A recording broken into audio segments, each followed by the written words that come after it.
Hello, good morning. How are you doing? Can I believe the boss is still alive? Well, actually, I can believe it very easily. I was a non-believer. I was for sure under the impression that it's not gonna die.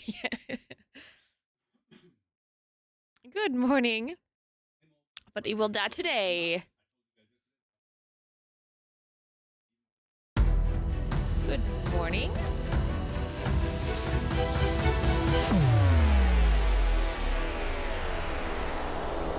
I wasn't believing when Echo extended. Oh. I was the complete opposite. I thought they shouldn't extend. At least not as long as they did. I was very much under the impression that it was a mistake. But it's okay. They can still kill it, obviously. I still believe. Right, are we listening to epic music or what is going on? What are we doing today? I feel like I want the epic music. Epic music. Epic battle music.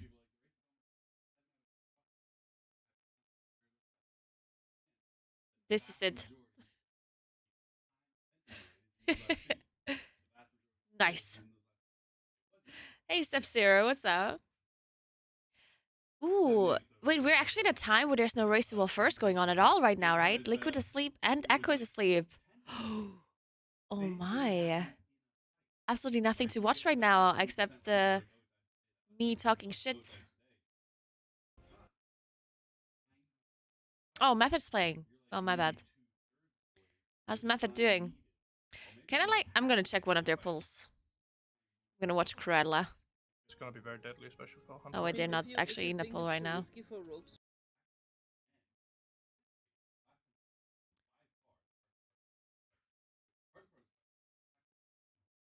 Hey guys, how you doing? Good morning. Time to start your own race. Uh-huh. I'm gonna still Fyrakk for I'm gonna go over to the PCs. I'm gonna play Ginger's character and I'm gonna kill a boss. Good morning. How do you say good morning in Swedish, but like the pronunciation? I'm googling this now. It's very important to me now. Good morning.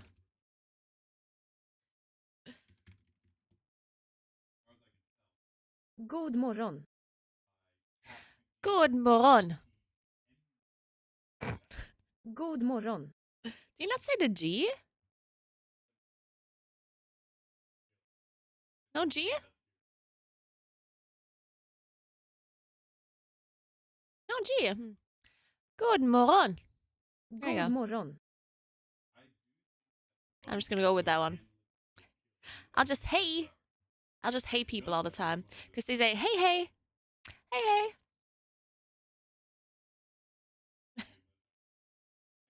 Tjena!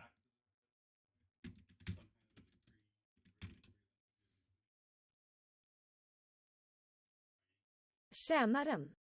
Tjena! Tjena! God morgon! Tjena! Thanks for the 6 months. Wheel, I still don't know how to say it. Thank you so much, Wheel. Thank you very much. the the funniest thing about Swedish is there. I still don't know if it's the correct word to say it, but like intonation. Is that the correct word?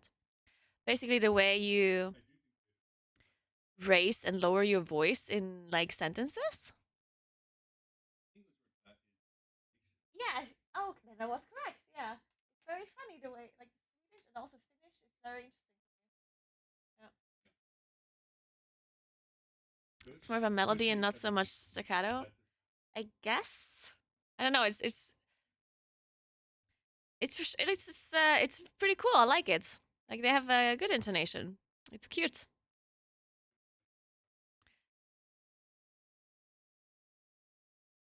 I wouldn't even say it's cute. It's more like it's very cool. Like when Swedish people talk to each other, they just sound like they're cool. The intonation, you know? It's like they're these like really chill people. They're just hanging out. This music is making my heart rate go up. It is cold as fuck here, yeah. It's very Viking-ish, the intonation. Method pulled? Alright, I'm gonna go check out method pull then. So, So right. Like that, please. On this one. What's Cruella playing? Oh, I changed symbols a bit, so She's the the first symbol simp. will be after first round, not a She's build simping growth people. if you want. 3, 2, 1.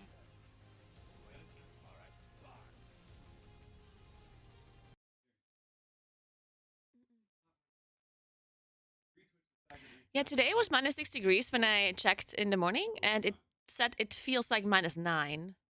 It is very cold. Like yesterday, I went to watch the Northern Lights because apparently you could see them.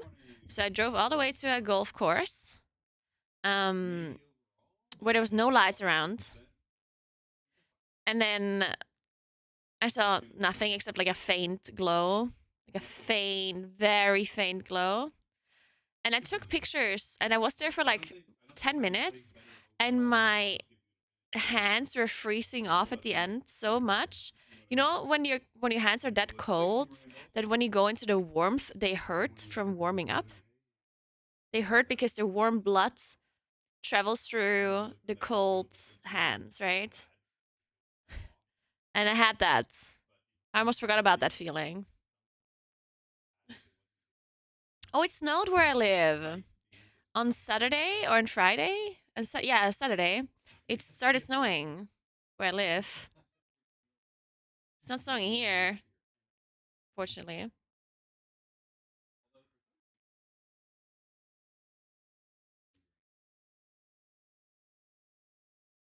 I'm used to the cold. Doesn't mean that I like the cold. Just because, just because it's cold at where I live too, doesn't mean that I don't care about it or that I'm not cold. No, yeah, I don't know. No, I mean, yeah, it's cold where I live too. Yeah, but just because it's like if somebody from Miami says that it's hot or that they're hot, that doesn't mean that it's not hot in Miami, right? It just means that they may be, it's hot. So when it's cold, I'm also cold, no matter where I am, even if I'm used to it.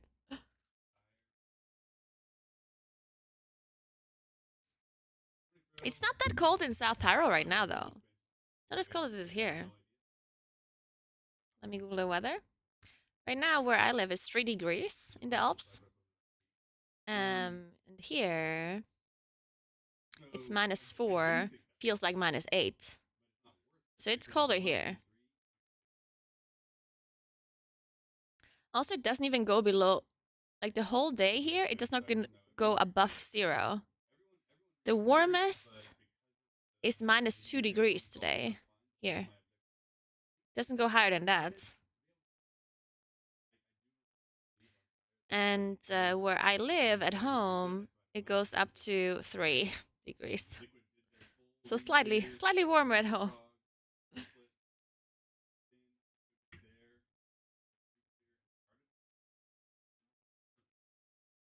And there's a Jeethis behind me, yeah.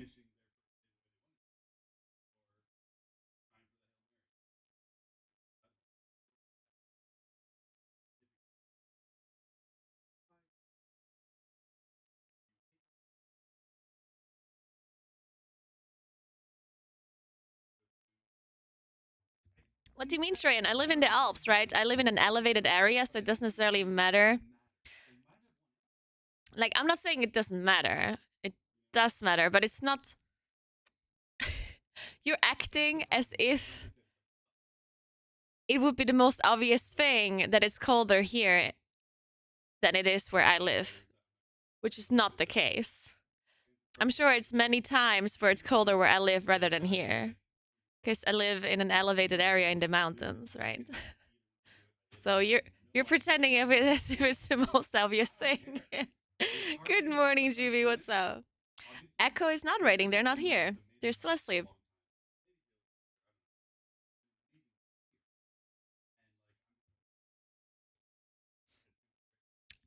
My hometown is 800 meters above sea level. And here I'm probably at, I don't know, 10. No, probably a bit higher than that, but actually I'm gonna Google that, I don't know. It's probably not that high, but I don't know how high. Thank you.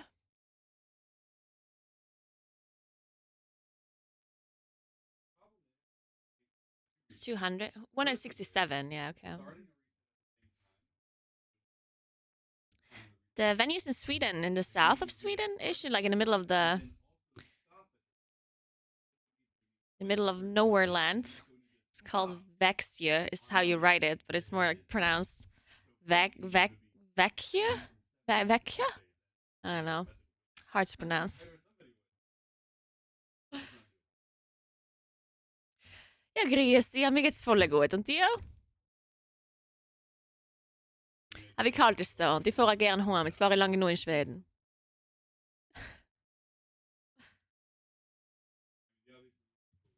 Aber jetzt mag ich gleich hjem. Jetzt kriegst du gleich einen Bus. You and Jordan smashed it. Favorite combo. Thank you so much. I had so much fun casting with Jordan. I had a great time. Have you learned any Swedish? Absolutely not. The only thing I know is tjena.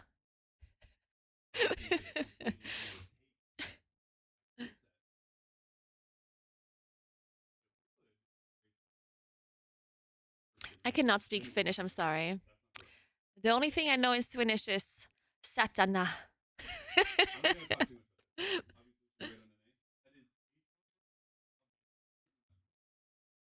Of course, yeah. Of course. They'll take you far.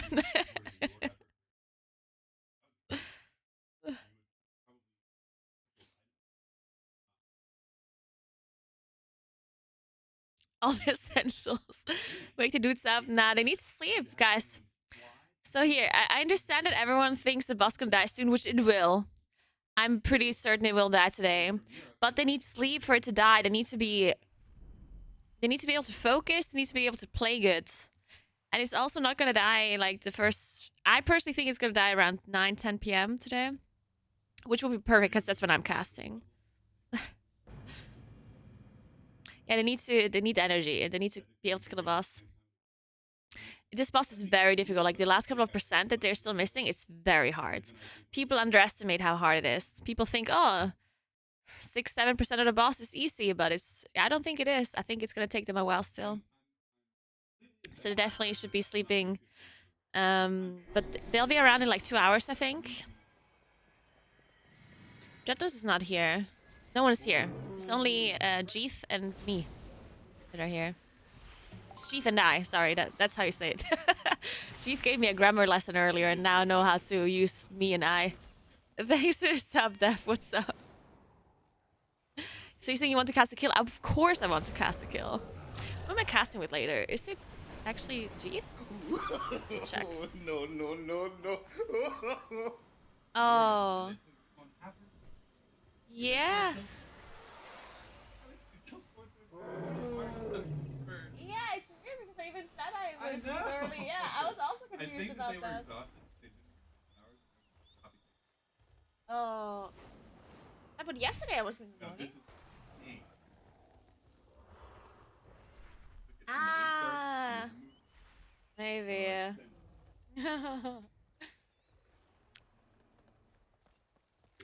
So I'm casting with Alex and Preach, and then with just Preach. I have a beacon microphone. They went to bed at 4 a.m. yesterday.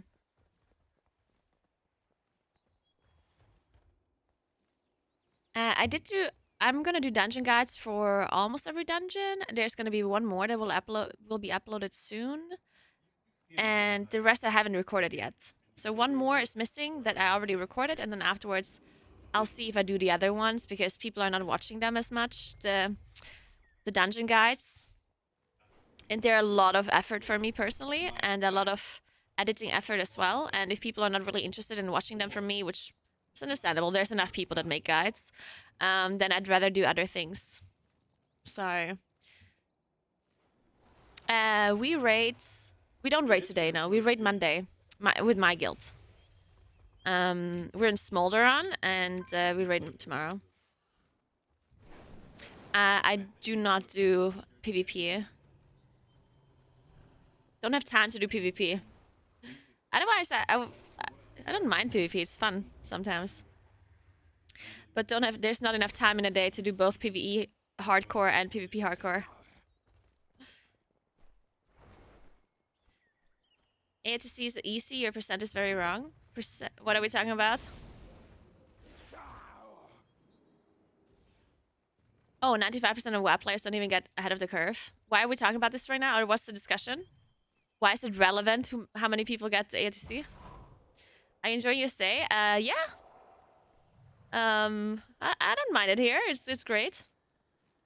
I mean, obviously, it's really cool to cast for Echo this time around. Haven't casted for them in person just yet, and I'm having a good time at the venue and with the people, the casters, with the players. Obviously, it's a lot of working and not that much free time, but outside of that, it's fun. The only thing is that there's not much daylight.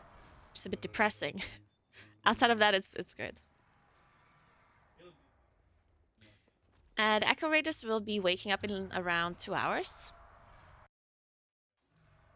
Good morning, Devlin.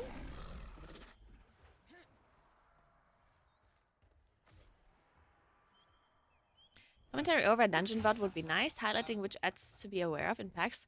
That is literally what the guide is about. Like, I'm not talking over the VOD, but I'm explaining the mobs and everything in my guides. But not that many people care about it, I guess. It's probably also because I don't do guides that often. I mean, I do dungeon guides a decent amount of time. But there's so many other people who also do dungeon guides.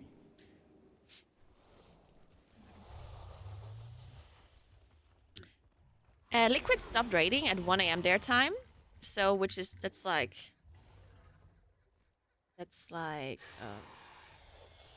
an hour ago, approximately. Think kill today. I'm gonna give the kill today a 85% chance, approximately. It's a pretty high chance, yeah. I'm pretty confident that they can kill it. But I'm not, but I think it's gonna die more later in the day and not really fast. Hey, Kalamasi and Camps, what's up? How you doing? I miss you guys. How is it in LA without me? No one's gonna bring you pastry. Unbelievable.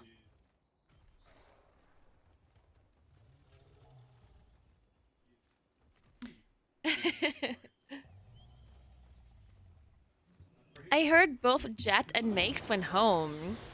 Are you all doing like triple shifts? Are you just casting 10 hours a day, or they left us? Yeah, I heard. You are doing. Oh my god. They better pay you double for those days. That's crazy.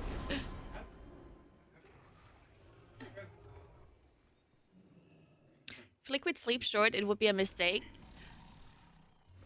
So, like, everyone is telling people, okay, here's the thing, right? At the end of a raceable first like this, when it's so close and either of the guilds could kill it or are in kill range, then it's so difficult to make decisions like these because they're not, like, there's just no science in what decision is the best. It's impossible to really tell. I disagree with decisions that Echo makes too about how they are handling their sleep and their overtime. I personally disagree, but that doesn't mean that whatever I would have done would have been better, right? We'll never know. We will never live in an alternate reality where they went to bed earlier and are already raiding now. So we don't know. Yeah, hindsight decisions are always easier, but then at the same time, even in just because one decision did not work out doesn't mean that the other decision would have worked out either, right? So just because Echo did not kill the boss yesterday does not mean that if they went to bed and woke up now that they would have killed it now. right? So it's yeah, it's hard to make these decisions really, especially when it comes to. I think you really have to be um like part of the guild or part of the raiders to really understand the energy that is going on as well, right? Because what's the point if everyone is like super energetic and everyone is literally unable to sleep? Then it's literally impossible to say let's just go to bed, right? Because let's say yesterday at 10 p.m. it would have been a rational decision to go to bed, but what if they can't? What if they can't sleep? What if they're so energetic because of the nerf that just came in and nervous that the other guild is gonna kill it, you know, like, and then what? Then you stop raiding at 10. No one can sleep until 2 a.m. and then you wake up at 6 and only slept 4 hours, right? So it's you really have to kind of talk to the players and just hope that they make the best decision according to their current physical and mental state. So I think whatever they do is the correct decision.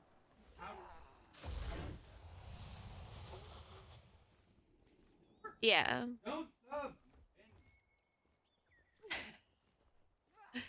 We sleep after pool like that. I haven't actually watched the 9% pool, so I'm gonna go and watch that right now. I assume it's linked on Radar.io.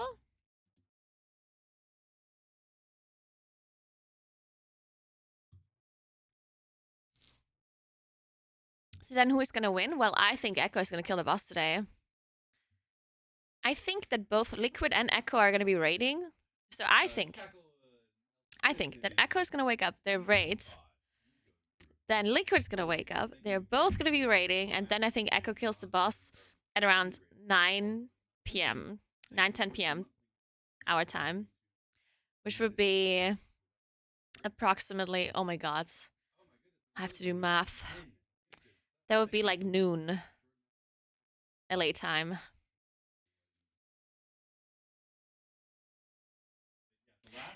Hey cams, yeah, phase 3 is such a crazy phase, and I think the fact that the boss was nerfed yesterday gave people this kind of like hype and this energy that the boss is gonna die soon because of the nerf, right? But I do think, like, I was thinking, okay, I saw this phase, and even when they got the boss to 10%, I was thinking it's still 10%. Like that's a lot of health. Like this last phase is insane. Like there's so much shit going on, and it ramps up difficulty so fast because of the extra corrupted seeds. Like it's crazy, right? So I personally think that it's still gonna take a while, and there is even a chance that no one's gonna kill it today. They nerfed the boss by like 4 to 5% HP. I think it's 4.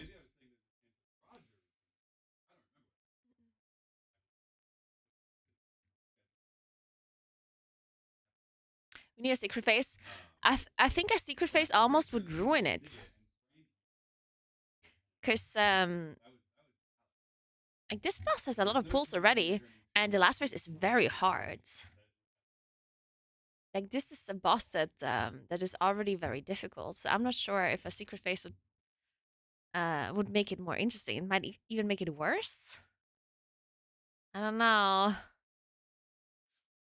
I mean, I wouldn't mind like a secret kind of like touch, you know, like, you know, there's like an extra animation or an extra thing that happens that isn't like too difficult. But I don't think a secret mythic phase that is actually like very hard would make sense for this boss. In fact, it might actually be bad. The ads have been nerfed by more than 4%. They've been nerfed by 12%. That ads HP. This boss got 2 nerfs. Once the ad HP by 12%, and once the boss HP by 4%.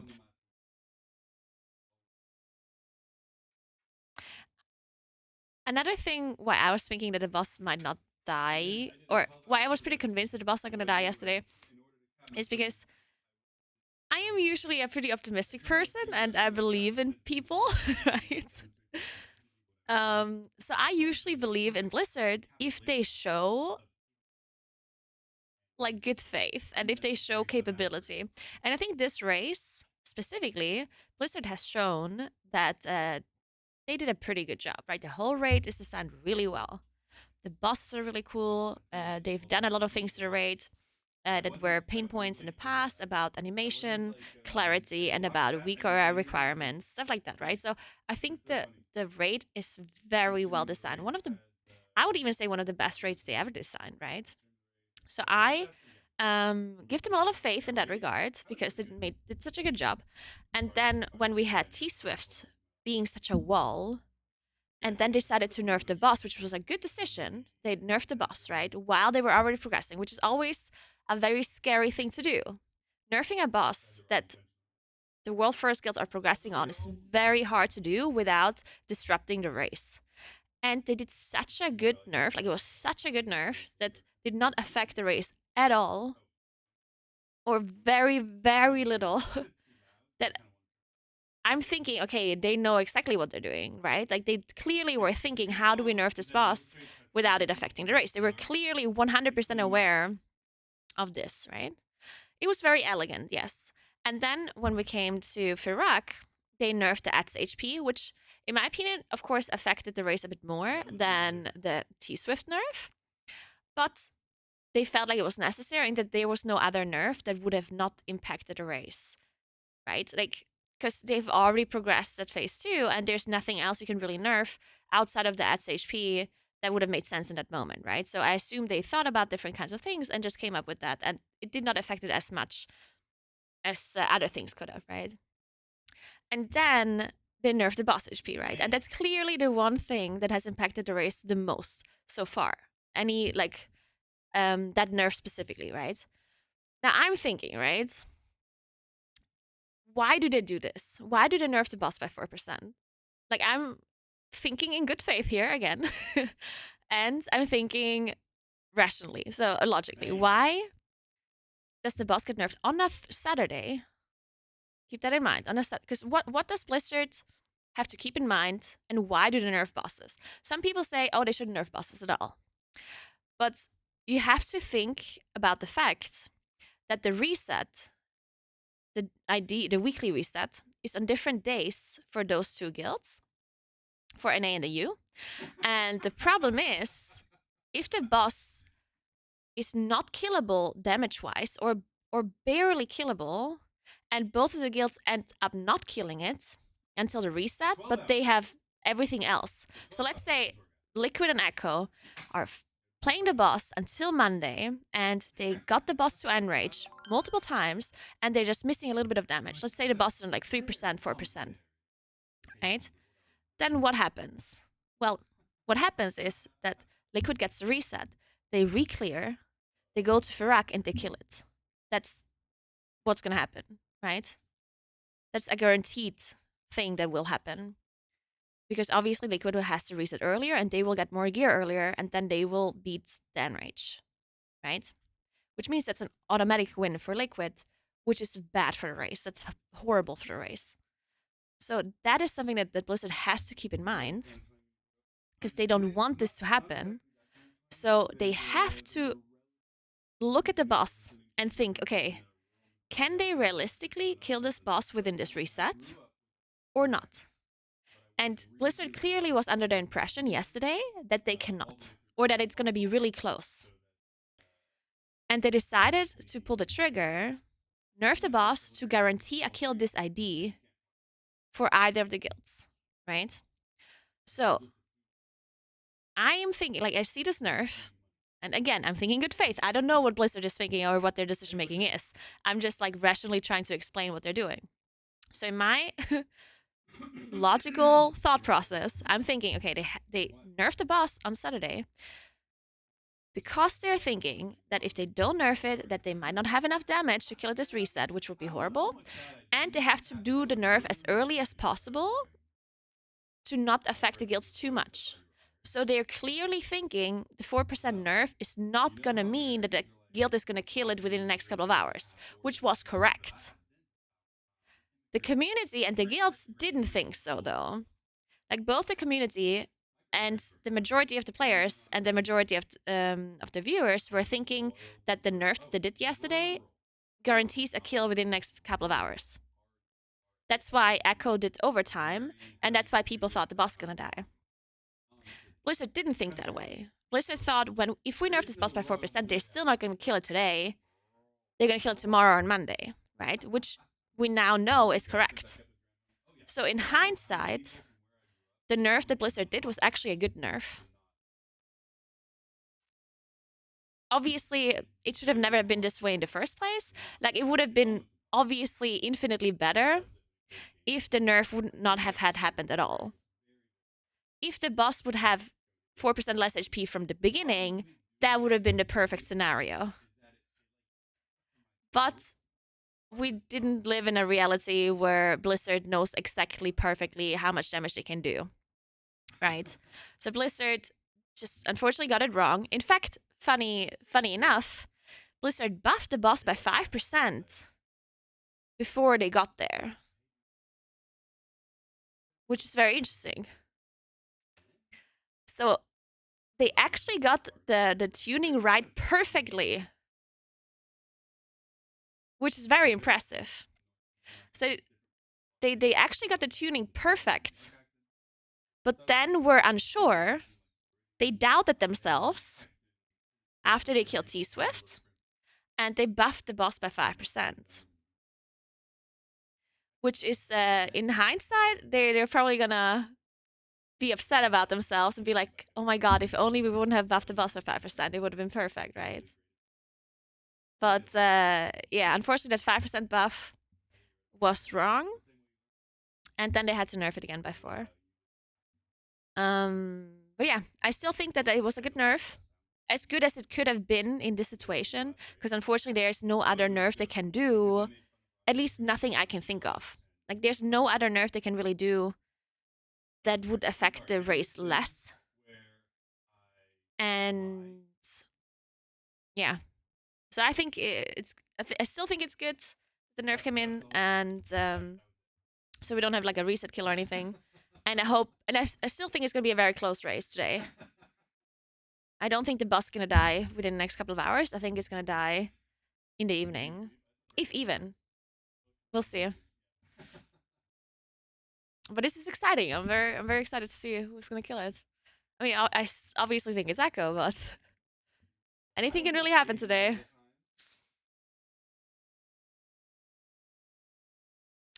How's Sweden compared to South Tyrol in November?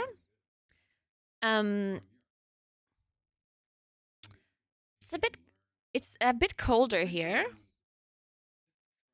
and it's a bit less sun, less daylight.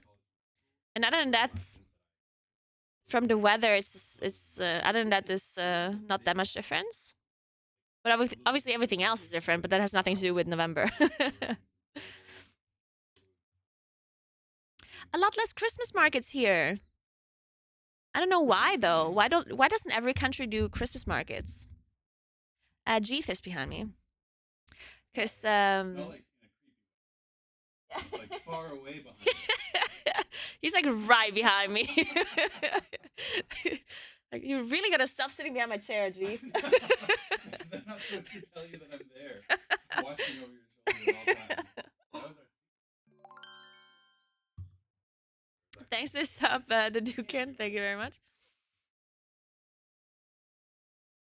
Everything you're saying is going into G's mic. Yeah, I'm sorry about that. We're in a small room. My microphone has a pretty good like filter, so you can't hear him. But his mic probably doesn't have any filter set up, so you can hear me. Thanks for the 34 months, Wheatley. What's up?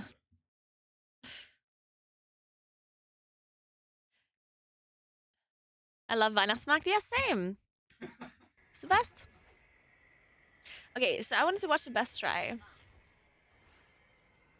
Let me watch the best Echo try and the best liquid try.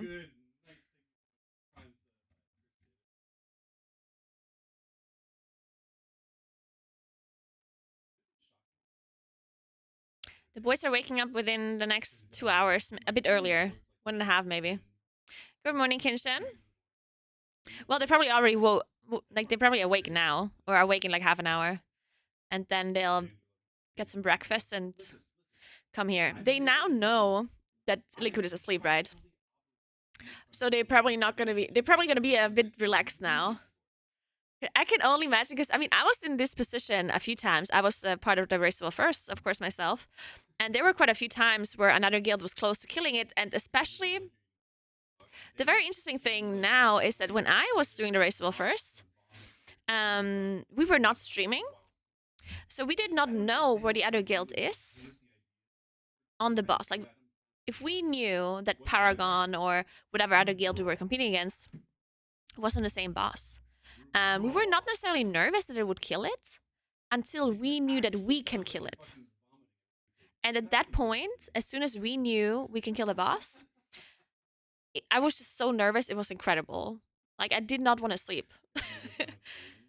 Because if we are aware that the boss is killable and it's in kill range for us, then it means that it might also just be in kill range for the other guilds, right? And at that point, I was like, oh my god, they're gonna kill it any moment. like at any second, I'm like, oh my god, they're gonna kill it. And almost all of the time, it was not true. Almost all of the time, we were really far ahead. Well, really far, but like we were ahead. But it still creates this like this I don't know, like it just affects you mentally when you're not sure, especially when you're trying to sleep. I remember when we were in a last boss and we kind of were in kill range and we had to go to bed to sleep. Then I would wake up every half hour. You know how you sometimes just wake up during the night, but you immediately fall asleep again? But every time you wake up in that moment, your brain instantly like realizes what's happening, and you like I always checked my phone to check WoW progress to see if another guild killed it, right? So every half hour, I would wake up, instantly check my phone, and then oh, they didn't kill it, and fall back asleep. Yeah, the adrenaline always kicks in when you know that there's like a weird situation or whatever. I did race well first in all of MOP and all of Wars of Jenner, and I also did race well first at the start of Legion, but we didn't win there. Legion was Serenity. The anxiety sleep, yeah. I was in Method during that time, old Method. I played with a lot of Echo people back then. Gingy was playing with me. Roger Brown was playing with me. Thank you so much for tier 2. Sevla at the 59. What's up? What's up? Music is loud. I can turn it down a bit. Just Wade was playing with me. Sally as well. Scribe was not in old Method. Scribe was in REM, rapid eye movement. So I never played with Scribe actually. Kusem was the raid leader back then, yeah. Blatzy, yeah, perfecto, yeah. I was in Method when Preach trialed for them, yes. Yes, I was.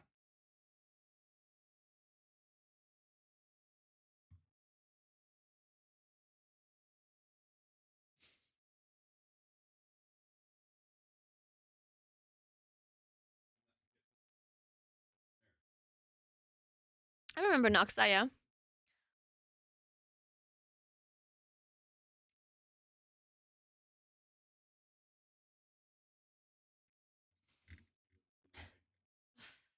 Now was not in Method, no.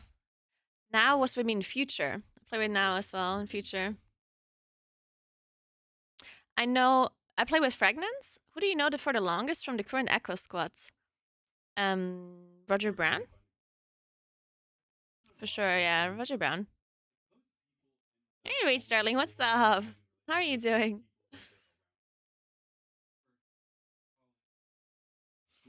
Does Roger Brown have more world first than Kungin? Of course, Roger Brown has more world first than Kungin. I have more world first than Kungin.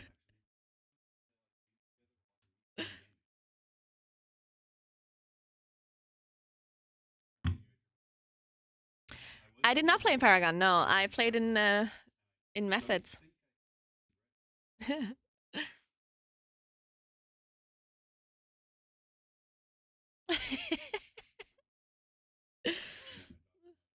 I never played with Narcoles.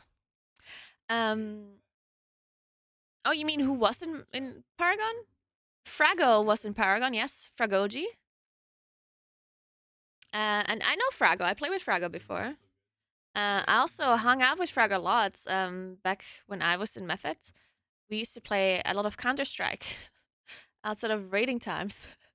It was always Fragnance, Frago, and I, Leeds, some other people, Syrups.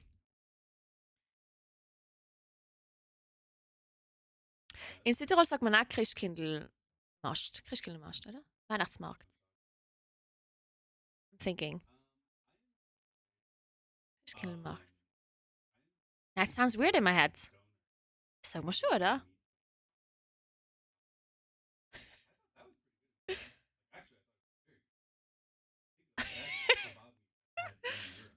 Dude, now I'm not sure if how I pronounce the word anymore or how we say the word. Fuck.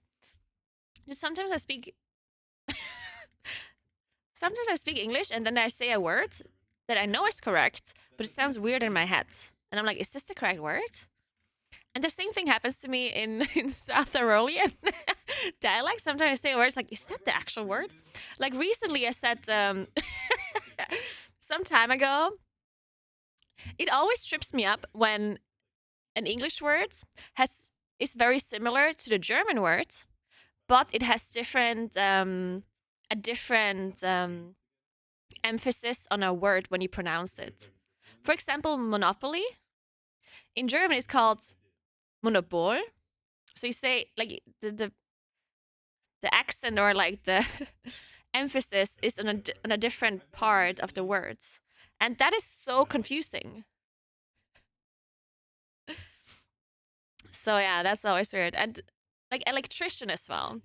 In that's why I said the wrong word. So in English it's electrician, and in German it's Elektriker.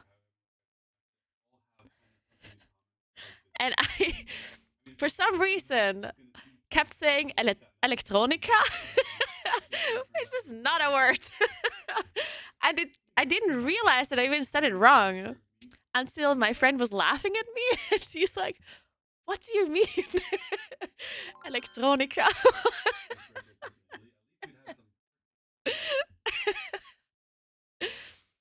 An electrician who makes EDM, maybe it makes it 54 months that fix.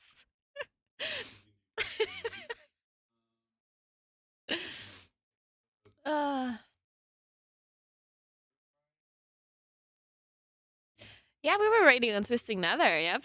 Old method.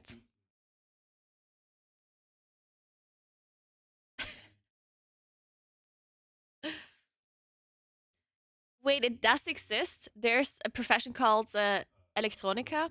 What the fuck do they do? When's to learn German with Naguura stream? I mean, you should teach me German. I shouldn't teach anyone German. I barely know how to speak that language myself.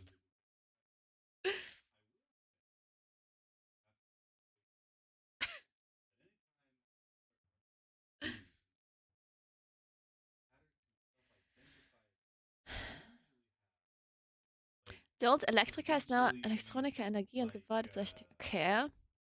Sounds interesting. What else Ludus doing these days? Is he still hardcore raiding? He's not hardcore raiding anymore. I think he's doing a lot of variety stuff. I think he still plays a little bit of WoW, but not like hardcore raiding. Good morning, Ace. What's up? Apparently it does exist, but it doesn't mean electrician. Yeah. What's your most difficult warfare skill? Archimond, I think. Archimond was a very difficult boss. I think we had 462 wipes. And people, I'm a little bit sad about Archimond because people are diminishing the achievement of the kill a little bit because of the weak aura that we had. Like we had this radar weak aura. And people thought that because we had the radar that the boss was very easy for us, but it wasn't. Like, yes, the weak aura was of course incredibly good. And it was very nice that we had it. But we still had 472 wipes, right? Like, it was not just a super easy boss because of the Uyghur. It was still very hard. Archimon was 470 pulls approximately. That was the most pulls I had in Racewell first rating when I participated. I did have more wipes on other bosses, but when I was in Future. In Future, I had more wipes on Avatar and Kil'jaeden, I think. Archimon was Worlds of Draenor. Are you saying you were just bad then? No, obviously we were not bad. We were the world first guild back then, so we were the best guild in the world. But it's obviously also true that if a guild like Echo, like the current Echo, if they would do Archimon now the way it was back then it would not take them that many pulls, of course. But that is always the case, right? There's no reason to compare the past with the present when it comes to these things, because people just generally get better at things over time. So, like, somebody that wins the Olympics in, I don't know, gymnastics today would absolutely smoke the same person that won the Olympics 20 years ago, right? Like, it wouldn't even be close. Why am I hearing F1? You're hearing F1? Oh, it's the song. Or is it not? It's Formula 1 theme. It's perfect. Don't you like it? It's amazing. we're getting ready to we're getting ready for the Grand Prix, guys.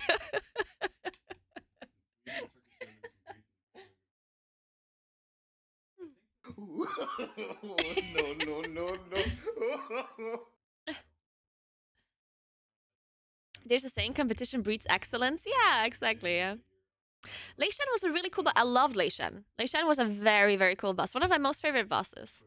But it was not as difficult as Archimond. I don't know how many wives we even had on Lei Shan. We probably had probably like 200-ish? 200, 300? But I'm making this up right now.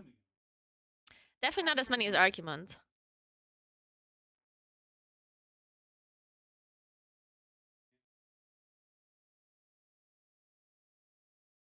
Who's on pole position for Fyrakk? Well, currently on pole position is, in my opinion, Echo, because they're the ones waking up first. They're behind percentage-wise, and progression-wise, but they're waking up first. And I think they can catch up pretty quickly, but it's hard to tell, of course.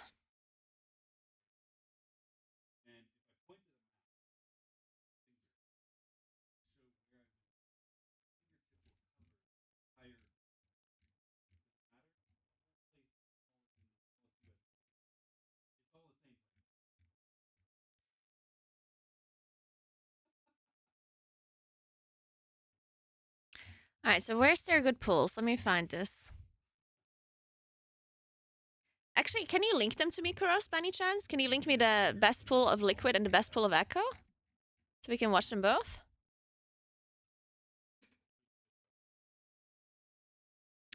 I think so. I think it will die tonight. I don't think it will die really quickly for Echo. I think it will die tonight when both guilds are awake. I'm streaming at 8 p.m., which so means I'm slightly biased. So I really want the boss to die when I'm casting. But I do think the boss is hard. Like, the boss is very hard at the end. This is not a boss where you just progress 10% off fast. You know, I think it's still gonna take some time. Hot take, it won't die until reset. It will certainly die before the reset. There's absolutely no chance it will not die until the reset. That's the whole reason why they nerfed the boss, so it dies before the reset. Max say that the last phase need real gamers. It's so hard. It is very hard. The last phase is very difficult. People are really underestimating just how hard it is.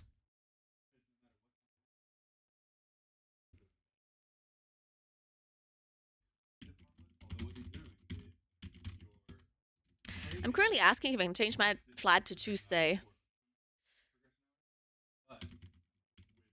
because there's a flight on Tuesday that is better than, because my flight is currently on Wednesday. But I'm certain that the boss dies today or tomorrow, and now I'm trying to change my flight to Tuesday. Because then I wouldn't be missing my rate, and the flight would be less cursed, so I don't have to wait in Frankfurt for 6 hours. Why F1 tunes? Why not?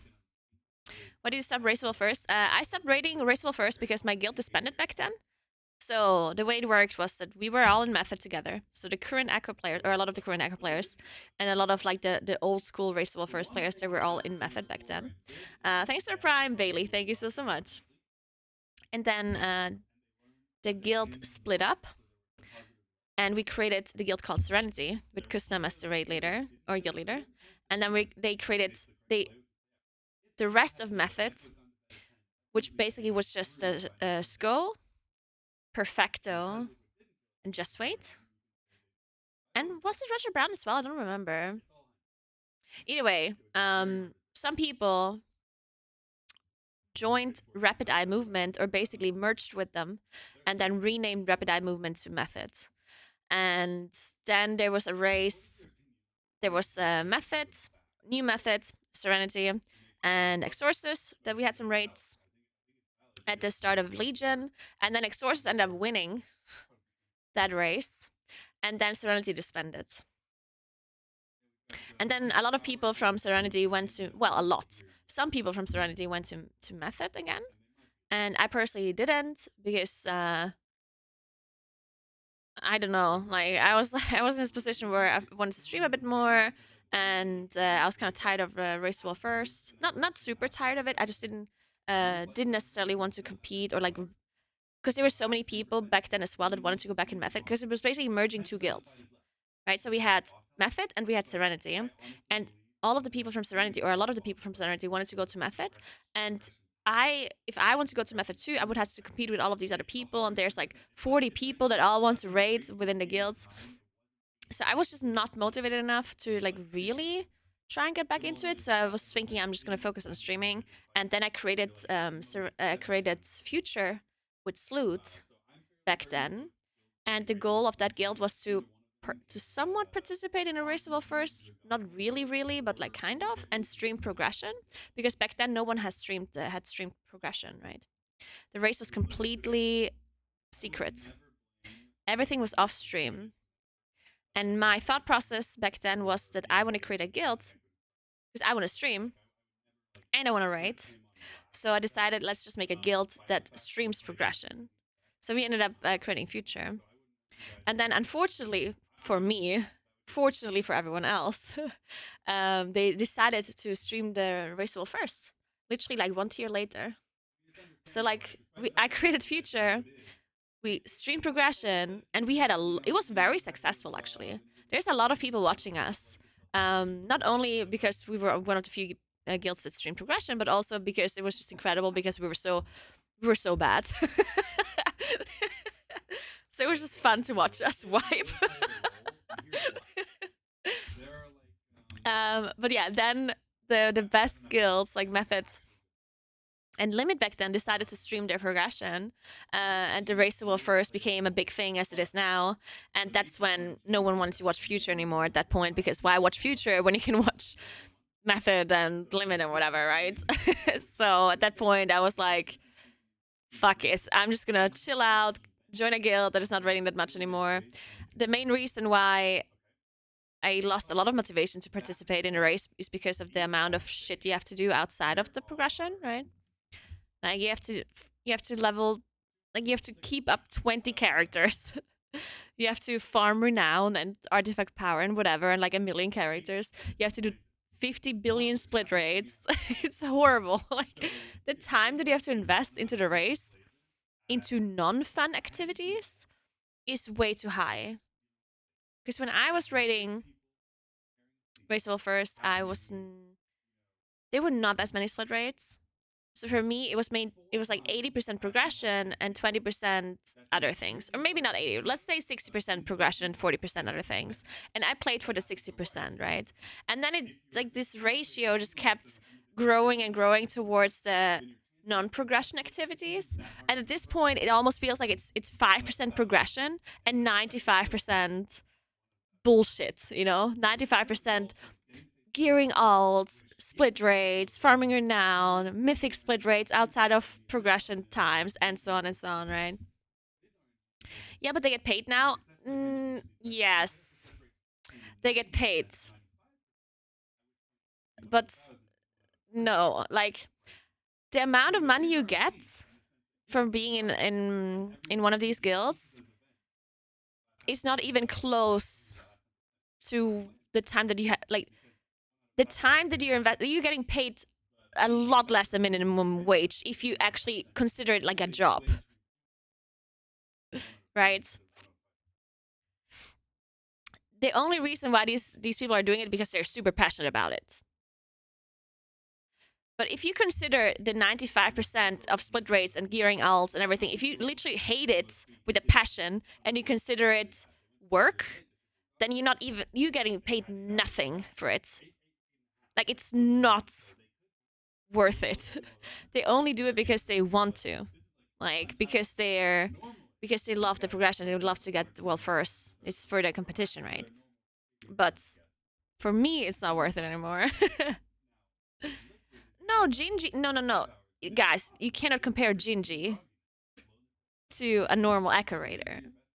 Jinji is obviously making a lot of money, but that's not what a normal Echo Raider gets paid. The reason why Jinji is getting paid a lot is because he's a content creator. Right? Like, there's a difference. We are talking about a normal Raider. Jinji has his own brand, he's his own thing, even outside of like if Jinji would stop participating in Race War first right now, he would still make a lot of money like now, right? Like now it did. Thanks for 2 months, regrets, and thanks for the Prime angle. Thank you very much. But you have to take like a normal world first raider that is not a content creator to compare how much money they make from just being part of thing, right? Thanks for 9 months, Noise Boy. Thank you very much. What's up?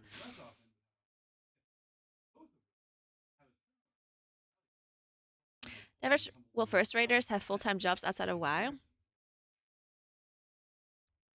Probably not. I think there's very few people who actually have full-time jobs because the amount of time they have to invest into this is insane. But they need to do something to make a living. Like, they're not making a living with this, yeah? I very highly doubt that a non-content creator Raceable First participant makes enough money to make a living if they're not doing anything outside of it. It doesn't have to be like a full-time job, but they're doing something for sure.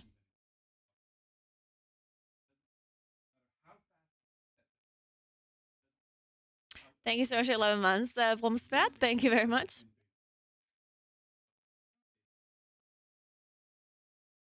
I was not the first woman to get World First title, no. There was a woman in Paragon. Her name is Senofix. She played Priest. And she was there for Lich King. And before that, I'm not sure. I know for sure that she got World First on Lich King. And other than that, beforehand, I'm not really sure. If there was any women in like Nihilum or whatever from before.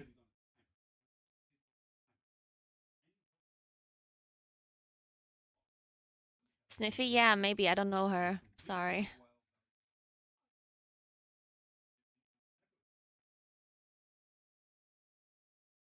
Who do we think have the weirdest full-time job? You mean from the Raiders? That's a good question.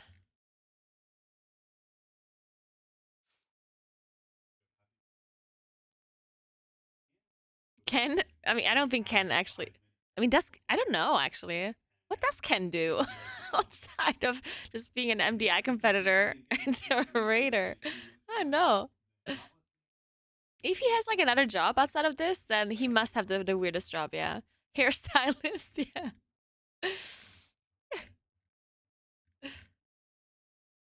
Hair model, yeah, probably more like a hair model than a stylist, yeah. Sorry, Kuros, did you by any chance send me the link? Oh yeah, I found it. Nice, thank you. All right, let's go and look at the best tries then. So we get ready. The raiders are going to be up in here in like an hour or so. So let's take a look at their best try so we're all up to date on what's going on. Going relatively low there. He's managed to get himself quite a lot of incoming damage due to soaking that seed, but otherwise he's going Wait, to I be know okay. you don't see that. Wait, this is too Several- far back. Let's go. Need to watch the start. He's got his shield looking. These work the same way as the good seeds. Any mechanic hits the rack. Yeah, shield acquired. Looks like it's got everybody. That's great. We How low is the boss when it Good job with transition? that. It's exceptionally scary to do, and you can see because if any mechanic hits these seeds, we are dead. nope. You see Ginger nearly picking that up, sending them through. If we just hold do on what to we your did ass, last. 8% to move into phase 3. Our best ever pull when we got to 10.7 was at 48.5. And there. 47.4. I think Liquid for sure had it lower, right? Let me check the other pool. Give me a second. I think I remember it being lower at least for them. Kush going relatively low there. He's Oh, managed these to are get- both echo links.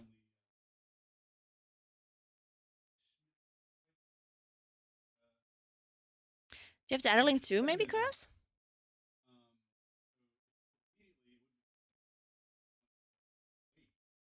They did not have it lower. No, I'm not talking about the percentage when the boss, when they wiped. I'm talking about the percentage from phase 3 starts.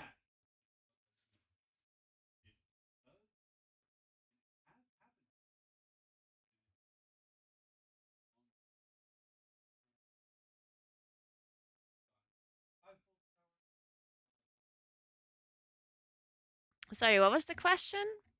Sorry, chat is moving somewhat quickly right now and I can't answer everything. I'm sorry. I did not see what you said, Manny. Scrolling up. Fyrakk is 100 in terms of difficulty. What number would you give older bosses like Garrosh and Ragnaros? See, I don't like doing that because it doesn't make sense. Like, I don't think it makes sense to compare a current boss to an old boss in difficulty. First of all, it's always subjective anyway, and it's hard for me to remember. It's very difficult for me to remember a boss that I did like 6 years ago, because I remember the difficulty, how it felt for me, but I cannot rationally compare it to something that happened now, you know? Because you always remember things differently, because back then it felt different. So sometimes when you go back and you look at old VODs or you look at old videos, it feels like, what the fuck, everything's so slow. But it didn't feel slow for you back then when you did it in the present, right? So it's impossible for me to compare the difficulty of a boss that is current versus the difficulty of a boss that was a long time ago. I don't want to do that. And not only do I not want to do that, I also think it's not really relevant. Because again, I think that bosses that are released now are infinitely harder than bosses from a long time ago. Like current Fyrakk is infinitely more difficult than Archimond when I killed it back then. Does that mean that Archimond was easy back then? No. Archimond was the hardest boss that was ever created by Blizzard up until that point. And everyone that I played with back then agreed with me. Like everyone in methods, in old methods, that got world first on Archimond agreed that it was the hardest boss they ever did until then, right? But it's obviously not true anymore now, and bosses get more difficult. So, yeah. Can't really compare it, honestly. It's hard to tell. It just... Why am I toxic? What did I do?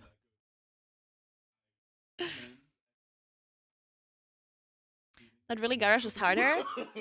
No. What?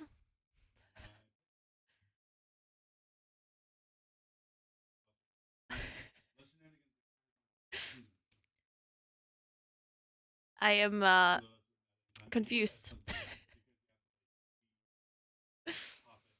You guys keep comparing bosses that happened either afterwards or you're just giving your opinion outside of a race wolf first perspective, and that's something you have to remember too, right? Like my opinion is going to be different than most other people's opinions, because you probably did not experience the boss the way I did. You have to think about that. Like, for example, Fyrakk. Fyrakk right now, most people, like 99.99% of all players, will never experience Fyrakk the way they experience it, right? Because people will have more gear, the boss will be nerfed. So the only thing, if you want the opinion about it being the most difficult boss in regards to the race wolf first, then you have to listen to the players that actually experienced it that way. And the same thing happened for Archimond, actually. If you guys remember, Archimond had a legendary ring that was unlocked over time. So you had to like gather certain like legendary parts, and once you had enough, you could craft a legendary ring. And when you used it, everyone got more damage, and then it actually kind of worked like Breath of Aeons from Augevoker. And it was really, really powerful. And when we killed Archimond for World First, we did not have a single legendary ring.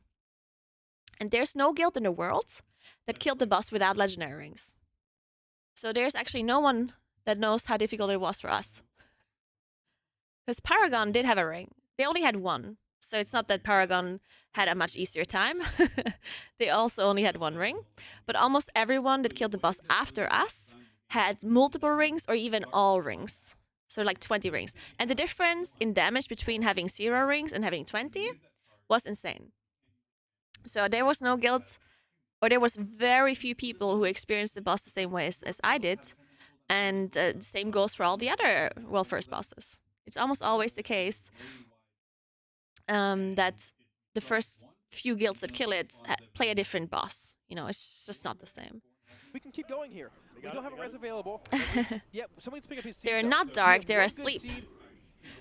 Actually, I don't want to say they're asleep, because it's possible that it's very likely, in fact, that they're already awake. But they're not here in the venue.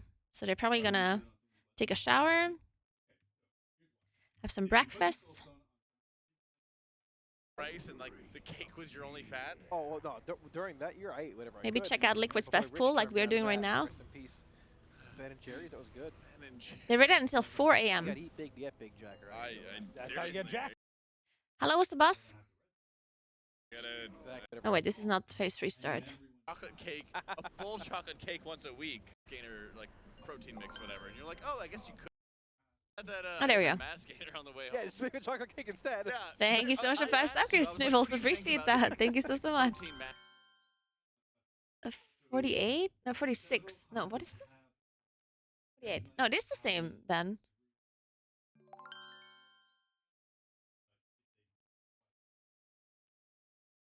mass gainer like protein mix, whatever. And you're like, oh, I guess you could do it. 37. I took Okay, one of they're those ones. slightly... Okay, it's kind of the same, actually. Thank you so much. Welcome to Jinx, Sherlock, Bass, Just Dan, and Arts. Thank you very, very much.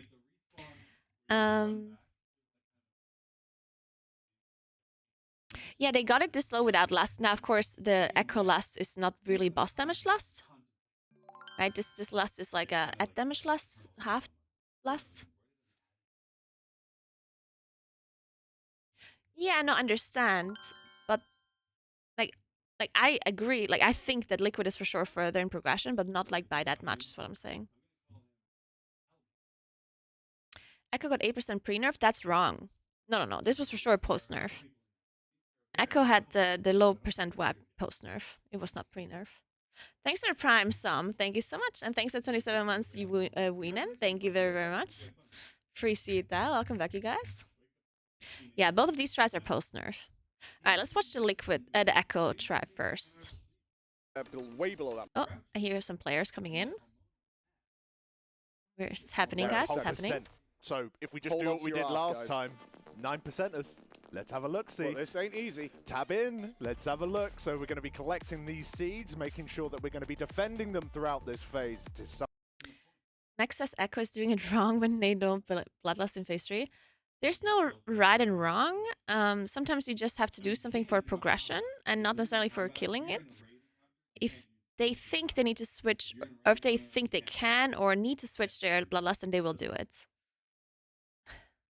Something that is exceptionally scary to do, and you can see because if any mechanic hits these seeds, we are dead. One thing that people are not 100% thinking of, thanks for the sub, Bowser, thank you so much. So one thing that people are forgetting is that the damage to the boss in phase 2 is actually the same as the damage to the boss in phase 3. Yeah, when it comes to Enrage. Because phase 2 is time-based and not percentage-based. So that means any point of damage you do to the boss in phase 2 is actually phase 3 damage. So if you last in phase 2, but you actually use it on boss damage, technically, I know they're not doing that, but if they would be doing that, then it would still be very valuable. So you don't have to last in phase 3 for it to be valuable for boss damage. Now, of course, if you last in phase 2 on the boss, then it's very unlikely that everyone has their cooldowns available because they need to use it for the ETs.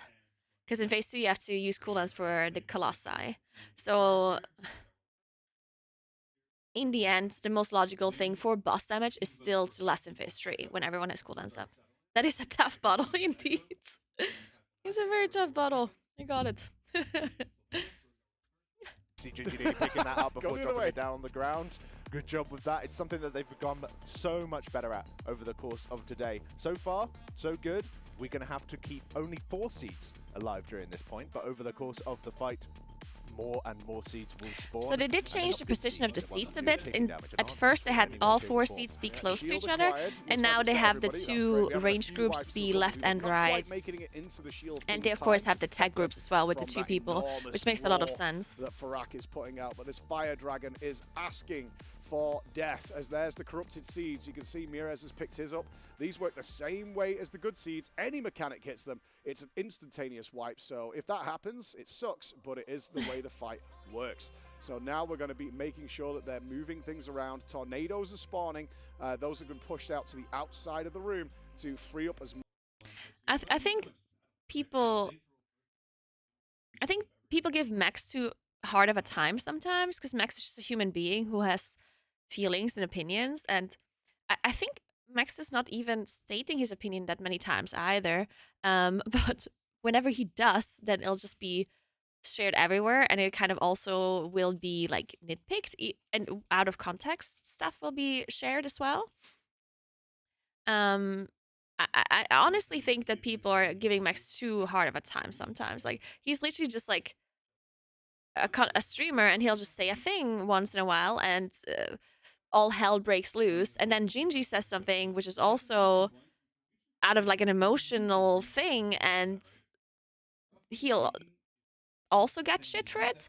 But I feel like not as much as Max, because Max is considered like the spokesperson for Liquid, like the head of Liquid.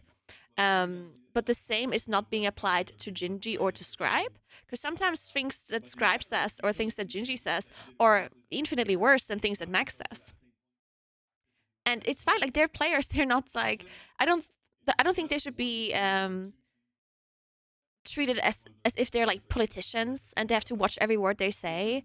Like, people sometimes just have to calm down a little bit. I understand that there's like, it's a race and it's competition and there's rivalry going on, but sometimes people just have to sit back and be like, okay, you know, like, sometimes people are emotional and they say a thing, they're just voicing their feelings, and sometimes you might overreact a little bit to a thing or two, and I think that's okay, you know? We're humans after all. And sometimes you just, you know, treat them a little bit too harshly. Just because you might not be a fan of the guild or you might not be a fan of the person, which that is very difficult to sometimes step back. If you don't like a person, it's totally fine, right? If you, let's say you don't like Gingy as a person, or you don't like Max as a person, that is, you don't like me as a person, that's fine. But just because you don't like someone does not mean that a thing that they say should be like you should try and look at it rationally. It's like, and think, okay, so what if a person would have said this that I like? Because sometimes people are very like biased against certain individuals because of the reason that they don't like them, which again is also human. But imagine, like, let's say you don't like Gingy, and let's say Gingy says something that is maybe a little bit controversial or toxic or whatever, if you know, take a second and think, okay, so what if someone that I do like as a raider or content creator would have said the same thing? Would I also be like reacting as harshly? You know, sometimes just sit back for a moment. Because yeah, I think sometimes because Max is such a big content creator, the same goes for like other people, but Max is probably like the biggest content creator that is part of the Race Soul First currently, and obviously with a lot of viewers and with a lot of fans, there's also a lot of haters to come with it.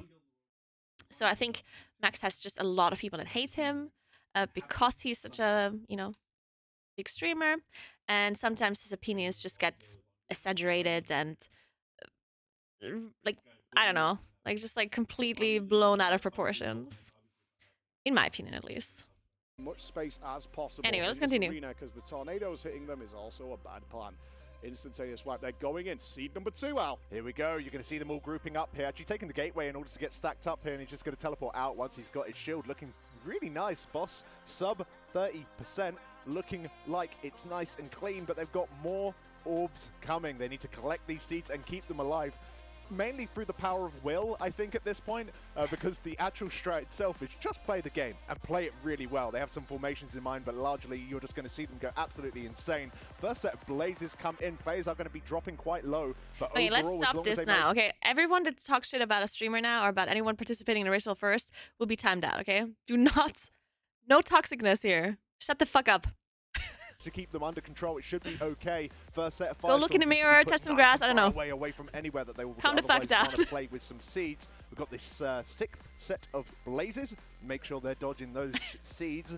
And looks like we're good. We're going to be grouping up once again after dodging these fires on the ground. You can see Gingy rushing over to pick up a seed. Here comes the shield. Looking really nice here, Mike. Solid. They picked up all the Touch absorbs the they need mirror, to lick the survive glass. this roll. Now the raid is going to start ticking really heavily. We've got 6 corrupted seeds, 1 healthy seed on the raid, 18% on Echo on the Fyrakk's HP right now. Raid's looking reasonably healthy, but any mechanic at any moment can wipe this raid. So they all have to stay completely on their toes. 16%. Am I allowed to say bad things about myself? Right now is yes. just the best pull, and that 4th seed going clean, Alex. Yeah, you can see Kush going relatively low there. He's managed to get himself quite a lot of incoming damage due to soaking that seed, but otherwise he's going to be okay. He's there to go back because I was... alive. His shield looking really nice, boss. Sub 30%. Looking the boss like is dropping nice very and clean, fast but they've here. got more orbs coming. They need to collect these seeds and keep them alive. Mainly through the power of will, I think, at this point, because the actual strat itself is just play the game and play it really well. They have some formations in mind, but largely you're just going to see them go absolutely insane. First set of blazes come in. Players are going to be dropping quite low, but overall, as long as they manage to keep them under control, it should be okay. First set of firestorms need to be put nice and far away from anywhere that they would otherwise want to play with some seeds. We've got this set of blazes. Make sure they're dodging those. Gonna be raiding seeds. soon, guys. And looks soon. like we're good. We're going to be grouping up once again after dodging these love fires this week on the right ground. here. You can see It's Gingy great. rushing over to pick up a seed. Here comes the shield. Looking really nice here, Mike. Solid. They picked up all the absorbs they need to survive this roar.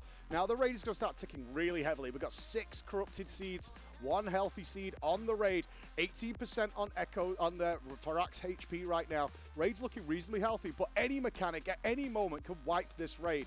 So they all have to stay completely on their toes. 16%. What we're looking for right now is just the best pull and that 4th seed going clean, Alex. Yeah, you can see Kush going relatively low there. He's managed to get himself quite a lot of incoming damage due to soaking that seed, but otherwise he's going to be okay. Ooh. Several players in relatively low health percentages, but we just got to get over this last set of blazes, which I think we have. We're so going much to be shit getting happening. soon. So here we go, heading into the final set of seeds, and we managed to dodge the tornadoes. They're going to get pushed back here, staying alive. People Thanks dropping for relatively low, Mansky but Bix otherwise looking healthy. All they got to do is collect these seeds and try and survive the next set of blazes. If they're able to do that, then we wouldn't struggle too much. Unfortunately, we have Thana going down, followed up by Gingy, followed up by Revers. So many people dropping one by one, but we do have some battle races available. Whilst down to 10%, 9%. Do we see anything new here? This is what we wanted to see. Secret Mythic phase. See if anyone can stay alive. Thana's still alive with his bubble available. Let's see if the boss does anything after this cast. Probably not. And there goes the Alright, now let's watch Echo's best strat. You never told me any story about eating chocolate. I'm gonna mute this. Wait.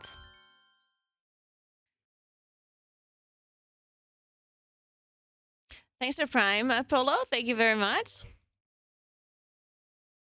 There we go. I see him. So they got the boss to 44, 6. How many seats do they have still? This is the start, right? I see 2.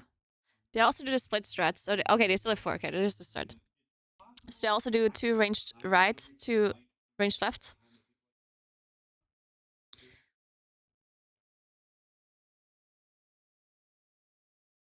They also do the gate. Okay.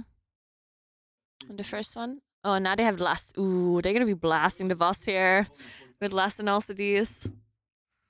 Damn, that last is so good. All right, the first 2 corrupted. They also have a demon hunter pick it up, and the second one was who? Was it their tank as well? Let me check. Oh no, it's Yips. Oh yeah, okay. So it's Yips. Which makes sense. So they everything do they do everything very similar. Why did they drop the seats far back? Okay, let me explain this fight a little bit for. Let me explain this last phase a little bit for people that don't know what's going on. So in this last phase, the mythic mechanic is that they have the seed mechanic is not a mythic only mechanic, but the way it works is that you have 4 seeds. They're these ones, and you can pick them up or drop them on the floor by using your extra action button. You can see it around here. Thanks, Nation Hangman. The most annoying thing about this race so far is that I am constantly asked on Twitter if I ever look down while gaming and thought I'm fat by Gingy. Shit, I'm sorry. My music is so loud for myself that I didn't hear anything. Let me read this donation for a second. The most annoying thing about this race so far is that I'm constantly asked on Twitter if I ever look down while gaming and thought I'm fat by Gingy.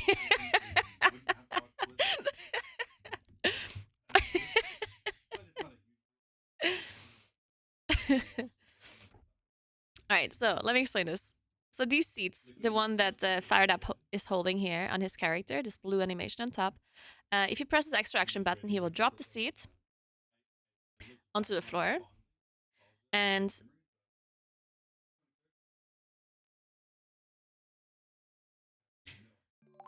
Ryzen is here. Ryzen is here. Thanks for 2 months, Alex. What's up? Alright, so the seat is the main mechanic of the last phase. You need the seeds to be able to survive the AoE that the boss casts every time he reaches 100 energy, which is called Annihilation. So every time he's full energy, he casts Annihilation, and when you drop a seed on the ground, not when you drop it on the ground, when you activate the seed, then it will create a puddle on the floor that gives everyone that steps into it an Absorb Shield. And that Absorb Shield absorbs 1,000,000 damage, and that's what you need to survive the Annihilation, right? Now, the phase gives you 4 good seeds at the start of the phase, and every time you use a seed to survive Annihilation, it turns the seed, it destroys the seed and turns it into 2 corrupted seeds, which is the same thing as a good seed, except that you cannot use them for Absorb. So they're basically depleted. They're bad seeds. There's nothing good about them. And when you hold those bad seeds, the corrupted ones, then you get a stacking debuff that does damage to you. Now, the problem with these seeds is if they get hit by any fire mechanic, so if they get hit by the puddles, by the frontal of the boss, by the tornadoes, or by the blazes, then they explode. They turn into like bad seeds and they start pulsing damage and you wipe.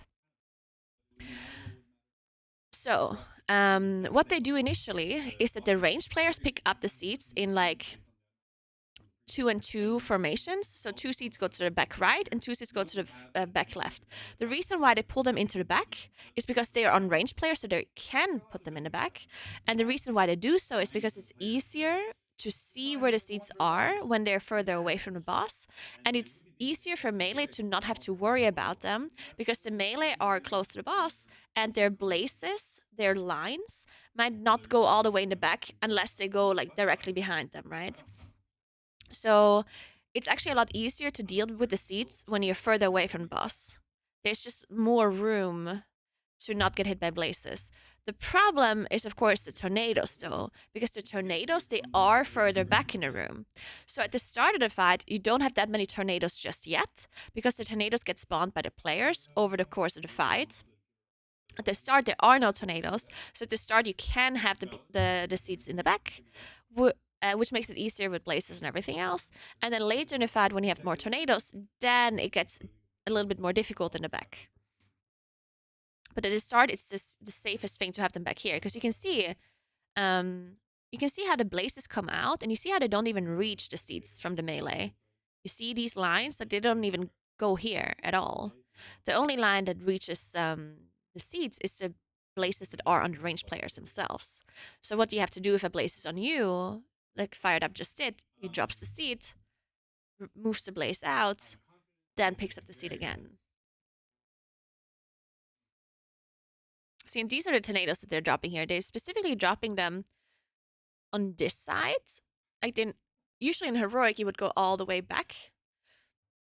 But because of the seat positioning, they don't want these tornadoes to be in the back first. They have like they put them like in like a circular motion, and they start at the front to make sure they're not disrupting the ranged players here initially.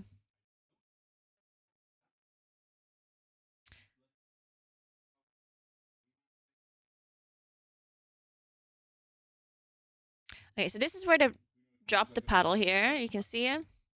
Now, these paddles here are also a mythic only mechanic. They get created from every time you use a seed to survive annihilation.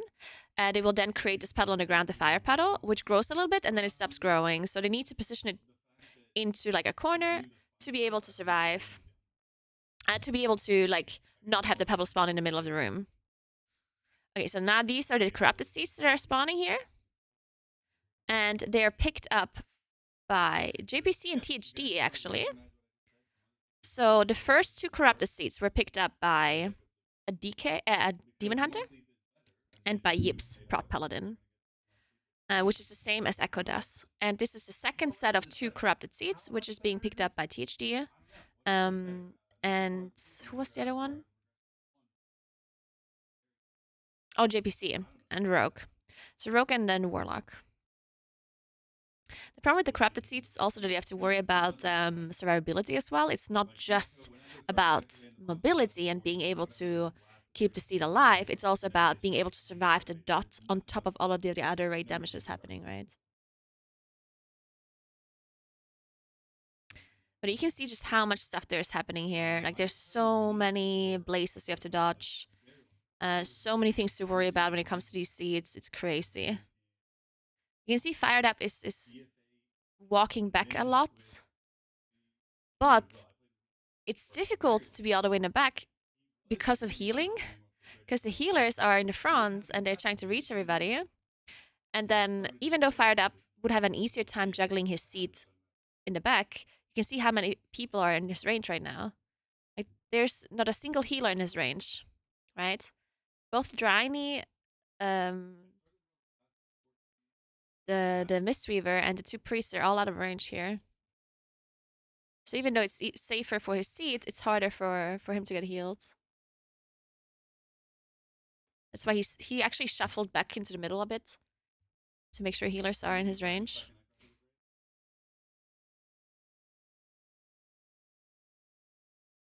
Whoa, the THD is safe there. Oh. Also, how does THD survive this? Look at this guy. Like, THD is literally standing in like 3 blazes. None of them being his own. Actually, one of them being his own. Okay. Okay, he actually only got hit by one. But as a Fired Up dies here, what does he even die to? Let me watch this again. I guess he just dies to his own blaze plus ticking damage.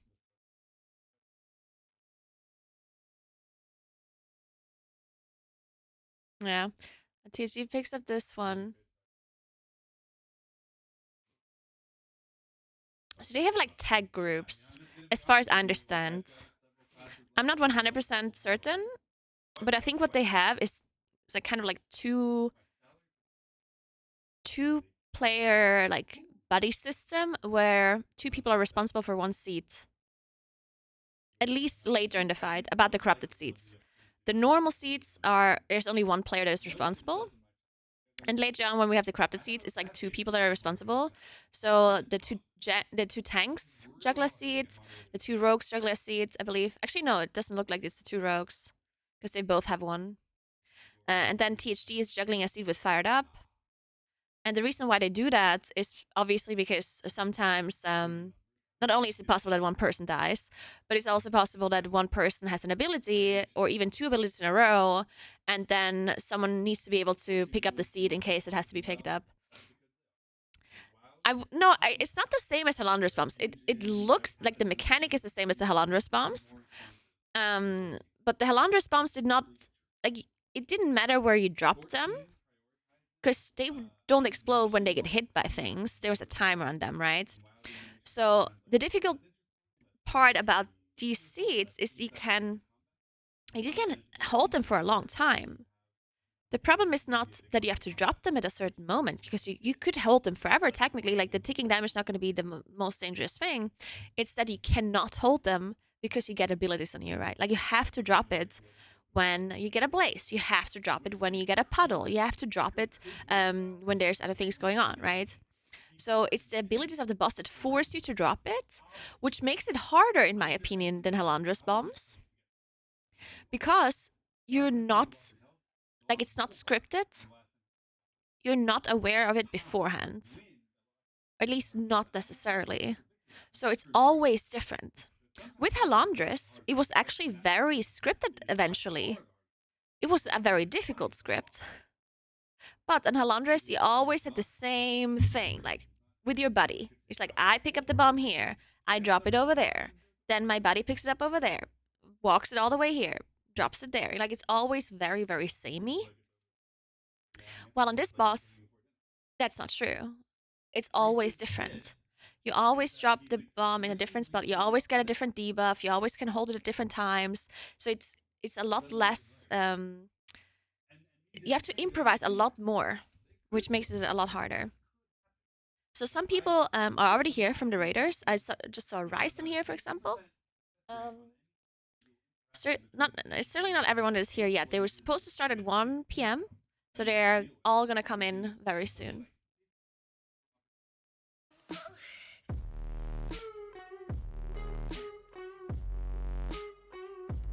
Thanks, Nation Never Knew. Who do you miss more, Fyrakk or Shaq? I miss them both very much. I miss Fyrakk and Shaq very much. They're great. How awesome is your life? It's pretty awesome. Oh.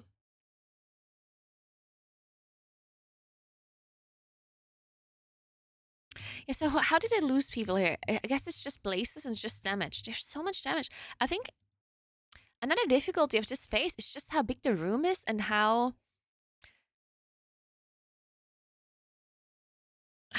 tempting it is for people to go away from each other. Right? It's like, if I'm a damage dealer here, if I'm a ranged player, I'm so tempted to move far away because I want to be away from the other blazes. I want to be away from the other things because I have a seat that needs to be protected, right? So I'm so tempted to walk away. And you can see Fyrakk be really far away, right? Like, he doesn't have many healers in raid other than Nick. So it must be very difficult for the healers to keep everyone alive here because of range reasons. Like, literally just being out of range from some people.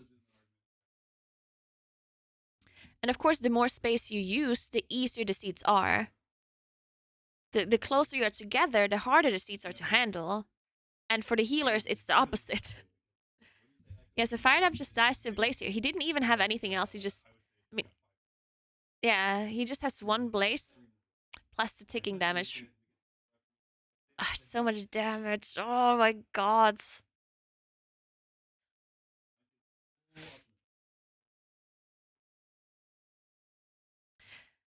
So, okay, so the interesting thing here is that even though Liquid got the boss lower, they didn't actually get much further in the fight, right? Or if at all. Hello. Hello.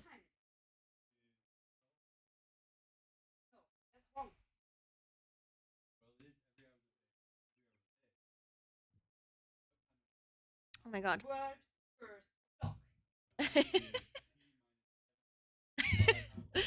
I can't drink this aloe vera drink, apparently. Alright.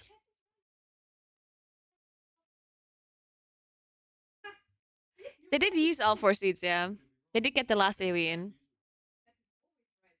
So the Liquid is definitely a little bit further in progression, right? Or they got a bit further, and they also have the Bloodlust, right? Which is also important to note, because being able to get through all of the other phases without Bloodlust is also like an important progression part that Echo still has to do if they want to, which I think they probably will have to do that eventually. Because let's be honest here,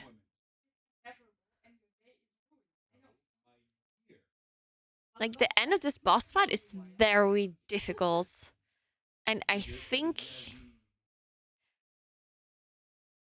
they have to change the I mean, I don't want to say they have to. I think they have enough damage either way, but it's incredibly hard to get this boss to enrage with everyone alive and everyone doing optimal damage. In fact, I would say it's almost impossible. Not almost, yeah, it almost is impossible. So you have to think about that too. You have to think about the fact that people will die and people will not do their optimal damage at the end of this phase. Like, that's just not gonna happen. And you have 8 corrupted seeds that you have to keep alive. People are not gonna be pressing their buttons in the most optimal way.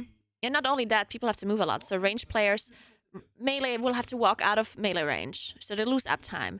Ranged have to move around, so they lose cast, right? Like, they're just not gonna be able to do that much damage at the very end, I think. Phase 1 damage is irrelevant. So the way this boss works is that the damage that you do to the boss in phase 1 is completely irrelevant because it's percentage based push. At 70% the boss faces. So it does not matter if you face the boss in 30 seconds or if you face him in 2 minutes or 1 minute, doesn't matter. The enrage or the relevant damage starts in phase 2, or in fact in the intermission. As soon as the shield is broken and the damage you do before the shield gets applied, that's what matters. So any point of damage you do to the boss before the intermission shields and in phase 2 and in phase 3 is the relevant damage.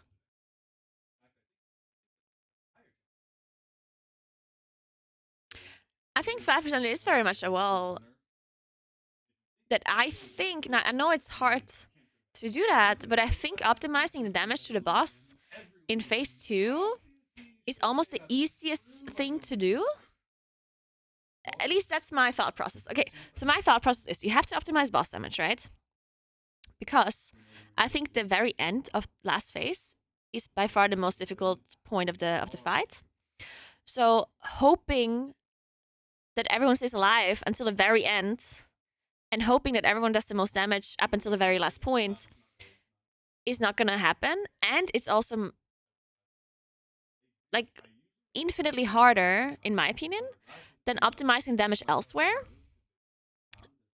So, since it doesn't matter where you optimize the damage, if it's phase 2 or phase 3, I think it's easier for them to reprogress phase 2, to switch around their cooldowns a bit more, take some cooldowns off of the Colossi, move some damage onto the boss, maybe switch some other things around. And that will cost them to wipe a little bit in phase 2, probably, because they're not going to have enough damage for Colossi, they're not going to have enough damage for the shield, and so on. But I think it is easier to do that than it is to optimize phase 3. I think so. I don't know. Obviously, I'm not progressing this boss, I'm just watching. So, in the end, they'll be a lot smarter than I am, but that's what I think at least.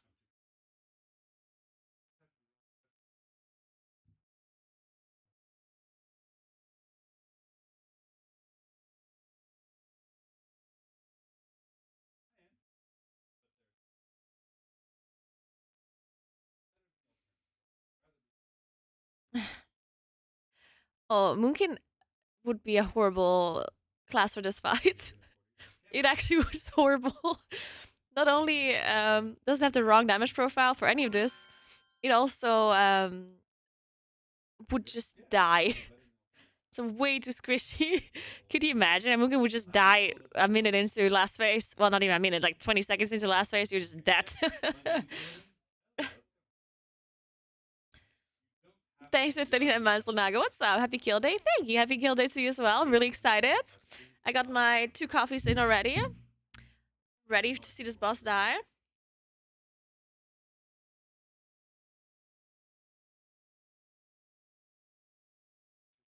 What happens if the people with the corrupted seed jumps off the platform? I don't know. I'm pretty sure Blizzard has thought of that though. It probably either it explodes or it just spawns back on a platform. One of those two things probably. Why are they starting so late? They played until 4 a.m. yesterday.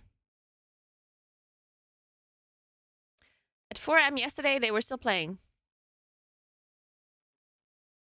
Which is 8 hours and 37 minutes ago.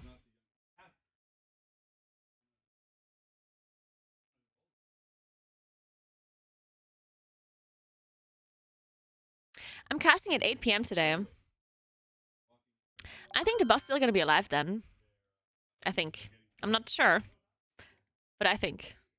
Thanks for 77 months. What's up? Thank you so much, S11 Plus. Hope you're doing well.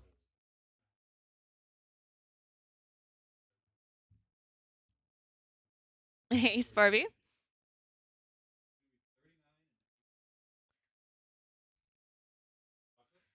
Hopes and dreams of earning Mythic. This is what we wanted to see. We have staying alive. At what point was this? Okay, this was 11:16 p.m. Okay.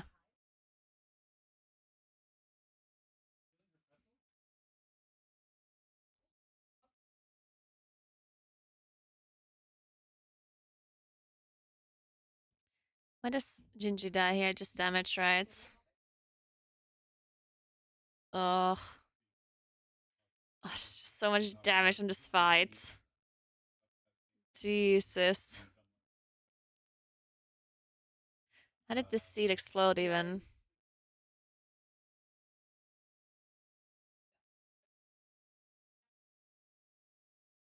Which one was it?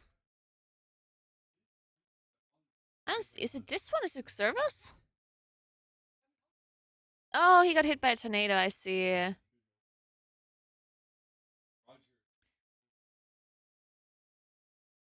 It's the rogue that gets hit here. At least it looks like a rogue. Is it Kush, actually? No.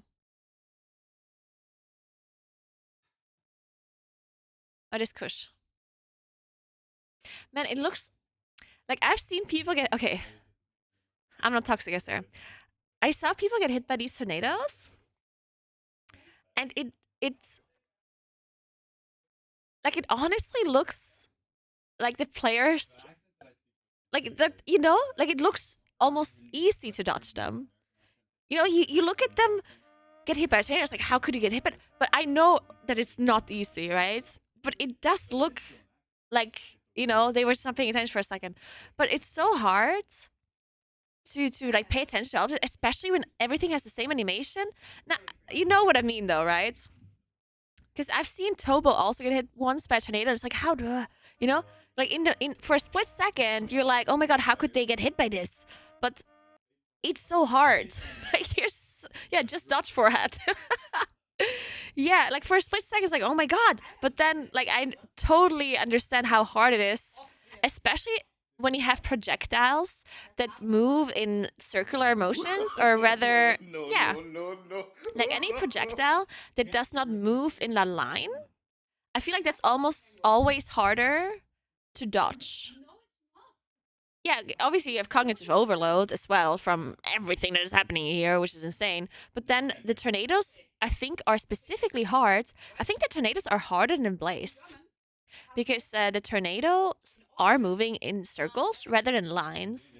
And I think if you're not fully paying attention to something, like if your brain is just half, like, background paying attention to something, then circles are harder. I don't know why. Well, mainly because you cannot... I think it's mainly because you cannot see their path. If you look at them, you'll be able to determine their path. But if you don't directly look at the tornado, you don't see like a line or anything where it would be going in the future, right? Yes, I think tornadoes are hard. With the blaze, you see the exact line. You're just like, oh, I'm moving out of this line, right? Now, of course, the blazes are moving around, so that makes the blazes difficult. But the tornadoes, you don't see where they're going with an animation. Like, you know where they're going if you look at them because you know how circles work. But you don't see like a projected texture or something that that draws a line on the floor, you know?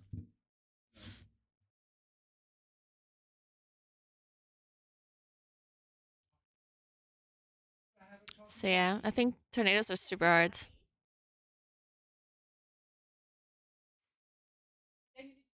It must be frustrating pinning a message just so no one will read it.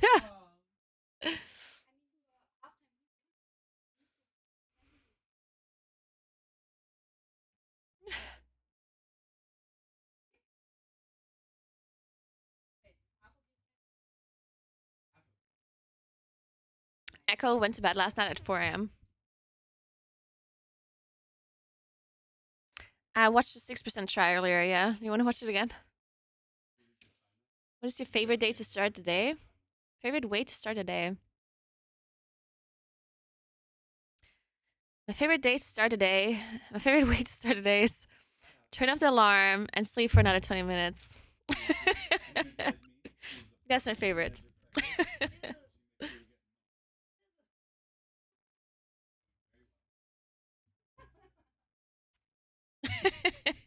Only 20, yeah.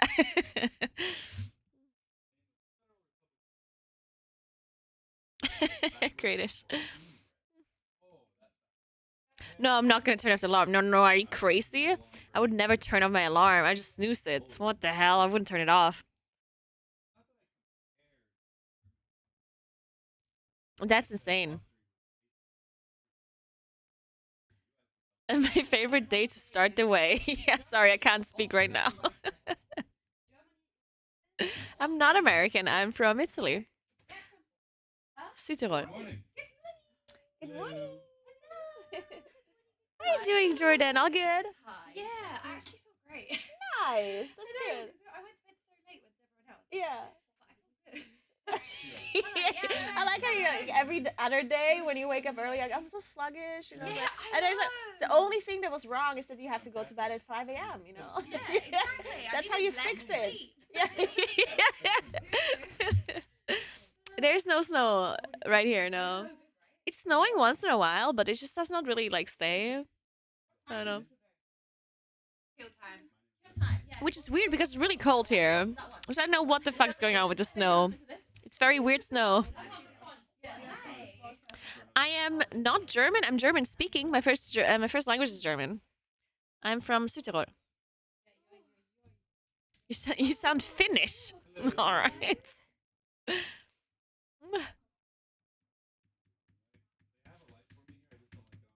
Not really Sweden, to be honest. What do you mean, not really Sweden? I'm pretty certain I'm in Sweden.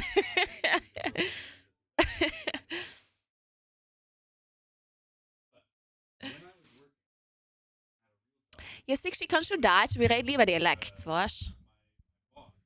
Weil hört eigentlich klingt so komisch und Südtiroler Dialekt ist aber viel schöner. Klingt auch viel besser.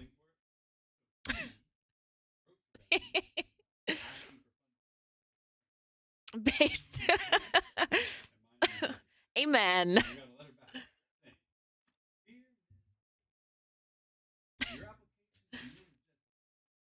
Almost as bad as Vorarlberg. Whoa. Calm down.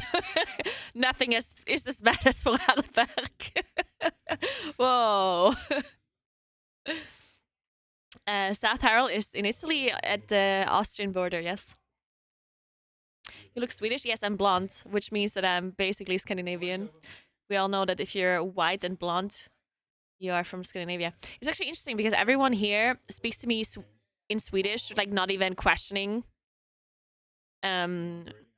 Which makes sense, right? Like I would pass as a Swede, right? So whenever I walk around here and I see Swedish people, they like, speak to me as if they just like speak. They don't even like ask, hey, like, do you speak Swedish? Like, they just like speak Swedish, right? Which makes sense. But sometimes I don't understand that they're speaking to me because I don't understand what they're saying. And there might be multiple people that like they talk to each other and then they talk to me. So I am not aware that they're speaking to me. And they think I'm rude or something. And I'm like, oh, sorry. I don't speak Swedish. You should just play along and nod or shake your head. Yeah. Good morning, Mike. What's up? You fresh and ready? Yeah, actually. Are you? You don't look so fresh and ready. Really? Well, you just like looked at it, it's like, huh? I'm preserving my energy. Okay, preserve it a little bit. No, but like, I actually slept really good today. Nice. Yeah, That is so good. into bed, I think I slept a little bit over. And I woke up randomly at 8. And then you checked your phone real quick? So I told myself, don't look at them. Okay. Because then I wouldn't be able to sleep. Yeah, okay. So I just looked at the clock and I put it down and I forced myself back. And then I woke up at like 11:30 or something again. Yeah, That okay. was good. Yeah, that's So actually I really feel good. fresh. Nice. Yeah. I think we can kill it soon. I'm gonna say 8 p.m. Right? Yeah. Still good enough. Is that when you're on the couch? Yes. Little bias. Slight bias. Oh. Now you got this. I 100% believe in you. Chat also believes in you. They give you all the energy, right, guys? Thanks, guys. Be sure to subscribe. That too. What? Twitch Prime is free. There's absolutely no shot anyone still has Twitch Prime left. Anyone that is following the race right now, if you still have Twitch Prime left or ready, then here's some Giga chats. Because I would have subscribed to either the Liquid stream or the Echo stream or some World First Raider stream as soon as this race started. What the hell, guys? Dude, are you just sabbing to me right now to prove me wrong? What the fuck? Are you guys insane? How do you have your Prime ready? What is going on? Are you crazy? Holy shit. Oh my god. Dude, what are you guys doing?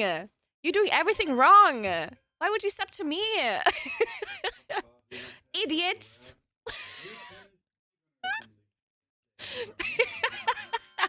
Oh my god, you guys are insane. Thank you so much. Kelso, thank you so much for 20 sub gifts. Oh my god, you guys are insane. Holy shit. Well, you guys are pumped for the World First as well, I see. All of the energy. Let's fucking go. I still cannot believe it. I just got like 30 Prime subs. What is wrong with you guys? What the fuck? Jesus. No. Do you just love watching advertisements on the World First stream?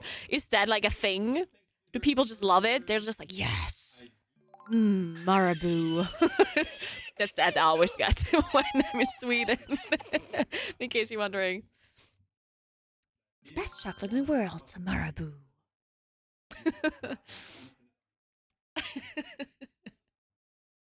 We have adblock. Does your adblock work? Mine doesn't. My adblock keeps breaking. I don't know. Alright, thank you so much for the sub. Absolute Menace. Derblol, sorry. Celos, Citrix, Warpman, AM, Mia, Randy Cocaine, Deja Vu, Simon, Scrade Cordova. Okay, I'm gonna stop.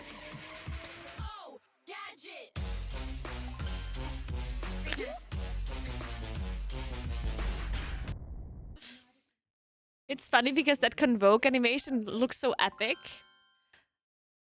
When Moonkin just like does no damage, especially with Convoke, like the most epic like animation, and then it just hits like a wet noodle. Ah, great times. I haven't bought Jungle Vrel. I'm sure you don't pronounce it that way. Jungle Vrel. Jungle. I don't know. The salty The salty licorice? I bought it. I didn't try. I did try it when I was in California, actually. Jungle Rel. Jungle Roll. There we go. That's it.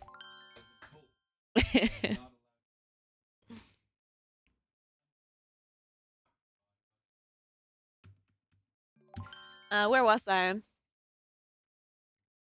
Oh, I'm lost. Oh, yeah. Simon. We have Screet, Kudoba, Nibellingen, Itziaya, Bob, Viper Sting, Xermet, The Real Henchy, Ave, Sock, Doom. Then we have Ice Cream Truck, Rayun, Surlon, Seppi, OMG, Strips, Happy, Brill, Rabbit, Waffilios, John O'Lock. Then we have Tom. We have Smokey with the 29 months. There you go. Thank you. And then we have Awkward Fan, Midnara, Arno, Misoki. Oh, Midnara with the 13 months. Thank you. Then we have Faux, Noise. We have Auf zum Atem. Thank you so much for 2 months. We have Fmack, Physis, Trox, Frog. We have the 3 months from Jessif. Then we have Sith, Infinite Vilco, Happy, Brill, Rabbit, Waffilios. Oh, I already said those. Oh my god. All the other ones, thank you. And thanks for 20 sub gifts, Kelso. Sorry, I've been reading too many names. My brain doesn't work anymore if I read anymore. Is Celia no venue today or still sick? Celia... I think he's still in a hotel, but I'm not sure. Is Ken? Has Ken been here in the venue? Okay. I don't know if he's here today. Maybe. Yeah, Ken's not gonna be here. Ken is gonna be sleeping forever. I don't think so. I think Toba was late once. Is Ken usually late? I know he used to be late when I was raiding with Ken. He sometimes overslept, but not that many times. It was usually Fragrance that was late. Fragrance is usually the one we had to call. We had to call his dad. I remember we had Fragrance's dad's number, so we could call his dad, so he would wake him up.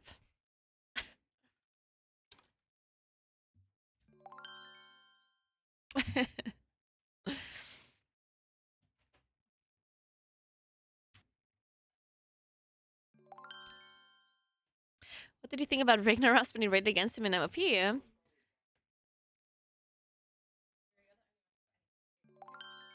probably. Like, I'm the only one that's like, yes, let's go. Yeah. Yes, I knew it. I mean, I thought of Ragnarok, like, I thought not much, honestly, because when I was in Method and we were playing against Ragnaros or playing against Blood Legion, it was, like, honestly, was not ever close, really. I'm sorry to say it like this, but I was never scared to lose against them. Because it was not that close. Like, we always killed the boss a lot faster than them. So it was not that close against them, so I didn't really think much of them, honestly. I'm sorry. Because it was like a big difference usually between us killing them and them. It was not like a super, super close race. It was much closer later. When we played against Paragon, it was always really close. But yeah, against Blood Legion, it was just never a super close race. I'm sorry. Sorry to say, I'm not toxic. It was just not close.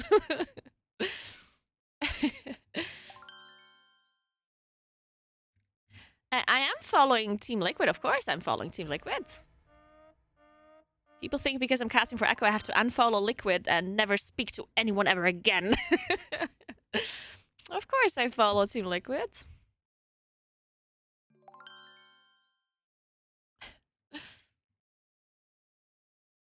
This race is super close. The raiders are all coming in here. They're going to start raiding very, very soon. And let me see. So let me look at the time. In LA, it is 4 a.m. soon. And they went to bed at 1 a.m. approximately. And they're not going to sleep that long. They said they're going to sleep like 6 hours or so, right? Or can anyone confirm or deny what they said about their sleeping? Hours? Hey, Johnny, what's up? How are you doing?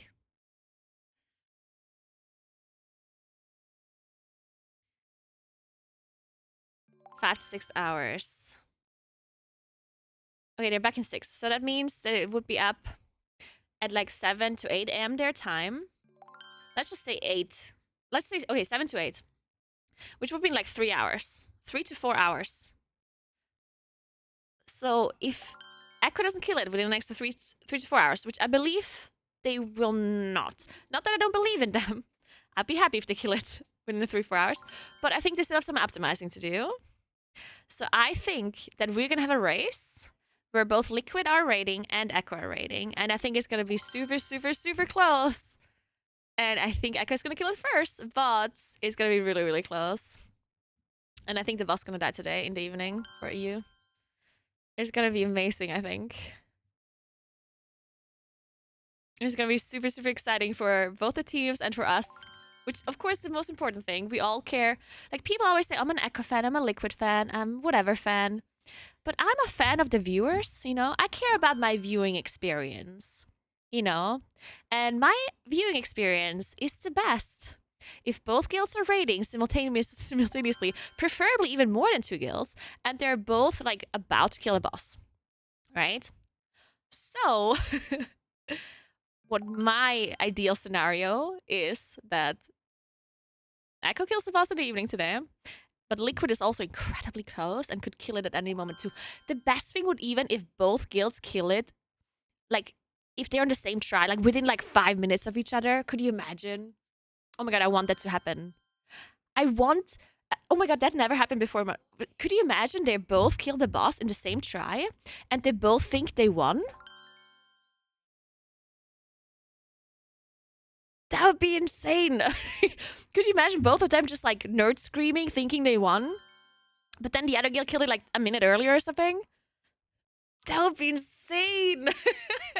Oh my god, I really want that to happen now.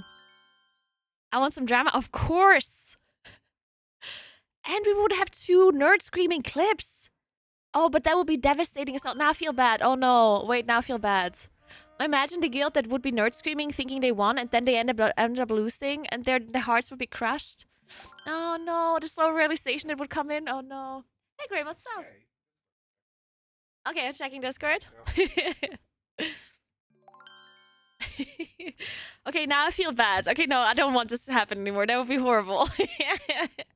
Oh my god.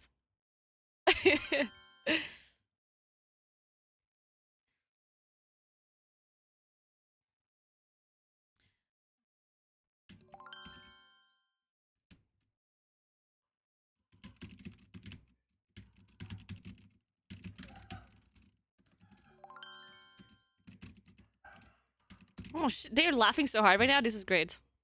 That's a good sign.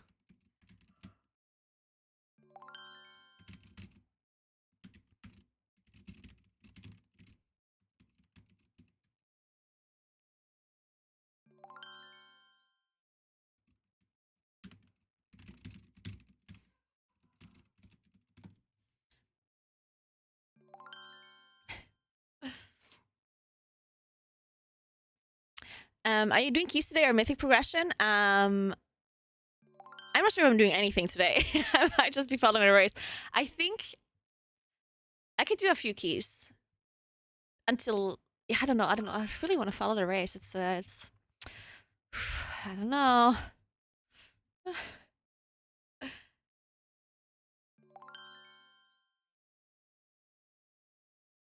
Dude, earlier I came in here and Jesse, like, told me that Method got to 10%.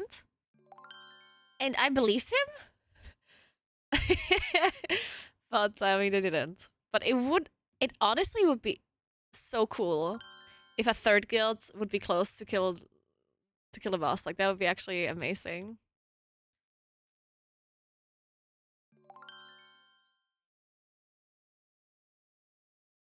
Dinner rate? Oh shit, let's fucking go. It is fucking happening, guys. Where's Tunji?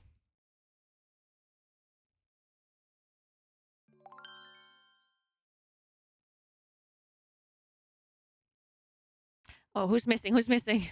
It's a rogue. Oh no. Oh no, oh no, no.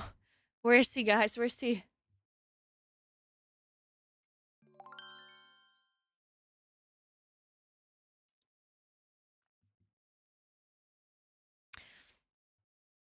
Does someone have Perfecto's dad's number?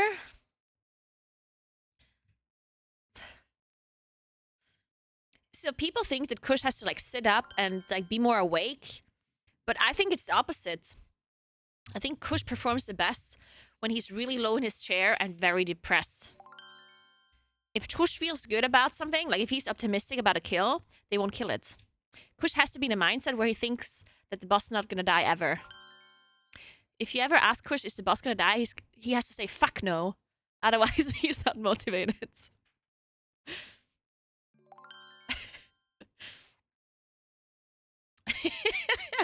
Kush is like a dolphin. He lies down and half his brain is asleep at a time. He can rage for 24 hours. That is actually the peak gamer brain.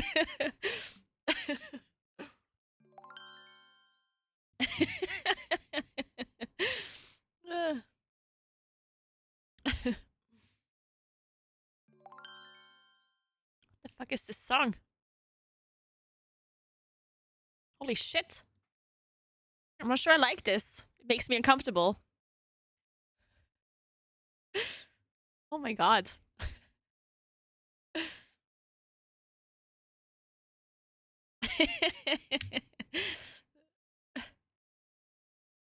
You know, Johnny, that was horrible. I don't know, don't ask.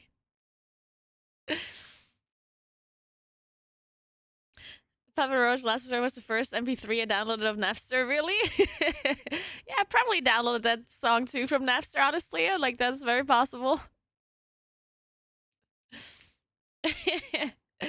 She loves chat, of course I do. I love the song, I love chat. Kush's cheer when they kill it isn't nerd screaming, it's just sitting up. He'll just wake up his full brain, you know? The one that was asleep from his dolphin brain, he'll just wakes up and it will be confused. You know, when you wake up in the morning, you just look around. It's gonna be Kush when they kill it. He's like, oh, where am I? 100% brain power activated, yeah.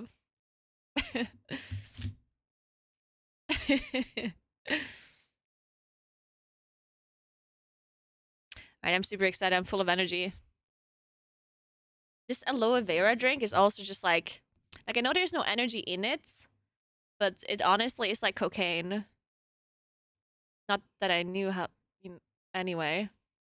Huh? They's like, huh?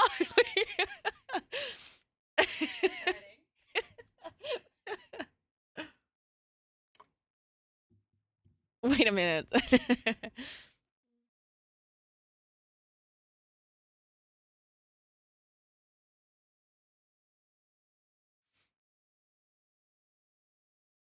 What the fuck, Johnny? Oh, that's going too far, Johnny, okay? Whoa, calm down. Oh, man. Man, this makes me worry about the special stream on the 30th. Not that I wouldn't be worried already, just generally speaking, because you are giving me challenges and you're probably going to waterboard me again and make me do an NPC thing and something that's incredibly embarrassing. But this sentence you just brought, it makes me worry even more. Like, you just get more and more unhinged the longer I know you and the more special streams we do. It just keeps on getting worse somehow. Every time.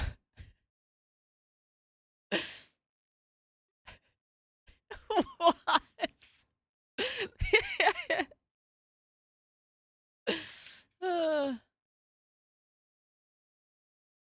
The longer we know each other, the less I pretend to put on the mask. Holy... Oh, there's a ready check.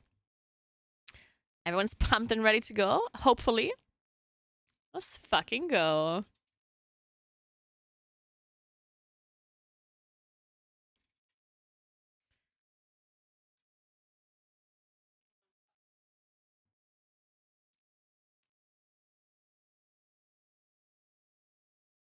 Everyone's still talking about the going to bed thing. Fuck it, that's ancient history. Whatever happened yesterday happened, okay? No more discussions about bed time, sleeping time. Fuck it, we're here now. We're raiding. Whatever happened yesterday cannot be changed.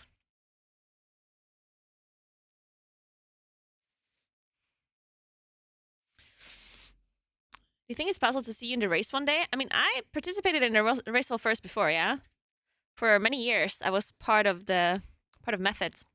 I won a lot of races, and I'm not gonna return. It's not gonna happen. I'm very glad that I got many well first. I'm very, very glad I did that. And I'm also very glad that I don't have to do whatever they are doing right now. Wei Shen is her Roman Empire, exactly. Boss dies within the next 17 pools? That's wrong. Wrong. Boss dies at 9 p.m. today. Hey Sheldon, what's up? I'm not undefeated, actually. I did lose the race first once. I won all the other ones that I participated in. But I lost one. I lost Nighthold against Exorcist. With my boys in Serenity. It was tough times. We almost won. We got second. We almost won. We reached the boss first. But then we had a lot of issues on Gul'dan. Trying to get enough players. We did not have enough players. We could not rate that much. I think we only rated like 10 hours a day or so. Which sounds like a lot, but for a race first, not a lot.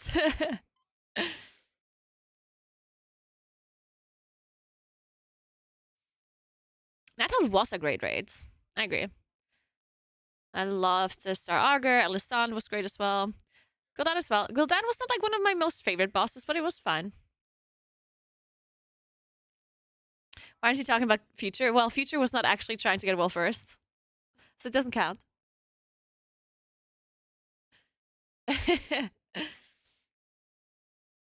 The custom haircut actually happened on Blackhand. I can't believe that's a story that people still know. It's so funny. It was hilarious, though. Like, we were progressing on Blackhand.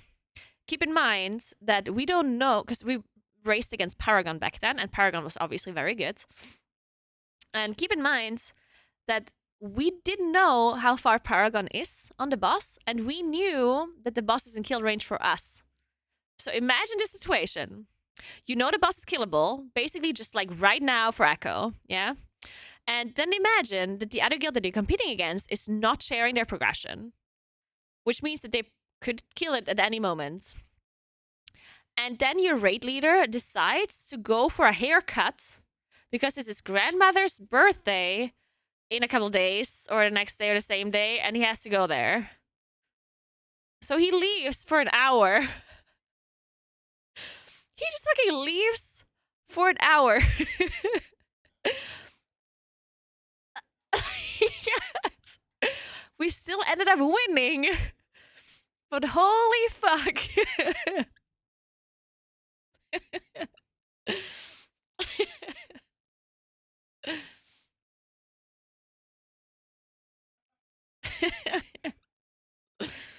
Oh. Good morning, GM. All good. Waiting for the kill to happen. Yeah. As we all for 20 hours. Yeah. Oh, yeah. I'm not looking like ass for you nerds.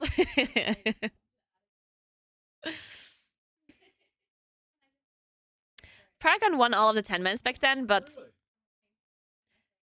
there was no competition for them. Like, there were no other good 10-man guilds. So they really easily won them, like, by a mile.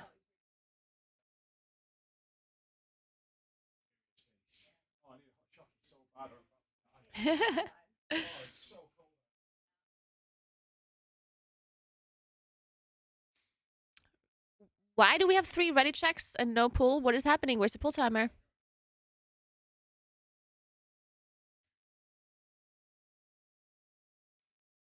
$10-man did drop the same loot as 25-man, yes. It was just the 25-man was a lot more difficult. And I'm not going to start arguing, because it's just a fact. 25-man was infinitely harder than 10-man. And it's not comparable. To say that Paragon won just because they kill the boss faster in 10 men is just wrong. Objectively wrong. It was just different. They won 10 man and we won 25 man. And just because they killed it faster in 10 man does not mean that we didn't get to world first in 25 man, because we did. Shut the fuck up.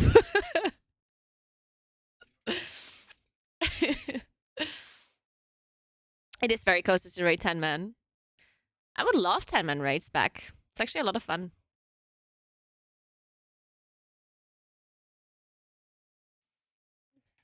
Coke or Pepsi? I don't like Coke or Pepsi, actually. Not a big Coke or Pepsi fan. I don't like any sodas. I don't like carbonated drinks in general. The only carbonated drink I'll drink is beer and Prosecco. Doing extra shifts here. Yeah. Oh wow! How do you get any good books? I was Smart girl last night though. Yeah. Sounds like a long way. I was kind of thinking that this is not gonna happen. The God pull was possible. We believe it was possible, but then it got very impossible. That's what I left. Alcoholic much? You're calling me an alcoholic because I just said I like beer and Prosecco? Do you like beer? You like Prosecco? No. Okay, well, he's not an alcoholic then. He doesn't like Oh, Prosecco. wait, I will be like when this boss dies. I'm full alcoholic. It's gonna get dark. Don't you like Spritz? Well, Spritz is... The reason why Spritz is carbonated is because of Prosecco, and that's that I like it, so... So yes, I do like Spritz, of course.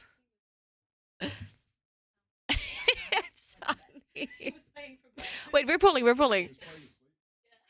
Alright, let's see how good the first pull goes. Do you think the first pull is gonna go well, or do you think they're inting? I mean, technically speaking, they should be inting because they just woke up. But maybe they're just unlocked. I mean, look at Kush. He's just full awake. Look at him. He's fully sitting up, fully open eyes. This is incredible. Never seen him like this before in my life.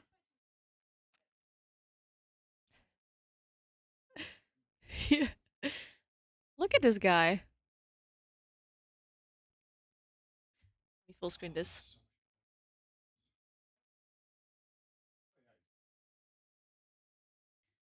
Right.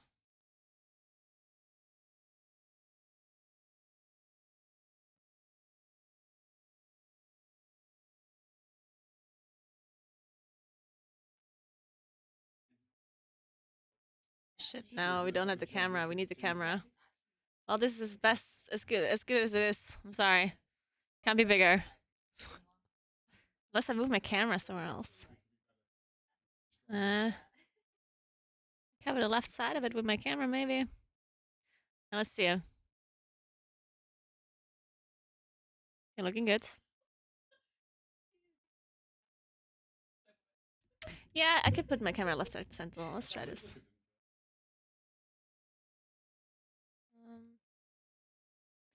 Put it here. I think it's smaller. Here? Think about this one. Is it bad? Over Kush's cam?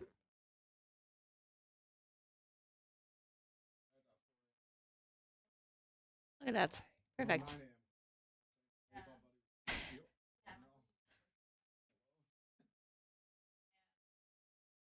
I'm gonna look at Kush like...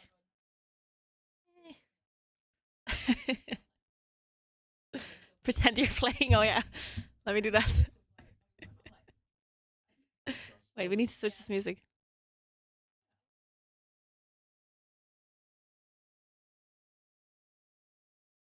Nah. Okay, this is good. Alright, we're...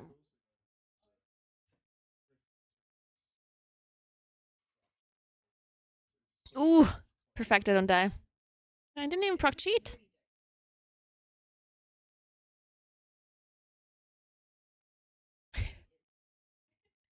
Okay, we're gaming, guys. We're gaming. Let's see where they used the bloodlust. They didn't discuss that much. It looks like they did not immediately go...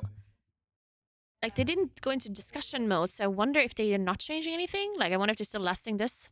I think it would make sense for them to still last this. I'm not 100% sure. Like I wonder when they want to like fully optimize stuff. Because they have not fully seen the last phase just yet. Well, oh, we have a death. We do have a rest though. Okay, salt that back up. We're fine. Oh, they're not lasting. Or? No, they're saving it. Alright, no lust for the S. Let's see where they last then. Alright, I think this might be a phase 3 lust.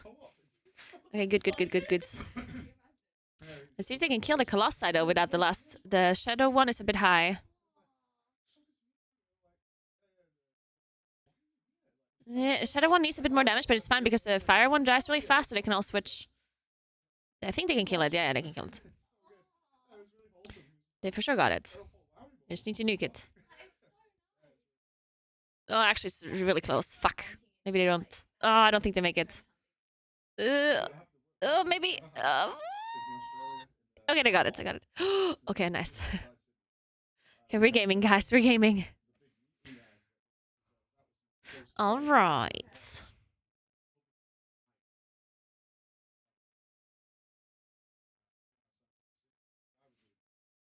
All right, we see the grips coming in, and the gateway's back.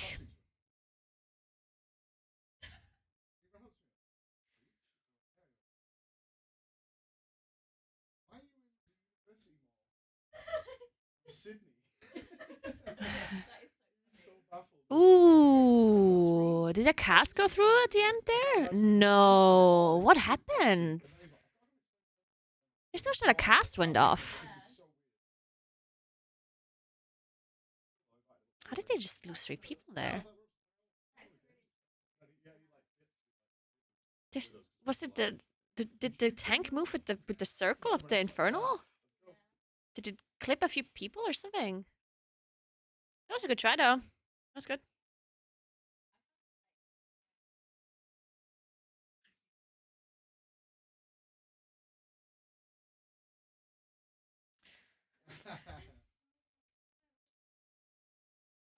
What do you think of the Holy Priest for this? Doing so much healing? People always look at, like, I personally think that for a boss like this, the damage meters and the healing meters are completely irrelevant information. They tell you nothing. Because a fight like this is very complex, like incredibly complex. There's so many different damage profiles that you need, so many different healing profiles. So, like, to combine all the damage numbers into one graph and to combine all the healing numbers into one graph is going to give you such little info about the complexity of the fight and how important they are for different phases. It's just because someone is number 1 on healing or someone is number 1 on damage does not actually mean that they're the most, like, that they're the best on this fight. Because you don't just need one thing on a fight like this. You need multiple different things. Like, you need, of course, boss damage, but you need different kinds of boss damage, right? You might need burst for the shield, which you need different kinds of cooldowns for different kinds of situations at different moments of the fight. You need bursts or 2-target cleave for the Colossi. You need AoE burst for the small ads that get gripped. And then in the last phase, you need to be able to do damage to the boss while also moving and while surviving.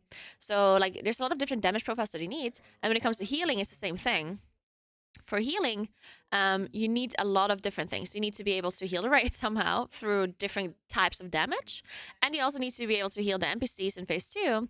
And you somehow need to be able to survive yourself, have movement yourself. You need to be able to have diminishing return, DR, damage reduction, but you also need healing, right? So Celia is the Disc Priest. He's the one providing the most DR, the most absorb. So he's going to be the one that really focuses on keeping the raid alive, while a lot of the other healers are focusing on other things. But just because Celia does the most healing on the healing meter does not mean that Celia is, like, Disc Priest is the best healer and that you should bring 4 of them, right? That makes no sense. Because Celia would not be able to heal the healing ads if you wanted to. Like, Celia would be or the Disc Priest in general would be a horrible choice to heal up the trees or the other ads. So you need the other healers for that.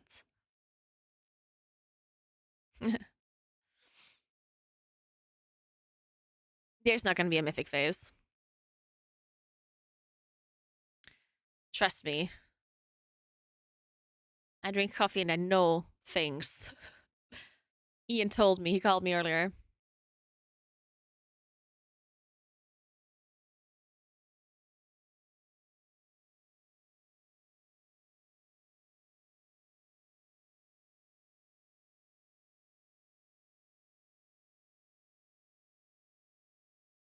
The Rishwa bring Cankermantis, bigger number better. Well, it depends, right? Like on certain fights, the numbers are relevant. On a certain fight, it means that that class is just better. Like if you look at, I don't know, Smolderon. If you look at Smolderon, then yeah, the class that does the most damage is just gonna be the better class, right?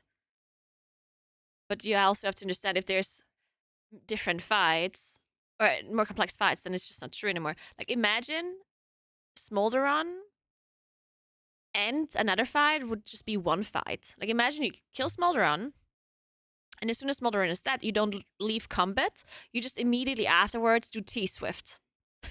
Which would be horrible, by the way. But let's just assume that's the fight, okay? So it goes Smolderon into T-Swift. No break in between, right? Now, the overall damage meter of that would not be relevant anymore, right? Because you need to have the damage profiles to kill Smolderon. So you need to have a lot of single target damage, of course, to kill Smolderon. But you also need to be able to kill the roots on T-Swift. So you need people that can do AoE. So the damage meter is going to be completely in favor of the classes that do the most AoE damage. So the people that are going to be the number 1 and number 2, number 3 damage dealers are the ones that do the most AoE damage to the roots. Does that mean they're the most important or the best classes for the fight? No, not necessarily, because if you only bring those classes, then you wouldn't be able to kill Smolderon, because you don't have enough single target damage, right?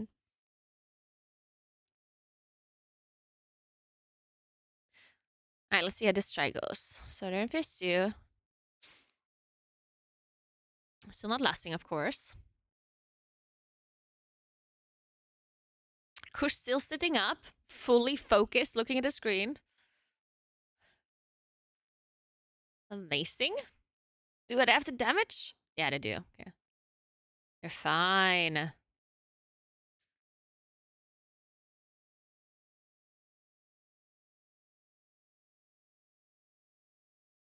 All right, all right, all right.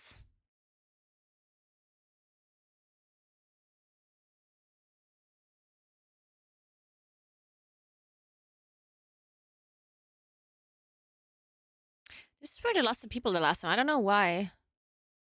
Not sure if a cast went off or if they got clipped by the blazes. Let's not do that again. All right, they're fine this time. Cool. Let's see if they have the damage.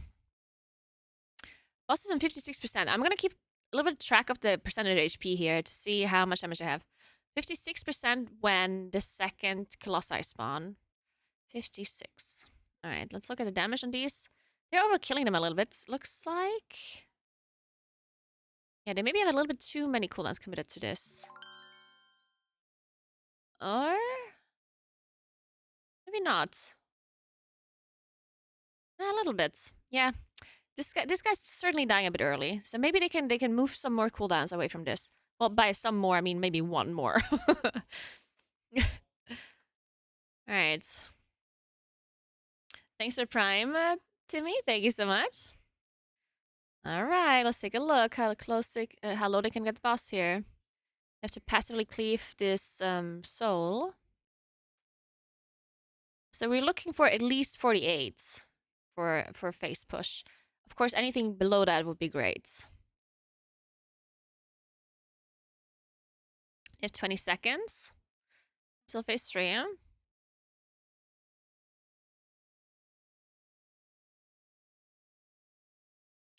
All right, there we go. So they got the boss 48, which is totally in line. In fact, it's really good because they have Bloodlust still, right? So yeah, this is a very good try. Very, very good. All right, let's see what they can do.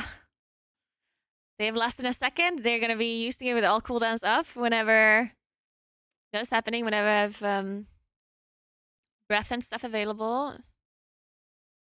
Maybe after the first AoE, kind of like how Liquid was using it as well. All Alright, so looking good. There's one blaze. Oh, what about this? Okay. Oh my god. The show's blaze looked like it's going right through their seats. Alright, the first seat is coming up.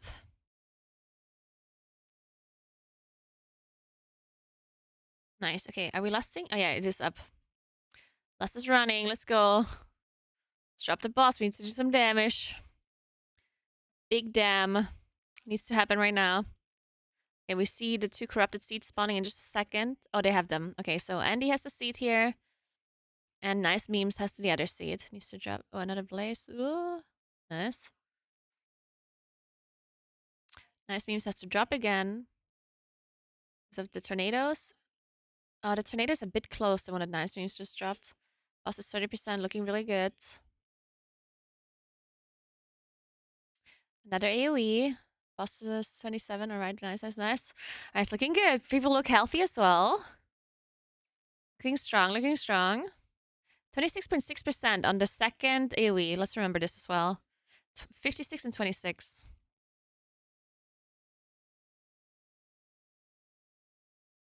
Alright, we get the corrupted seeds. They've been picked up. We now have 6 seeds in total that we have to juggle. Nice, very clean.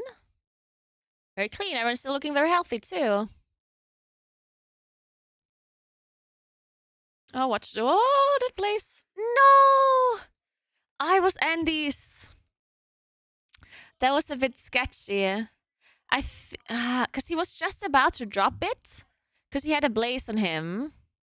So he was just about to drop the seed. But then another person got a blaze that went right through the spot. So he did not want to drop it, which is understandable. But what he should have done is drop it anyway. And let the other person react, I guess, right? Like, that would have been the play, but it's hard to make this decision in the moment, right? Fuck. This was so hard. This was so difficult. Yeah, because what do you do, right? Because if he drops the seed and then the other person does not move with the blaze, then you just wipe anyway as well. So he tried to, like, save it by moving out of it last second and then drop it, but it was too late. Did not have enough time. That was very clean. That was very, very nice. And now we have some numbers too that we can remember. So when the boss disappears for the second Colossi, the boss was on 56% approximately. So we have that as like a benchmark. And then last phase start was 38. Around that. Yeah. So that's a number we can look at as well without lust. And then we have 26.6 is what we had after the second AoE, right? After the second Annihilation. So if we look at those percentage numbers, we can see if they do better or worse when it comes to the damage as well. We can also compare it to Liquid as well on their best pool, see what they had there. Let's go back. Actually, let me find their best pool. Give me a moment.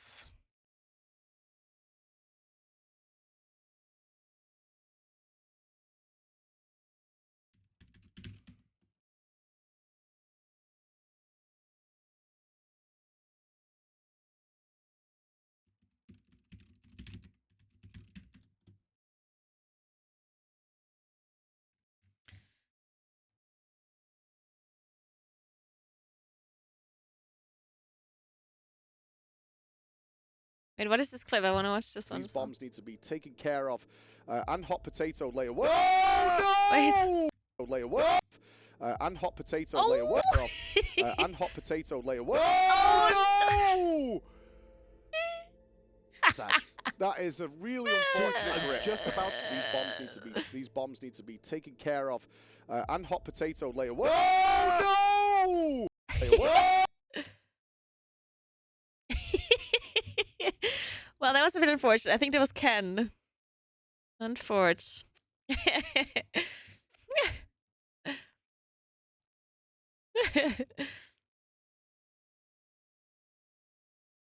Alright, so let's take a look at the percentages. Let's go. Okay. Let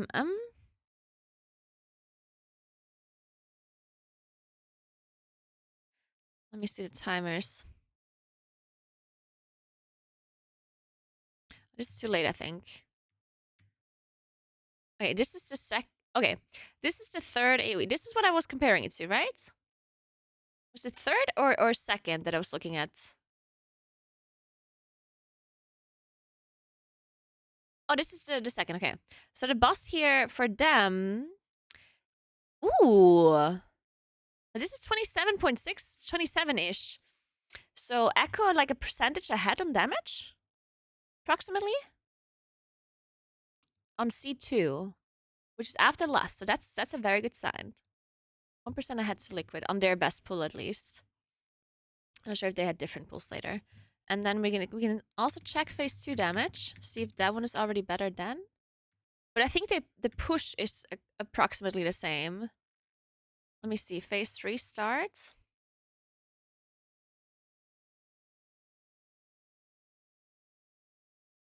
Yeah, so phase 3 start is about the same, so I would assume that phase 2 is also the same. Okay, we're currently still discussing things. The boss not being pulled, so we can check some more numbers. Oh, I should just have I should write this down. Let's. Ooh, can we have like an app with like post-it notes? Post-it desktop. Does someone have a good app or something for desktop where you can write notes and like pin it that is always in front, like always on top?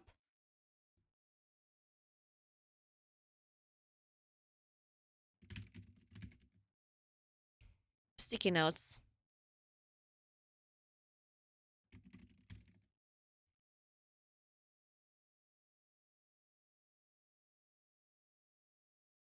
Wait, you can just do that generally? How do you do sticky notes? How does it work? Oh my god, that's a thing? How do I make a sticky note?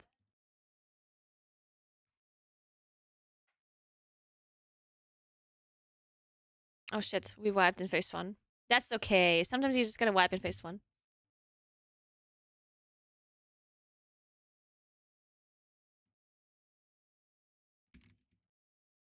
Oh, sticky notes. Yeah, there it goes. Sticky notes needs an update. Okay.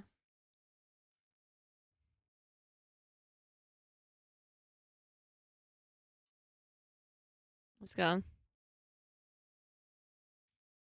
Okay, we have the instant ready check come out. Do I have to sign in? I don't like this song. Fine, I guess. Sign in for a moment.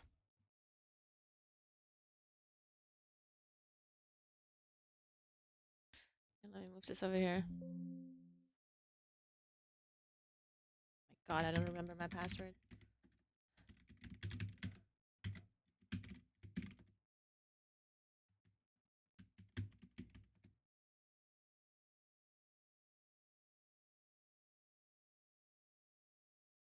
Microsoft Authenticator app? Oh my god. What is it, like on my phone? Oh, you don't have to sign in.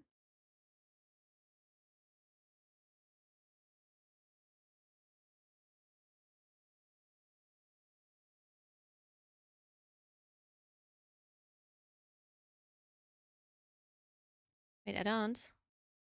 How do I not sign in then?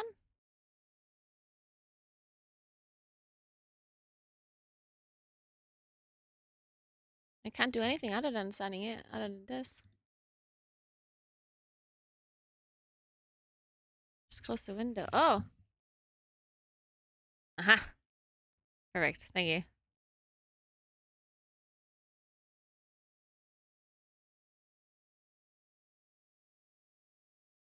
Cool. Okay, now we got this. We got the sticky notes going on. Wait, where do we put this? Here, we don't need to see this.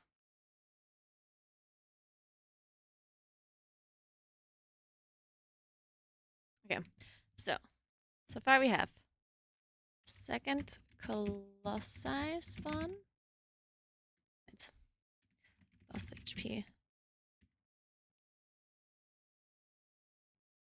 These two.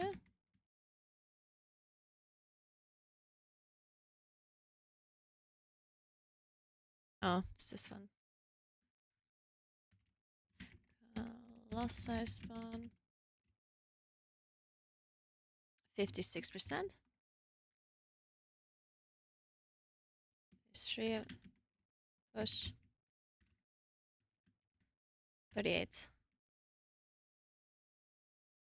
Then we have phase 3 numbers.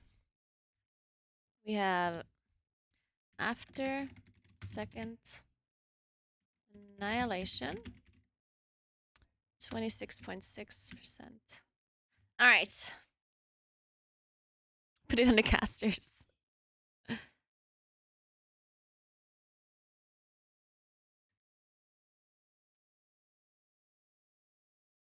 we go. Sorry, my camera's a bit in the way again. Let's move that.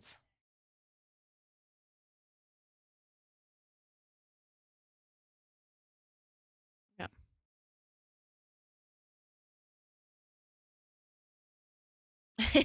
Gross.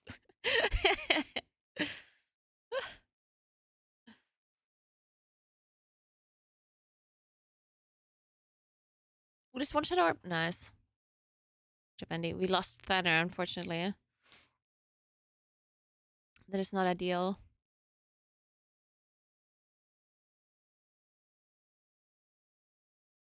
Liquid is going to start raiding again in approximately, let me see.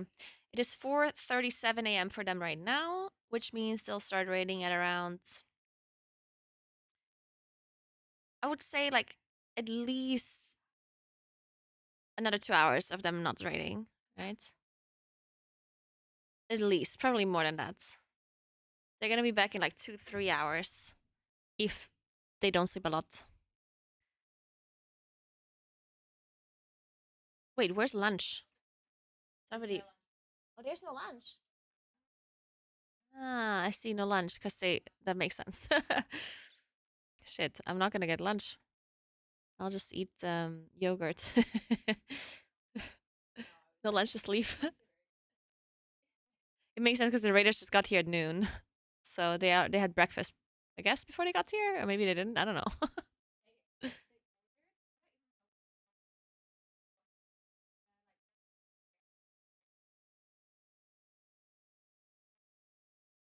Oh? Really? Oh my god, I missed the whole thing.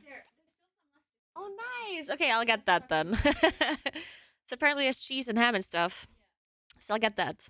If there's still any left, because I was completely unaware of this. Apparently, that'll happen while I was, I don't know, talking about cocaine.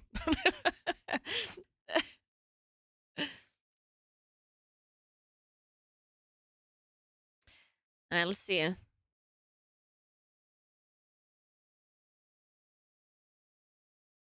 Alright, let's see if we get the percentage again. So we have 56% on second ad spawn.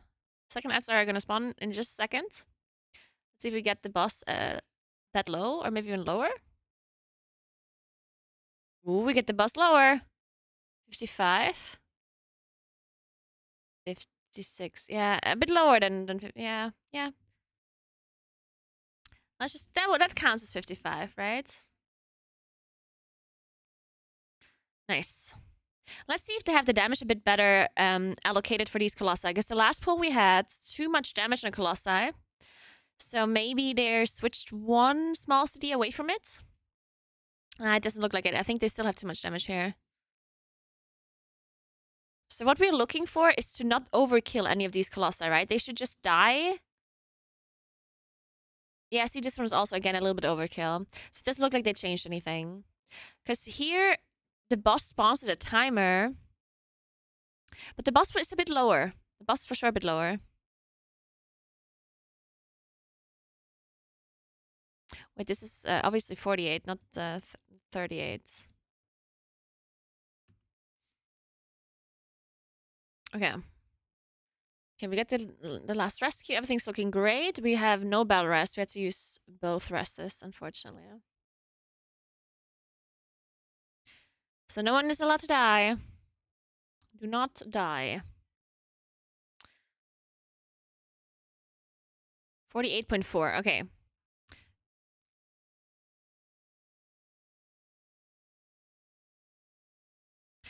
So this is a good try. We can do this.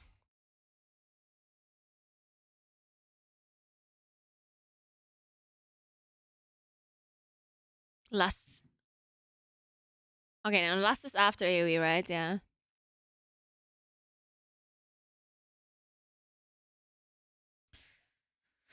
All right, all right.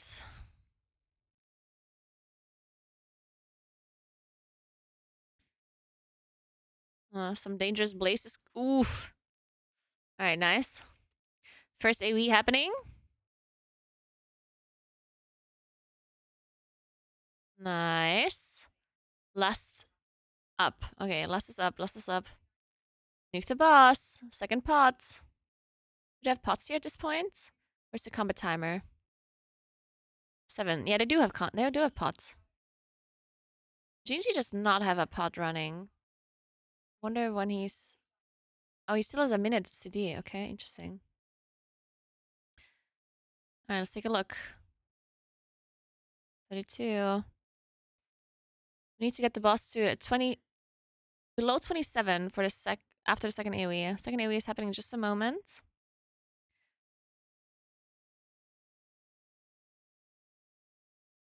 Alright, I need to get the shield now. 27, 26. Yeah, I would say they got it again. Yeah, they were also like below 27 after shield. So the damage very good. Same as last time, approximately. Oh, okay. So we got the next corrupted seeds. We have 4 corrupted ones and 2 good ones right now. 6 seeds in total that they have to protect.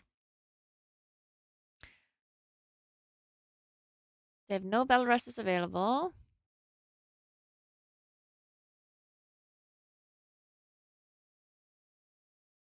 They all have different UI, so it's hard for me to move. Like, I can't start to move anything. All right, let's see. Third AoE coming up. Nice, this is looking good. It's looking good. Ooh, it just dropped so low though. Can we have a different POV? Mirror's POV is constantly covering his AoE. 17.5. All right, looking good, looking good. We do have a rest ready now if someone goes down. We have 6. Fuck. Fuck. I think that was Perfecto seed. It looked like it at least. That was a really good try though. That was very, very good. Very good try.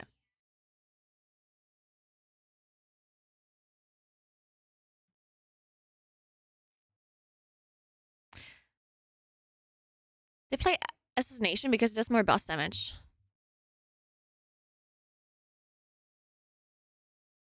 I'm gonna... Oh, do we get a replay now? Oh, there we go. We got the replay. Yes, I think this seed is exploding. Actually, no, wait. This one is really early. Oh, we did not get the replay properly. Let me go back.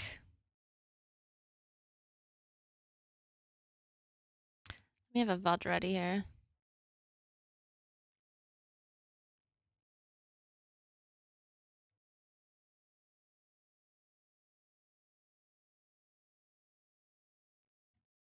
No, where is it?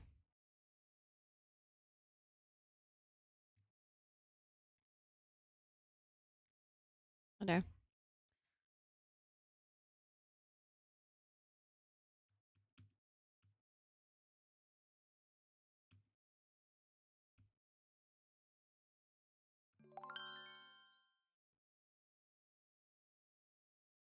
Thanks for the 86 months. Wait, Norix, what's up? How are you doing?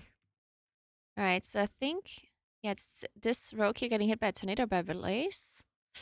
That was a bit unlucky. Well, not unlucky, but the other Blaze, yeah. So you can see this person here has a Blaze on them, and then they move back, and then he has a Blaze on him too. So he dodges the Blaze backwards. He needs to drop his seed, but he also moves back because he also has a Blaze, like a seed. Oh, this is just so difficult.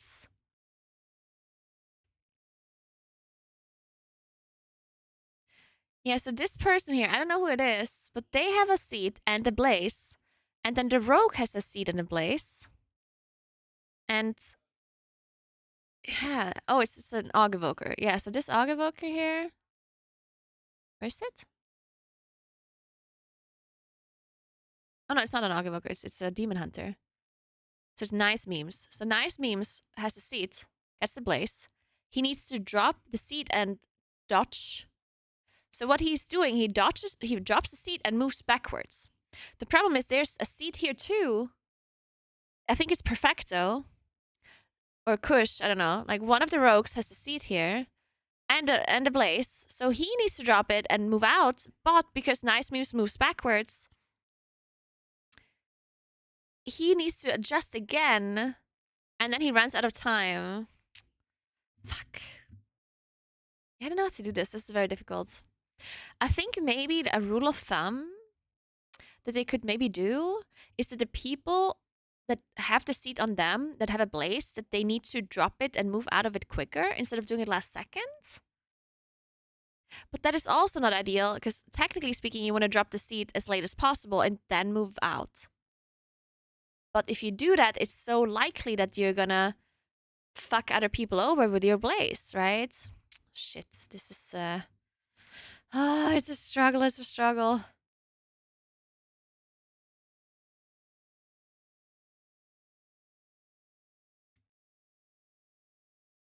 Can we get some epic is there like a WoW playlist with epic WoW music?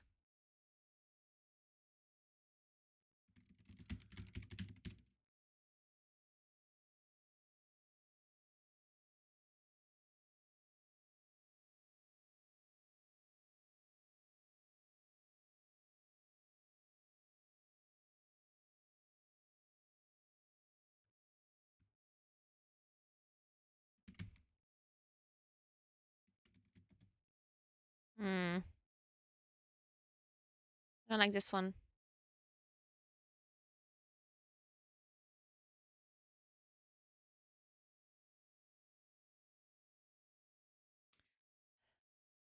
Anyway, we need better music. Not this one. Can't do YouTube, Johnny. I need Spotify.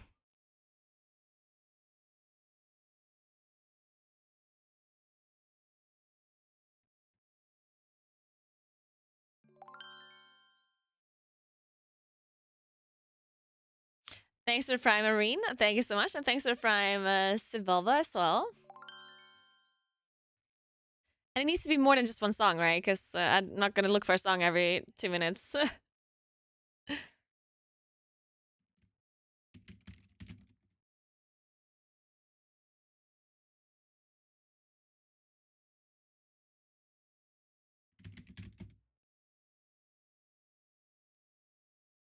There's all of this. Okay, I'm just listening to this now.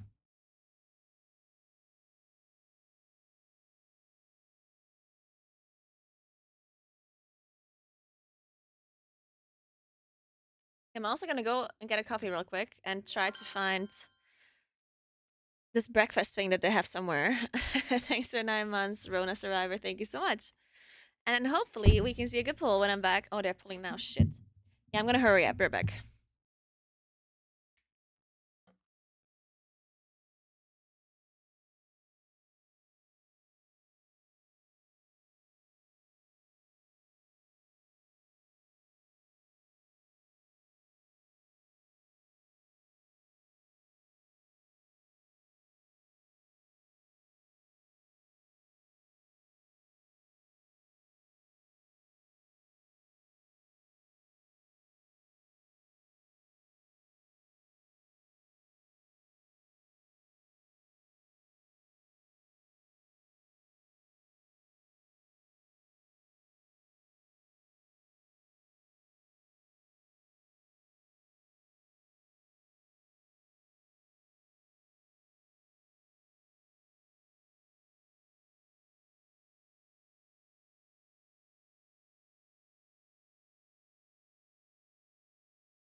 Alright, I found pizza from yesterday. Apparently they ordered pizza yesterday at some point. And it's pineapple. It's ham and pineapple. Okay, let's look at the percentage. Where are we? 66, alright. Oh, it's phase 2 start, okay. So not eatable. Of course I'm gonna eat pineapple pizza. What the hell? Of course I will. It's not cold. I actually warmed it up a little bit in the microwave, which is not ideal because then it gets a bit soggy, but you know. Didn't feel like cold pizza.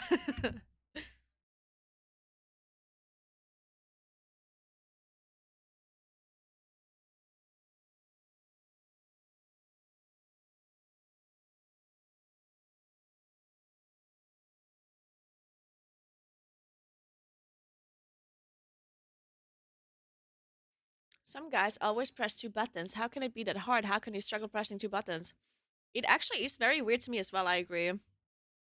How can you struggle? Like, not only are you only pressing 2 buttons, you're also playing against a scripted NPCs. Like, it's literally a computer. How can they not kill this boss? Like, how is it possible for them to just die to mechanics that are scripted? It's horrible.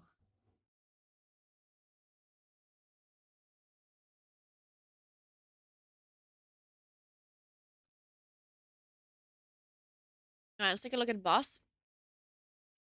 Where are our notes? There are. 56%. Wait, this is actually a really good try. Whoa, wait a second. They have so much boss damage. Holy shit.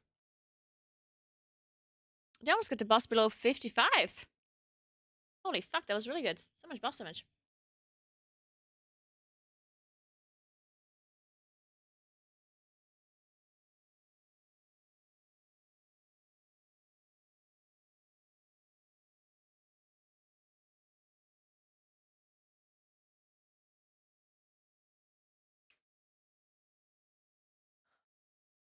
Yes, I'm eating the pizza with a fork and a knife.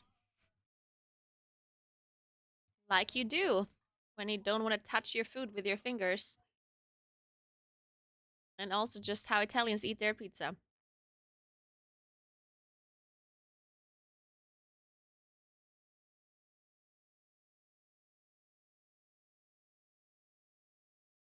Mm. No, Holy shit, did Bell actually die there or no? Didn't. Holy shit. It looked like he was dead. Okay, so we need to push the boss to 48%. Anything below that would be ideal. Dude, if this boss is below 48, that would be so nice. Oh, it is! They will push it below. They have so much damage! Holy fuck, that's such a good try. It's below 47. Holy fuck, that's so much damage. That is so, so good.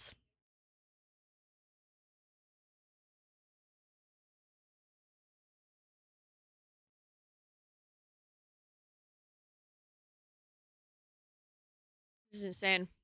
This is very good. Very good damage.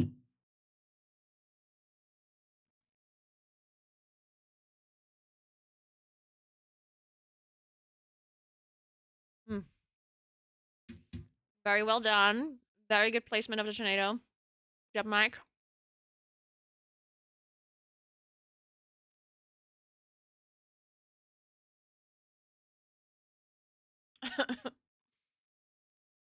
Alright, Bloodlust. Lust is up. Let's pump some damage.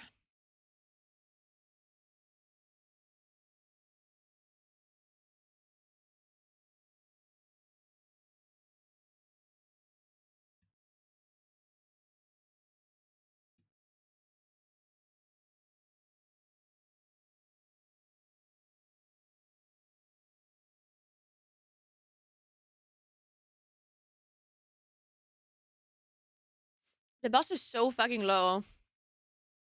They have so much damage. Holy shit.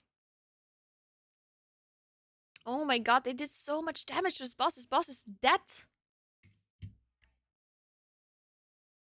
25.5.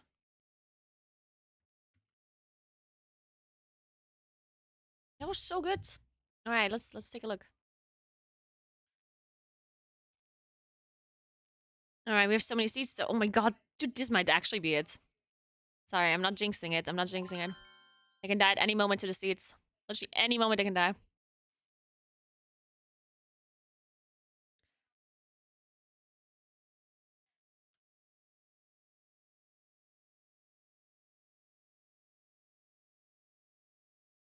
All right, AoE.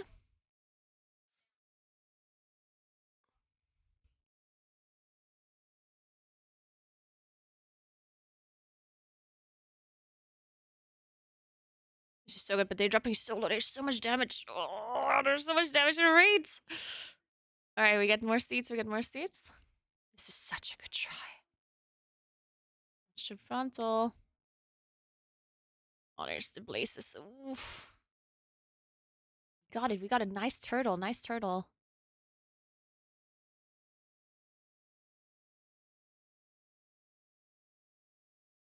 No, so. Oh, no! Fucking. Oh, dude, one seed unsalted. Oh, fuck. That was so good, though. That was so good. That was very good. Salted had, there's nothing he did wrong. It was someone that moved into him.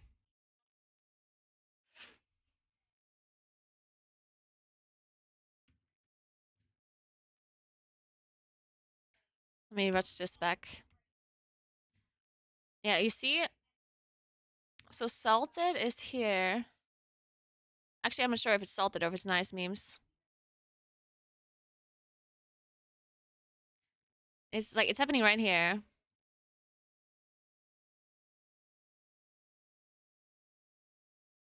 Yeah, so here, look there.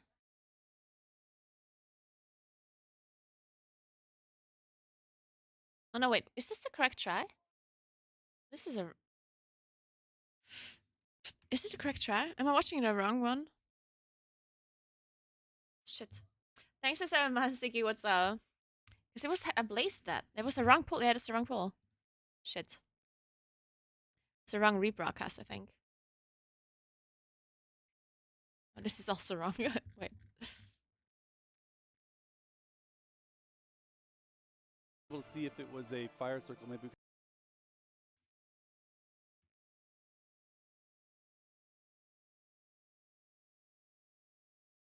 It was the correct pull, or? Am I crazy?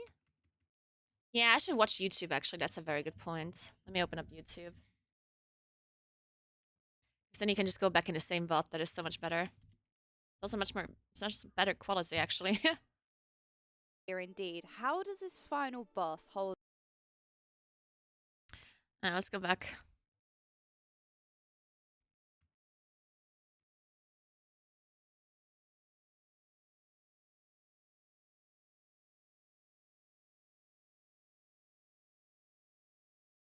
Okay, this is where it's happening, okay. It is salted, okay. Yeah, look at salted. Ah, fuck. It's so difficult for him to do anything here, right? Because he gets... So he is here, right? Let me move the camera a bit. So he's here. He has the seed on him and the blaze on him. So he has to drop the seed. Technically speaking, it would be best if he drops it right now. But then the problem is Thanner has his blaze right through him. So what he tries to do is he moves out of Thanner's blaze. So he can drop it. But he dropped it in the back. Wait, so he dropped it in the back, but I think Thanner is just exploding it. No, it's not Thanner. It's this person in front. So Thanner dodges it last second.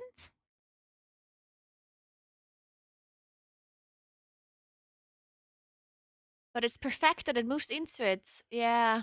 Fuck. Actually, no. I think it's actually Thanner that clips it first. Yeah. So Thanner clipped it first.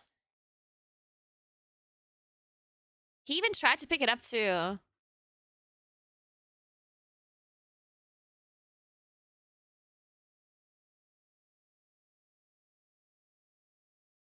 Or was it this one that was exploding first? The server one? No, it wasn't. Ah, this is just so difficult. There's just so much happening. Fuck, it's so hard.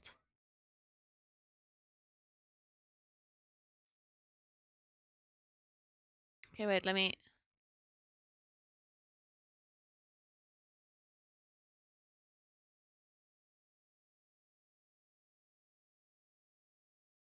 catch up here.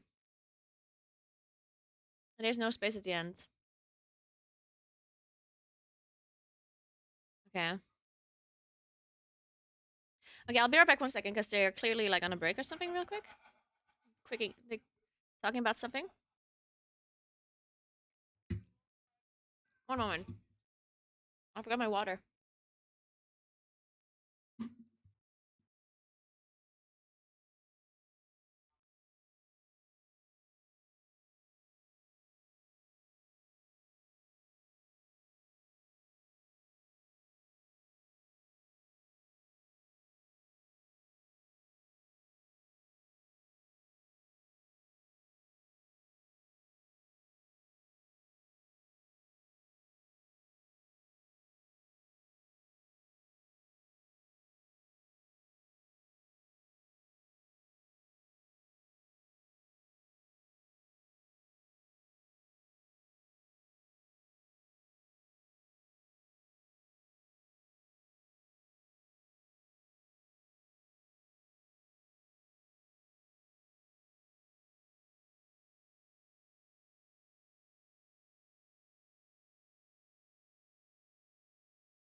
You know, I said I'm gonna get water. I did not get water.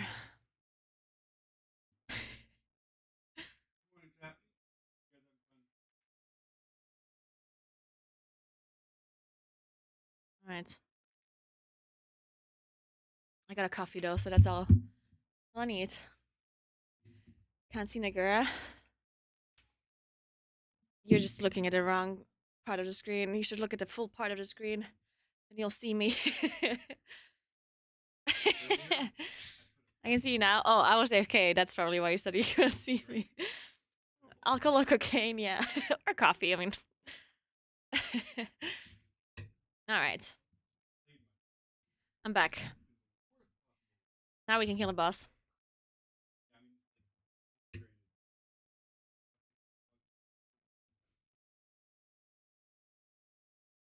I miss chair.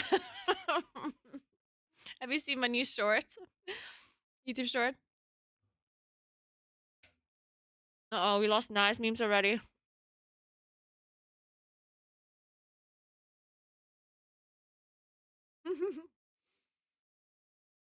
Yeah, everyone's like eating, drinking hot chocolate all the time.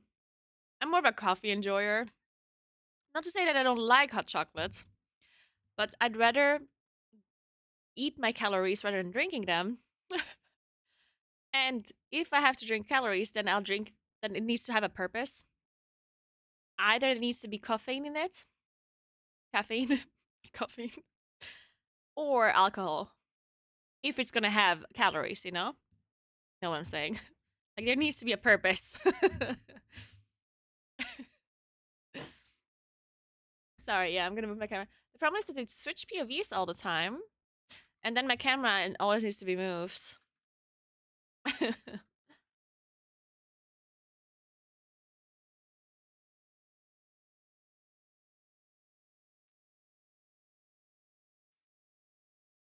Alright, intermission.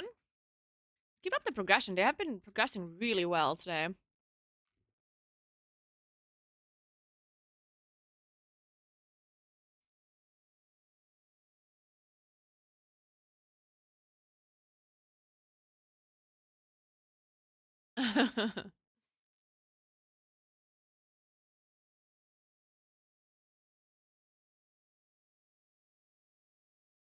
I don't think people want to go home. Like, people don't want to kill the boss to get home. People want to kill the boss to win. Like, that's all that's on their minds. Like, that's the whole thing. That's the whole reason why they participate in this race well first, to win for this moment, right? To kill the boss.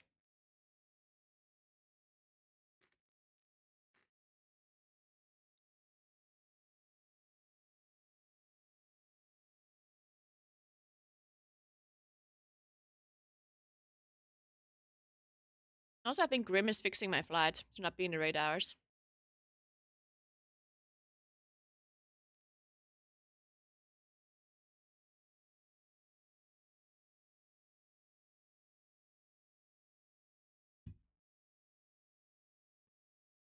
They don't have a rush for Ken.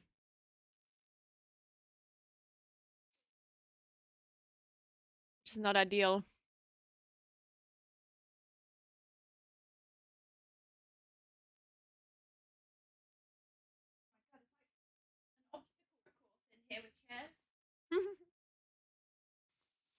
Okay, well, that's a wipe.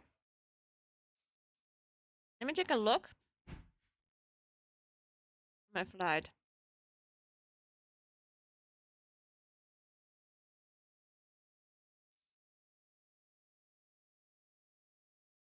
So I think it's gonna be on Wednesday still.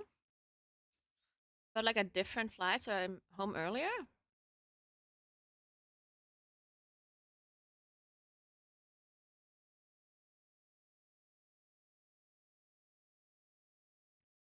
But it hasn't gone through yet. It has just been requested.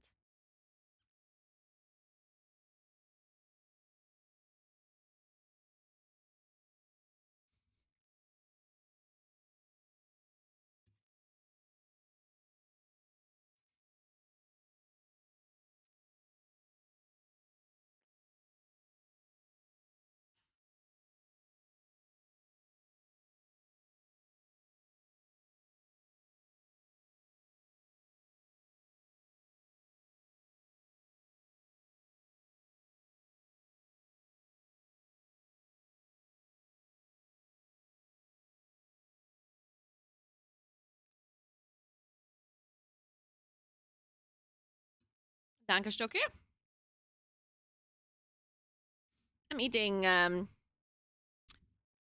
pineapple pizza.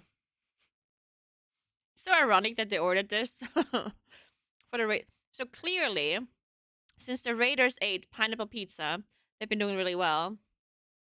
So I think it's confirmed that pineapple pizza is great.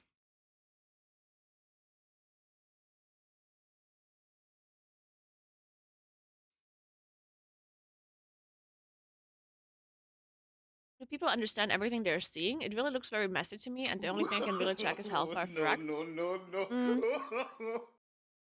No, absolutely you cannot track everything that's going on. I think you always have to focus on one thing, right? Like, the only person that can really track everything that is happening is the player playing themselves. So if you watch someone's POV, I feel like you always have to focus on a thing or two. Like, you have to narrow down the things that you're looking at to really follow along. Like, for example, if I want to watch the rotation, then I focus on that and the weak auras that show the rotation, the procs. I usually just completely ignore that. Like, when I'm watching someone, I completely ignore whatever buttons they press. Like, I'm looking at the environment, I'm looking at the boss and at the room and their movement and at their, like, important debuffs or weak auras that show debuffs and boss timers. So I'm only focusing on the boss fight. I'm not focusing on what the player actually does with their spells. Unless it's really obvious, you know? If someone blinks or if someone rescues, then it's, of course, you're gonna see that. But I'm not looking at Gingy pressing his cooldowns or Gingy casting arcane missiles or whatever, you know?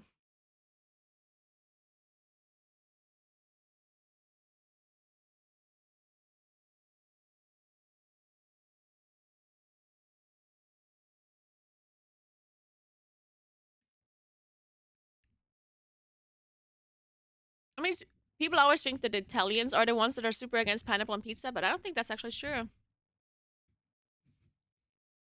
The people that are really against pineapple on pizza is mainly like the internet as a collective, and maybe like Americans. I don't know. I think Americans just thought that pineapple on pizza is weird, and then they just kind of assumed that it would be super anti-Italian. It's just a meme, I think, yeah. But it's not like Italians have nothing against pineapple pizza. Italians do some weird shit with pizza, yeah. Italians put potatoes in pizza and potato fries and a bunch of weird stuff. It's not, you know. I did not have kebab pizza. Yesterday, I did not stream and I was going around in like this huge shopping mall. And I wanted to try kebab pizza. I really wanted to try it. But then there were so many fucking people in this like shopping mall. It was like a Saturday and it was after Black Friday, so it was just like filled with people and every restaurant was just full of people. And I hate that. Ugh. I hate when there's like an insane amount of people when I want to like eat or something, you know? Or when I just want to get something done. If you party or something, there's a different story, yeah? But if you just want to have food or you want to like go shopping, then I just hate it when there's so many people. Ugh, hate people. Yikes. So what I did is I went to Subway. Because it was the only place where there were not that many people. So I went to Subway, got my sub, and sat down in this really uncomfortable, tiny little chair next to the wall. And it was great.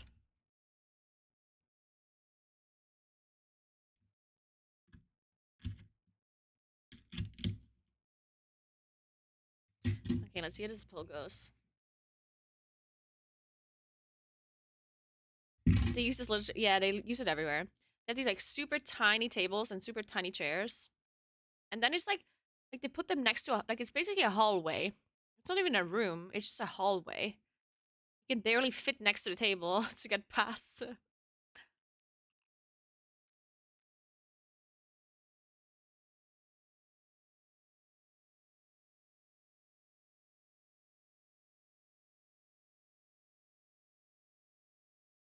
So the way the lines work, let me explain this to you.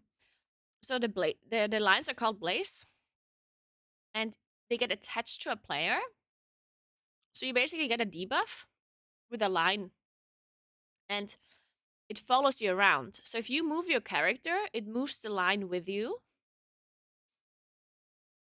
And then after a couple of seconds, it goes off. So just because there's a line there does not mean it immediately does damage to you. It's just projecting the area where the damage is going to happen in the future. So in like a few seconds, the damage is going to go off. So at the start, the damage does not go off, and then it goes off later, and it's also staggered. So not everyone in the raid gets their blaze debuff at the same time.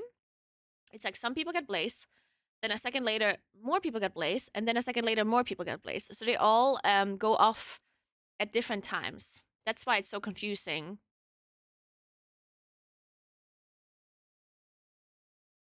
You can see it with the animation. It does this explosion when it's like line on the floor when it goes off.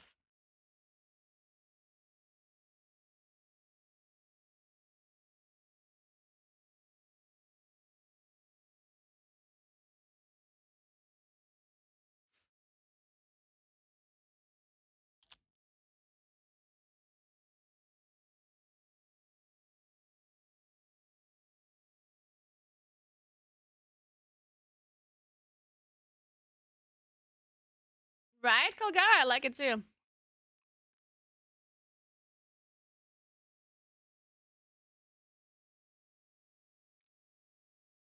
Also, the whole thing about eating pizza with a fork and knife being weird is also an American thing. It's actually fully normal to eat pizza with a fork and knife in Italy. Americans make it's funny. It's actually very funny because when you go to a restaurant and eat a pizza in Italy, you're gonna eat it with a fork and with a knife, yeah. Like that's the normal way to eat a pizza, a higher quality pizza. If you just go and eat like a slice of pizza somewhere in town, you're gonna eat it with your hands or with your like however like you're holding it. But a real Italian pizza in a real Italian pizzeria, you eat with knife and fork. That is how Italians eat their pizza, yeah. So to say that it's weird to eat pizza with fork and knife is actually very American. It's not Italian at all. Italians eat their pizza with cutlery in a civilized manner.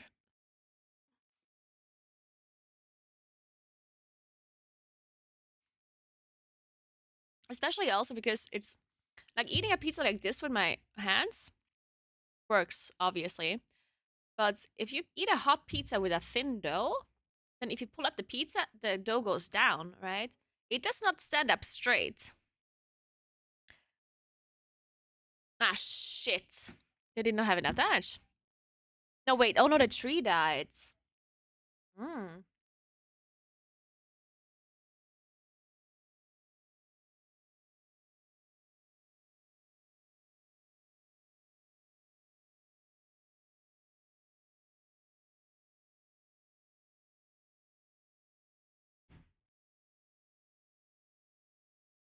I know, right? Aaron.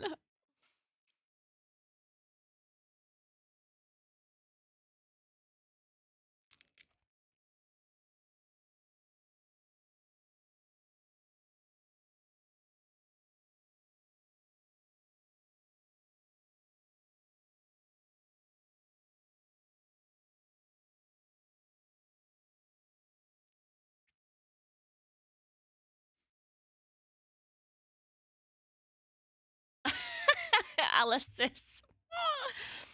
You know, Italy is big and there's multiple different places in Italy, okay? If the area where you live has a different opinion, does not mean that I am wrong. Because, I mean, do you think I made it up or what? I live in Italy and we have pineapple pizza and it's normal. So clearly, unless you think I'm literally lying, then this is what my experience is in Italy. They just state it. Just because it's different where you are doesn't mean that it's different everywhere or that I'm wrong.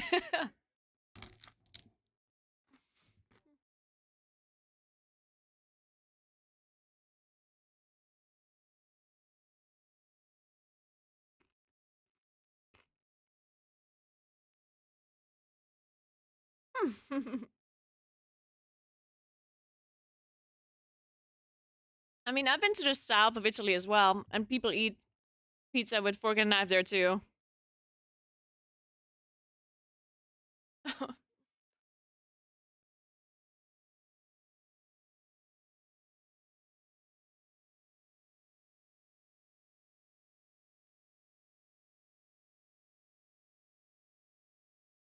Okay, we have a very quick break.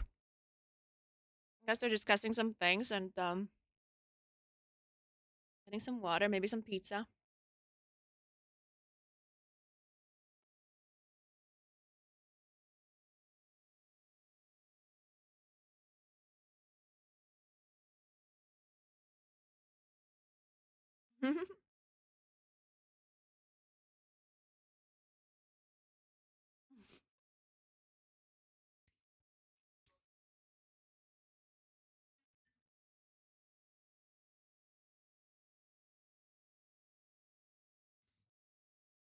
I just tuned in on your story about eating in the mall. Too many people, yet you eat the pizza on a live stream. Well, that's the thing. People always compare. It's actually funny to me because streaming is so different to me compared to being around people in real life. Because none of you are actually here physically, right? Like I don't have to worry about like giving people space or any like social things, you know? I can eat my food and yeah, you're gonna watch me eat my food, which is obviously a bit weird. But I don't have to worry about anything else. Look behind you. They're not real. Like none of you are real to me. You just there's just a number on my screen. And you're just typing in chat. You could just be bots, honestly. You could be bots. I mean, I don't know. Maybe there's not a real person watching me right now. Not even one.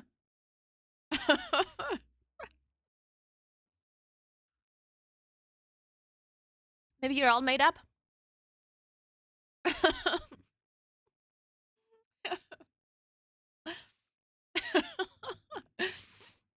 No, I mean, I obviously understand that there's real people watching me, but it's hard to even like your brain does not. It's not the same thing. I mean, come on, it's pretty obvious. I think it's pretty obvious to me at least. Like, if the same amount of people that are watching me right now over like the internet would be here physically, that would be like a completely different thing. Keep digging deeper? What do you mean digging deeper? I'm literally just explaining how it's different. Which makes a lot of sense. I'm not digging anything.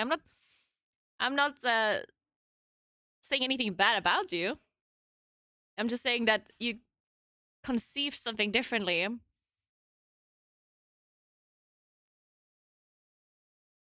Also, obviously, when you're watching me stream, you're there to watch me stream. Like, it's obviously also a different story than if I'm in a mall eating my food. No one gives a shit about me. They want to eat their own food. It's a completely different story. Everyone just wants to get their shit done.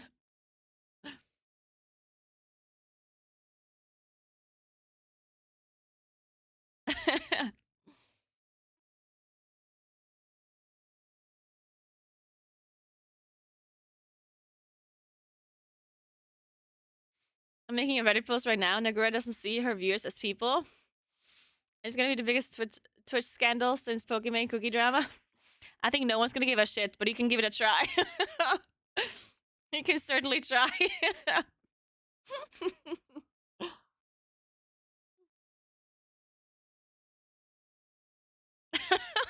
Johnny.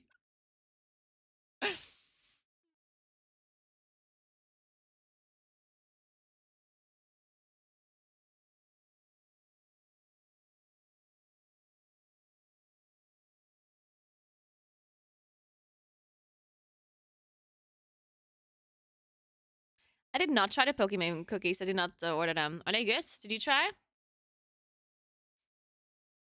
I wanted to order them and then I didn't for some reason. I think I just got distracted. Like I usually do. I heard they're mid. I mean, how good can cookies really be that you buy? Like, you know? Like, the only really good cookies are the ones that are, like, freshly made or something. Homemade cookies. Cookies that you buy from, like a packaged cookies, they're never that good. Subway cookies are really good, though. Subway cookies are amazing. The only cookies I actually kind of like that are prepackaged are Ringo. Ringo are pretty good. Bucaneva. Bucaneva pretty good as well.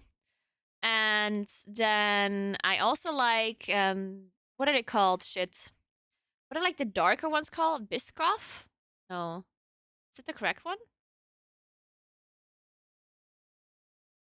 Like these like Biscoff? Are they the ones that I mean? Hey Mia, what's up? How you doing? On Delta flights? Yeah, you get them on Delta flights, actually, yeah. Yeah, they're pretty good. Yeah, Subway cookies are so fucking good, actually. I ate one yesterday. There's which one? Which Subway cookie do you eat?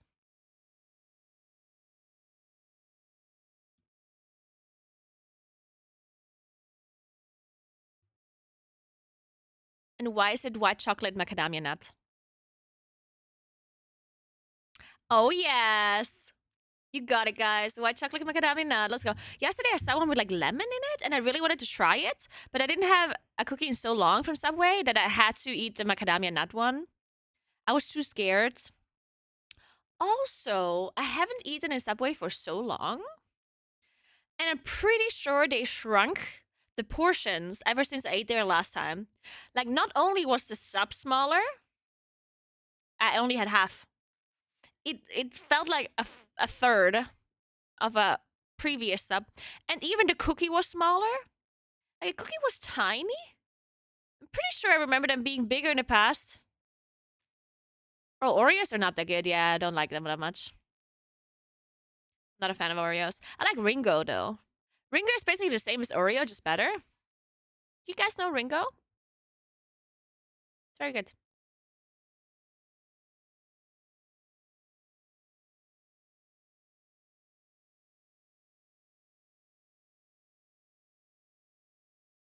Fuck, Subway can make a sandwich at home. You could say that about anything. Hey, Calcara, thank you so much for the sub. How you doing?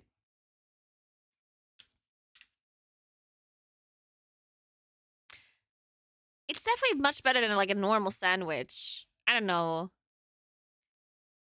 I mean, if you don't want to go and pay for a sandwich, then obviously don't do it. But you could say that about anything.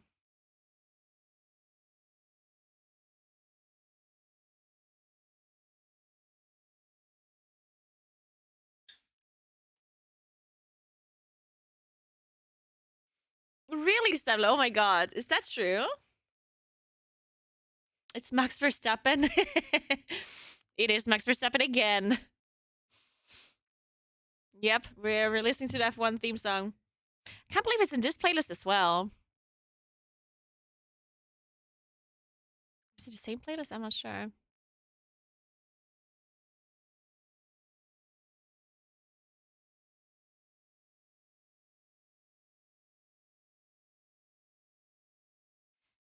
I had Dutch stroop waffles before. They're very great. Stroop waffles, that's the name.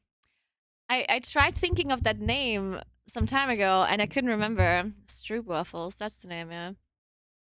They're very good. I was very impressed when I had them for the first time because they look like there's nothing special about them. You look at them, it's like a fucking waffle. But they're super tiny. There's like the sauce, the honey in between or whatever it is, or the sugary thing. And it's very good. Big fan of stroop waffles. They're great.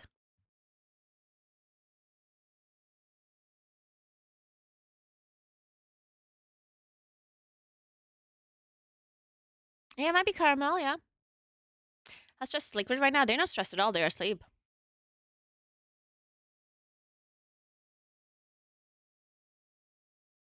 And guys, I don't think this boss is gonna die. I mean, obviously, I think the boss is gonna die today, but I think it's still gonna be a couple of hours. I'm gonna say, and I said this earlier, I think the boss dies at 9 p.m. 8 or 9 p.m. 8 or 9.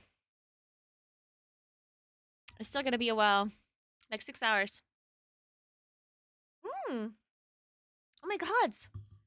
Out of the clouds are doing this like really cool thing. Here? Oh my god, I'm all alone. There's like a line of clouds, and then there's a line of sky, and then a line of clouds again, line of sky.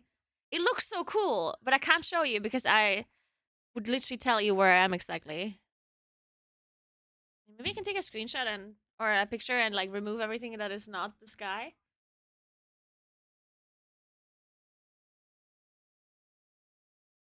Wait.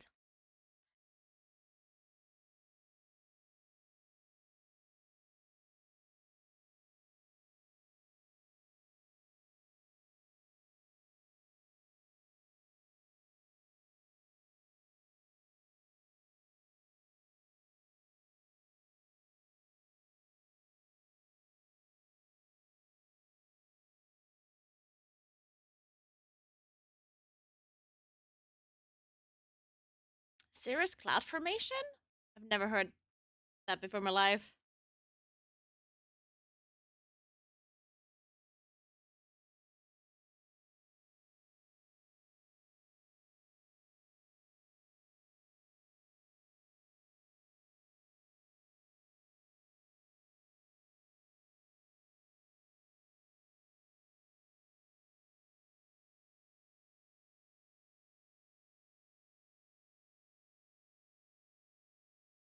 Yeah, we're pulling? Okay, we're pulling. Wait, I'm gonna show you this picture afterwards then. There's more important things to look at.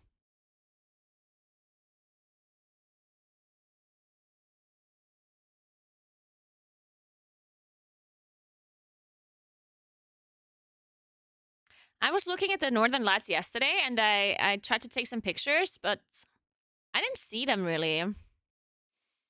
It was supposed to be there, but I went to a golf course where there's no light around me and I didn't see it.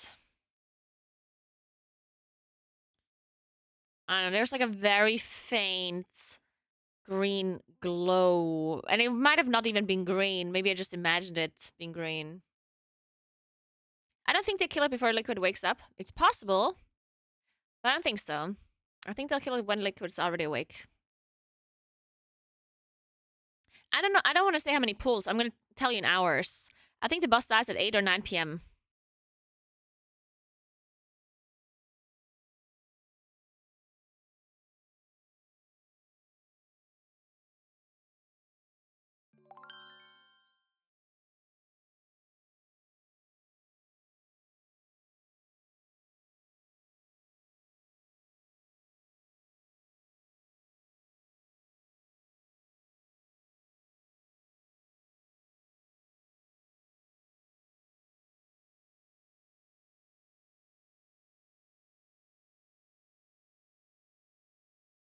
I think one god pull would be enough. I don't think there's such a thing as a god pull. Like, I think a boss is as difficult as this one. You don't luck yourself into a kill, I don't think. I don't think so. I mean, of course, it's always a possibility that you just somehow, like, play it perfectly, but... And I'm sure they have a strategy for the whole thing, right? Like, they have a strat for the whole boss fight. But I think you just, like, you slowly have to get the kill here. If you have one really good try, you can get the boss low, but I don't think you can kill it. I think Echo could at any try, they could wipe at like 2% or 1%, I think.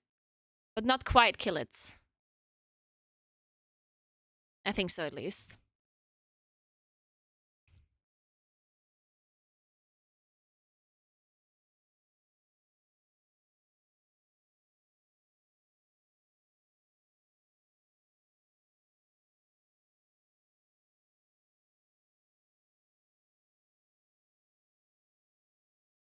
Alright, so...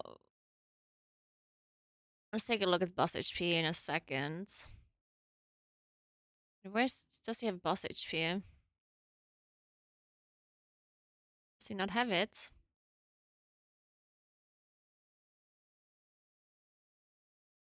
I don't see it anywhere. Okay.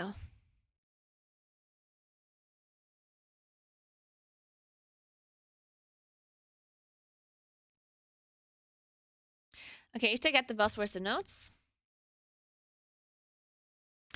To 55%, that'd be ideal. I think they're a bit behind, actually. Oh no. They're for sure a bit behind right now in boss damage. Yeah, boss damage is a bit low. Well, it's not low. It's still doable. 56.1%. That's not that bad. That's for sure fun. Thank you so much for the sub, Senpai1. Thank you very much.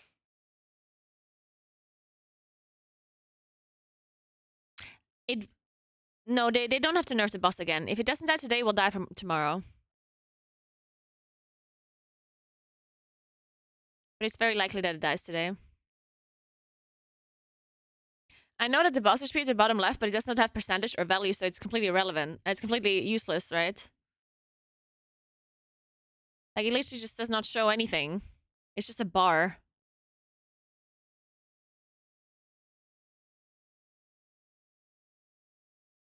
It does say percent? No, it doesn't. It's literally just a bar. Where? Where do you... What? I don't see it. Oh, it says here. Oh, I see it now. I kept looking at the bar, and it's not visible at the bar. So I was like, where is this percent that everyone's talking about? Okay, I see it now. Okay, perfect.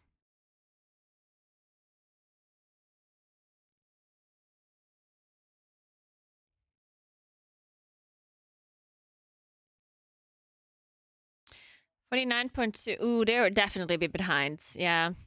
This is not a good try, boss HP wise. Doesn't matter though, they need to practice last phase anyway.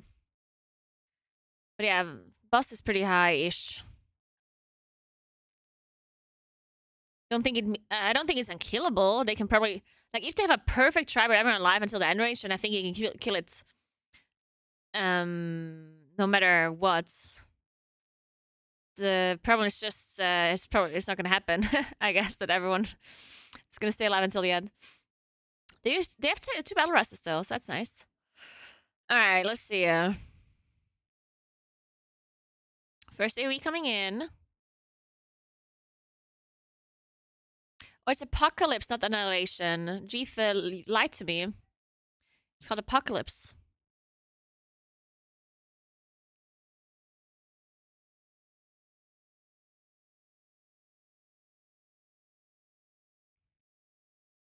Alright, first set of corrupted seeds being picked up by Andy. And nice memes. Are they dropping the seeds a bit earlier now? I feel like they might be dropping them earlier. Maybe they changed that. I like it, I think. I think dropping seeds early makes sense. That will give more responsibility to other players, but I think that is what you need to do. Alright, second pushback, looking at boss HP. Okay, it's not too bad. Not too bad, actually. They caught up quite a bit. Yeah, it's not as good as the try before. But still good. Yeah, this is not bad at all now. They caught up on damage. Ooh, okay, this is still a good try. With the 2 Rasses as well. Nice. Oh, no! Oh, that was so close. Fuck. It was the seat here, and he moved back. Shit, see, this is what I mean. So this player here is like he's doing it to last second, I think. Like, you can't do that, right? Because his seat explodes here, right? It's Andy, I believe. Yeah, so Andy cannot react here. Like, it's impossible for Andy to do anything about this.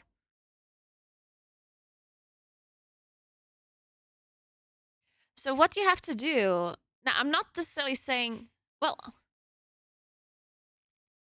the thing is, like, Andy moved into it, right? Actually, no, he didn't even. Yeah, I don't know. I don't know.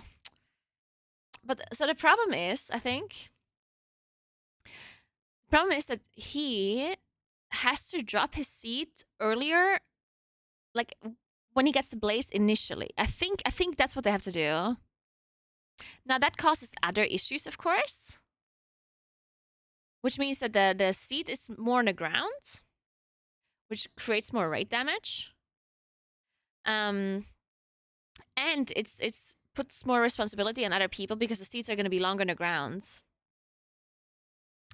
But the problem is, if you don't drop the seat early, like if you do it last second, then other people do not have time to react to your line, right?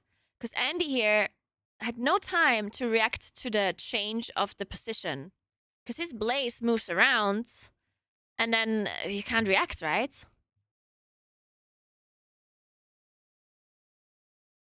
I think there would be the right player needs to move forward rather than back. Yeah, that as well. Yeah, if he moves forward rather than back, he then they're also safe, but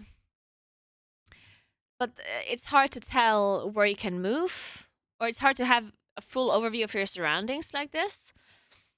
So it's easier, in my opinion. Like, yeah, you can survive this if you move forward, you're fine, right? But still, I think just dropping the seat earlier is probably what they have to do.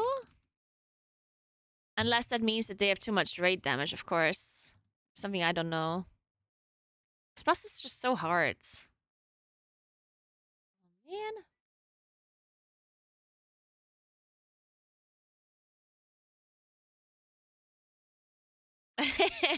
The true sign of a professional caster is being able to cast a curse from outside the main broadcast.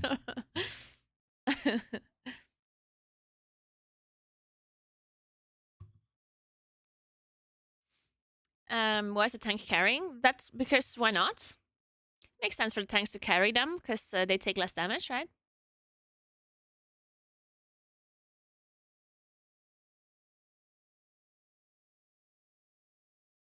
This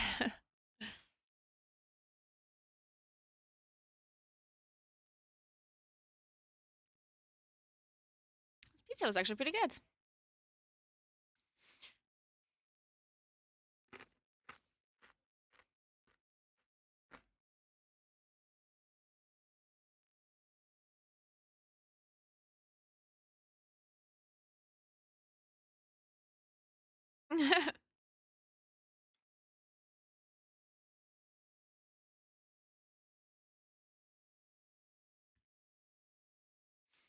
Who do you think the best player in the race is right now? It's literally impossible to tell who the best player is.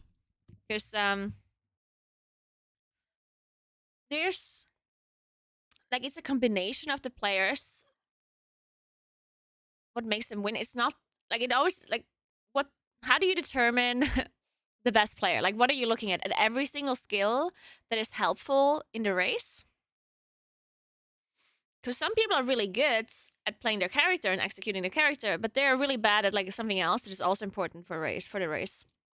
Like, for example, at figuring out strategy. Like, maybe a player can perfectly execute their own rotation and almost never die, but they never have a good idea on how to solve a certain problem to kill a boss quicker, right? Now, does that mean that they're the best player just because they never die and they execute their rotation properly? Or do you value other things more? You know, like it's really subjective in World of Warcraft, especially in PvE, who the best player is, because there's so many different things that he needs. Also, multi-boxing, or not multi-boxing, multi-classing. How good are you at playing other classes? Like I said, also something that factors into your skill level as a player as a whole. How good are you at playing multiple roles or understanding different roles? How good are you at learning fights quickly? Like, when you... how well are you executing a phase that you've never been in before, for example? Like, there might be people who are really good at like after they have learned a fight, to never make it make a mistake again. Like there's some people who, after they've seen something for the first time, they're gonna do it really well, but they have to see it one time. And there's other people who, when they see it for the first time, they're immediately gonna do really well. You know? And that's also like different skills.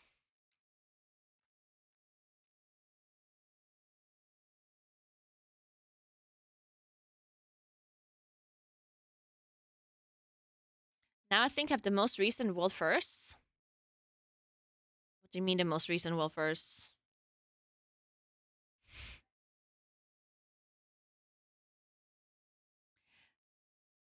It doesn't matter. The amount of world firsts you have is actually not relevant. It sounds weird, but it's true. Because a player that is playing in Liquid is gonna be as good as a player that is raiding in Echo. Just one wins and one does not. Doesn't make one player better than the other. You know? Because it's not about it's not one individual player that is determining the winner or the loss. You are part of the team, but you're one of many people. And one singular player cannot determine, like, one singular player is not going to make the difference, usually. Or at least not on average. Sometimes it might be possible that one player is making the difference. But it's not, like, true generally.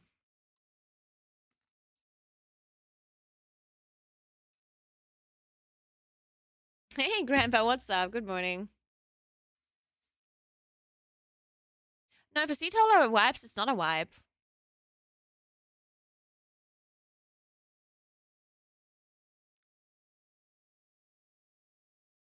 Isn't this true in sports, but they still find an MVP?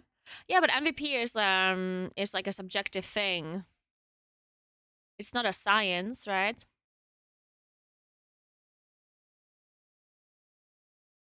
MVP sometimes the MVP is usually very biased, depending on who's determining it.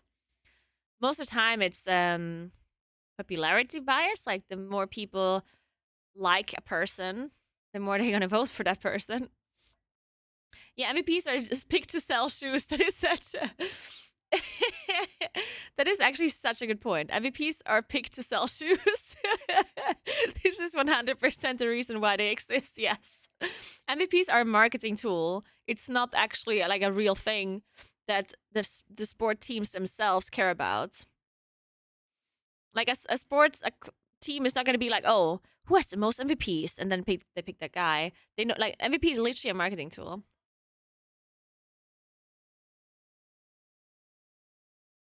You could argue that the person doing the most of the strat work is the MVP of the race, regardless of the guild.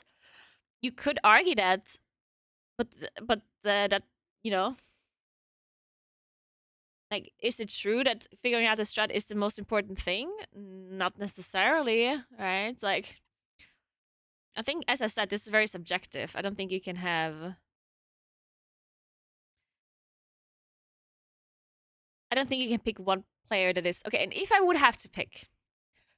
If you absolutely need me to pick a person from Echo, I'm only going to talk about Echo right now, then I personally would probably go with Miris. Just because I think Miris is doing a lot of things really well, like a combination of things. There's obviously like incredibly good players overall. In Echo, like all of them are really good players. But the one thing that I think that Miris is pretty unique in is that he can do a lot of things really, really well.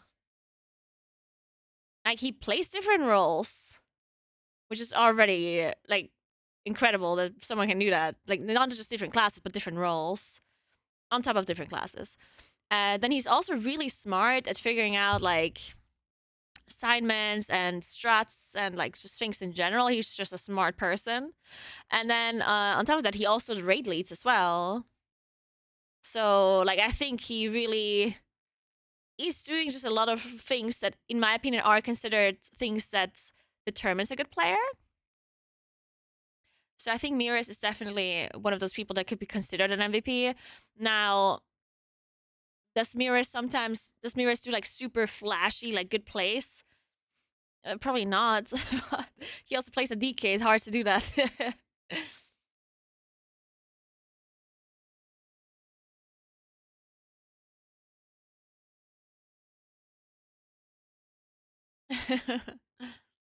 But yeah, again, it's super subjective, and I think it's impossible to say that one person is like the best. So many different things go into this stuff. Like, for example, take Scribe and Max. Scribe and Max, they're not playing themselves.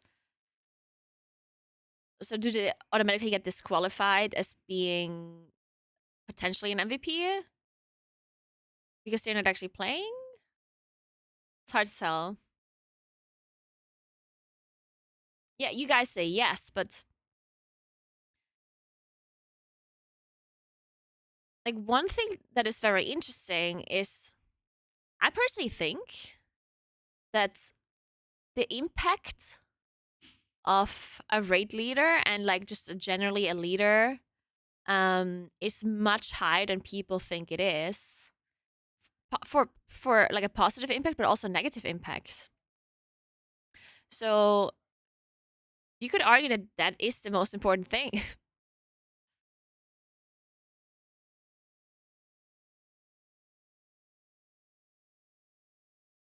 I mean, I'm not saying that it's true or that it has to be this way, but I'm definitely saying that there's an argument to be made that without Max or Scrap doing a good job, that they would just not do so well at all. That they might directly be involved in like the players' motivation and the players' performance. Now, I'm not even talking about the actual shot calling. I'm talking about like the mental impact they have on the players, like on their motivation. Because again, I think that the skill ceiling of World of Warcraft is not incredibly high. And don't get me wrong, I think that it's of course very difficult to execute this boss well. Like, this boss is very hard. And to be able to play this boss well without making mistakes is difficult. But the main difficulty in World of Warcraft is rather the coordination between the 20 people and making sure that everyone does everything correctly for the whole duration of the fight. If you look at one individual player in an isolated manner, then it's actually not... Like, I don't want to say it's not that hard, because it is hard. But I'm trying to say the skill ceiling of the game is not infinitely high if you compare it to other games, right? Like, the skill ceiling of League of Legends or Counter-Strike is infinitely higher than World of Warcraft PvE. And I think everyone can agree with that, right? So the amount of people that can perform to such a level is pretty high. I think there's quite a lot of people that could play for Echo or for Liquid as a normal player. I think there's more than the people that are currently in Echo and Liquid. Not saying that anyone can do it, but I think there are quite a few WoW players that technically have the potential to execute a fight like Fyrakk, similar to how they can, the players can.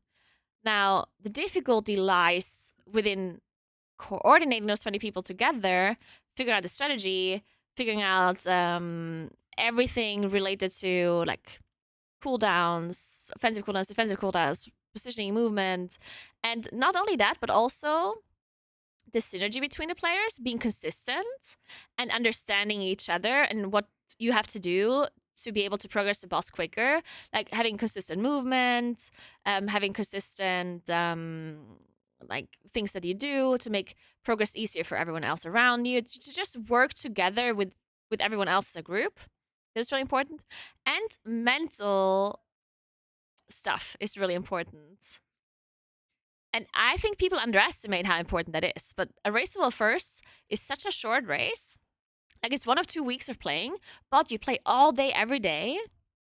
And being able to always be motivated and always be focused, it's mentally very challenging, especially with so many people watching you, so many negative like things around you as well, right? Like the amount of people that hate on these Race to World First players when all they want to do is play video games. Yeah. Like the chat is relentless. And yes, they're trying to ignore everything, but they cannot ignore everything, right? They're going to see something once in a while here or there where someone just calls them bad at the game, or someone says this, or someone says that. And to be able to completely ignore all of that negativity against themselves, but also against their guilt, and on top of that, being able to like fully focus for that long and be motivated is so hard. And I personally think that the raid leader or the raid leaders are the main like factor when it comes to that mental like strength or health or whatever you want to call it. And I think it's really important. So you could argue that the raid leaders or whoever are the main spokespeople of the raid, that they have a big impact on the raid, even if they're not playing themselves. So it's not just the shot calling, it's not just the raid leading, it's the actual just like keeping your raid motivated and in a good mood, you know? Then you gotta rest the Noggy's phone off of him. Yeah, and especially if you yourself are not feeling that great about it. Yeah, mental fortitude is the word I'm looking for, yeah.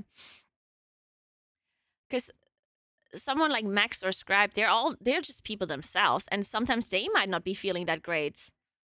But they have to keep up the mental fortitude and keep up the motivation for the whole raid, which is super difficult. Like, that is a hard task to do.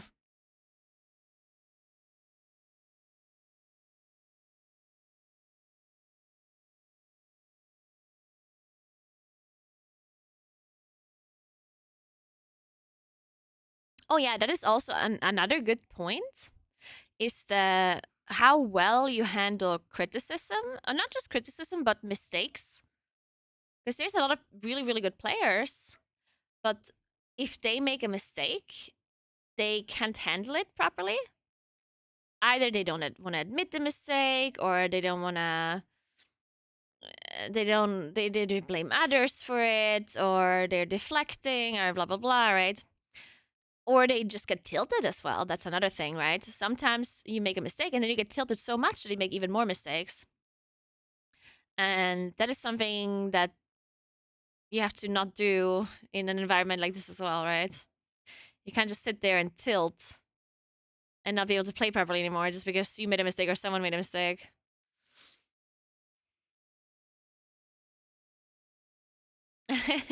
Oh, it's the F1 again. Let's go.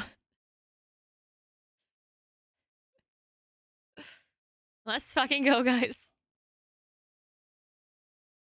Okay, this is a good try again. We had some bad tries, but now we're looking pretty good. We have a rest available. If they have the damage here, it's a bit close. I don't think they have the damage. Oh, no, they got it. Okay, they got it. Nice. Ooh, that was actually very well timed. The damage on this ad. Let's see if they still overkill the second set of ads, because the best tries they had, they always overkilled the second set of Colossi. Oh no, wait, that was already the second set? No, it wasn't. Okay. Let's see boss percentage. Ooh, I think boss percentage is actually looking super good. Super, super good. Yeah, this is really, really good damage. Looking at the notes.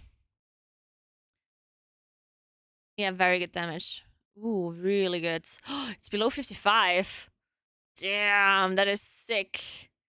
54.9. So we have... That's the new record. 54.9. New record percentage here. Ah, we lost 3 people. Fuck. Well, at least we have a good damage on the boss. We're definitely optimizing some things. We do have one more rest for Satsi here, but then we still have Servo that.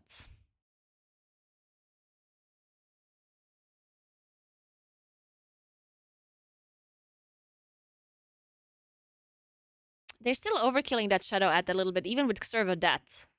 So Xerva is fully dead, and they still overkill the Shadow at. So there's still some damage they have maybe not perfectly assigned here.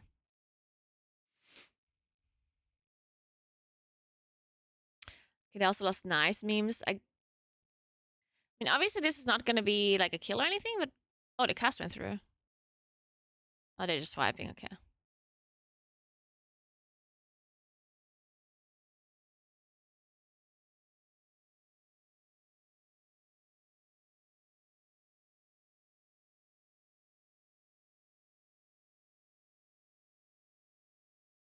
I think the hardest role to play... well, okay.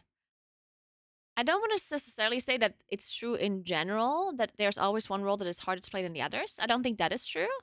I think it's fight dependent. I think on certain fights, one role is harder than the other. And I think that is generally true. It's almost always the case that one role is harder than another role in a certain boss fight.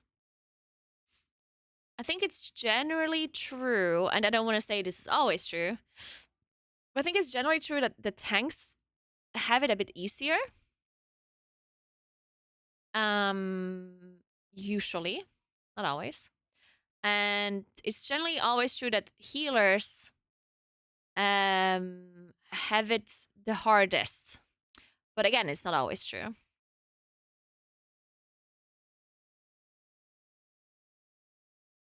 And when it comes to melee versus range DPS, that's very fight dependent. I don't think it's always one or the other, or that it's generally this or that.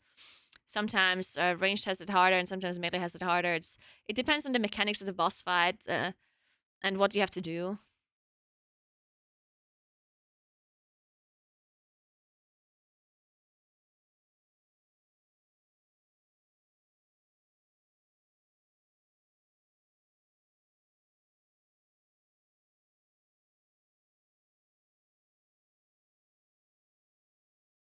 I personally found that raid lead, because I did raid lead before, and I agree that raid leading is hard, but it depends at what time of progression. Like, I actually think that raid leading is not that hard when you yourself are used to the phase.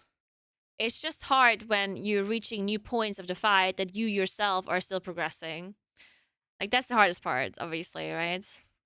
Because the second or third time that you see a face and you've already played it yourself and you're familiar with it, at that point, you're just saying things out loud that you would think anyway. So it's like not actually that hard anymore.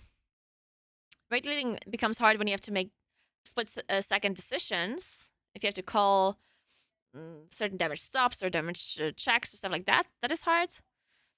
And if you reach points of the fight that you have not been to before.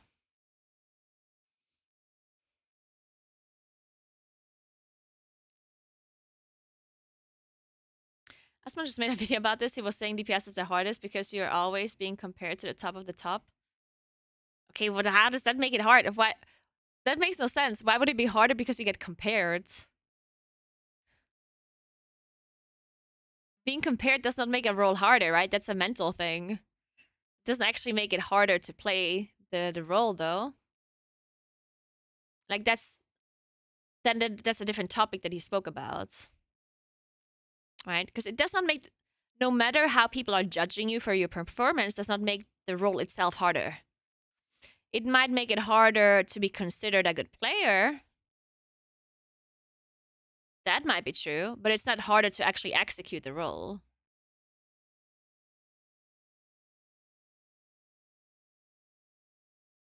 So I'm not saying that I generally disagree with the statement. It's just not the same, or like the same discussion point, right?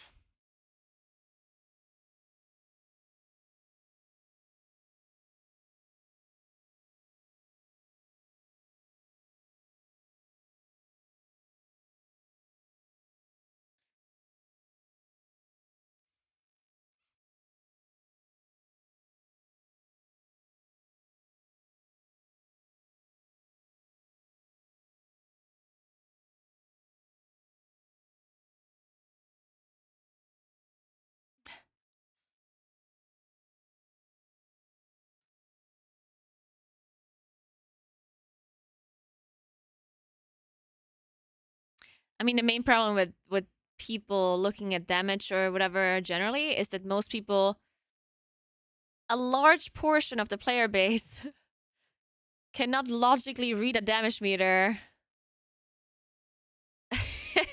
That is the biggest problem that we have nowadays. Because if you logically read the damage meter and you apply that knowledge to your judgment of someone's performance, then you're not even wrong to do so and it's fine. The problem is just that the majority of the player base takes that information that they have from the damage meters and does not apply it logically, which then just makes it stupid and wrong. Thanks for 4 months, Ferguson. Appreciate that. Thank you very much.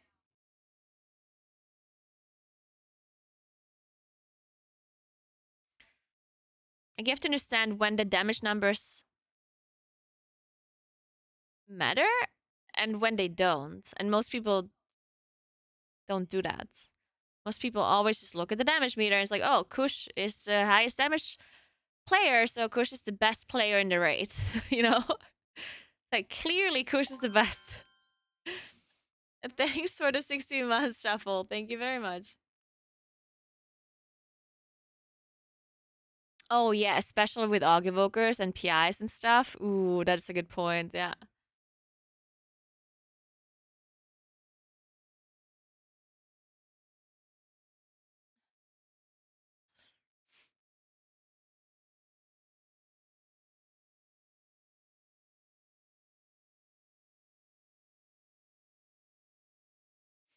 Did we lose Liz Canon? Oh no. Keep Cat alive.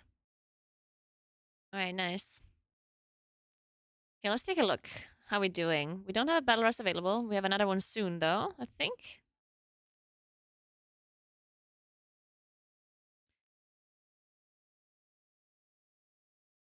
Dark Colossus damage looking good. They got it, they got it. Alright, let's see how low they can get Fyrakk. We want the boss to be... The absolute best case scenario would be if we get the boss to 54.9%. Which is not gonna happen. They're a bit behind in damage. Well, not behind, but they're not as far ahead as they were last time.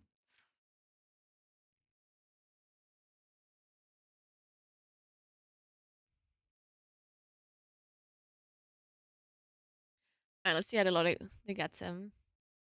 55.9, 55.7, 55.6. Oh, wait, actually, maybe? 54.9. Yeah, there we go. They got it. 54.8 even. Alright. Let's see if they can kill a Colossi.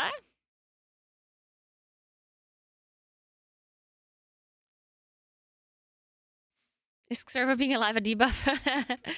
Maybe.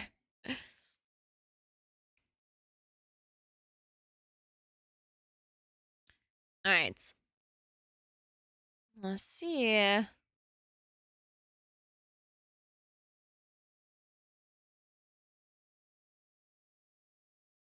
Still a little bit overkilling this Dark. I don't think they necessarily want to change too much about this, though.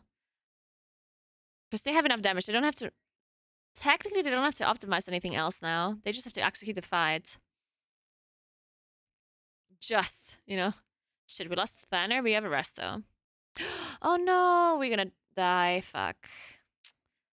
The Blaze has hit stats. Actually, I'm not sure if the Blaze hit stats, or... Wait, are they still gonna make it, maybe? They might be able to do it if Mirja still doesn't die. They got it. They got it. Nice. The boss is gonna be a bit high, though, but that's fine. Oh, no, it still died. Shit. Fuck. Okay, never mind. Yeah, I think the Blaze has hit the ads. Or Thanner died and the ads died, but I think the Blaze hit the ads.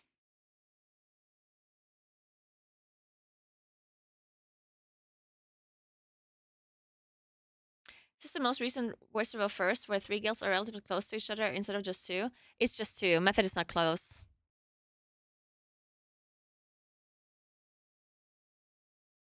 I'm sorry, but Method is not like Method is not like, yes, they're doing well. Method is for sure doing really well. but the chances of Method killing the boss before Liquid and Echo is incredibly slim. If not non-existent. Like, it's just not gonna happen. They're really far behind in comparison. It does not just take one good pull. No, that's a lie. No. It does not just take one good pull. You know how long it took Liquid and Echo to get from 33% in phase 3 to 6.5? Like, this is not a one pull thing.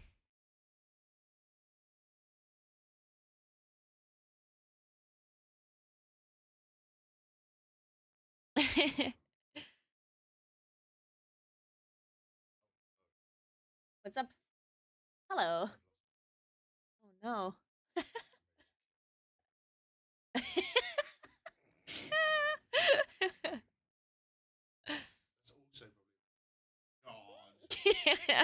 Oh shit.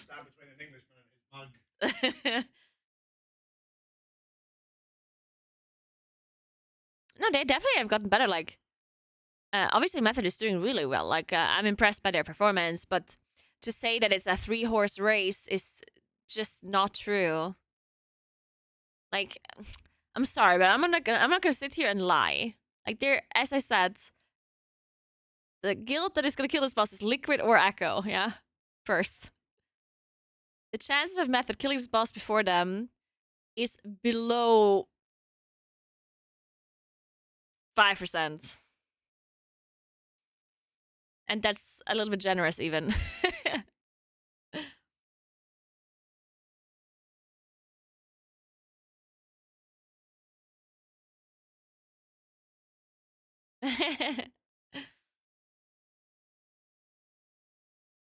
So what are you saying? There's a chance? Of course there's a chance for Method to kill it first.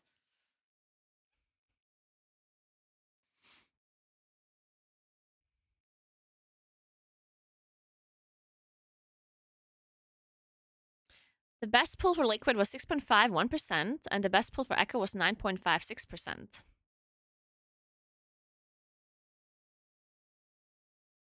We have had Mythic-only bosses before, and they were never that great.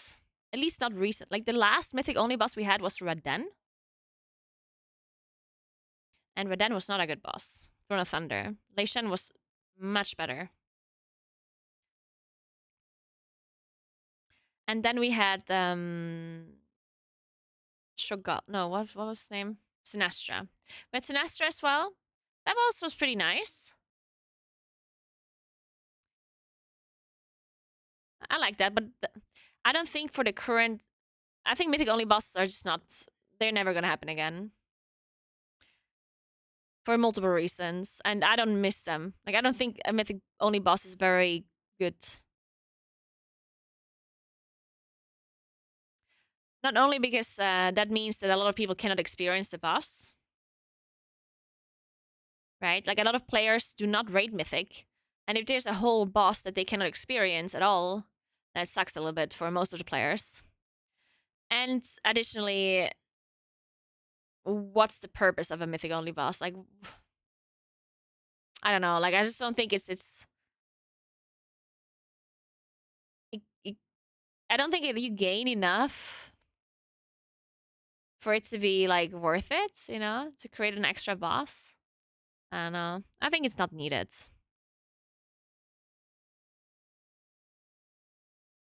Yeah, Mythic Face is enough. I like Mythic Faces. Now, of course, Fyrakk does not have a Mythic Face, which sucks a little bit, but... You know what? That's the only thing that is missing, actually.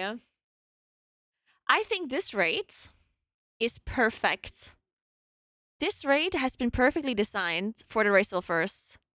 And I'm always talking about the Raceable First perspective and not about a normal Mythic Raider's perspective. But for the Raceable First, this raid has been absolutely perfect. And I would even argue one of the best raids they ever created for the Raceable First.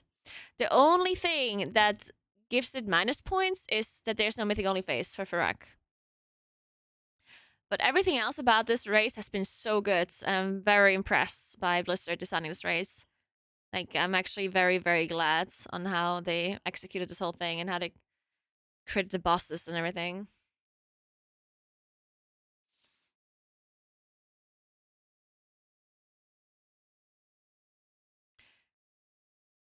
Well, I don't know that for a fact. I'm just saying that I'm pretty sure. I'm just saying that in my opinion, there's a mythic only phase. I'd be incredibly surprised if there was a mythic only phase.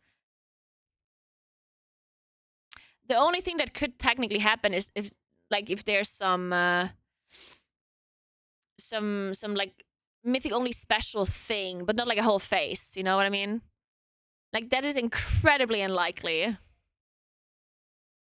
It's possible there's like some mythic only thing that happens, like maybe a special cinematic, which I don't think so either, but like maybe he says something special, or I don't know, like maybe there's a cat, I don't know, like maybe it turns a different color, maybe it flies up into the air and like throws down something or whatever.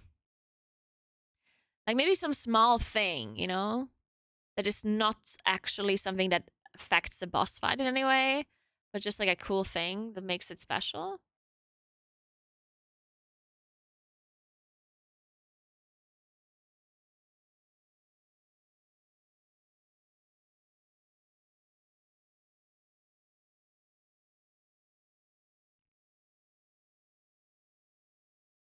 Yeah, it will also enable the legendary drop for everyone, but that's not considered like a mythic only thing. That's just a world first special or a realm special, region special, which also happened the last time around. Which I think is cool. Like I think it is cool that it unlocks the legendary drop.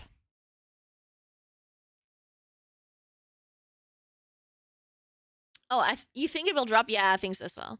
I think the legendary will drop 100%, and it will unlock the drop for the rest of the region. All right, let's focus on the boss fight. Ah, we wipe. Or?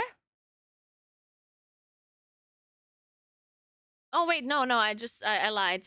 I thought it turned the ads into souls, but it was just the normal souls. Just kidding, just kidding.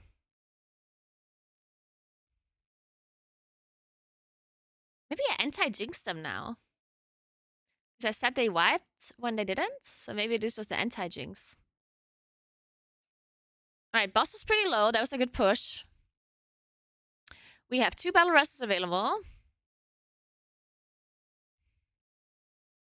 Let's see if they can get the boss low. The last time, the lowest percentage they have gotten was 46.9%.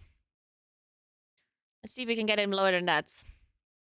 We have 24 seconds. 20 seconds, 18.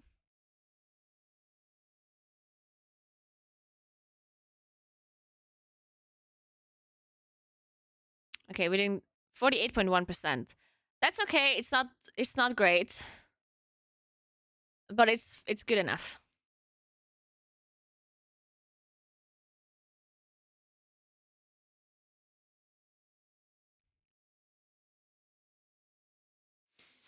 All right. No, Servo, no. Fuck. Ah, shit. That was a bit fuck. They had the breath and both blazes that overlapped completely. That was a bit unfortunate. See, both Servo and Gingy get the blaze here. Fuck. And because they dropped them on top of each other, I think Servo picked up Gingy's. Yeah. So Gingy dropped... yeah, that was unfortunate. Fuck. Gingy dropped his.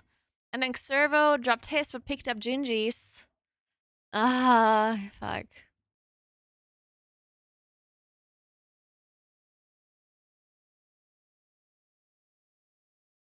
Thank you so much for sub, Feralia. Thank you so much.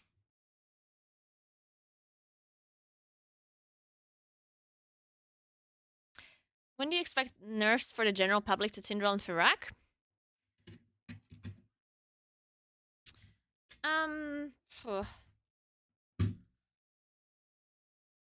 I think they nerf Fyrakk, Tindral pretty soon.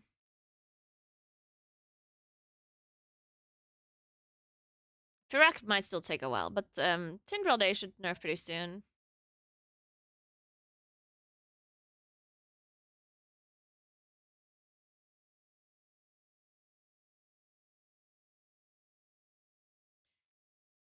Yeah. So Tindrill's seats will just be changed to 5 seconds instead of 3 in all phases, or in phase 2 as well. And then I'm assuming that they nerfed the HP of the roots a lot on T-Swift. Because that was something they should have done initially. T-Swift roots should have been nerfed. But they didn't nerf them because of the raceable first progression, right? They did not want to interfere with the progression. But outside of that, that boss would be a lot more interesting if the roots don't have that much HP. Yeah?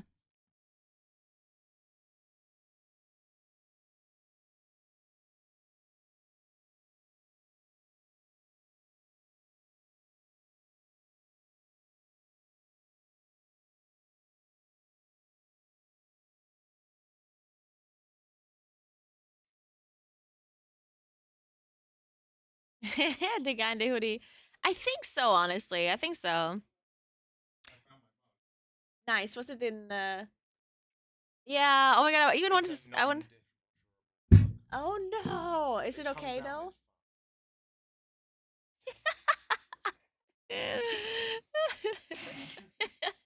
I've never seen you so upset before. There's very few things in this world that I care about. Someone put Alex's mug in the dishwasher, and it's not supposed to be in there, guys.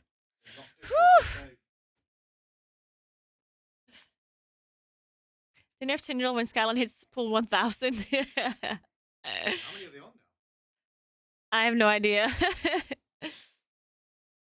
We don't know if it made it yet. It's still washing.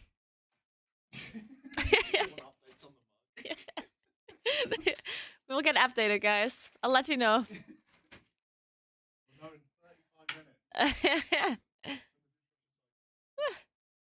Call the Swedish police. I bet it was Krista.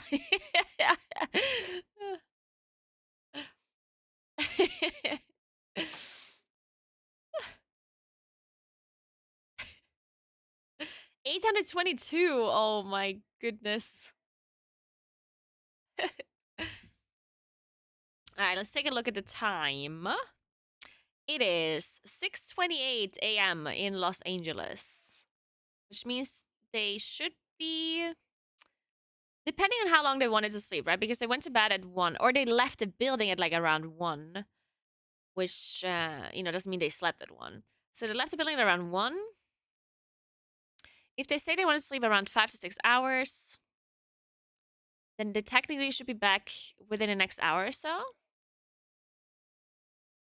But it depends, right? Maybe because getting sleep is important, right? Maybe they said, you know what? Let's put an alarm 5 hours from now and then see where Echo is at. And if Echo did not get much further, then sleep another hour. Like, we don't know what their plan is, but that would kind of maybe make sense to me. Does Fyrakk die tonight? See, I'm not sure. Oh my god. Okay, so earlier I was really sure it's gonna die. Well, I wasn't 100% sure. I said I'm like 85% sure that it dies today. Yeah. Okay, Alex. Well, okay, listen. Listen, I don't believe it because you already believed that it's gonna die yesterday and then knew it's not gonna die yesterday. Okay. Don't listen to this guy. 85% is gonna die today. I think it dies in the evening. I said earlier it dies at around 8 or 9 p.m. That was my guess.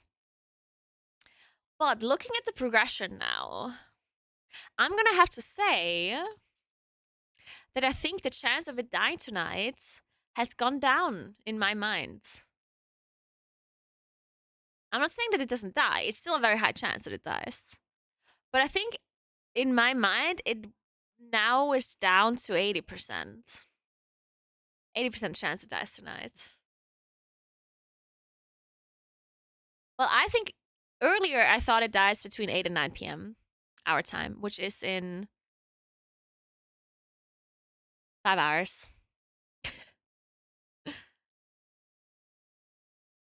Which I still think could very well be true. But there's also, in my mind now, a 20% chance that it does not die today.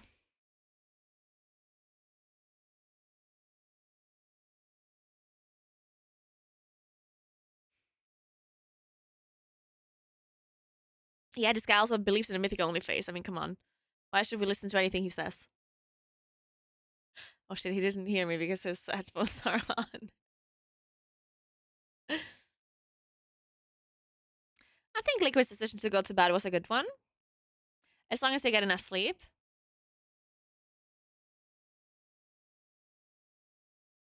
Jordan cast a lot of races before. Yeah. Well, a lot. The last 3, 4, maybe? Something like that. She also casted TGP before, or like MDI, I'm not sure. One weekend.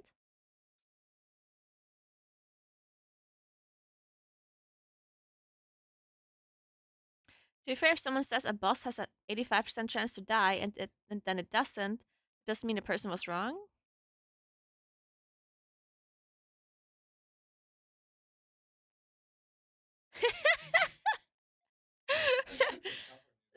I don't.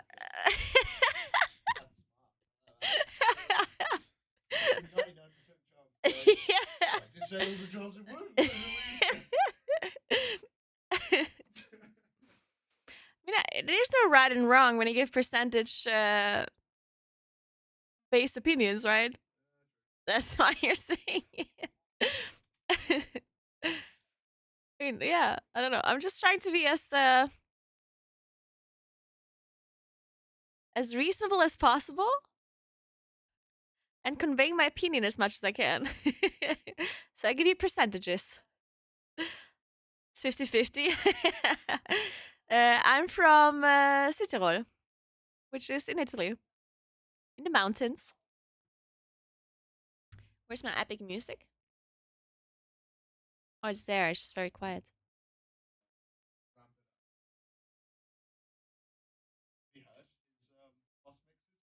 No, but they're very good. Like, I love the music. It's always great. Really? Yeah. Yeah. Okay, that is really cool. I love that. Yeah. That is like it is so true that you get hype when the music is more hype. Yeah, that really helps. Yeah, yeah.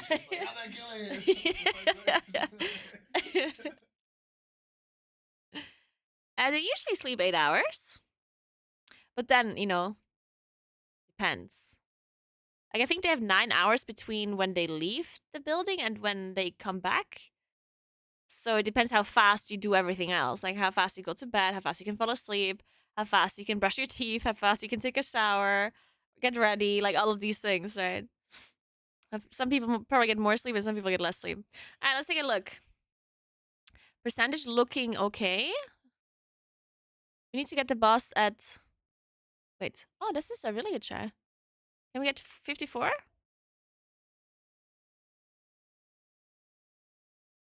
Okay, we have 55%. That's still very good. Oh... I think Blaze hit the ads, unfortunately, yeah. Happens.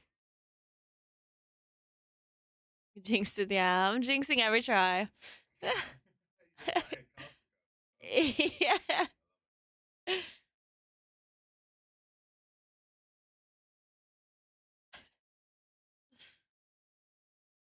I mean, I'm not saying that they shower every day, but, sometimes I'm sure they take a shower, maybe, possibly. Did the casters rate just Mythic rate themselves? Some of them. I'm currently on Mythic Smolderon. Yeah, for a while. Well, since Thursday. What day is it? Sunday. Yeah, since Thursday, yeah. Just a couple. We got there at the end. Then, of course... Yes. And then Dratnos is on Tindril, I'm pretty sure. I'm not 100% sure. Yeah. Smoldering going well. Yeah, we only raid 3 days a week, so... We only did a couple of pulls on Thursday, and then next raid is tomorrow.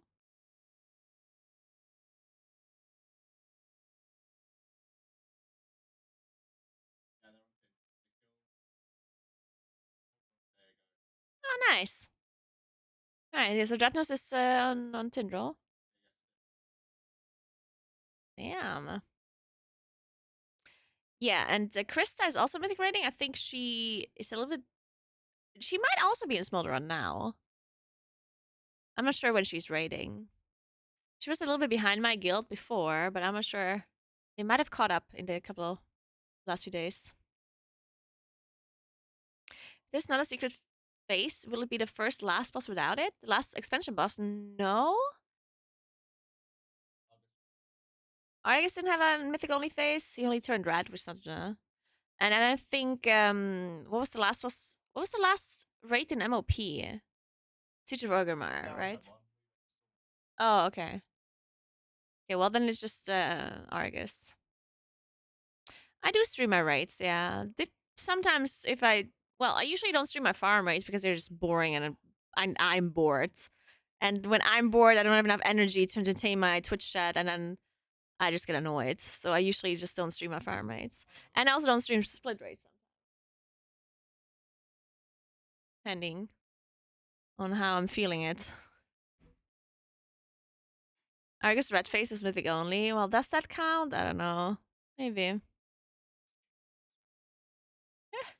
Argus did feel like a completely different fight, though. I mean, every mythic boss feels like a completely different fight to heroic, right? Like this boss here, mythic Fyrakk, feels completely different than heroic, right? But it's not. It doesn't have a mythic only phase. So guild force shit like heroic boosts. Oh no, we don't do heroic boosts. No, absolutely not. I mean, they do it. They just don't force me to join. Thank you so much for the sub, Helkson. Thank you very much.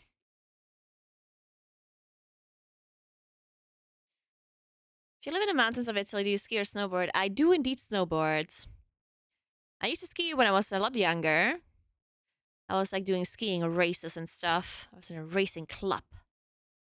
I missed those really like skin tight suits that you were wearing during those races all the time. It was great. Now, but then I switched to snowboarding. I'm a snowboarder now. It's a bit of a shame. I kind of wish I knew how to ski as well. I could learn it again. How hard would it be for me to learn skiing? Probably pretty hard. I would probably look like an idiot if I try skiing. Thank you so much for Prime, Pestio. What's up? Oh, you do unlearn it for sure. I tried skiing once a while after stopping, and I was so bad at it. I remember this. Because I tried to teach my younger brother how to snowboard. This is a long time ago. I had to ski. And I hadn't skied for a while, and then I I tried to teach him, and I still knew how to do it, but like very horribly. I do own a dindle, yep. Of course I do. Question is this? You did like as a child, you can still do it? No, that's not how it works. I don't think this is true. Like, it's not like riding a bike. Riding a bike, people always say that skiing is like riding a bike or snowboarding, but I don't agree. I don't agree. I'm sure I could learn it quicker than a person that never skied before. But I'm not gonna go skiing and be good at it like after half an hour, you know?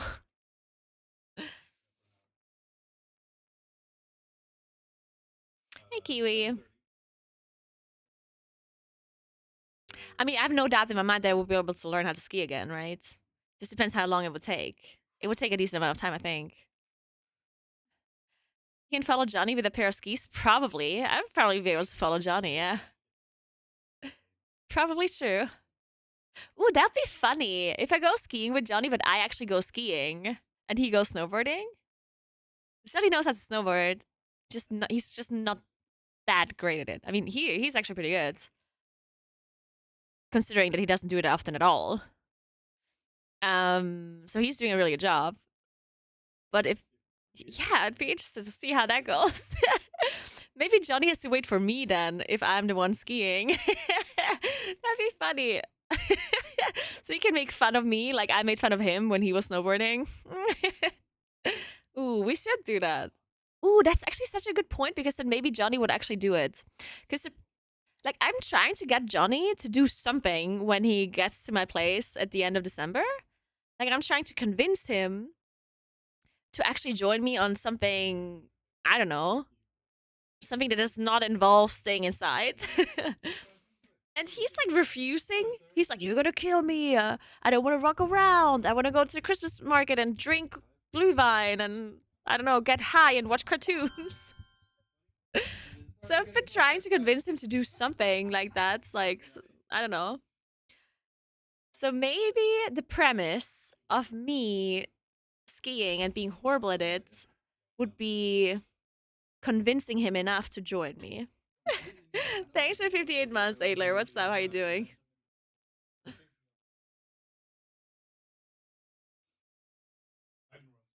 Hey, Passia. I do not live in America. I live in Südtirol in the Alps in Italy.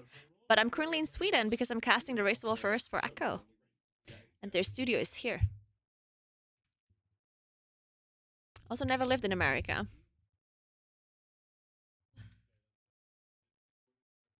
I'm just generally in America a lot. Or at least I used to be in America a lot. Dude, I am in America a lot. Holy fuck. Do you remember when I had to go to Ohio for 6 weeks at a time, twice a year? God, that was horrible times.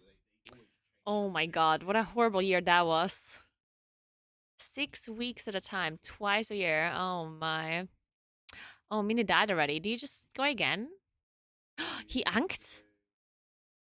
Whoa, they're so committed. What the fuck? 20 seconds into combat, they ank? Do you hate flying? I don't hate flying necessarily.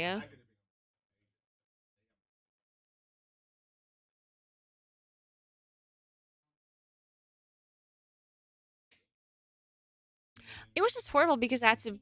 I mean, it was like the end of the world. It's just horrible to be in like a different place for 6 weeks when it's not for vacation purposes. Like I went there for work, and it's just like you're in a different place for 6 weeks. There's a huge time difference between your home and this place that you're going to. Then I also have to stream outside of just casting. So I had to be in Ohio with a huge time difference. I had to stream at different times that I usually do. And then I had to cast on a weekend. And not only did I have to cast every weekend, I also had to change my time schedule from one week to the next because I was casting the European weekend one week and then the Chinese weekend the other week. And the broadcast times were at completely different hours. So one week I was casting from, I don't know, from like noon to like 9 p.m. And then the next weekend I was casting from 11 p.m. to like 6 in the morning.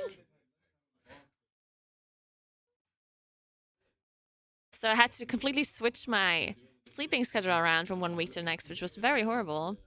On top of streaming as well during the week on completely different times. It's really bad. Hated it.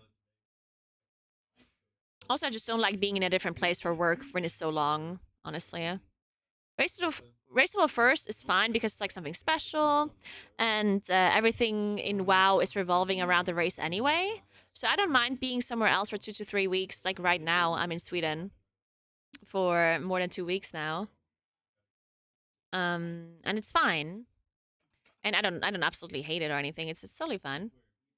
But 6 weeks is like a long time to be at some different place for work twice a year. I don't know.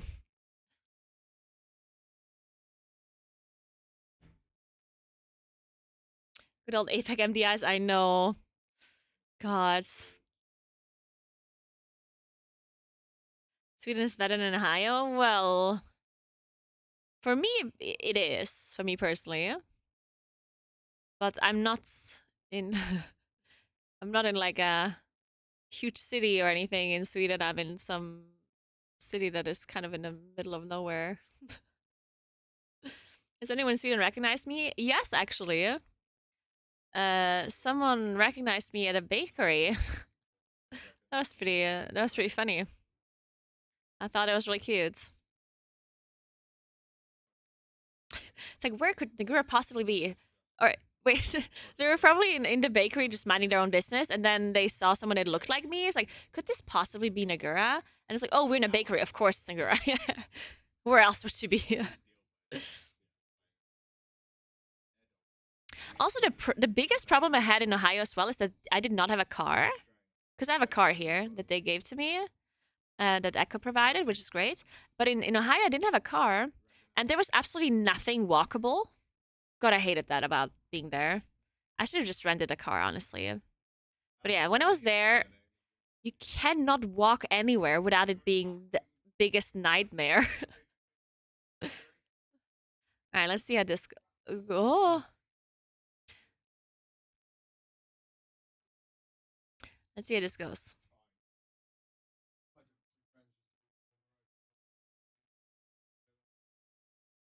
Yeah, the US is not... I think the US in general is not very walkable, which kind of sucks, except some places. Like New York, I heard is pretty walkable, but I've never been to New York. And Anaheim was pretty walkable too when I was there. But like, walkable-ish, you know? You could walk, but yeah, it's like everything's so far apart and everything is huge.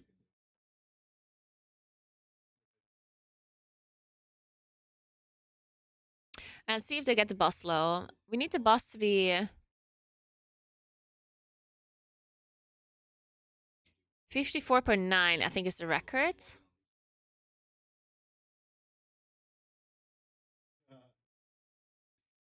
Okay, 55% is fine. Not their best try ever, but also not their most horrible try ever, so we're fine.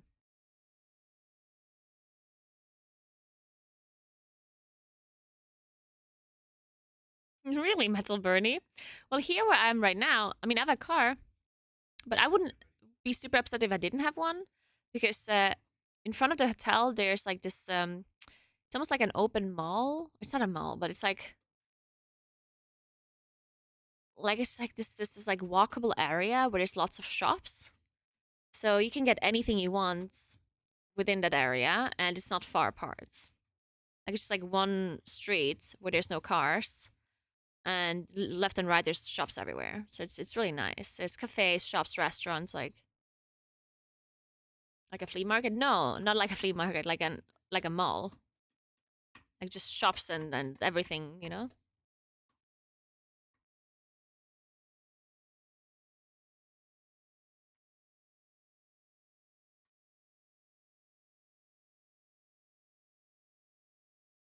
Well, when I say walkable, I guess you could mean different things when you say walkable. What I mean is, like, I like it when you're able to walk around a city and actually have a good time doing so. Like when you just walk around in a certain area and you see different things, and it's like, oh look, there's this shop and then there's this shop and then there's this cafe and this restaurant and this thing to look at and blah blah blah, right? And I think I heard New York is one of the cities where you can do that, while most other American cities don't really have that, generally speaking. But anyway, let's focus on this phase 3 pool because it's looking pretty good. Their damage was not that ideal before phase 3, but that does not mean that they can't catch up.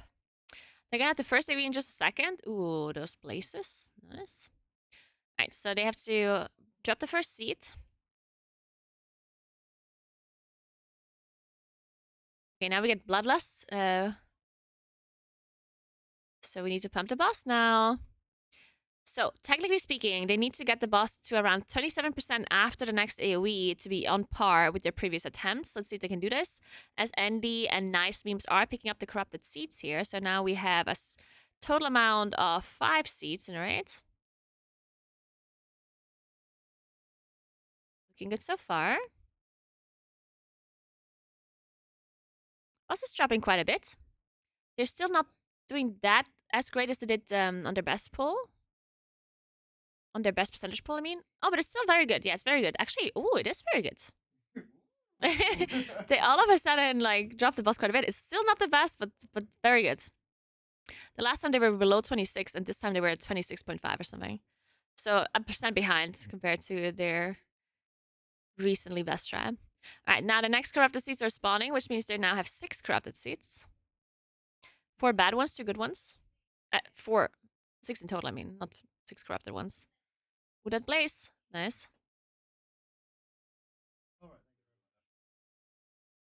Alright, let's watch the tornadoes. God, these tornadoes are so difficult. Thanner is dead. Ah, shit. What happened?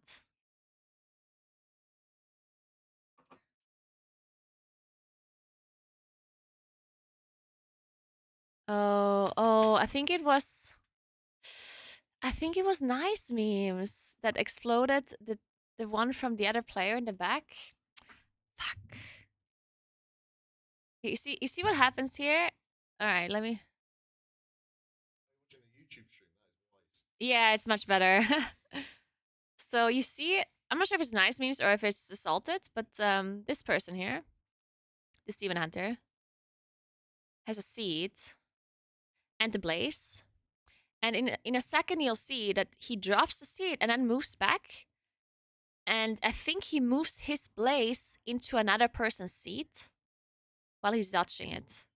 See, he dodges this blaze. Now he drops his own seat. He moves back last second. And now I think his blaze over here that goes this direction, I think is hitting another seat. Yeah, it's right here. So whoever this person is here, see it. Yeah, it's so hard. I don't know, it's so hard to execute. Because technically you would say, oh, he has to drop his seed earlier, right? Or he has to, yeah, that's technically what you would say to fix this issue. Like, just drop your seed earlier. But he has to dodge this blaze first. So he walks out, dodges it. He has to drop it now. And then, yeah, that's like as fast as he can do it, really, I guess. Fuck. You could argue that he has to move forwards to dodge his seed, but there's a blaze here as well, or a seed here. So dodging forward, yeah. I mean, okay, so in hindsight, dodging forward would have been the play. But seeing the seed in front of you makes it a bit difficult, right? So I don't know. The reason why all raiders are alliance is because they want to have a dwarf racial to drop the magic debuff in this fight. Yes, moving forward would be better in this situation, but it's so hard to keep track of everyone else's seed, you know? Thanks for Prime, Codin. And he has to make this decision in the moment, in a split second. I just went back, paused the video like 4 times to then determine that he would have to move forward, right? Not try making the decision in the moment, you know?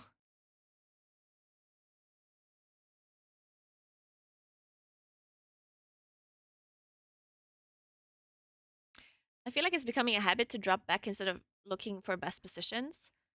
I mean, there's only 2 possible movements you can do, yeah?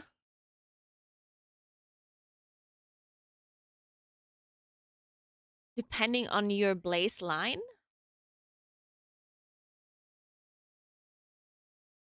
So you can only go 2 directions after dropping your seed.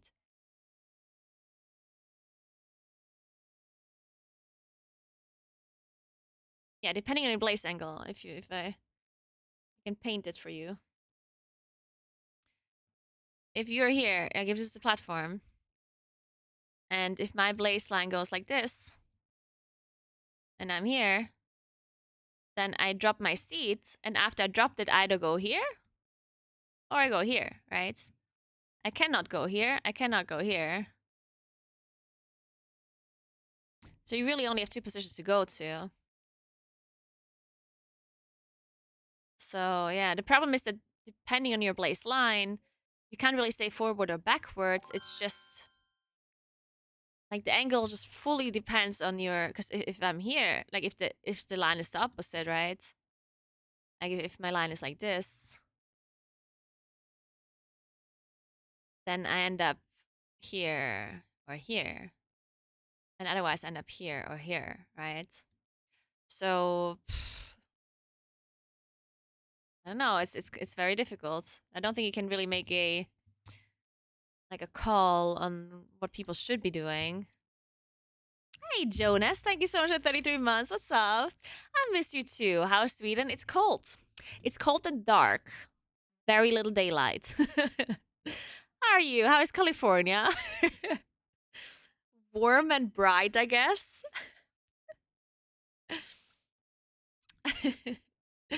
Man, Jonas, yesterday I almost saw Northern Lights. And by almost saw, I did see them. They're just very, very, very faint. And then I talked to Daisy. She lives in Norway. And she showed me these pictures of her city. She lives in Bergen. Where do you live again? Do you also live in Bergen?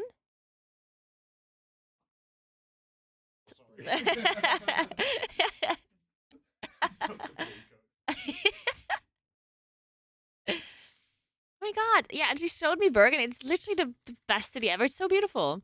Holy shit. Sogndal. 4 hours north of Bergen. Okay.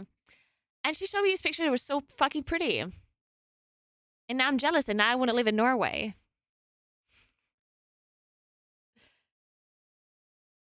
So nice. Except in the winter. Well, yeah, the problem is that Norway is fucking dark. Jesus. The darkness is the only problem with Norway, yeah? Otherwise, it's beautiful. And these fjords, oh my god, they're so pretty. And then I had this thing, you know, Daisy said that everyone, or like a lot of people, not everyone, but a lot of people that live in Bergen are like have cottages. It's like really normal to have a cottage. Or to have like some like, cottage is the word, I guess, right? Like a wooden tiny house in the mountains. A cabin, there we go, that's the word. Oh my god, really? Dude, Jonas, can I actually?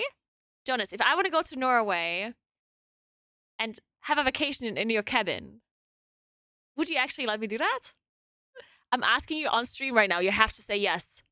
I would ask you in private, but then there's not that much pressure on you. So I'm specifically asking you in front of all of my viewers.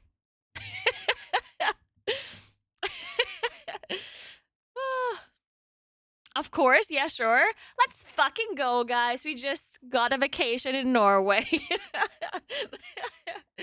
Let's fucking go. Can I have the penthouse too, or just the cabin? No, I'm just kidding. I only want the cabin. The penthouse, I'm just gonna look at it from afar. The cabin would be nice, though.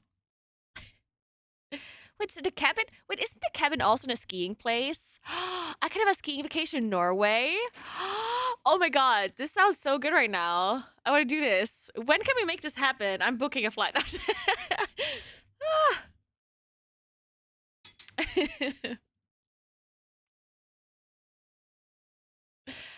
fucking go, Jonas. I'm writing this down. Noted.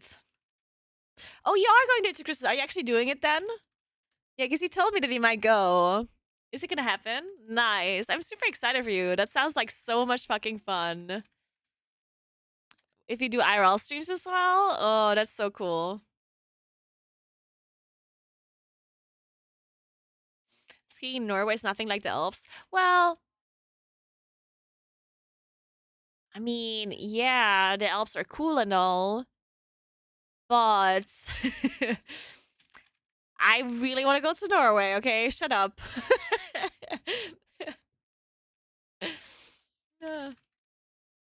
And come on, I've seen the Alps a few times now.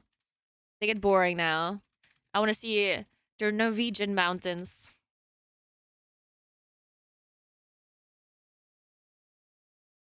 Alps are way too big, you'd get lost. That is very true. I get lost so easily. Better to go to Norway. Alright, let's take a look. How they're doing. Unfortunately, we lost Salted. Are they gonna make it if Salted? Okay, nice. Okay, they can still do it.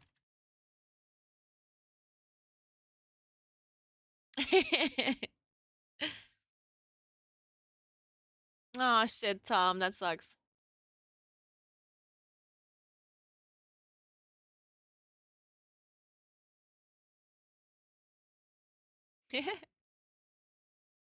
No secret face? I don't believe so, no. I'm a non-believer.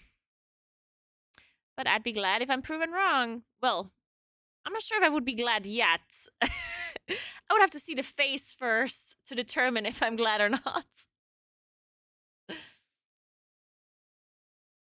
Oh, could you imagine there's a secret face, but it's like, it ruins the whole fight? Like, no, that'd be horrible. Oh, no. Nice, Jonas. Looking at the picture.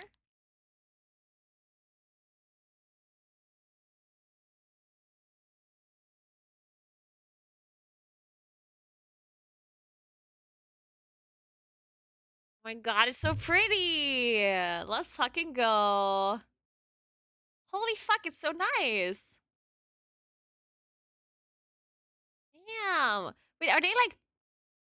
Oh my god. Oh, nice. Let's go. This is huge, Jonas. Huge. I love the window front. It's very nice. Oh, and I can only imagine, like, when it's decorated for Christmas and then there's the snow coming down in the front. And of course, you have a fireplace, right? There will be a fireplace and then there's the... Ah, so cozy. What are we talking about now? We're talking about Jonas's winter cabin that he invited me to go to whenever I want. Well, he didn't say whenever I want, but he said I can tell him and he would let me go there. Possibly, maybe. And I'm excited to go to Norway for skiing. Jonas is sending pictures and it's huge. Wait a second, I just now realized that I said that.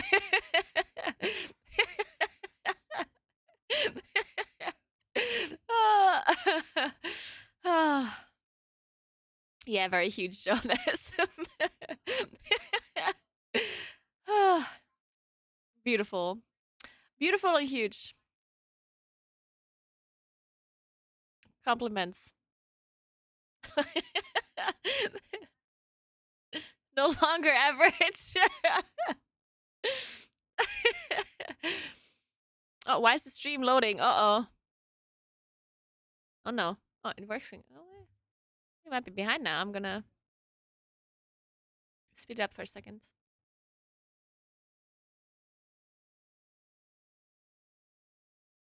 Alright, let's look at percent. Loading again. God damn it. The merch is coming soon. Let me show you. I'll send you some. Oh, that'd be so nice. Yes. Definitely show me. I'd love some Jonas merch.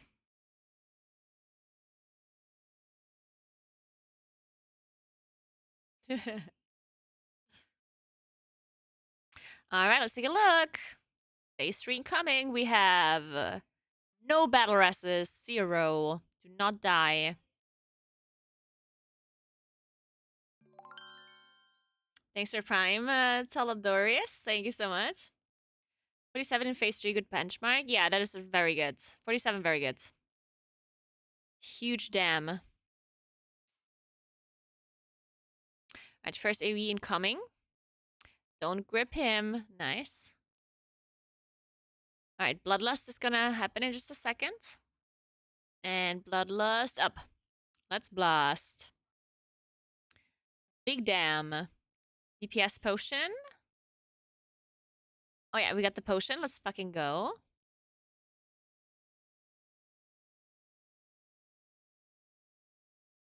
Alright, Miris. Okay, I 100% believe in nice memes today. You got this. Alright, another set of blazes. Ooh, that was so close. How did that not hit? Alright, next AoE incoming. Let's look at the boss HP. Boss is super, super, super low. They've never been so low before. This is very good. Very big dam. Alright, still no battle rest. It's gonna come up in a second though. Next corrupted seed spawning. They're picking them up. They got them. They got them. Laces. Ooh. Ooh. Nice. Okay. That was really good. Oh, okay, nice. Oh my god. Oh, this is so nerve-wracking seeing all of these blazes and these swirlies close to the seats. Fuck, we lost Showspear and Velo. We have no resist. Yeah, we got a third. Ah, shit. One of the seats exploded. Fuck. What happened here? I'm not sure. I don't like Mirrors' POV. You don't see that much as a tank. And his ray trims are being covered all the time.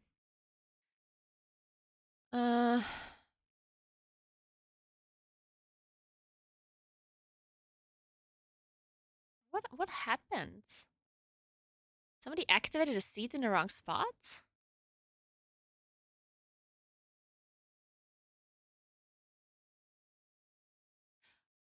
Oh, you know what happened? I think Show had the good seat and died with the good seat.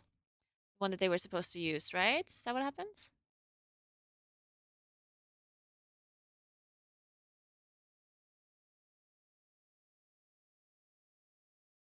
Hard to tell.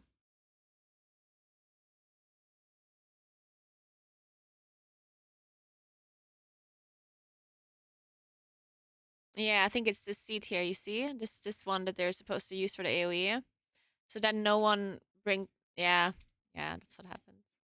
Yeah, it was basically a wipe as soon as they so it's not a seat that exploded. It was just the boss's AoE going off without the good seat being used in the correct position because Show was that.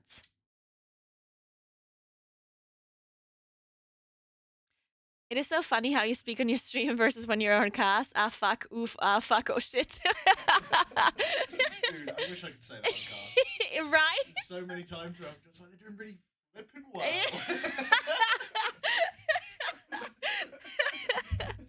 They're doing really flipping well. Let's go. It's painful, man.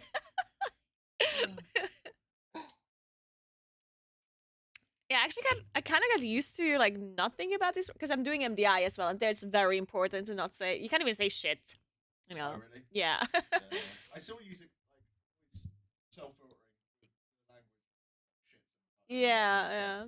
The occasional shit. For sure, like especially in like a race to the world first thingy. Like I think even if you say fuck once, like whatever here. Yeah. Even in liquid, it also will be fine. Yeah. If you say fucked up or something. Yeah. Context is important. Yeah. Yeah, I mean it's just yeah. Naguura on her own stream, damn, oh fuck, oh shit, Naguura on livecast, oh that was unfortunate.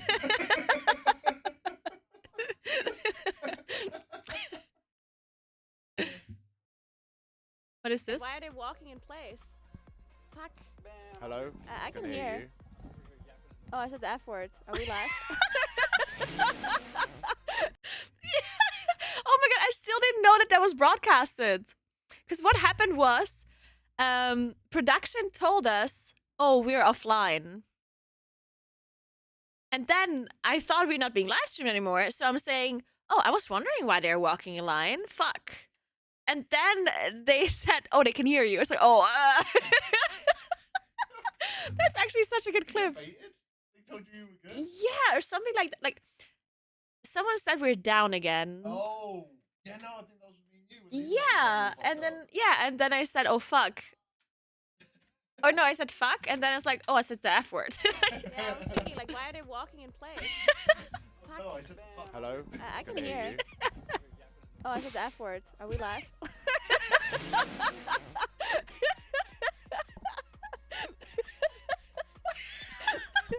That's such a good clip. Are we live?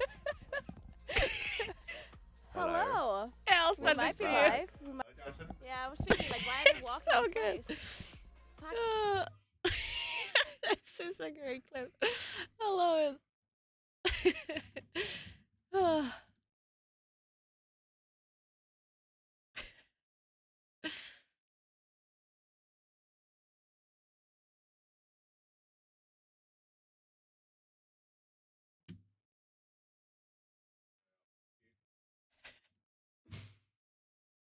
Ooh. looks really good, Jonas. It's very pretty. Can I show this on stream?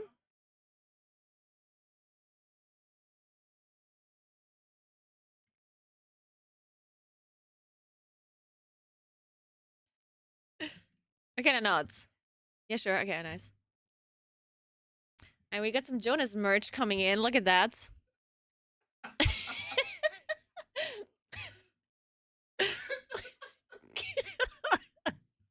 like how they even switched the camera to me. Just no.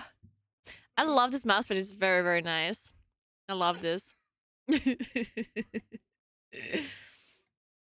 also like the cap. It's cute. It's very cute. What do I want though? I don't like. I personally think I don't look so like for me like the long, normal-ish sweaters. I don't know. I mean, maybe.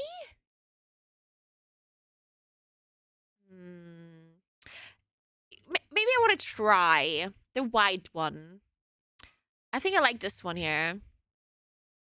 I'm not sure if it will look good on me. I'm not sure. And I want, and maybe like a shirt. Maybe the white one.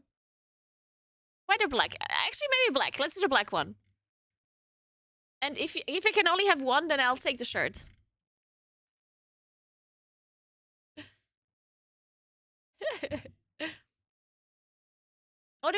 There will be more. Okay, nice, nice. I love the hat. I just can't wear hats like these. I just look bad with a hat like this. But it's a very pretty hat.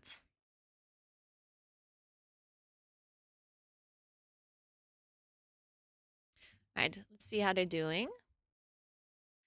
Going back onto the stream, sorry.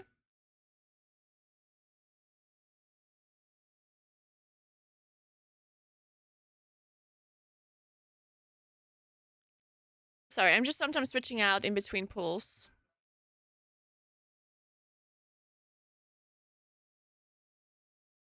I still did not get any water. I didn't drink any water since I woke up.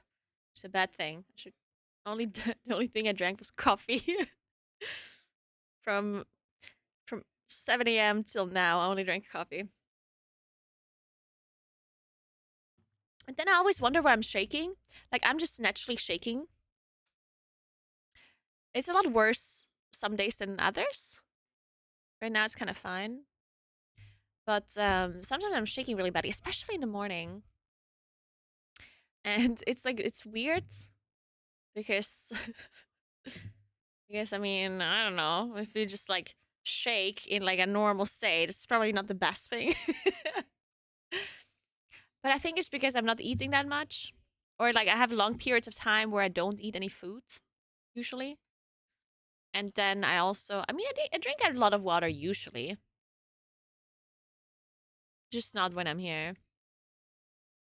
And I usually also don't drink as much coffee as I do when I'm here. I did get cramps, actually, yes! Dude, ever since I'm here in Sweden, I get random cramps when I'm sleeping. So worse, I need to drink more water. Maybe less coffee as well. Or we just drink more water and keep the caffeine intake the way it is. Liquid should be on. Let me take a look at the time again. All right, so in Los Angeles, it is 7:14 a.m. right now, which means they should technically start playing within the hour if they only sleep for like 5 to 6 hours. They're starting at 9. Okay. Not supposed to share. Okay, if they start at 9, so they will start in 1 hour and 45 minutes. If that is the case. 1 hour 45. Some bananas? Ooh, I could get a banana. I think there are bananas here. Good point. The air is very dry here, that is true.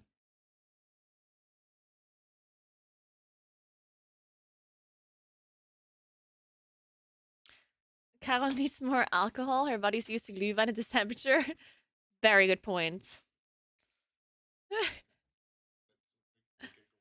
So they moved the starting time? I don't know. The mod said at 9, so I guess so. Gamer just wrote soon. Yeah, well, soon could mean anything.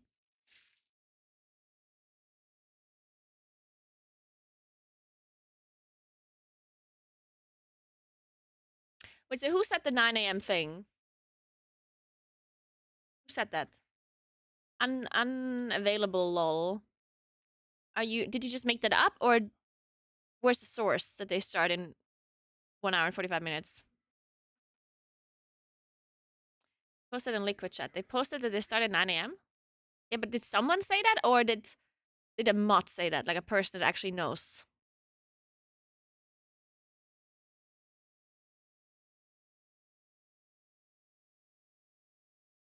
Gamer said it. Well, Gamer said it then.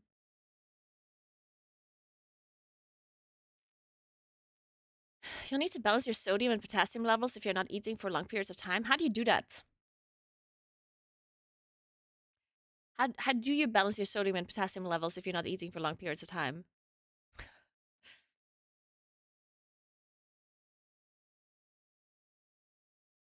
Eat. Perfect. Eat salt.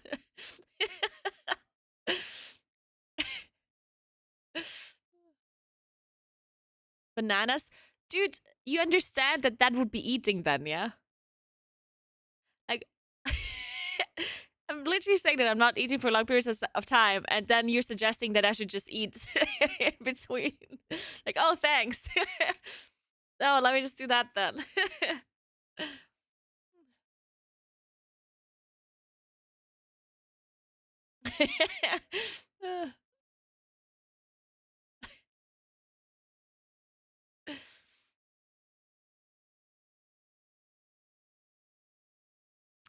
Alright, after this try, I'm gonna get up and get some water.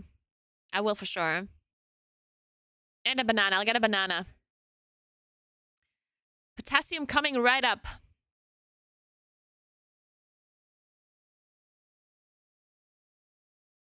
It's my epic music. I can't play like this. When it's running, it's just very quiet.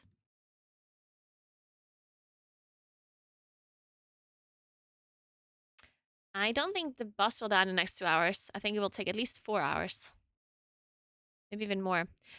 So the longer they don't kill the boss, the longer they don't get a better try, the less chances I think the boss even dies today at all.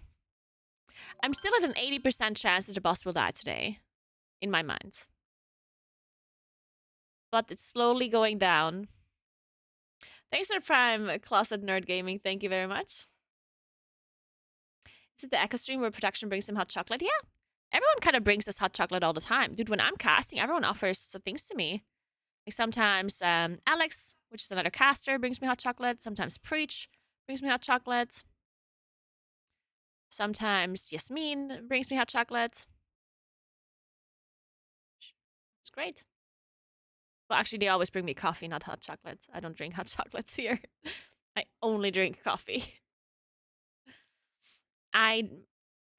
The chances of there being hidden phase, in my opinion, is incredibly low, if not non-existent. I'd say below 5. I would say 5% or below is the chance there's a secret phase. Well, I mean, like a relevant secret phase. I think there's a chance that there's just something that happens that is like mythic special. But I don't think there's like a whole phase that has impact on the race in terms of progression.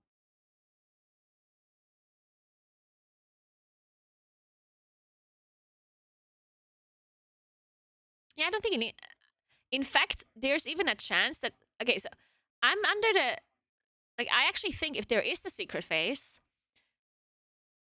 it's even likely that it's gonna ruin the fight. Because the fight is very good. It's a very good fight. A secret phase might ruin it. Thanks for Prime, Jotter. Thank you so much. Alright, let's see if they get a good push here. Okay, it's not too bad. 45.8. Could be worse. Could be better. It's very average. What if a secret? There's definitely not a secret boss. There is no secret boss. Like, technically speaking... technically speaking, a secret boss would be something that they could, I think, keep a secret better than a secret phase of a boss. Because data mining abilities from a boss is easier than data mining something that you don't even know exists. So technically speaking, I think it would be easier for them to keep a whole boss a secret. I think so. But the problem is that I don't think they want to do secret bosses or secret only bosses. Mythic only. Oh my god, I can't speak. Mythic only bosses. I don't think they want to do that because the casuals complain too much about that. Understandably. Because that would mean there's a whole boss that they cannot experience unless they do Mythic. And the majority of the player base does not play Mythic. So I think they gave up on the idea of Mythic only bosses. I don't think that will ever be a thing anymore. Looking at the boss, 27%. Nice. Okay. Damage is not as good as it was the last 2 best tries. But that doesn't matter. They can still kill a boss. It don't matter. Let's take a look. We have another set of seed spawning. So now we are at 4 corrupted seeds and 2 good seeds. Unfortunately, my stream is lagging a bit. There we go. Alright, everyone's still alive. We have 1 battle rest available. Another one coming right up. Really have to watch the tornadoes and another set of blazes coming up as well. Ooh, nice. Blaze is good. Another AoE incoming. 3rd set now. 3rd seed being used. 2nd to last. Set sees that. They can get him back up in just a moment.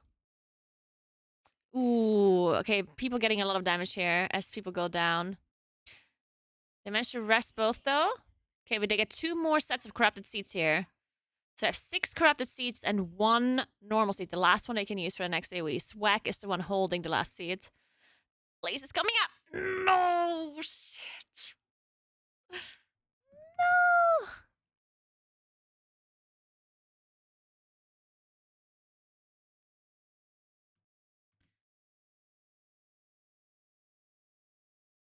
Which one even was it? I don't even know.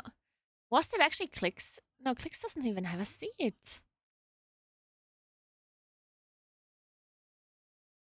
Yeah, I don't know. You can't see which one it is from here, from this POV. Oh, you can see it over there, but yeah, it was a blaze. You don't see which blaze it was or anything, but it was for sure a blaze. Man, it's so hard at this stage, yeah? You have 7 seeds. And there's just blazes coming out and tornadoes everywhere and frontals to dodge. And somehow you need to do a shitload of damage to the boss still. The boss is on 15%. And you only have 1 more. You know how hard? Like, this is so hard. Fuck, I don't know, man. Dude, I don't fucking know.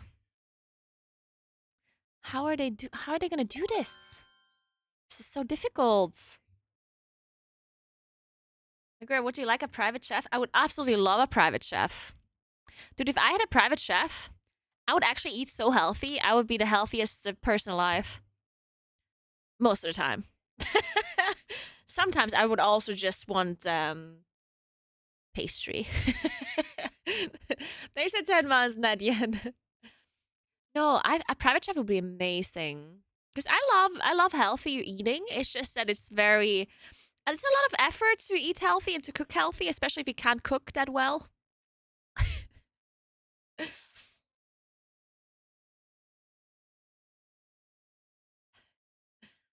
course, no, I think, dude, don't you think so? I personally think that if you could have a chef and you could eat anything you want, that a lot of people would eat healthier. Don't you think so? Because usually healthy food is a lot more effort to make. But it's not necessarily like bad. A lot of people just like fast stuff that they can make quickly. I don't know, like, not to say that people would just eat only healthy foods, but I think it's a lot easier to eat healthy if you can just order it, then it will happen. Yeah, really well prepared healthy food is very good. And when I say healthy food, I don't mean plain white chicken with rice without sauce, you know? Like, I mean, you know, just like like, I mean, even something like sushi, in my opinion, can be considered healthy, right? Like, I just don't mean junk foods. Or just like vegetables, like with rice and some meat. I don't know. Or stir fry, you know, like, you know, I don't mean like super healthy without anything. Thanks for 3 months, Raylanox. Thank you very much. Only kale and beans.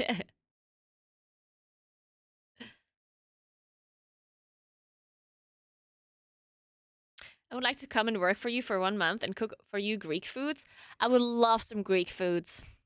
I was in Greece last year and I was not like 100% convinced of their food. But honestly, a lot of the problem was that I didn't know. I feel like this is always the issue when you're in a place that has completely different dishes than what you know and you don't speak the language. Because there's like dishes that, like, you know, you would look at the menu and there's like 20 different dishes. I didn't know any of them. And then even when you read the explanation, even if it's in English, you still don't really know what it is because you've never had it before. You know, if you explain pizza to somebody but they never saw or ate a pizza before, then they wouldn't know what to expect, right? I don't know. Yeah, you can say, you know, there's dough and there's tomato sauce and there's cheese, but in which combination, how it's made, without a picture, without anything, it's kind of hard. So yeah, when I was in Greece, I ordered some things that I expected to be completely different than what it turned out. I tried a bunch of stuff. It was very good. Saying hi. You still do play-by-play. You've been like Yeah, I working am. all day. Yeah, I know, right? Just I chilling should be between playing balls. Mythic Plus, but I really don't want to. You guys not warm. It is actually very warm. I was trying to turn it on earlier, but then I realized it's too far and I have to get up, and then I didn't. I understand. Yeah. Yeah, I've been there before. It's way over there. When is the boss gonna die? Ignored me.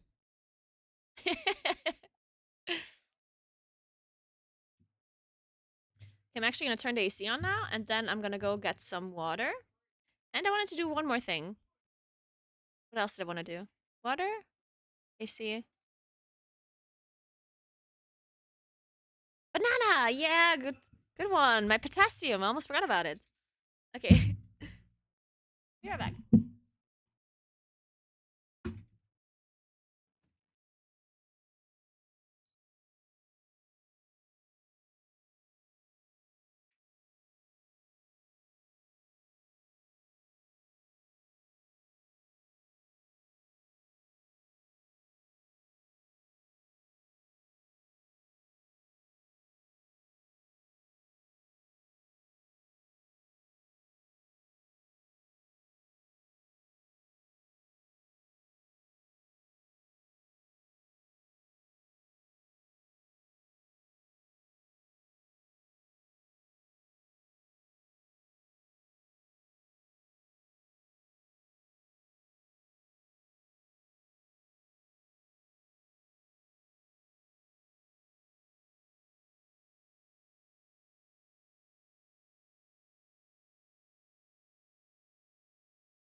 Guys, we're out of bananas. The only thing that we're out of is fruit.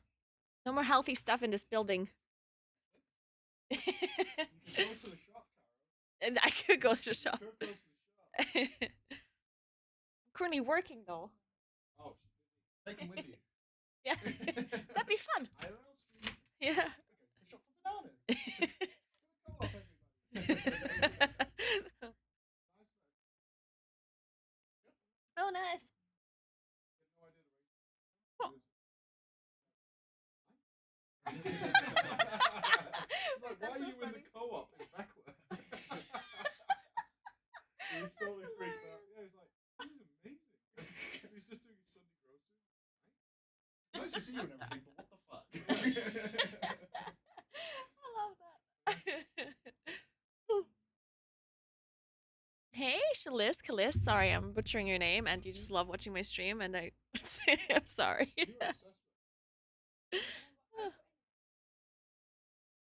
This has got to be the best tier to watch. This is actually a really, really good tier to follow. I absolutely love it.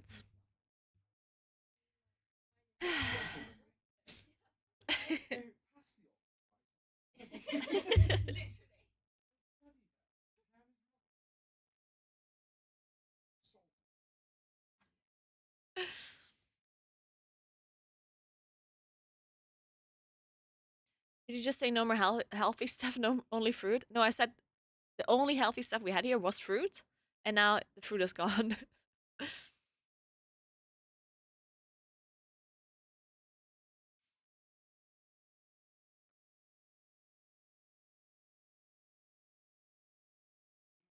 Oh.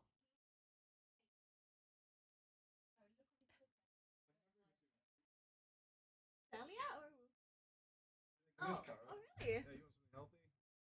Nice. Sweet corn with cheese slices. Oh, wow. But that is actually something. I actually got this when I was. I had this in LA at BlizzCon. We went to like a barbecue place, and we got cheese and sweet corn and marshmallow for some reason. Wait, you unironically had cheese and sweet corn? Yeah. Yeah, it's a thing during. Yeah. I've been to Korean barbecue 100 times. I've never had cheese and sweet corn. Yeah, it's actually, it wasn't that bad. You idiot. You would eat cheese and sweet corn. Yeah, it That's was not that disgusting. bad. Oh, sweet corn's alright. Cheese is alright. Yeah, right. Chocolate's okay. Custard's okay. That does sound good. Yeah. I like it. Fry noodles and raw meat. What's ramen? I love the cigarette with the hold them up. That's quality. Raw sausages. Knife and beer. I love Ken's pictures. Like, he always had these like weird pictures of his food before the race, right? And Was then it he the posted raw chicken? Cooked chicken in the middle of it was raw. I don't know what that was. They cooked the chicken breast and they cut into it. He had 8 of those shots out of the breakfast. Scamming them all. Yeah, he thought they were like artifact or something. Scooping that shit up. Fruit is so good. I agree. Fruit is great. Depending where you get it from. Which kind of fruit are you getting from where?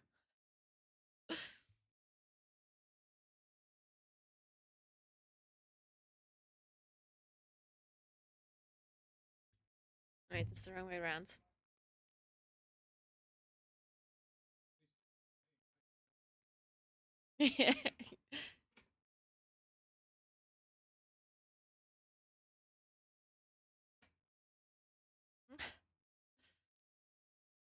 I switched to Alliance a while ago for Mythic Plus to have Shadow Melt.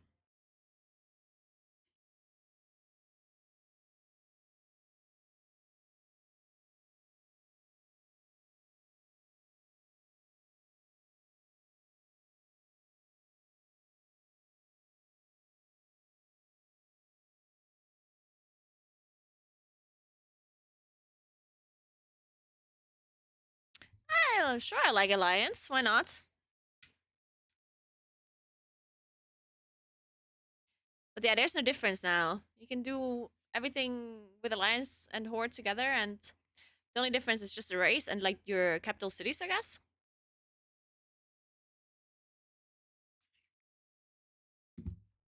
Dude, my lips are so fucking dry. Why is the air so dry in here? Yeah, well, I think it's just generally, it's just Sweden. Yeah. Like you step out of the plane and your lips are just dry. Instant dry. Yeah. Horrible.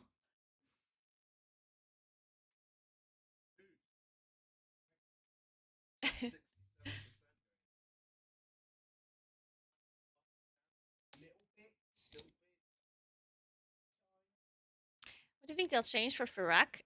That's a good question, actually. Remove half the mechanics.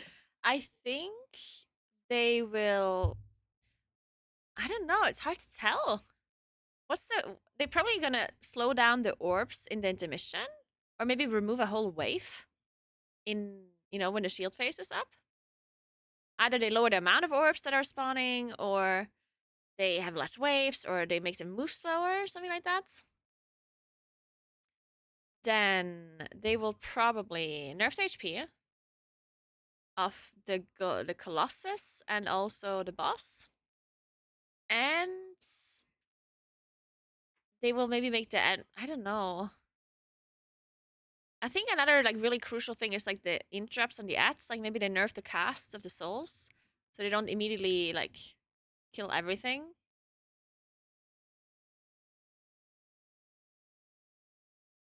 Well, the thing about faster running ads, I do think that they will make them run faster so they reach the boss in time without needing any grips. But they can't make them run too fast because the faster they run, the faster you have to heal them, right? That kind of makes it also more difficult.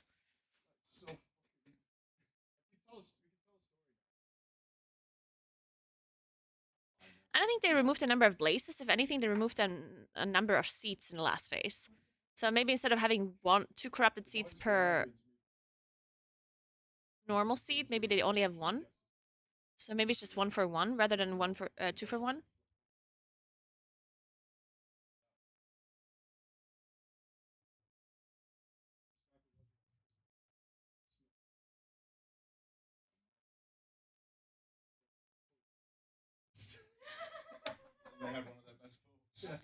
I think it'll be the tuning for 2 nerfs to Havoc, Rogue, enhanced feral buff to someone.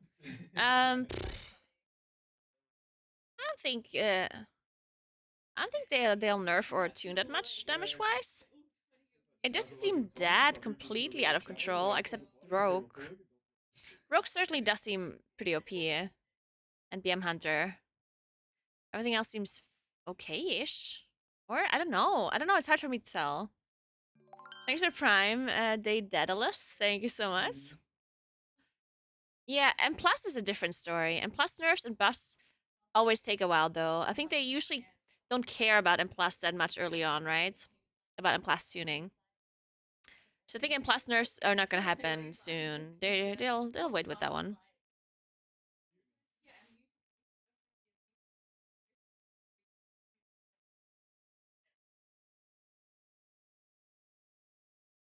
Rogue has to be nerfed into the ground to not appear OP to other classes.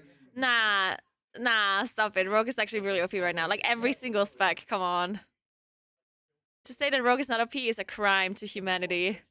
Stop it. Rogue's actually just broken.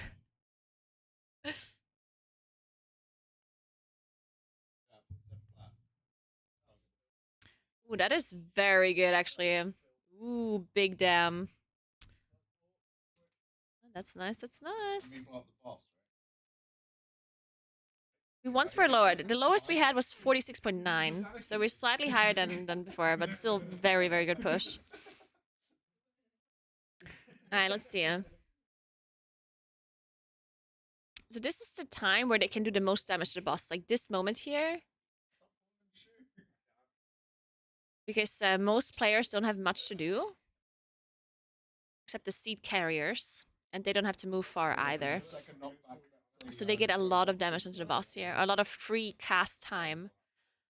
Unfortunately, a lot of the cooldowns are not ready yet, so they cannot use Bloodlust. I think if they somehow could use Bloodlust at the start of the phase, it would be so good. Because they're lasting here now, but a lot of people, or more people have to move around and do things, so they have a little bit of downtime. But, you know, obviously you have to align your Bloodlust with your cooldowns and with your potion as well. Alright, there we go. Lust is running. We have the seed picked up by Andy and Nice Memes.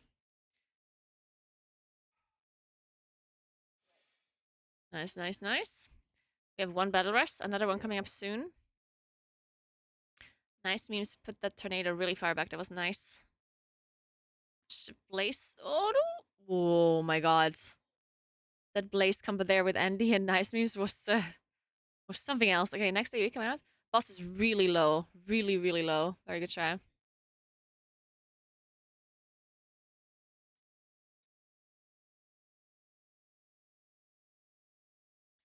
Alright. Next two Corrupted Seeds coming up. We have them. Alright, Frago has one. Blazes. Ooh. Okay, good. Every time the Blazes come out and they don't die, I'm like, let's go. We have one dead person. Kennex. Ooh, Blazes. Nice. Okay, they have a rest for Kennex. Probably have to get him up for damage. Alright, we have the next seed. Third seed. Coming in. 17% on the boss. The rest is up. Kennex is alive. Alright. Third set of Corrupted Seeds combo spawning. Oh. Wait, am I that far behind?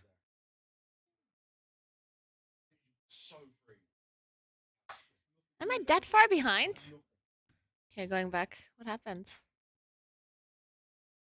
Sorry to be spoiled. Yeah, I was like, no. I was like, oh, everyone's still alive on my screen. Okay, wait. What happened? Oh, I was this seat here on the right side. So he drops the seat here. And then the Blaze was moved into it. Why does he drop the seat, though? Why does he drop it? Huh? Wait, I'm confused. Why is he dropping the seat? There's no... He didn't have to drop it? Was that just like a weird pressing the wrong button thing? Or did he panic? Do you think he's gonna die or something? Who was it? Is that... who is this? Is it Tobo? Yes, Blaze? Does he? No, he doesn't. What do you mean he has Blaze? He does not have Blaze. This person here. There's no Blaze. What do you mean Blaze on him? What Blaze are you seeing?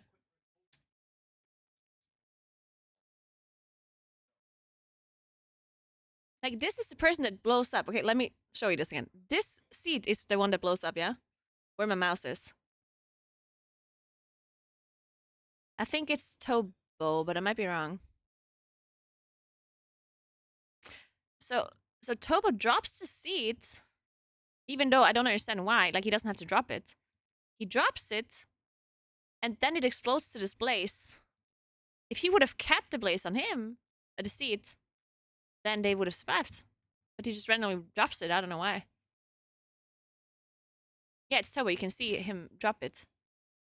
You see he has the seat and drop it? That's interesting.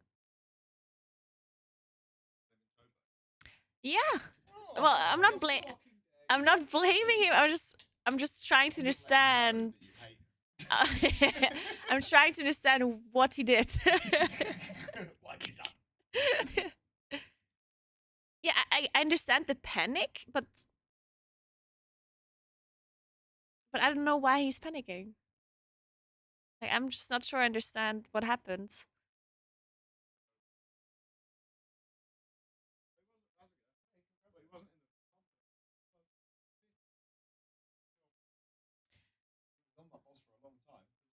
You're being mean? I'm not being mean. I'm there's no blame going on. I'm trying to logically understand what happened. Like, I'm trying to why does everything have to be like blaming or whatever? I'm literally just trying to analyze what happened. Everybody calm down.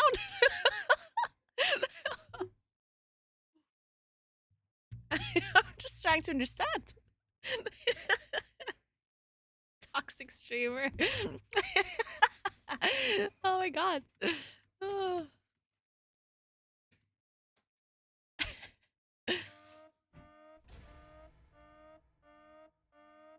Dare you analyze the fight?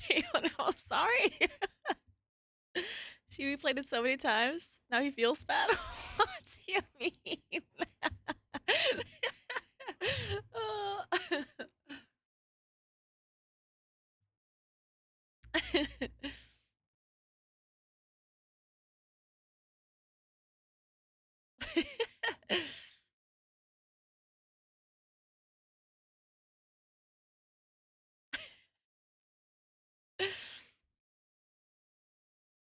God damn it. Tobo is the best. I love Tobo. The funny thing, when I met Tobo, when I met Tobo for the first time, I was at BlizzCon, and I was standing there with cams, and like he walked up next to us, but he didn't like say hello. Like he did say hey, but in a manner as if like he doesn't know us. Like he just like stepped up next to us and he just like looked at like the table and he was like, hey, you know, it's like this random person just saying hey.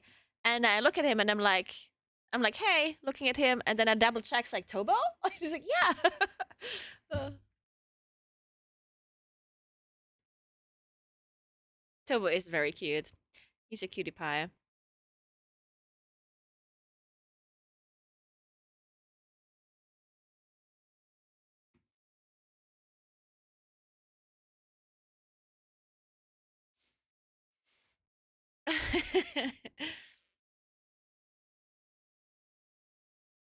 Yeah, Tobo's super chill.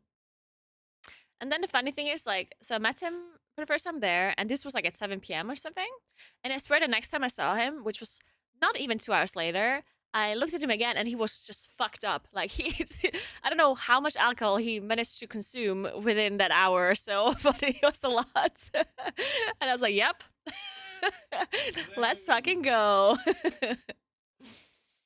Probably about one beer. Maybe. Half a beer.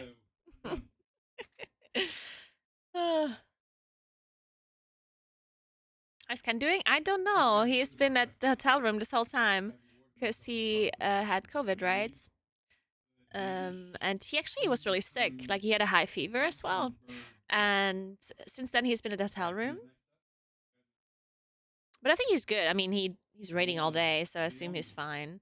Maybe he's not like at his peak performance. I don't know about that though.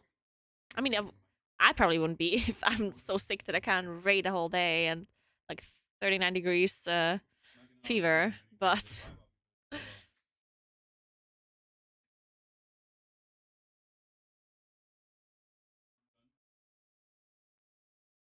okay, what's the time? So, all right.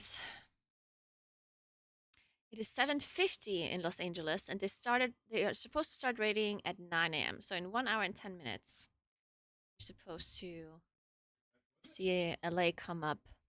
It would be really great. Okay, so here's the thing. I think it would be super nice if Echo manages to get a lower pull than Liquid before Liquid wakes up.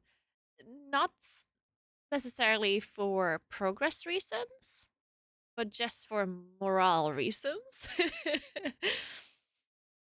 I think. Unless it motivates Liquid more. What kind of people do you think the Liquid Raiders are?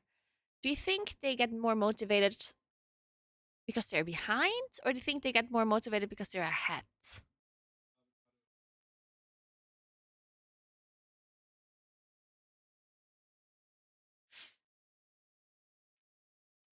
Liquid usually chokes when they're behind. Okay, so technically so you're saying that we need a lower pull.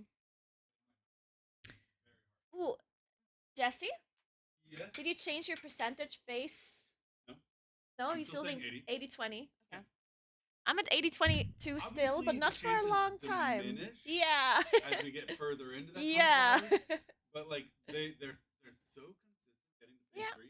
They clearly don't yet have a good strategy for handling the plays that overlaps with the 6 seed. They get one, that's the ballgame. Yeah, There's only I agree. 2 rounds of blazes per shield cycle. You need Tell to them, wind Jordan, down tell them. 5 more hours. We need 5 more hours. We need the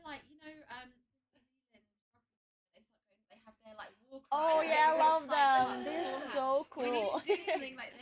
They Yeah. should do that in front of Like that. Seriously like that. Do that. Now I'm just scared. Intimidate. Yeah, we need to get scared? Now I can kill Mythic Fyrakk. Exactly.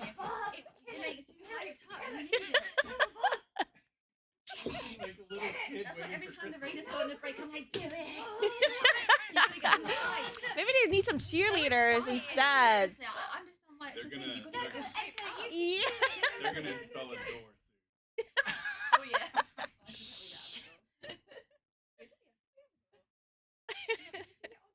Thanks for Prime, Kiwi.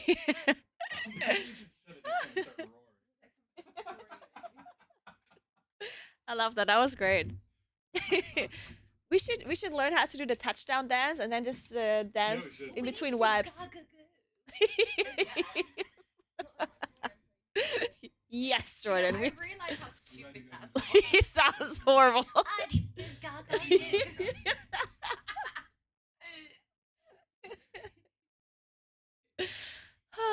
Every time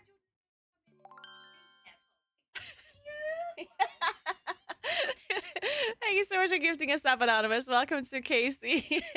Hello.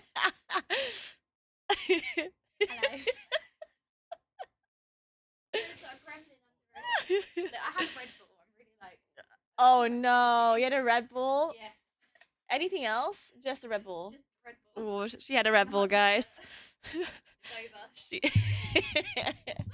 Oh God, we're gonna have to lock her into a room soon.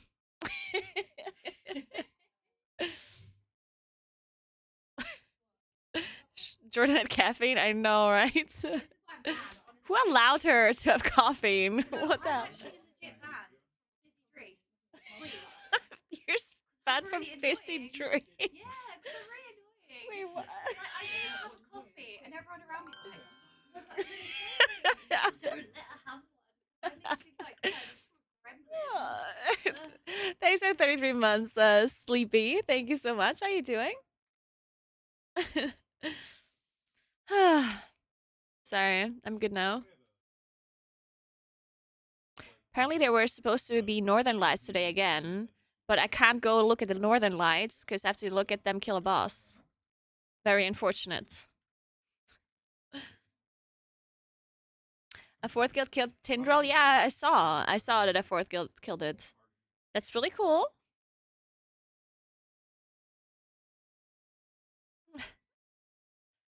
Yeah, Northern Lights here apparently. I don't think you see them that well. I mean, at least yesterday we were supposed to be here, and I go check them out, and it was just like a faint glow. And if I didn't know that they were Northern Lights, I definitely wouldn't have noticed anything weird.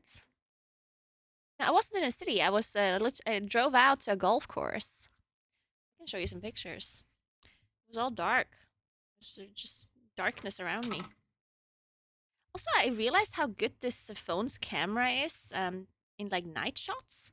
It actually looks really nice. Okay, so I'll show you what it really looked like when I took a normal picture without anything. This is how dark it was, yeah? Oh my god, I literally can't show you because it's like reflective. Okay, you see, it's basically just pitch black, yeah? And if I use dark mode, then it looked like this. Look. It looks so cool. I'm actually gonna send these pictures to the PC so I can show you them. It actually looked really nice. It doesn't look like it's night anymore. Yeah, it's just a single picture in night mode. It looks like it's daylight. But it almost looks like a painting or something. Very interesting. I took so many pictures because I'm thinking maybe you see them on the pictures, but did not. At least not really.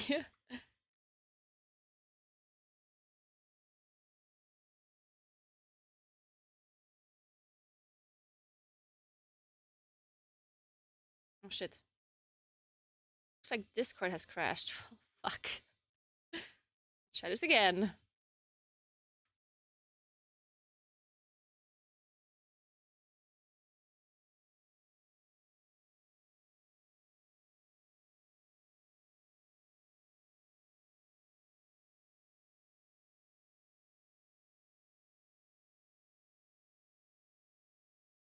Alright, I'll show you in a moment after this pull. Oops.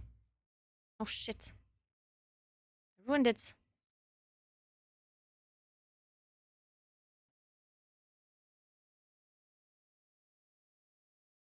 Right.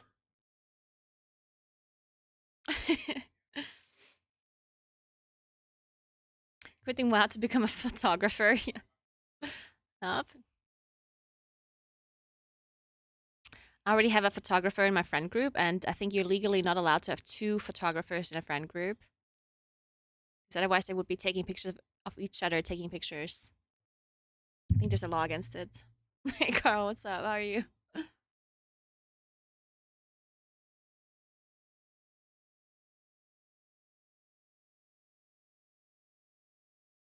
Yeah.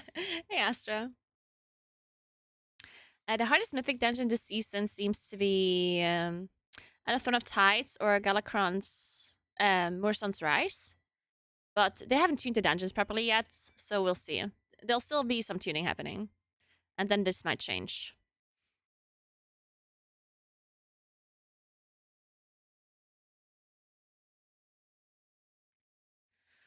Alright, let's see it.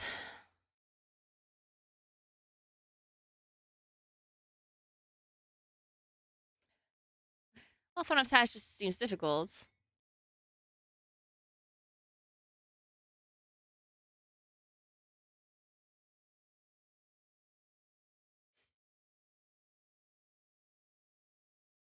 How is Coach missing so many abilities? Like, actually, like, missing. Is that a thing that happens to melee players? Jesus. They were actually really good on damage on this ad there. That's good.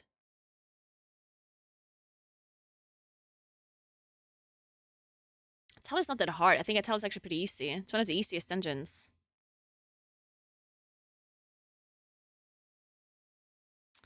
Alright. Let's see how low they can get the boss. If they can get him to...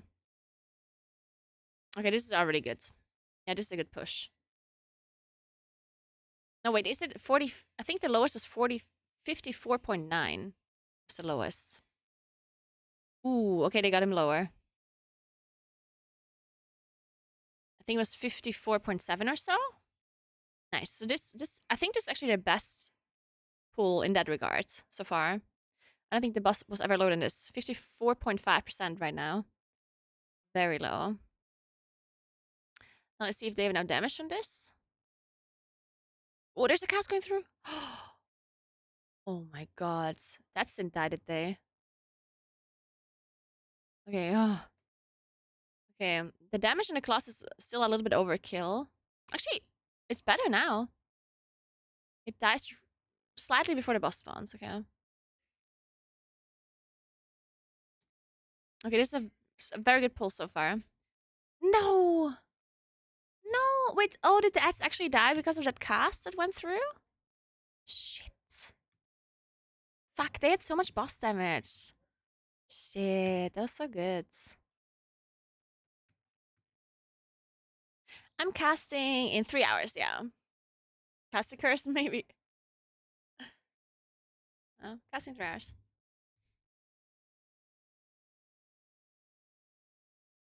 Oh, I can show you the Northern Light pictures now. Sec. Oops. Huh?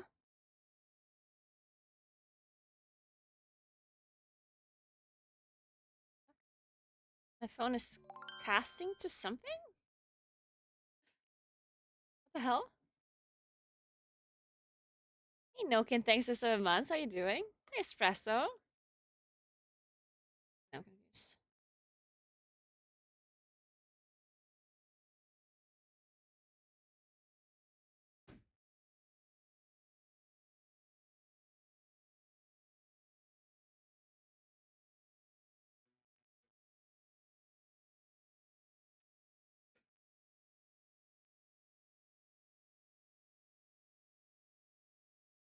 All right. 1 sec. Let me show you the pictures. Thanks to Monster Toasted Gaming. Thank you very much.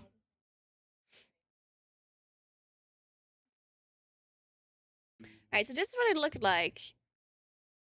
Like, it was just completely dark, yeah?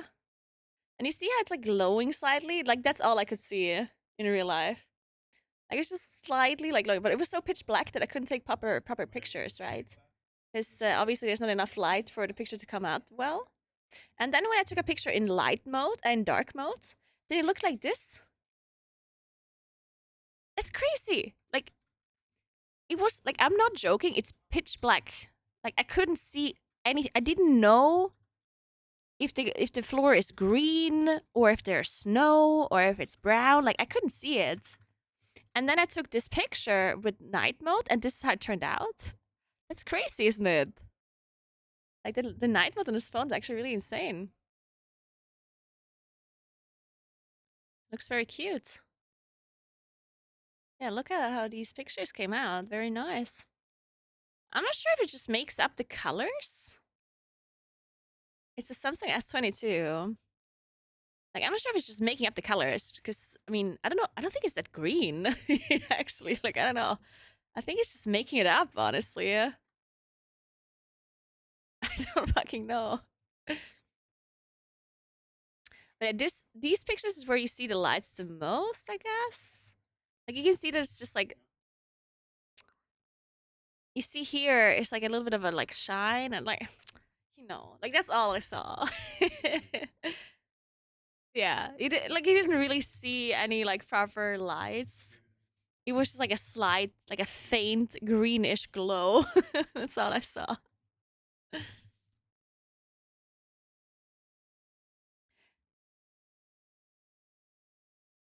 I just thought it was really cool that the camera took these amazing pictures in complete darkness.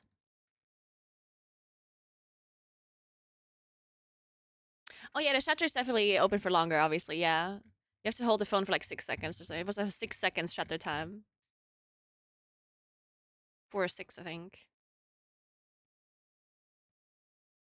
Anyway.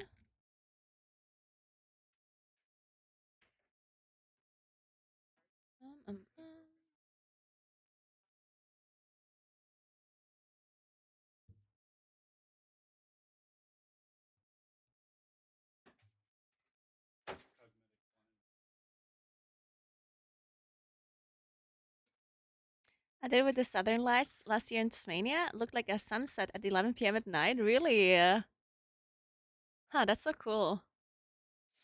I saw Northern Lights for the first time, not knowing that's what I was looking at. I was up in a plane. The ideas have popped into my head for the first 30 seconds. Oh my god, I can imagine. Oh my god, I saw this one video once. This never happened to me.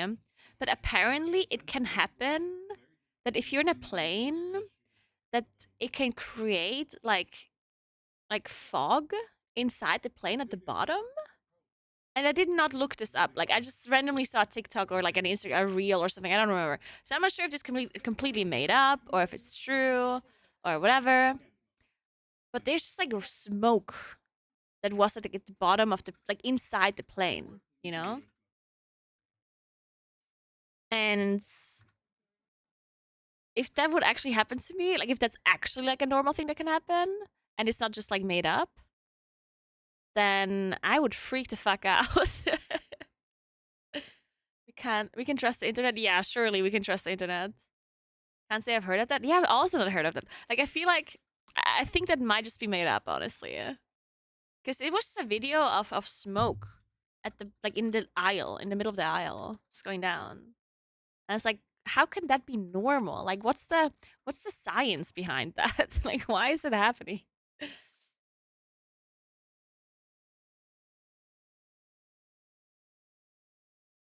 Do you have any clue on why the comms are still muted? Well, because just to keep stuff secret.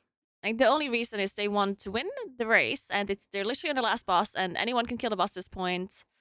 So the race is gonna be over in like at any moment. So they want to keep as much secret as they possibly can.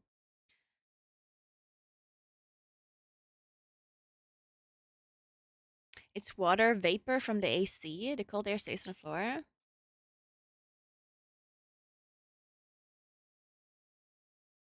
That still does not make sense to me. I can understand that the cold air stays on the floor, but where's the vapor coming from?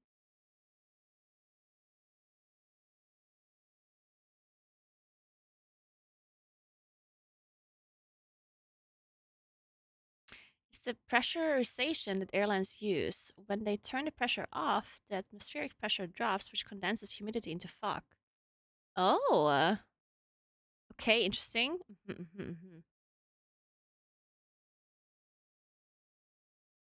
Hmm.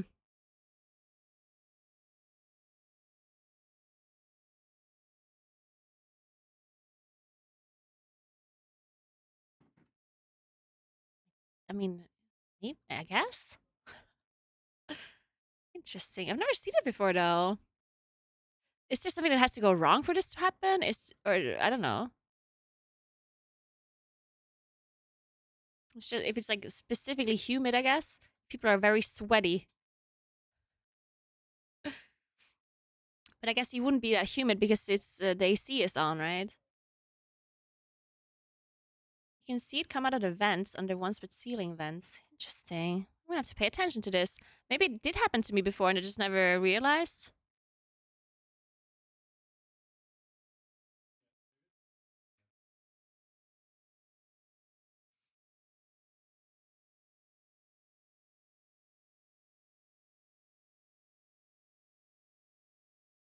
Oh, you saw the Northern Lights as well, flying above Norway? Nice.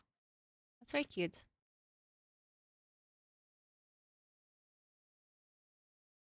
Rocky means there's an EDM party nearby. Right, so when is Liquid waking up? Let me check the time again. It is 8:09 a.m., so it's still 51 minutes until they wake up. Or, not wake up, they're probably already awake, but until they're ready to go.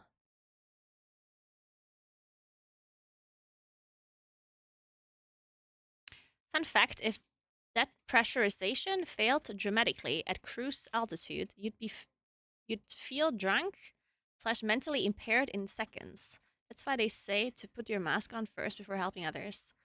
That makes a lot of sense. Yep. I can see that being true.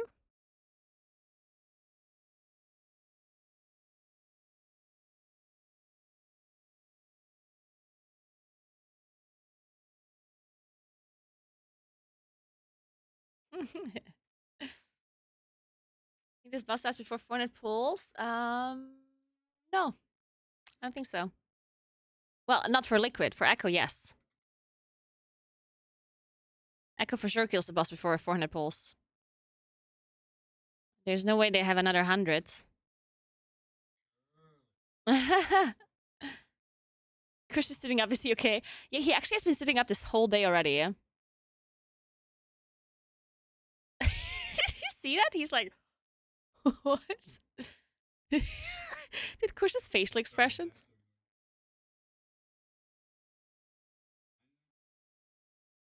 Why do we use alcohol to get drunk then? Good point. Why don't you just hike up a really tall mountain to get high from the elevation? Good point.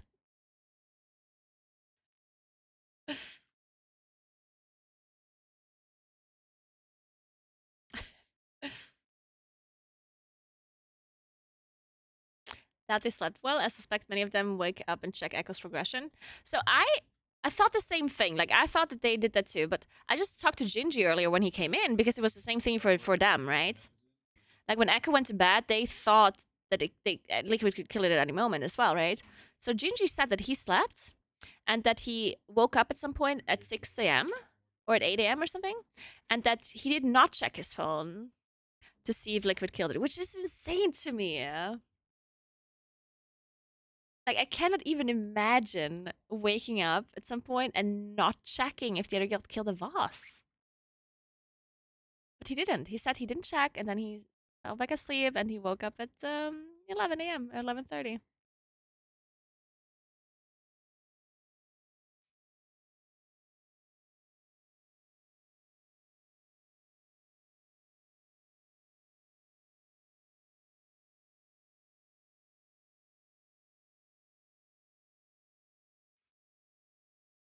Yeah, it's a focus on yourself type thing that he said, yeah. I mean, I'd just be so interested. I don't know, like, it's just, I feel like I'd have a harder time sleeping not knowing than to know, though, right? Because there's nothing you can do in a moment anyway, right? No matter what.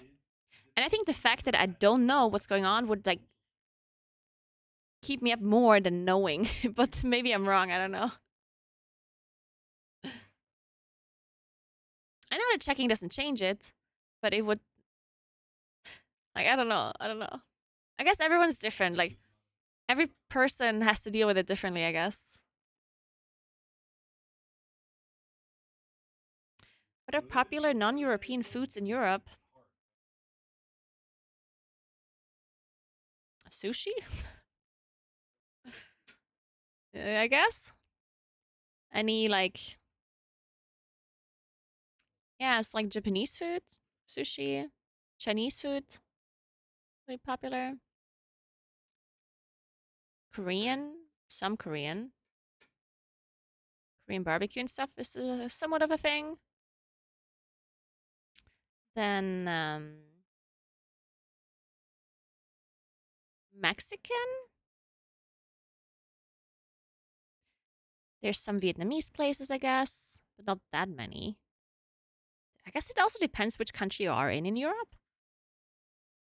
Because some countries do a lot of Chinese, other countries do a lot of, I don't know.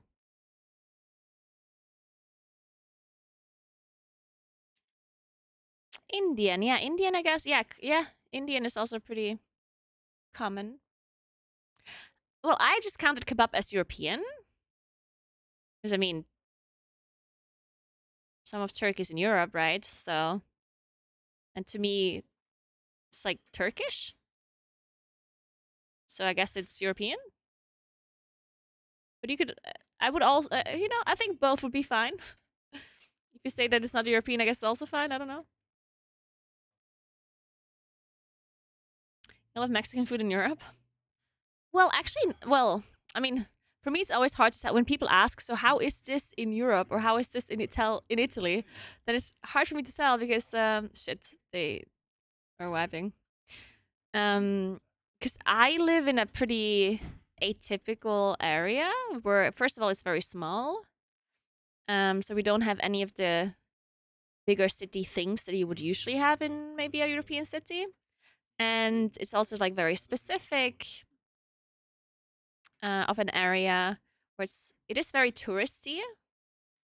And we just, like, it's just not big enough for us to really have anything, or for it to be lucrative enough to start restaurants from like other cuisines or whatever, right? So for me, it's hard to tell how it is in Europe as a whole. I just know how it is where I live. And where I live, we barely have any other things. Like, the only thing that's really common where I live is kebab. And Chinese is somewhat common as well. And that's kind of it. Like, we don't really have Mexican places. We don't really have Indian, you know, basically nothing. I mean, Italian food, obviously, but I don't count it as other food because it's in Italy, right? There's sushi, yeah, but it's mainly the Chinese places that also sell sushi. In fact, it's usually just like Asian places. They call them Chinese places, but they sell Chinese food and like sushi and Vietnamese food, sometimes even Indian. You know, it's just like all mashed together. But we don't have like a Vietnamese place or a I don't know, like Korean place. We don't have Korean barbecue either. Actually, there's not a single Korean barbecue place, unfortunately. I would love if there was one of those. And we don't have Mexican places. Mexican food actually very rare where I live.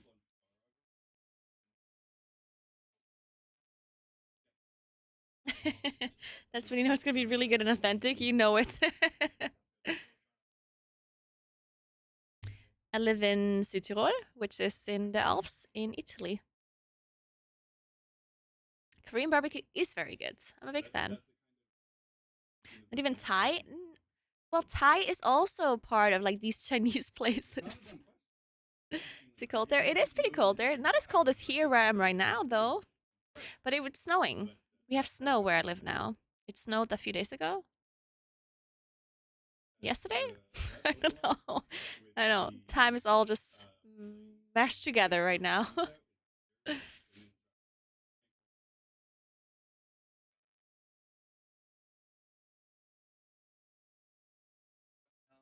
It's like every poll.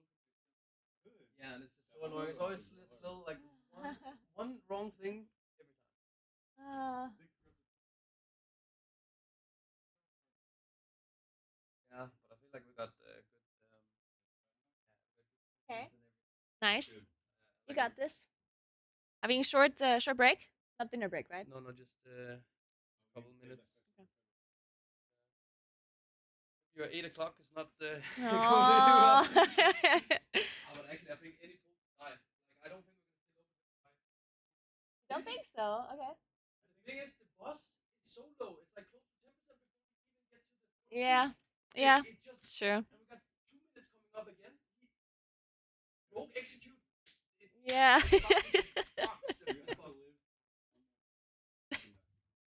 Yeah, pretty much.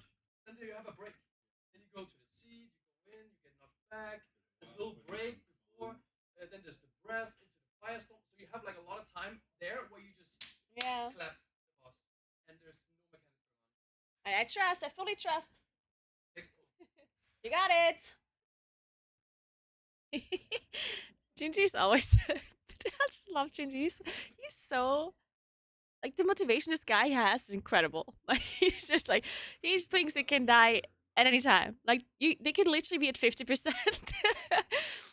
The boss like they wipe at 50%. He's like, we can kill it next try. Let's fucking go, guys. It's like, all right, Gingy, if you think so. No, but I think they can actually like. I think he's not wrong now. Like, they obviously are in kill range. Like, they really are. So he's not just making shit up.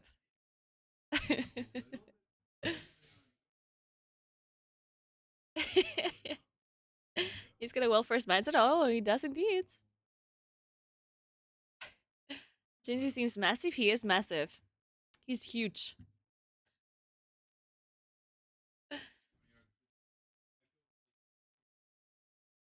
Was that just a...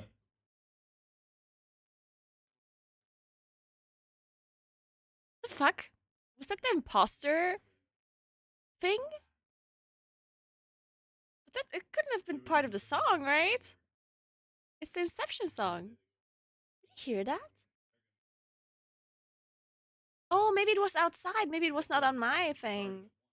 Oh, okay. Like I just heard that the when you play Among Us and the game starts, just like quick sound. I just heard that somewhere. I don't know where it came from. I was like, what the fuck? Do you hear the music? It's the quietest song I've ever heard, unless it's muted. Oh, it's...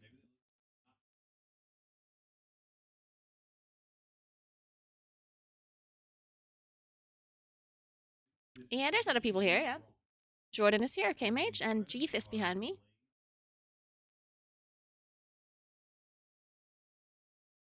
And a couple of ghosts. The one that haunt this place at night, when Dreadnought and Krista are here by themselves.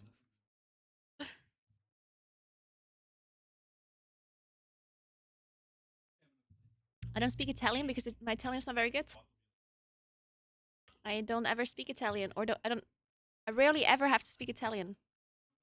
Because I stream in English. All my friends are German. My first language is German.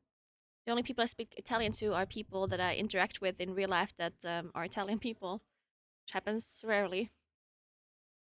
And with my cleaning lady. Shout out to Amy. She also speaks Italian. And I communicate with her with many hand gestures.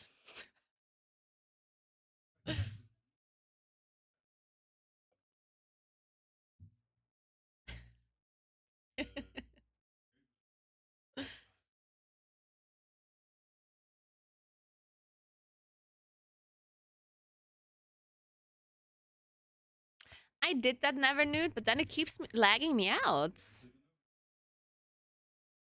Like if I do that trick where you do speed up, then it works and I actually get further, but then it stops and it plays normally and then it lags me out. Like it starts like, you see? It starts doing this and then I'm behind again. I don't know why it's doing this.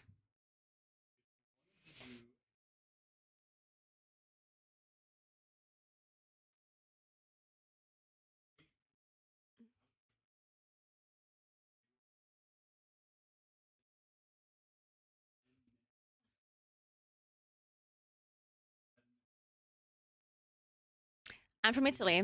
Everyone thinks I'm from Germany because my first language is German. But I am indeed not German. I'm just German speaking.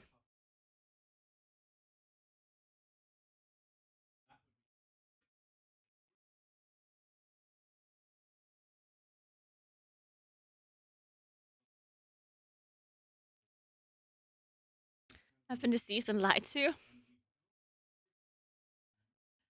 I don't know why anyone ever thinks that I'm German. It's really just because I'm German speaking, right? They're just like, oh, someone speaks German, they must be German. Which, you know, the chances of a German speaking person being German is pretty high.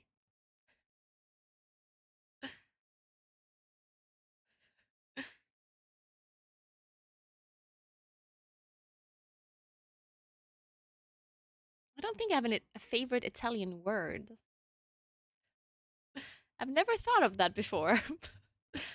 I don't think there's a favorite Italian word I have.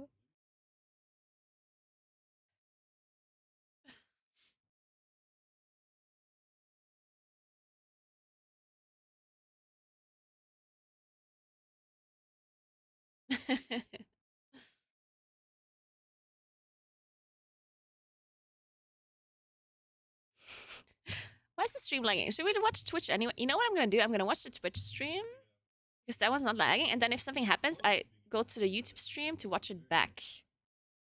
You know? That's what I'm gonna do.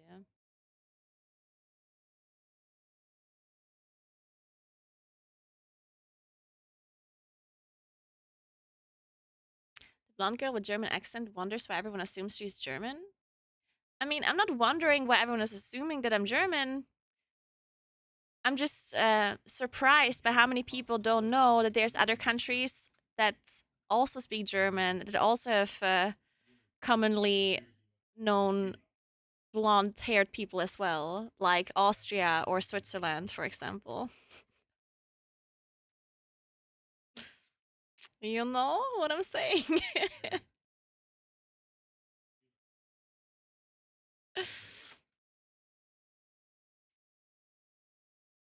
Like, I'm not surprised that people don't know that there's a German-speaking part in Italy.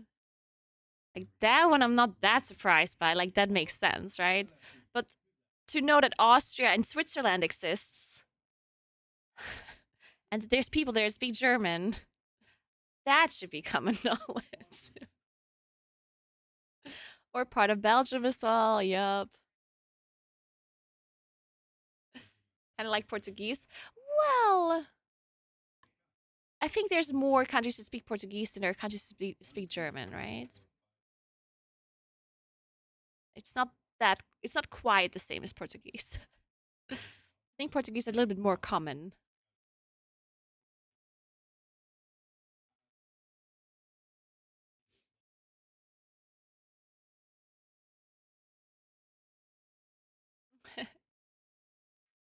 Only Portugal and Brazil.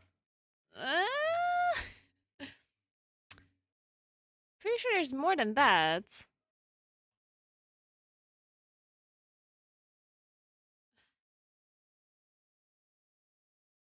Are there not? I mean, there's a lot of countries that speak Spanish. Is it only Brazil and Portugal?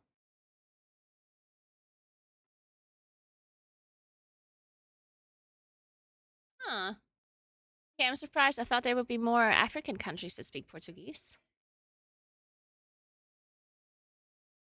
Maybe not. Oh, 7 more countries in Africa speak Portuguese. Oh, okay, so I was right. People just forgot about countries in Africa.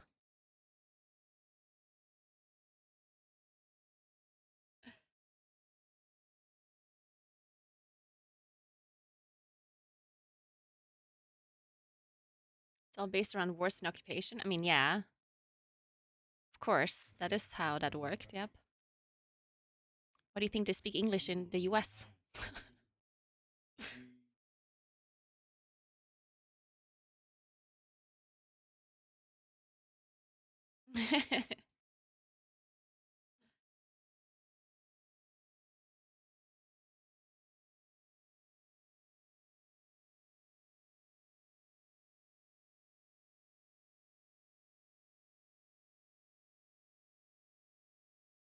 That is true. Welsh and Irish. That's a good point.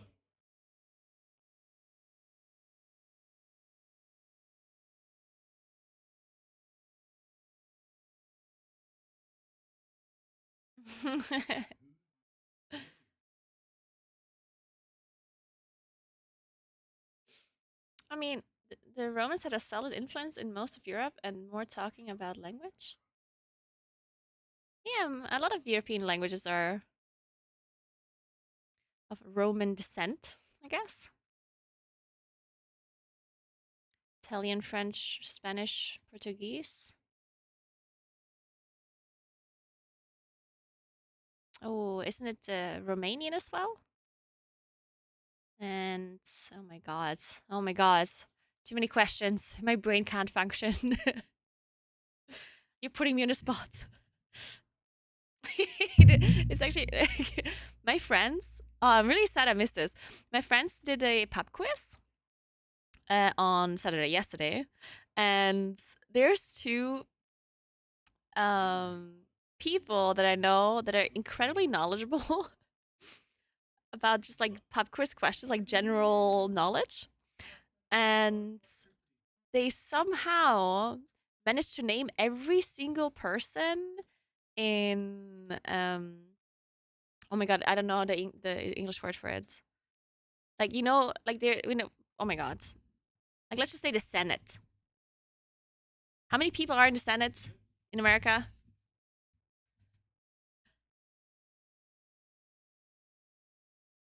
100. Okay, 100 is a lot. But there's a thing like the equivalent in South Tyrol, and it's like 35 people, and they named all of them. The question was name as many as you can, and they named every single one. It's like how the fuck, and it's like the South Tyrol one, not like something much more important, like the Italian one or whatever. They were just like name some of them, and they're like, "Yep, I know all 35."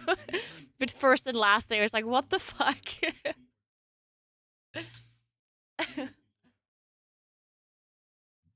Needless to say, they won the pub quiz, and it wasn't even close.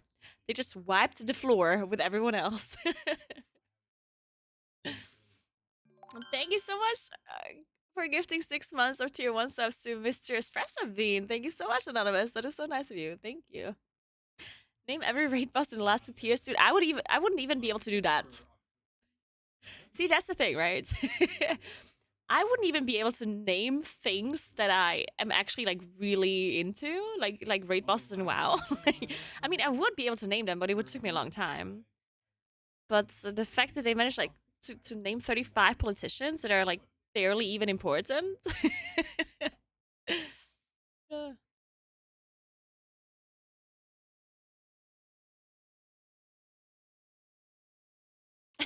Yeah, royal.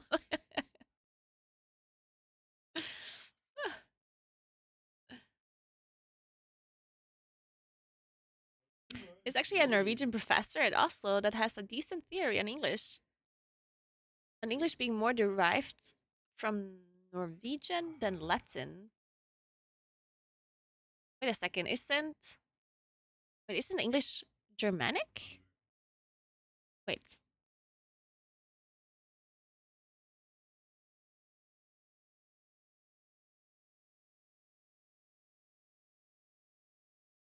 It's not. Oh, you're saying that it has more Norwegian influence than it has Roman influence. You're not saying that it's not Germanic, right? Okay. I get it now. Okay. Yeah, maybe.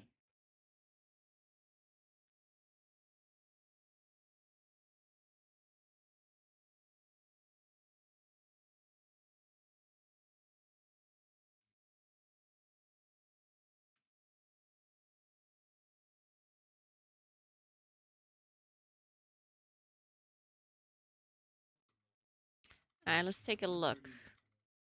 Oh, they're still in phase 1. We're gonna pay attention again when they're lower on the bus.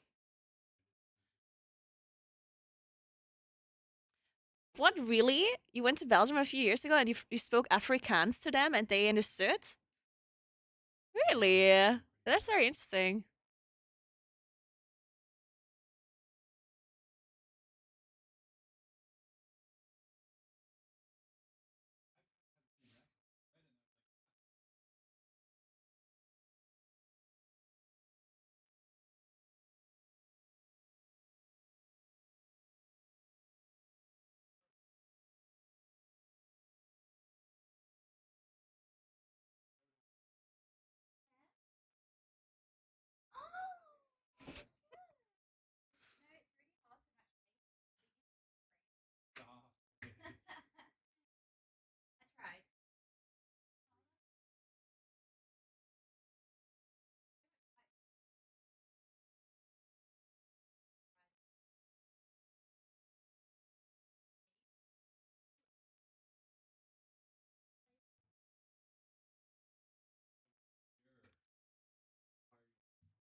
German speakers definitely hear that I am not from Germany when I speak to them. But I think it's not like super commonly known that Südtirol is Italian. I mean, I think a lot of Germans know that there's a German-speaking part, or that part of Tyrol is in Italy. But it's not like everyone knows. And I guess usually when people speak to me, they assume that I would be Austrian. I guess it's from like North Tyrol or East. I don't think people commonly say, "Oh, you must be from Südtirol." A lot of people know the place. It's always the amount of times I say that I'm from Südtirol, and then people are like, "Oh, I know that. I knew that one person. I knew that one person that worked with me or that studied with me or blah blah blah that was from Südtirol." It's like, "Oh, nice." And they're like, "Do you know them?" It's like, "Yeah, probably." Like, there's only like 5 to 10 people that live in Südtirol, so I probably know them. Yeah, just tell me their name. What are they called? Maria? Oh yeah, I know her.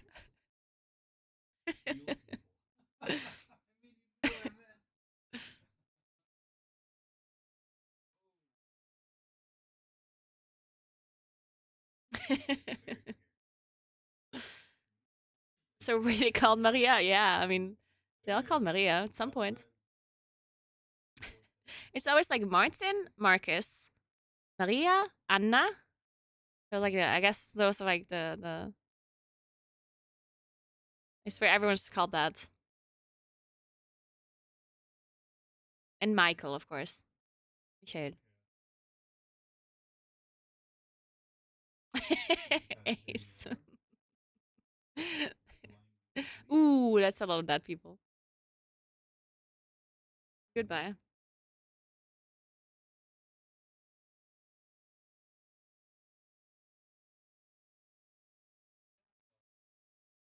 Oh, Andreas. Yeah, Andreas is also very common.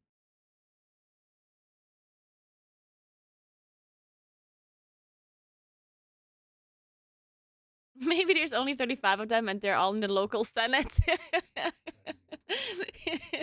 That would explain so much.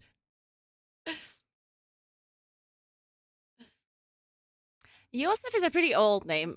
People are not commonly named Josef anymore. At least it's a lot more rare, I think. A lot of grandparents of like my generation are called Josef though. It's really common. Josef is really common and Lois, I guess. What else? Anton. Berta. Stuff like that. There are a decent amount of Carolines there, not like a lot.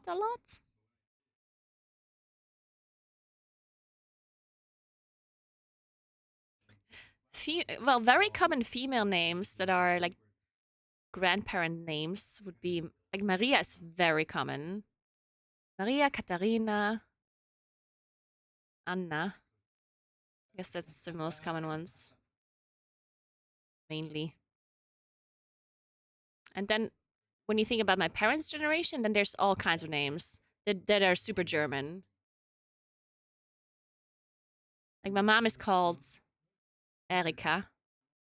Then we also have, oh my god, what kind of female names we have? We have the funniest female names. Sieglinde, Herlinde. I love those names, they're great.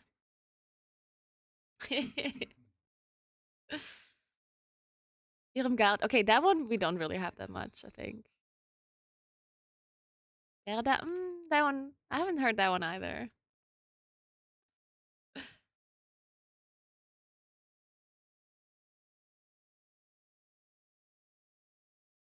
Edmund. My dad's called Heinrich. That one's also pretty common, I guess.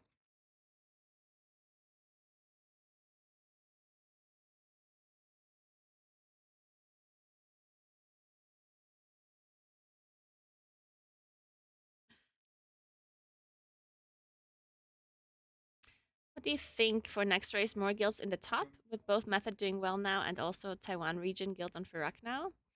No, I don't. I mean, like, if a guild reaches Fyrakk now, they're not close. Like, I think some people don't understand how linear a race to world first is. Like, people think that Method is close to winning, but they are not. Like, the chances of Method killing the boss right now is close to 0. Because the race to world first is not like there isn't much RNG involved. It's a very linear race. Like the progression is pretty like steady. You don't all of a sudden kill the boss out of nowhere, you know? So people that are behind, they are behind. And if you're a day behind, that is a lot. If you, a day is something that you can catch up on, but if you're 2 days behind, that's like that is so much for raceable first metrics. So if there's a guild that is 2 days behind in progression, they are not going to be able to win, right? Like 2 days is not something you make up.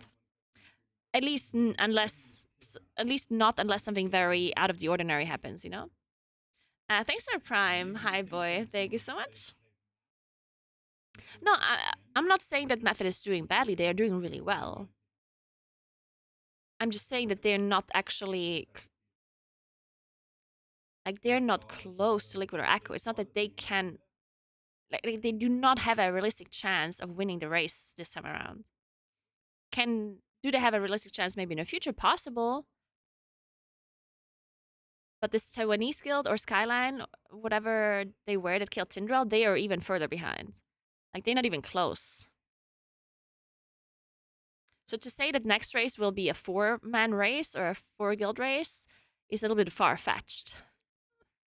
Is it maybe possible? Sure. Is it likely? No. Yeah, closing the gap is good though, yeah? It is for sure possible that they can eventually compete. Will it be the next race? I doubt it. Maybe in 2 races or so. Maybe in 3. But they're doing well. Like, they're for sure doing well. Would it be amazing if there's another guild that can compete? Yes. Is it... I do think it's pretty unlikely that there will ever be, like, an actual really close 3-man race with the current way of the race world first working. And mainly... Shit. Did you do it? Not sure if they can recover from this.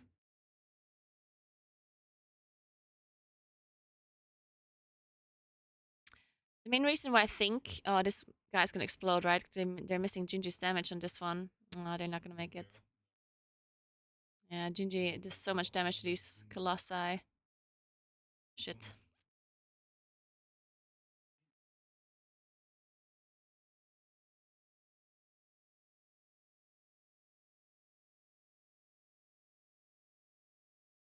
All it takes is one flawless attempt. Yeah, that's...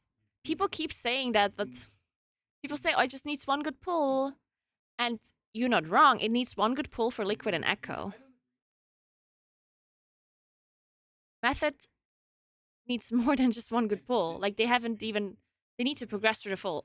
Like, this one good pull kind of logic only applies if you have the whole fight. First of all, you need to see the whole fight.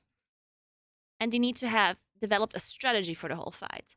And once you have done that, then you need that one lucky pull, or that you can kill it with one lucky pull. But Method have not seen the whole fight.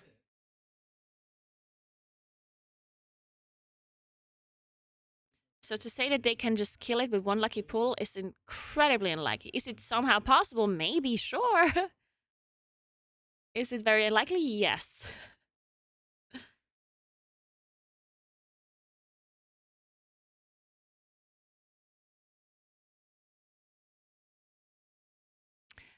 Okay, so I personally think that Echo will not just kill the boss from here. I think they will for sure have at least one low percentage wipe first. Is it possible that they can kill it in one good pull from 9.5% to 0? I think so. I think it's not completely out of the ordinary that they would have that happen. But I do have a feeling that they'll have a lower wipe before they kill it. It's just a feeling, honestly. Not to say that it's not possible to kill, but yeah.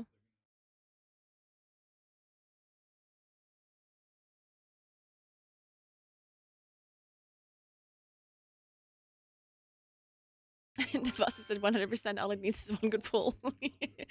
Thanks for 23 months, Kisus. What's up? He just rubbed his eyes. They've been rubbing their eyes all day. Like, they must be so tired. Like, they played until 4 a.m. yesterday. And then most of them probably couldn't sleep very well. And, I don't know, like... like, you have to remember that on the very first day of the race, they started at 5 a.m. They started playing at 5 a.m. in the morning. And yesterday they played until 4 a.m. So the way they changed their schedules over those 2 weeks, it must be super exhausting for them. No, I mean, there's no RNG involved with the seats. No, there's absolutely no RNG with the seats. The only thing that is RNG is who gets the blazes and who gets the tornadoes. But the seats are not RNG, they're fixed. So you could argue that how you handle the seats is different every time, for sure.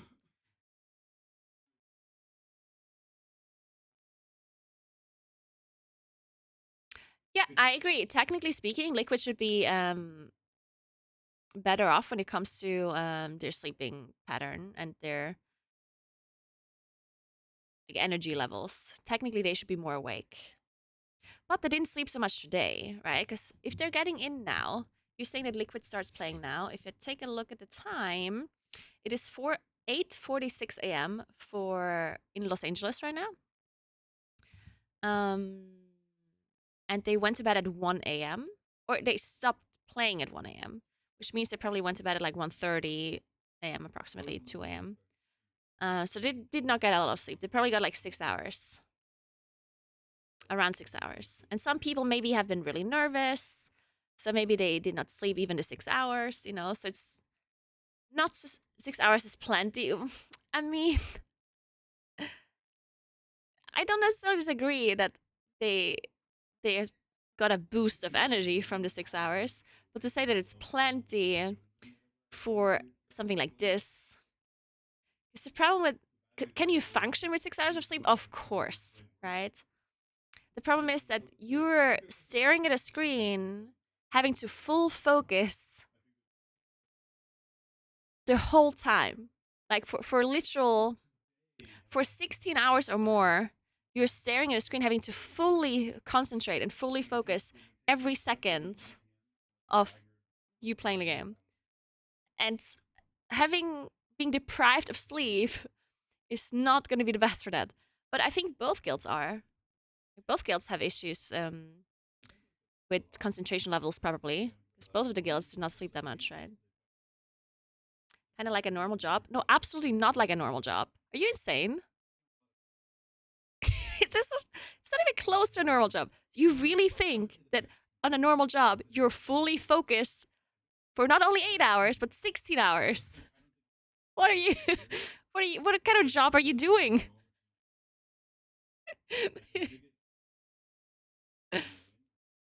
Depends on the job. No, it does absolutely not depend on the job.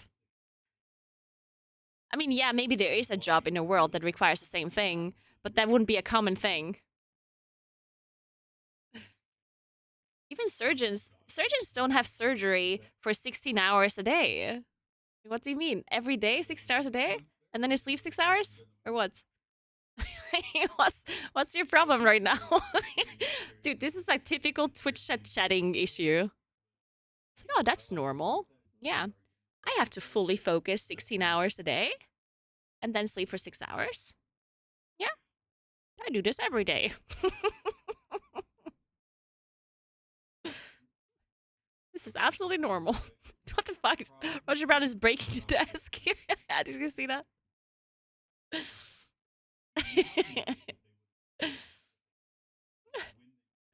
Actually. Yeah, and even if it was normal for a surgeon, it does not mean that surgeon is a normal job either. I guess that's another point. You have to concentrate on chatting 16 hours a day. Good point. I drive a space rocket for 18 hours a day and sleep 6.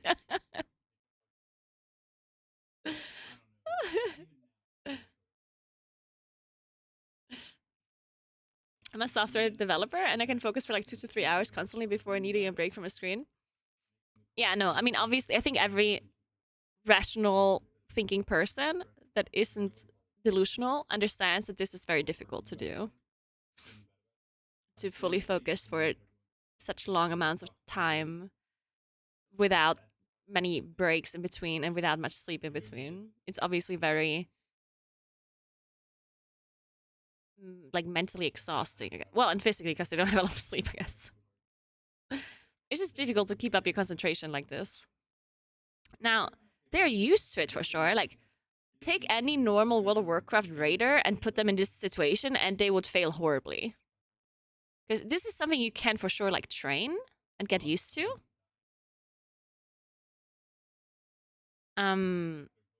It's actually a very interesting topic because because I was used to doing all day raiding when I was doing Ritual first. And then when I stopped doing Ritual first, I was still like used to it. I could still do it. But there's this this thing that some guilds would do at the start of a raid where they would do 1 day of day raiding. You know how some guilds do this? Some guilds that raid 7 days a week, but they only raid during the evening, they would sometimes implement a full day of raiding on the first day. And Future was one of those guilds. And I was in Future, and we did day raiding on the very first day of the raid coming out, and we always played horribly. And some people that usually don't make mistakes made a lot of mistakes, and especially at the end of the day, we would just die to random shit, and people would whack, and it was just horrible. And I remember having this conversation with the other officers. I told people that I think it's literally a downside for us to raid all day on Wednesday because people that are raiding with us are not used to raiding all day, and that we would actually get further in the raid if we only would raid like 6 hours or so, or something like that. And they disagreed with me, and we ended up day raiding until the end of day. But I'm still under the impression that we would have done better by raiding less, which sounds insane. But I think it would have been true. Because then not only are people playing worse, they also get tilted, right? Because then people play bad because they're not as focused. And then other people get tilted because other people play bad. And then you get tilted to yourself because you play bad and blah, blah, blah. And it's like this whole motivational nightmare where everyone is just depressed and, you know.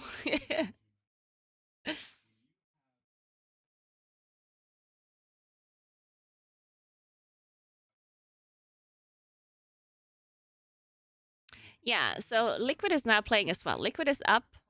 They're all in their PCs. They're gonna be starting to pull. They're gonna start to pull very soon, and that means this race is now gonna be on, guys. I called it. I knew that Liquid is gonna be playing and Echo is gonna be playing when this boss dies. All right, I'm so ready. Oh, this race is gonna be amazing. I love it. Liquid and Echo playing simultaneously. Both of them can kill the boss at any moment. Oh my god, this is the absolute best race ever. Let's fucking go. What is this? Johnny.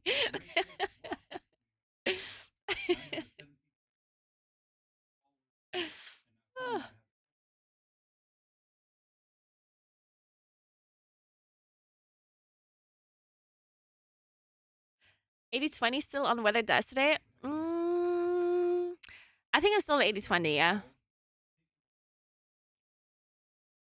80-20.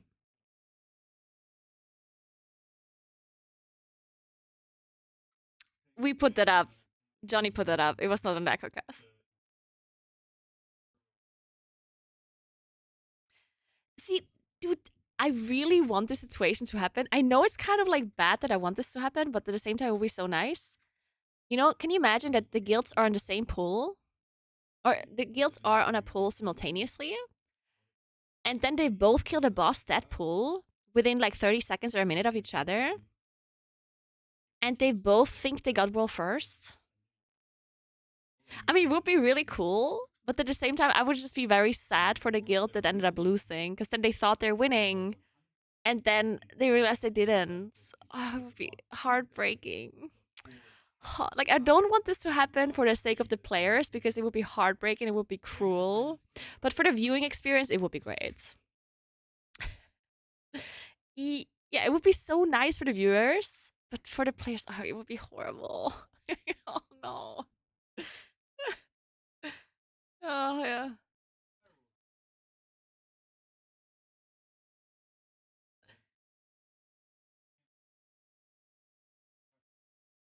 Yeah, if it was like seconds of each other, oh my god, that'd be insane. I would be buying both teams' merch. Immortal Moment, me too, honestly. You wouldn't want that to happen as a viewer, really? Really?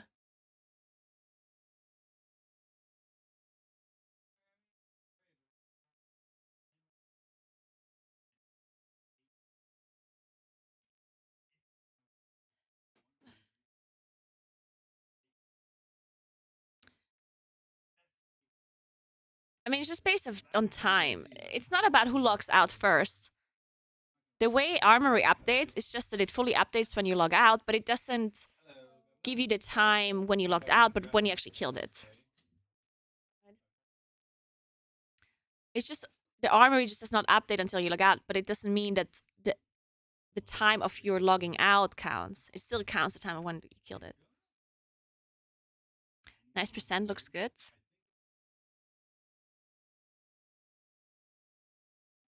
Oh, yeah. Wait, oh my god, for a second I thought they're... Dude, I haven't looked at the screen for so long. Okay, let's look at this. Sorry. Okay, let's look at it. Okay, they're in last phase. They have no battle rest. It's okay though. They don't need it.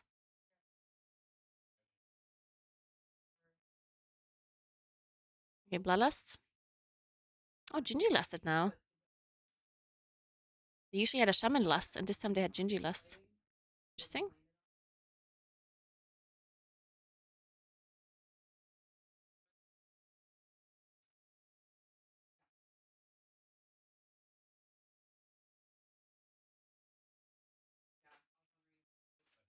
Let's take it percent. So if they're below 26, then they're really good on percent. After the second area. Yeah, they're really good on percent. They're really good. Nice. Okay, they're already below 26 before the cast finishes. Ooh, this is actually their best try damage-wise, I think. I think they ever had a better try.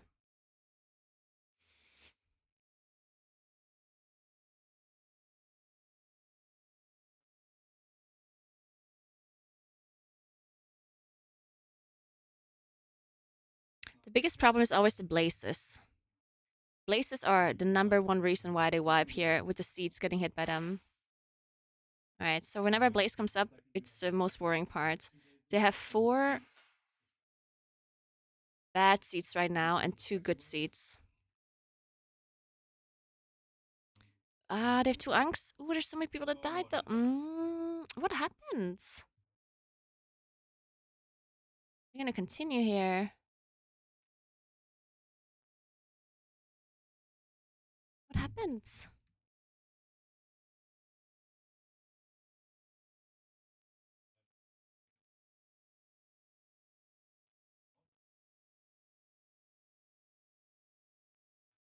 Oh, we have burgers. What happens? Like, they just died to damage. It wasn't even a seed exploding, right?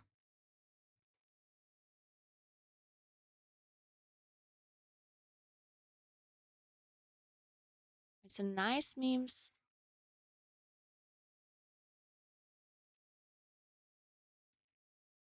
I think nice memes died with a seed outside. And they maybe there's blazes just overlapping or something. Holy shit. Hmm.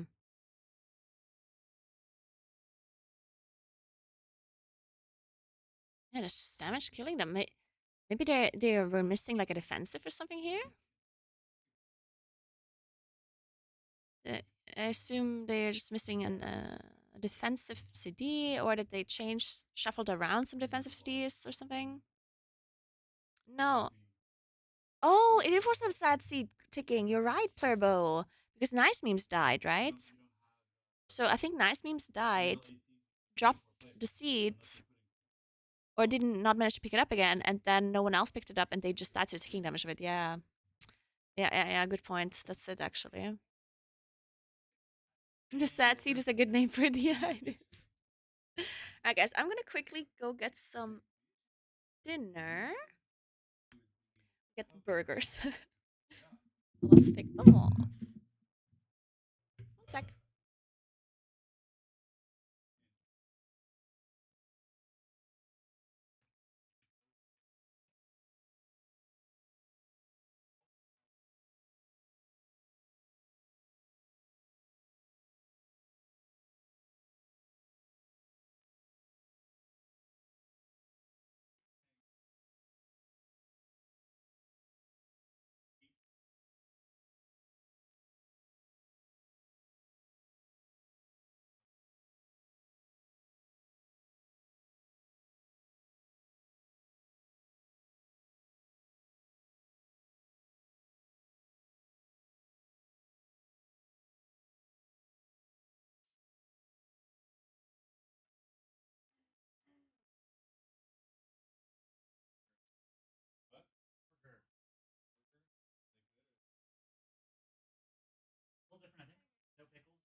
Alright, we got the burgers, guys.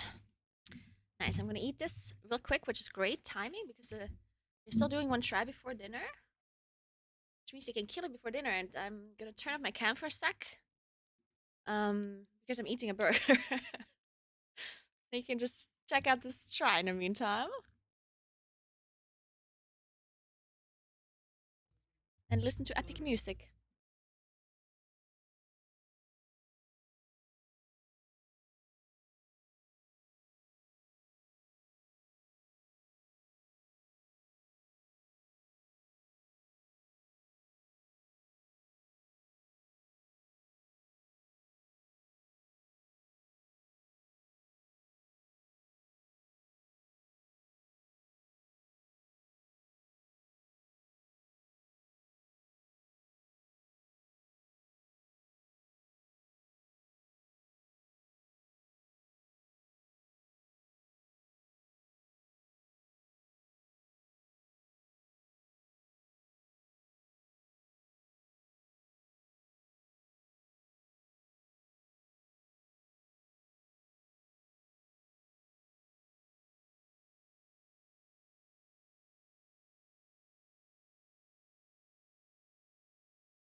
Have you ever had a dream that you had you could you do you want you could do so you could you want him to do you so much you could do anything?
with these people, and it's been good.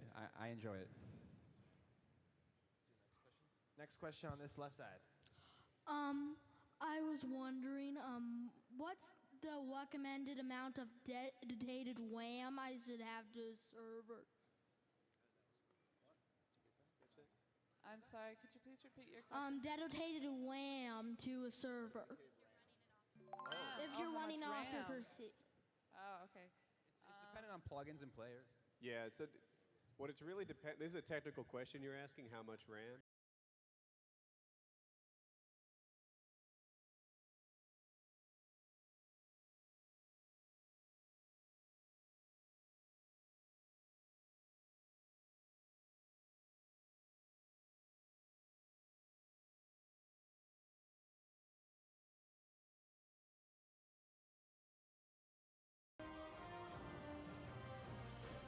do we fight? To protect home and family. To preserve balance and bring harmony.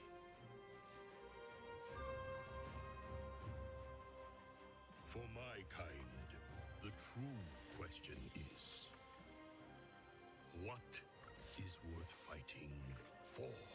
Burn it!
Alright, guys. I'm not done eating my fries, but I have to interrupt my dinner for. Let's interrupt my dinner for this poll. It's going really well. I might have jinxed it. You can't see me anyway because Johnny is playing some clips where I died as a Venthyr Moonkin on Painsmith. Thanks for entertaining the chat. Appreciate that, Johnny. Yeah, this is a very good poll. Alright, second. Ooh, the boss is actually very low. No! No! Well, shit. Oh no. Maybe have some dinner. Go get some dinner, guys. You kill the boss after dinner. Go dinner. Dinner. Dinner.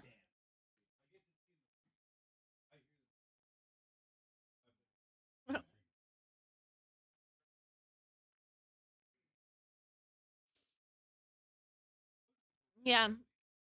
Obviously, I'm literally right next to them, so I hear them yell and do stuff before I can see it.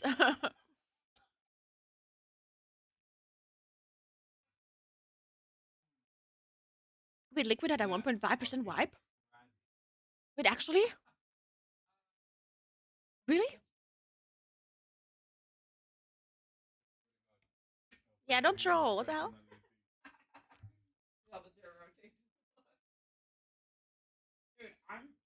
What the fuck?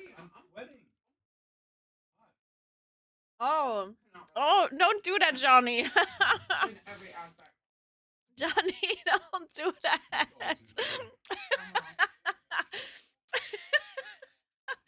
Oh my god.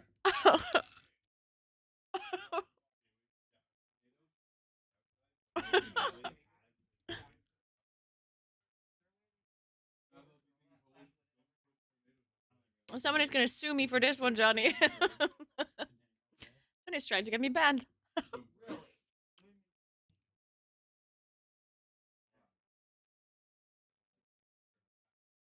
Are they doing one? Oh, they actually are pulling one more time. Even though dinner's here. Oh man, these guys. They're always so, like I understand they have to care about their mental and stuff, but the dinner's gonna get cold. Oh. Oh well.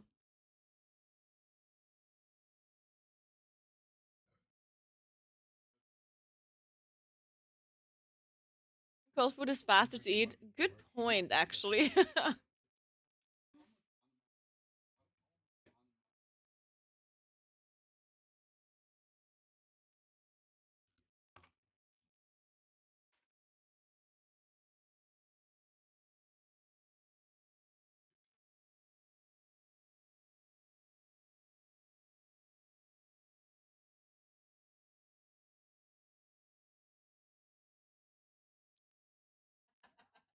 No, shut up. There's no mythic phase.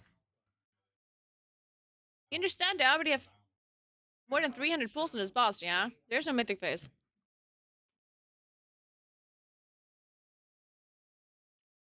That would honestly ruin the fight. If there's a mythic phase, the fight is ruined. I don't want a mythic phase.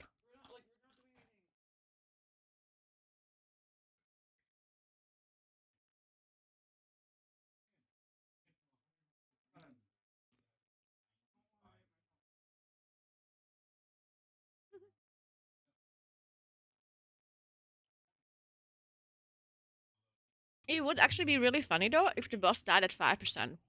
Which it's not gonna happen, right? The boss will not die at 5%. Then they wouldn't have nerfed the boss. Boss HP. But if it would die at 5%, it would be so crazy. Because of how close Liquid was then, right? If Echo kills it now at 5. But it's not gonna die at 5.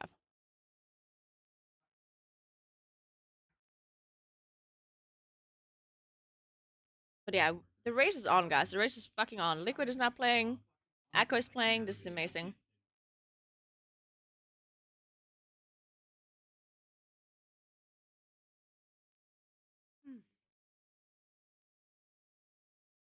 But I just love the race of verse. This is amazing.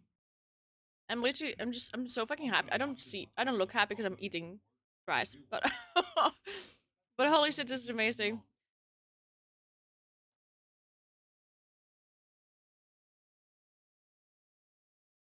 Also, food was pretty good. The burger was a bit spicy, unfortunately.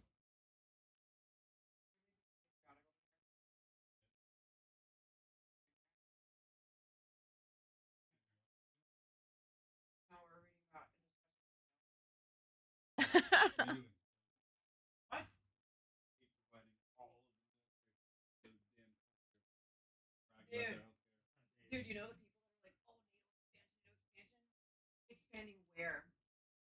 Where? What else is east? What do we not already control?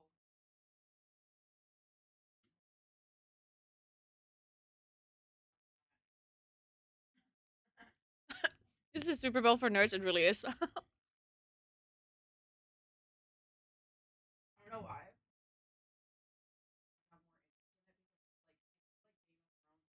I'm pretty sure it's a max quality stream. Yeah, I think so. Quite a lot of for me,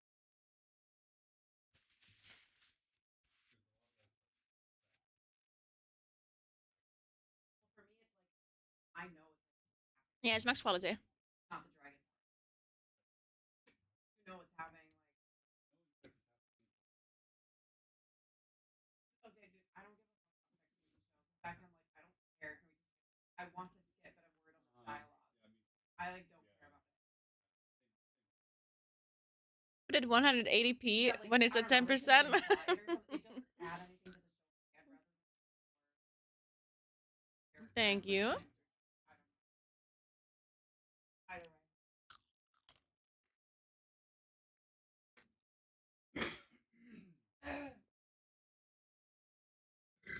They can maybe continue because they have a rest for Satsu soon.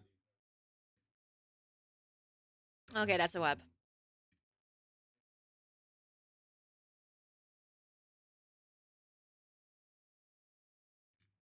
Yeah, but did you see the photo of him on a horse? Sorry, I'll stop.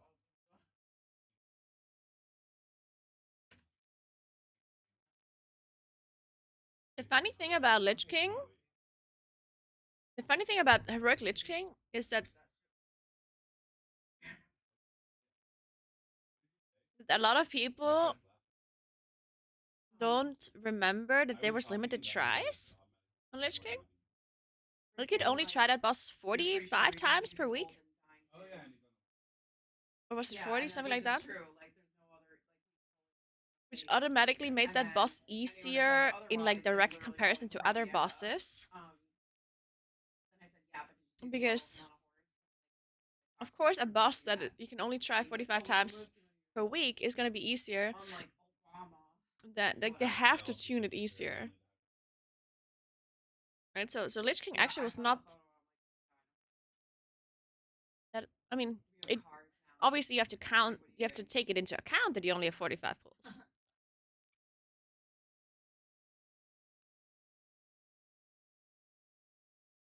A lot of bosses would be unkillable if you only had 45 per week.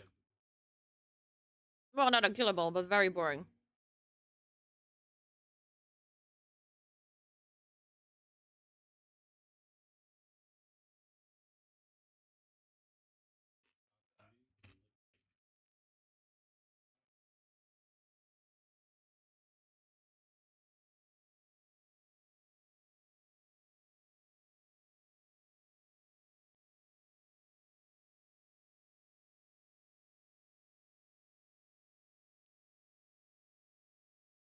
The season of discovery thing, how does it work? Somebody explain this to me.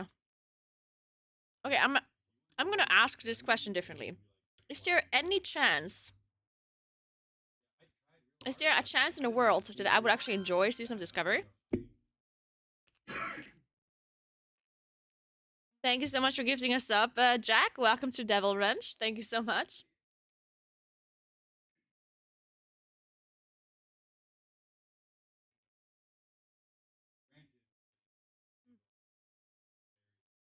Paragon killed Lich King first, yeah.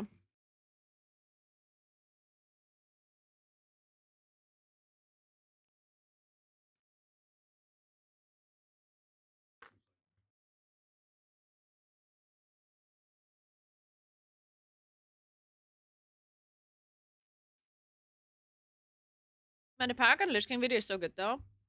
I've showed that video to people that do not play WoW. And I know that's the nerdiest thing to do. Yeah, I'm like, oh my god, look at this video. They don't understand a single thing that's going on. It reminds me of my my guild. Thanks for 2 months, Rune. Thank you so much. My guild, Mist. They meet up sometimes in real life, and they call it MistCon. And almost every single time that there's a MistCon, they will end up drunk in someone's hotel room or someone's place and watch old World First kill videos. Every time. And that's like, that's the nerdiest thing to do. Imagine being all drunk. It's like, let's watch some old boss kill videos.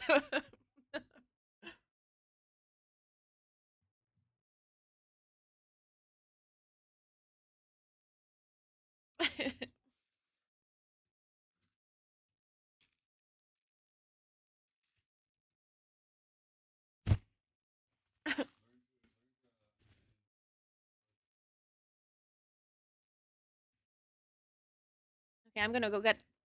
What should I get? I want a dessert. I can either get Twix, a Snickers, Mars.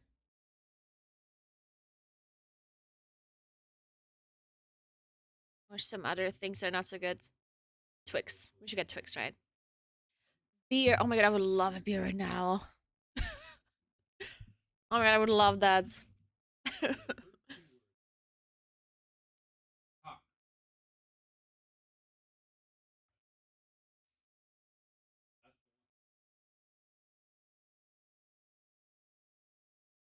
Beer sounds great right now. It does. Okay, I'm gonna quickly run and get a Twix. Actually, they had Kinder Bueno as well, but I think it's empty. I think they're all gone.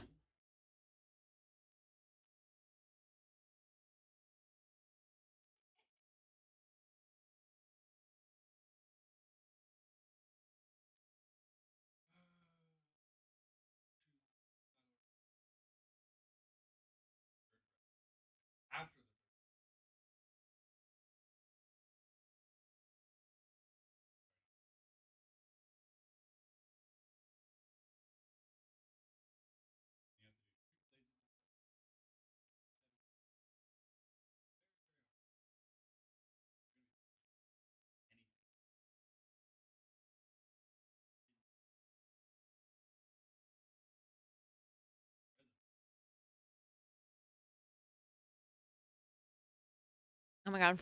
There's no more Twix. No more Kinder Bueno, no more Twix. Only Mars and Snickers left. No more fruit as well. I would have eaten an apple if there was an apple or banana. But there's no more.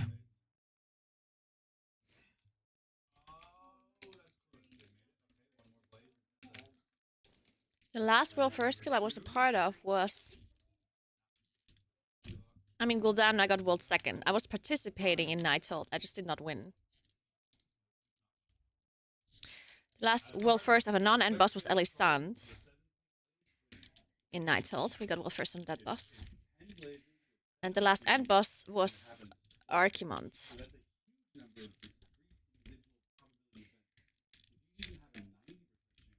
In Hellfire Citadel.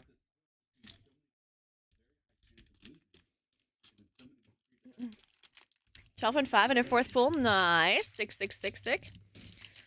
I'm gonna have to open the liquid stream on the other monitor. Actually, I'm gonna open the max stream. Can't steal their content, unfortunately. So I'm gonna put it over here.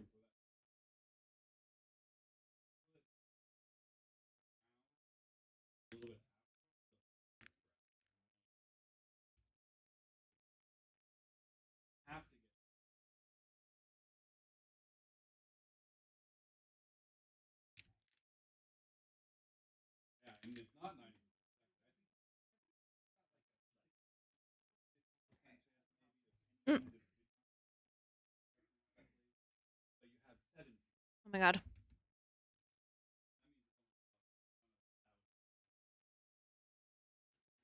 Oh.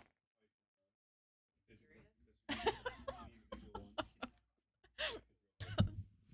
threw everything on the floor. I'm not picking it up until I just Snickers. Liquid pool was 12%. Yeah, I mean, Eka also had a bunch of really good pulls, like very early on, like the first couple of tries. This race is on though. It's fucking on. Let's go.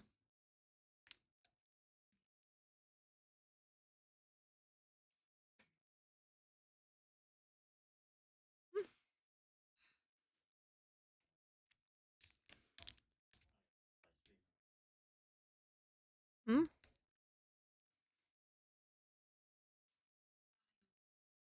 My boss is a little bit high, but totally killable. Higher than their best tries, at least. Still very killable. They have no battle rush though. Another one is gonna come up in a second though. Next battle rush is in 150.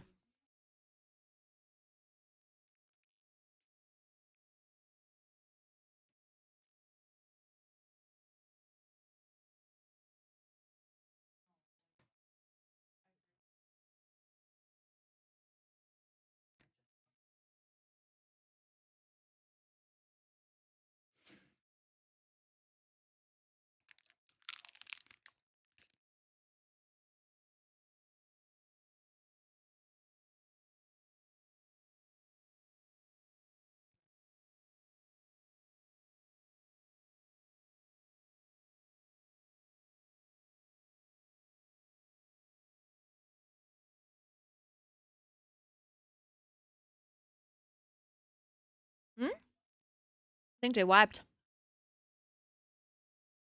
Wow. I heard them yell. I don't know what happened.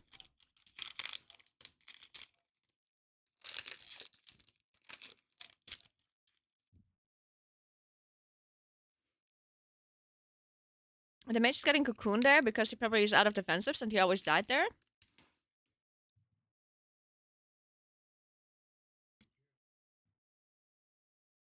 One of the most I think one of the interesting things, or one of the most noticeable things about a really high tier guild versus like a normal mythic guild is that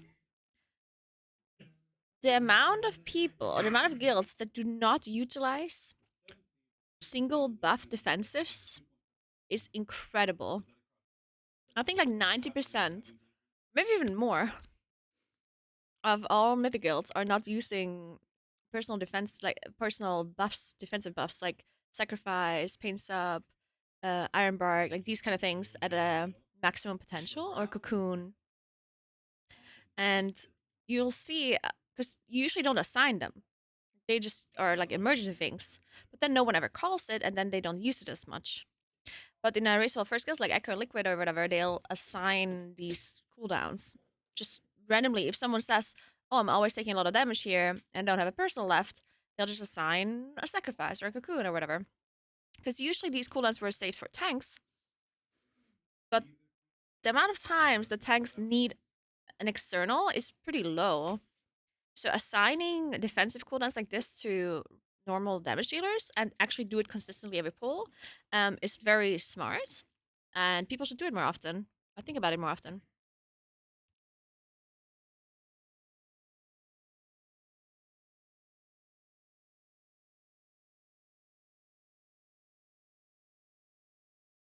Hmm.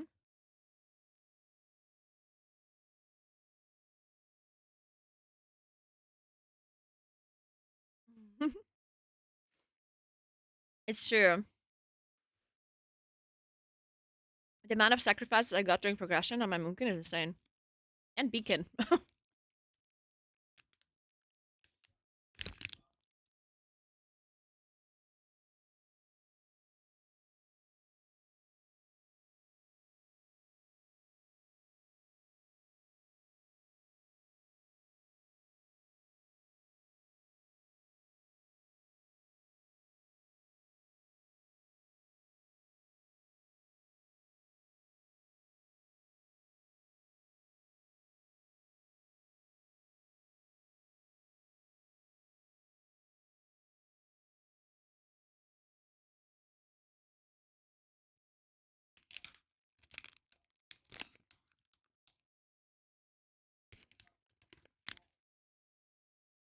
Wait, they're doing a 5-minute break?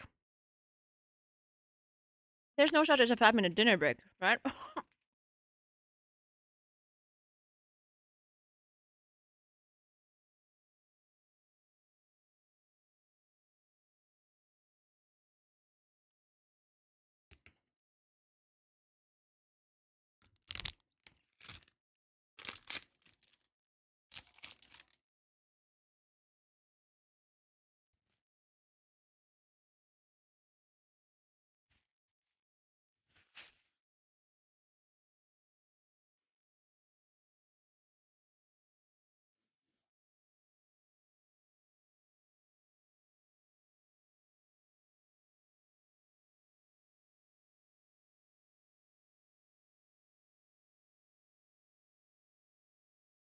Why do you also look miserable? I think they're actually really hyped. I mean, I'm sure they're tired, but I think they're just focused. I don't think they're tilted or sad or anything. I think they're fully pumped to kill a boss.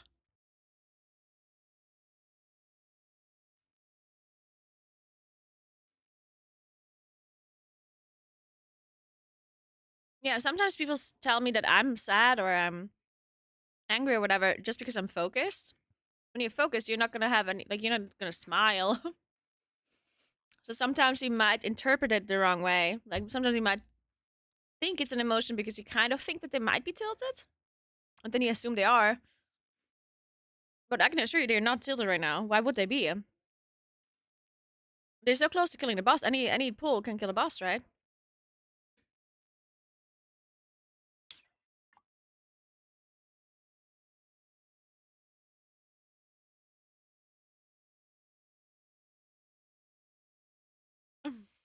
Valdor.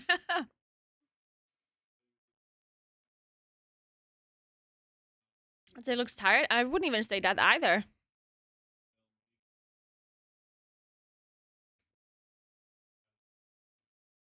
I think it's also just like whatever you want to see, because people say now that Kush looks tired or whatever, but Kush looks like that all the time. Like when they did splits, when he was perfectly rested, he looked like he's gonna fall asleep any moment, but he probably was not physically tired.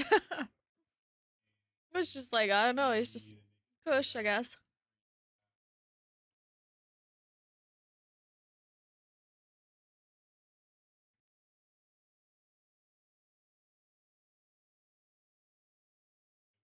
Yeah, God, I'm so not jealous of split rates.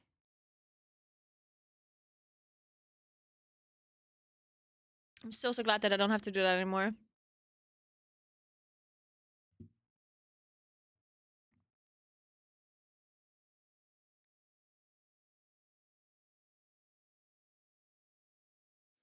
Method is really far away. They're not gonna kill it. Like, they are not gonna kill it. Certainly not before Echo and Liquid. And certainly not today.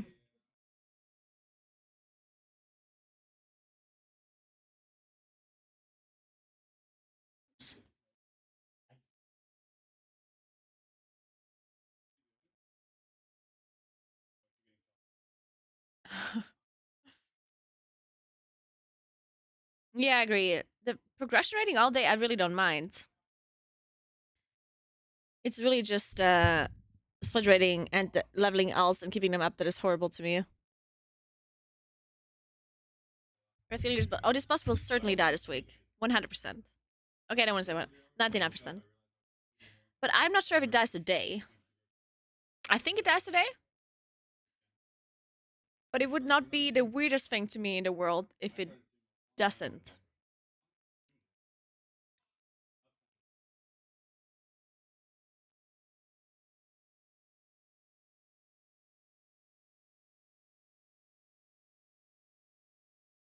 But it will for sure die tomorrow. It will not survive the reset.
I'm personally glad that we don't have a legendary for druids.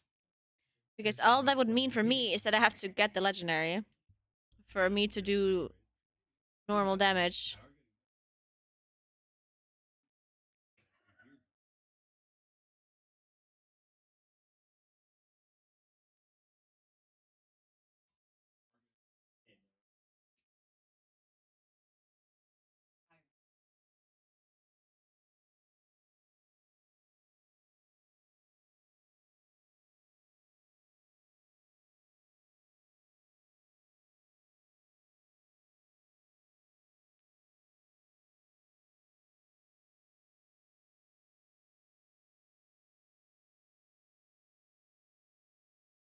Yeah, that's the thing. Like, it becomes mandatory because you get balance around having it usually.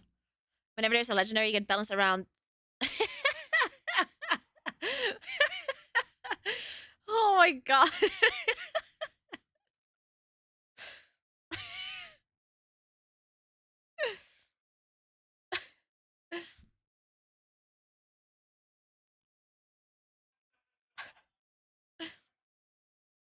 Right now, so the percentages right now, I don't want to say that the percentage is completely irrelevant.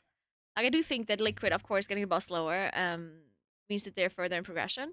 But I think it's a lot less relevant than what it seems necessarily because the last, like, they have both seen the full fight.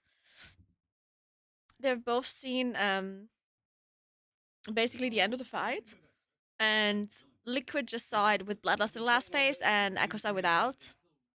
So it's not that it's not that Liquid is not necessarily ahead, but either of the guilds can technically kill it this pool.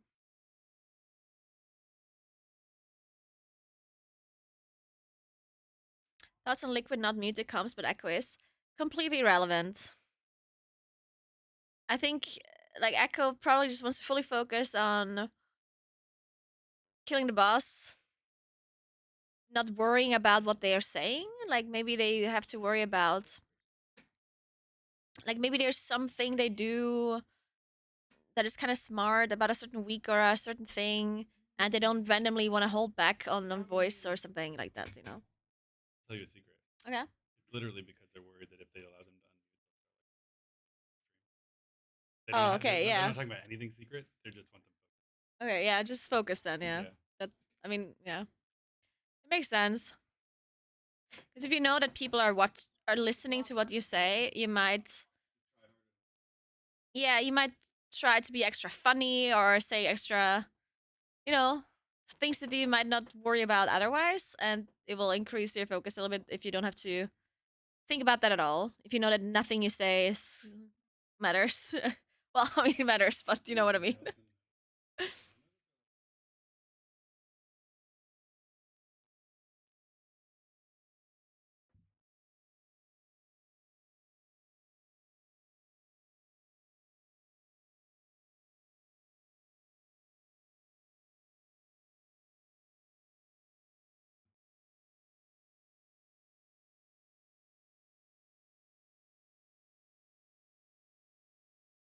Do you think we'll take? I mean, I think Echo will win, but obviously it's incredibly close right now. I think anyone can win. When I say I think Echo will win, then it's more like I want Echo to win. Completely rationally thinking it could be both guilds, right? Like I don't think that Echo has a higher chance of winning right now.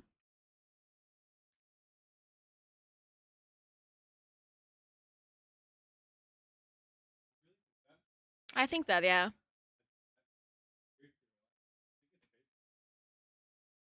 You know, I'm just saying I don't think Echo has a higher chance of winning. Oh no no no! I no. I said I don't.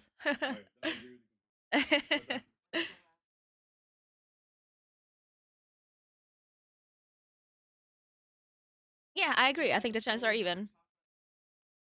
I think it's basically 50-50 right now, if not a little slightly in favor of Liquid.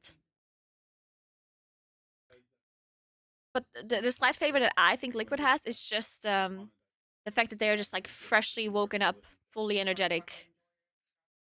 That's the only thing that I think that they might have a slight advantage in right now. The lower percentage, I don't really worry about that. But having the sleep buff right now is probably gonna... And probably also the motivation buff that they see Echo did not get a better pull. That probably gave them a little bit of motivation, right? They're probably thinking, let's fucking go, guys, we got this, you know? So they have some nice energy going on. You cannot underestimate the amount of... Like, Echo has this thing where they just... Like, if Echo is in the moment, if they can reach... Like, if the world first is within reach, then something happens to them, and they just become these superhuman beings that don't need any food breaks anymore. They just perform perfectly, no matter how sleepy or tired they are. It doesn't matter. They just become these like machines, you know. And that's something you have to remember about Echo as well, because it's true. Like there's just something that happens with them, and they just play insane.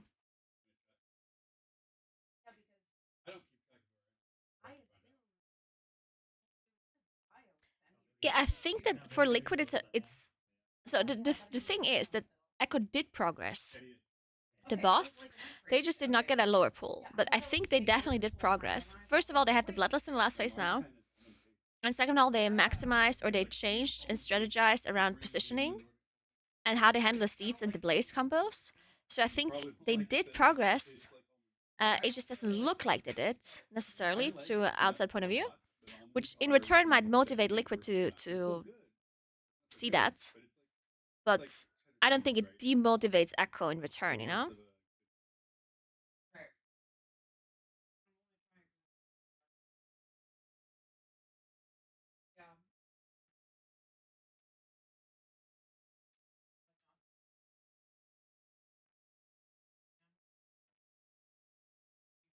Alright, so Liquid is in last phase right now.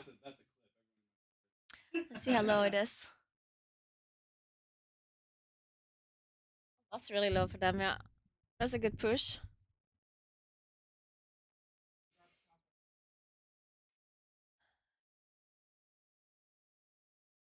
Okay, they're lasting. Alright. Oh no, wait, sorry, that was not the push. I was like, what the fuck? How low is that boss? Okay, it wasn't as low as I thought it is, but it's still low. Oh yeah, they have a lot of boss damage. Okay, they have similar boss damage to Echo on this try right now. Slightly less, actually. 0.5% less after the second seed.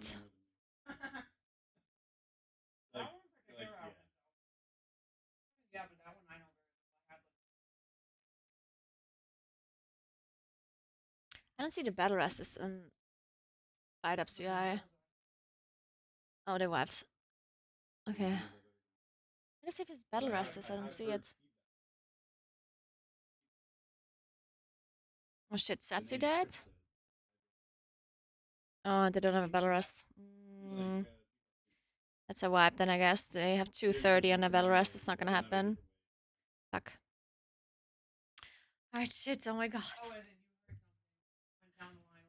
What? This is the time where you look back and forth. Whew.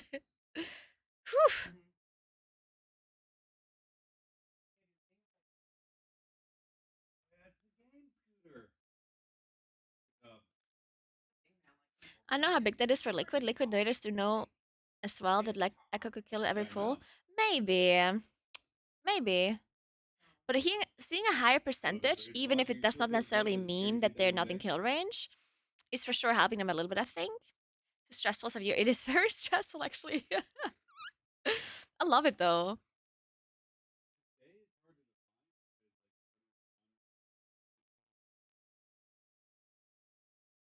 Oh, I'm sorry. I feel like I'm talking about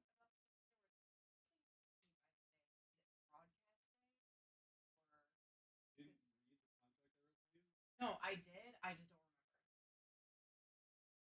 And honestly, if it was broadcast, I would. Oh, so it's not broadcast. Yeah, 'cause we were thinking like what if they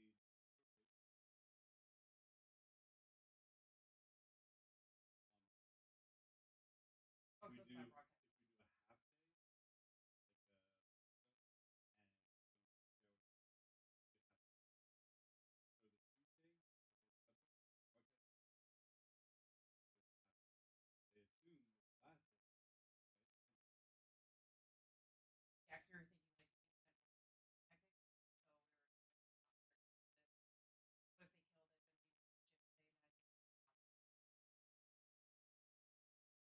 I read it. I just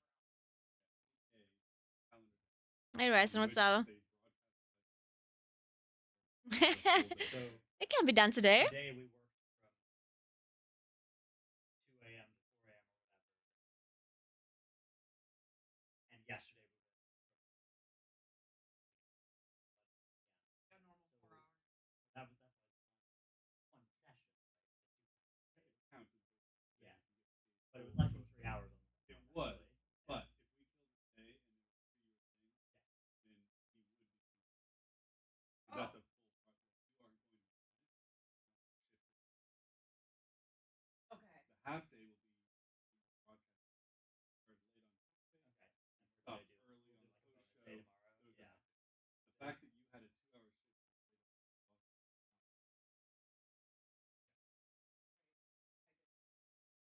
I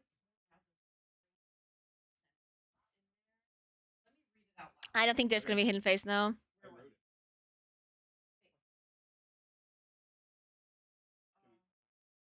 Yeah, I'm trying to find it. Oh no, absolutely not. They will not go to bed. What do you mean? No, no, no, no, no, no, no. I mean, first of all, they only got here at 1 p.m. And second of all, it's only 7 p.m. right now. They're not gonna go to sleep for a long time. And today, it actually makes sense for them to sleep to stay up for a really long time. And I don't want to say that it didn't make sense for them yesterday either. I mean, in hindsight, of course, it didn't. But in the moment, it did for them, and that's all that matters. Okay. So whatever happened yesterday, whatever. But today, they will play for a long time. I don't think it makes any sense for them to leave at like 9 p.m. or whatever. Because they got here at 1. It would make a lot of sense for them to stay here until 3, 4 a.m. if it's needed.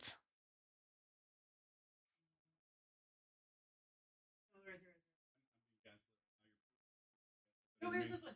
Talent hereby releases. Talent hereby releases forever discharges Echo, its respective parent and affiliate.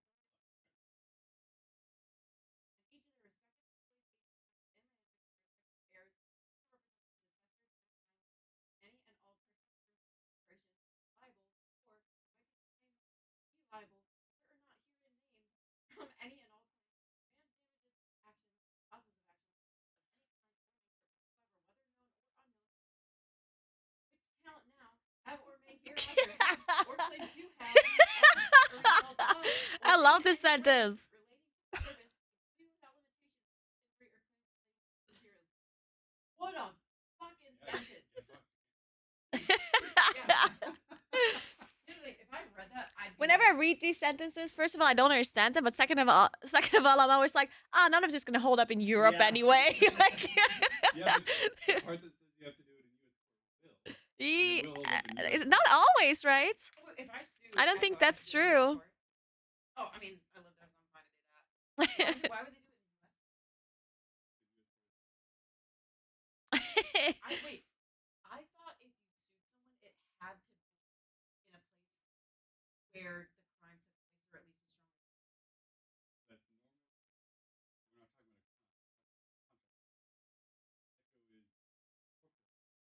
about a contract. And the contract you have with designates God. as the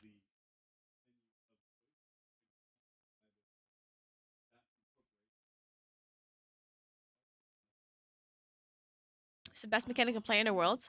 That no one knows. Okay, It's not a skill that you can realistically compare. Which I read it like 4 times, and then I was like, because I was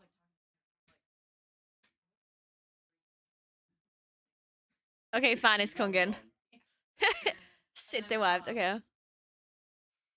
Checking liquid. They're in the intermission. I should eat. No.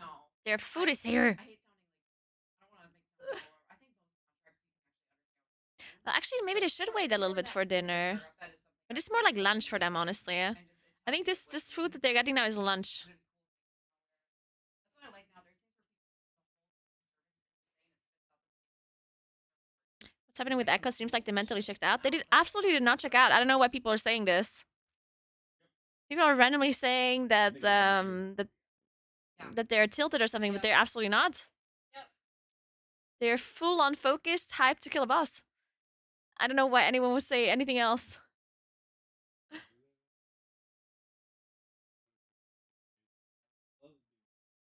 Oh, it's behind Max's camera? Ah, shit. Okay.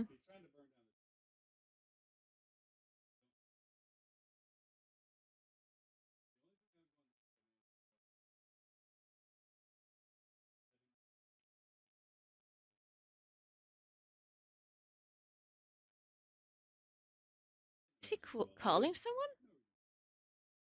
What is he doing? What is happening? Burn everything, right? So he wants to corrupt the heart of Emir Drasil and then burn all to the ground.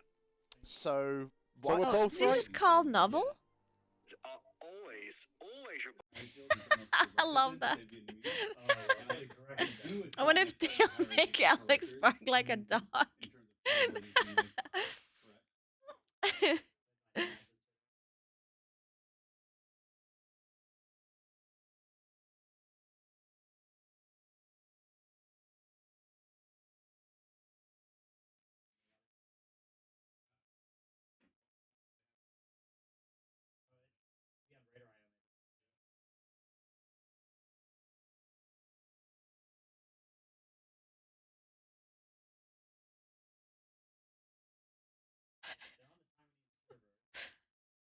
Alright, let's see.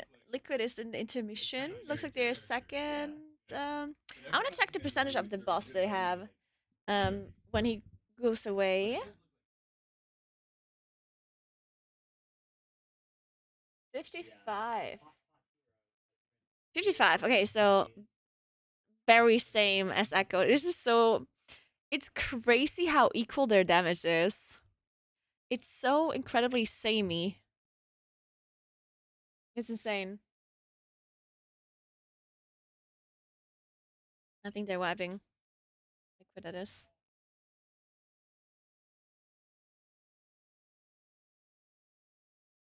Because they don't have a rest for that other damage dealer, right?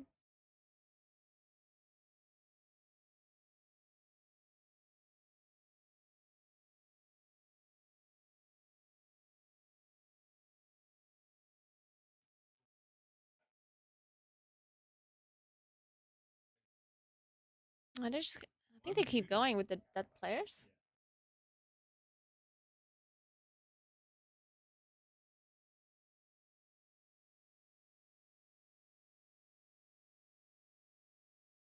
Oh, they use Bloodlust in intermissions to see further. Interesting. We're gonna kill it here anyway. Let's go. He's dead. There's absolutely no shot they'll kill a boss with 2 people dead, but I guess they want to just see the last phase again. That makes sense. Just getting a little bit of practice in makes sense.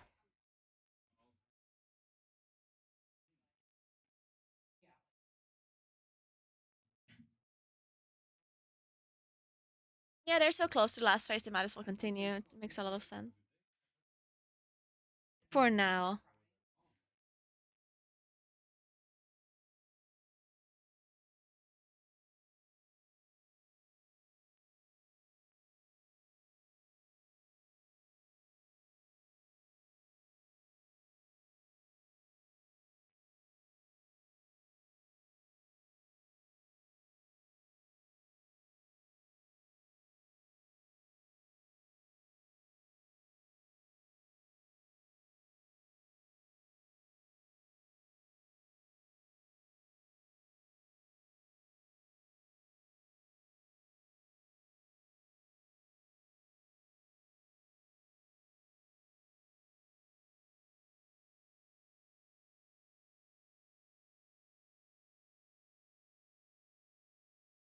Alright, let me check the liquid shrine. They did not move the Bloodlust again, they just lasted because they had 2 people dead. So otherwise they wouldn't last in intermission. This try that Liquid has is not gonna be the kill anyway, they just practice a bit.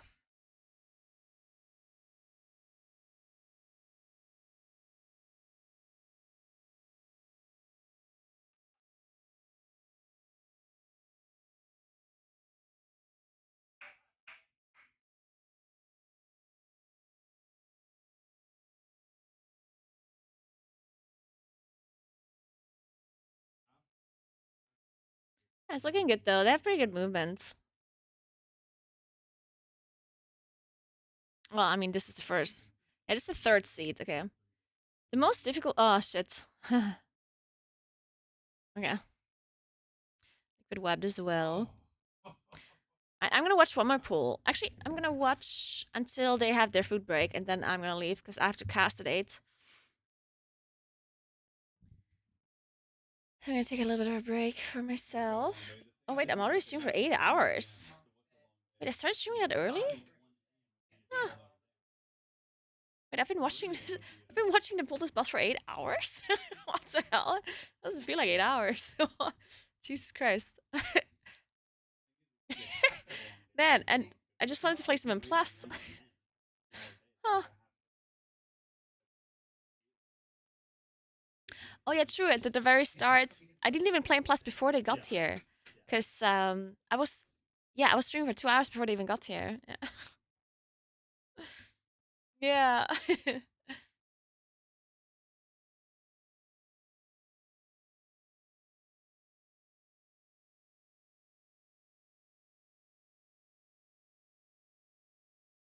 God, this is just so fucking good. But if Preach is casting now. Oh, he just did the hour with So I'm casting with Preach now and Alex.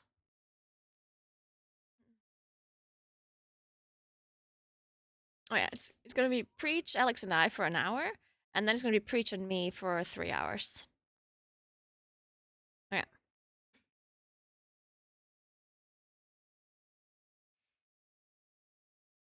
And then I guess we need some more people to cast afterwards. Right? Our schedule goes until 4 a.m.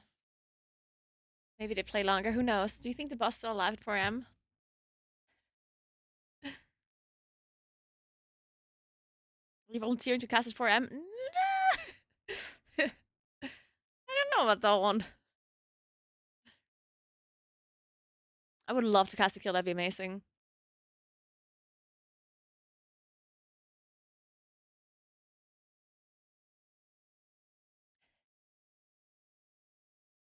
Yeah, it's Judges and Krista afterwards, at midnight. The Natchet Gang.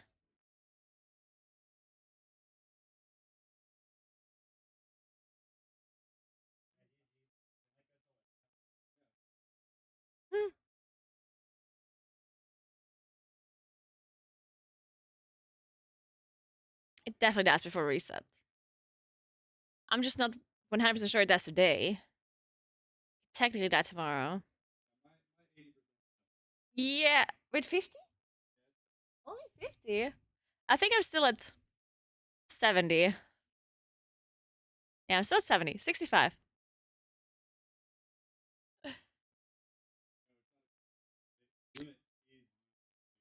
Good morning, Toe. What's up? By the way, Toe, they're trying to rebook my flight to be either on Tuesday. Well, actually, I think they're trying to stay Wednesday, but so I'm back earlier so I can rate. They're trying their best. So maybe I'm here on Wednesday anyway.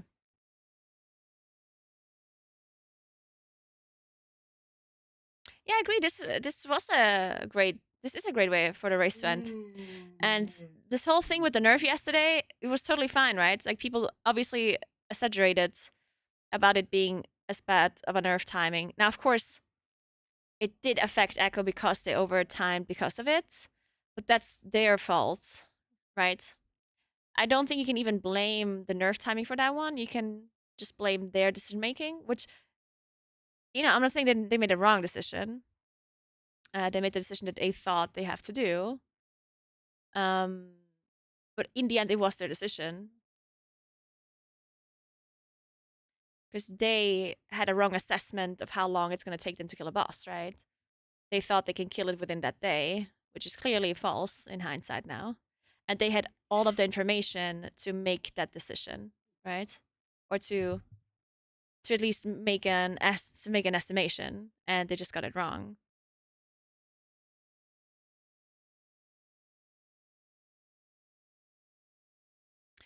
Me too, Toe. I mean, me too. I also said they shouldn't stay up, but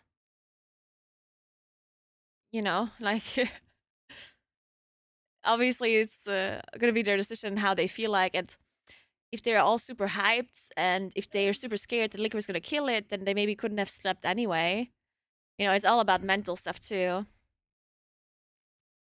That we don't really know. Like as an outside viewer, you maybe think a little bit more rationally about it. While being in the raid, you think a bit more emotionally about it, and it also affects you differently, and maybe that changed the decision as well. Oh my god, this is just Destiny's Child remix. I love it.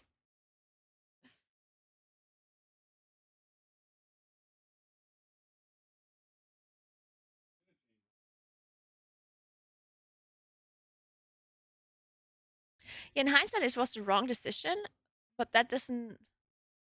Well, here's the thing, right? Because you don't know if they would have done it differently. You don't know if anything would have actually changed. Like, at least not for certain, right? If they would have went to bed and woke up earlier, would have they have played better or gotten more progression done? Maybe not. Like, we don't know that. So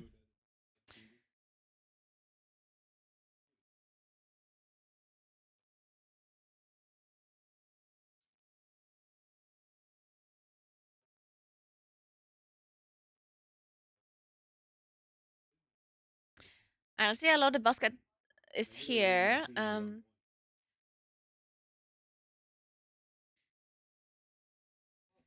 The lowest I got the boss here was like 46, 47.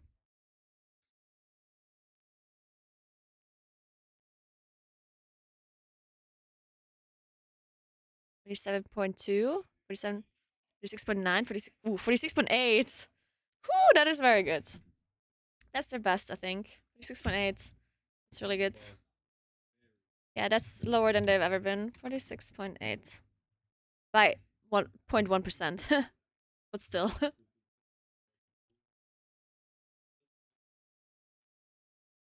Yeah, they also have 2 rests. Alright, let's see how this goes. Alright, guys, alright. Very good try. Ooh, nice. Whew. That was a bit scary, that puddle. Swirly. And they got it. First AoE happening.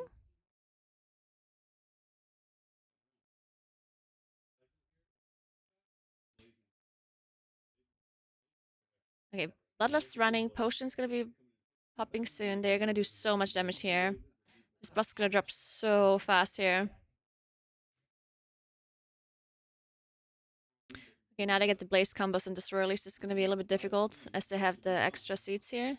Oh my god. Whew, what a gamer. That was very close though. Okay, second AoE is coming up. If the boss is below 26 after this, and they're doing really well, it's gonna be even lower. They have so much damage here. Whew. Ooh, look at that. It's 25 even below. They have so much damage. This boss is basically dead on my screen. If they manage to blazes, of course, in the seeds. They can obviously wipe at any moment. Okay, they get new seeds here. They have now 6 corrupted seeds in a raid. 4 corrupted seeds and 2 no— oh, they wiped, right? I heard someone yell. No, they didn't. I don't know why they yelled. Oh my god, okay. Blaze. Ooh, this is a very difficult moment. Oh, pick it up. Oh, nice. Third pushback, let's see. Boss is so low. Boss is so low. Yeah, so the blazes now are gonna be super, super hard. Because they get 2 more sets of corrupted seeds. 7 seeds in total, and they have to deal with blazes. It's gonna be very, very hard.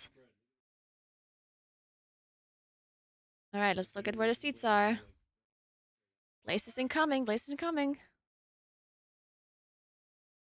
Blazes, blaze, blaze, blaze, blaze. Nice! Okay, 1 more set of blaze. Are they doing it? Mini Dad Ank. Nice! Whew! Alright, last pushback, last pushback. Alright, there's not gonna be much happening here. They do get 2 more sets of 2 more corrupted seeds. Oh my god! They might kill it. There's not much happening here. Oh my god, are they killing it? There's nothing happening. Oh, blaze, blaze, blaze, blaze, blaze, blaze. Oh my god!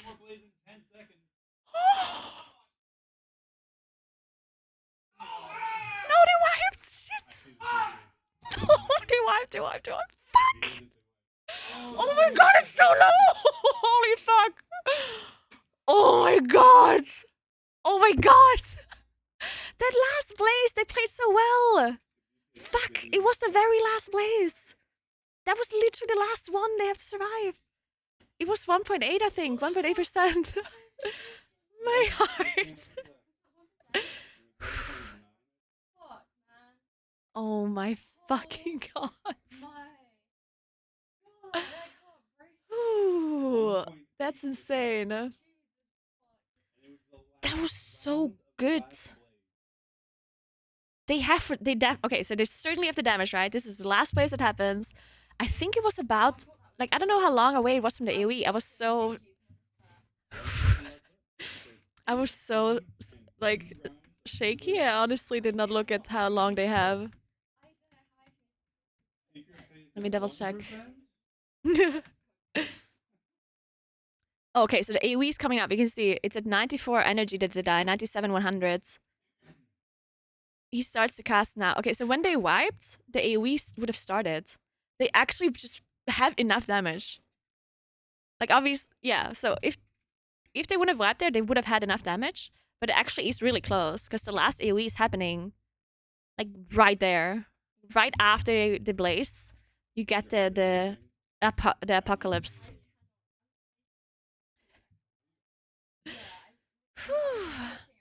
Liquid wiped in phase 2. Holy shit, that was so good. Whew. They did. I want to see. Dude, this is so difficult. Dude, the fact that they even managed to do that last place with all of the seats, that's insane, yeah? They had 8 seats. Somehow managed to survive a set of blazes with a frontal. Look at that. Like, look how insane this is. There's no space. There are tornadoes fucking everywhere. They get blazes through the whole room. And they get a frontal from the boss. Look how hard. And puddles. This blaze here is so fucking hard.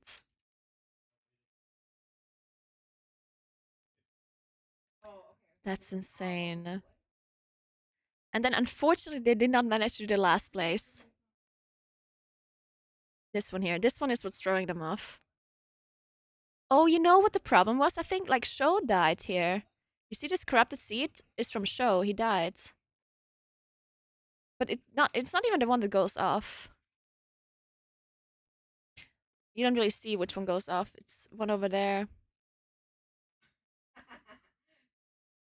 Oh, it's actually the one in front? It's the nice memes one, I think. Oh no, nice memes doesn't have one? Oh no, he did have one. He did not have a blaze. Ah, but people walked into him last second, it looks like. Like he's here, right? And then I think someone's like blinking or something.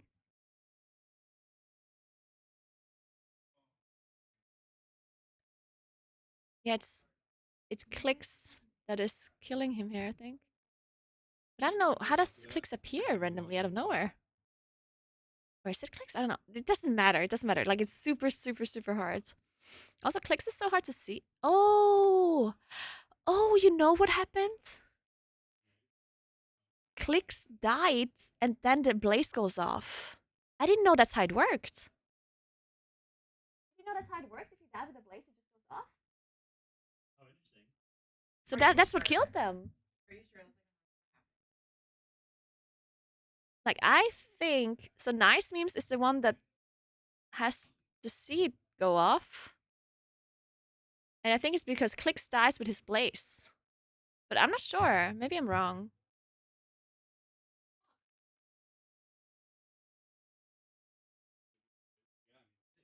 Maybe I'm wrong. Let me double check.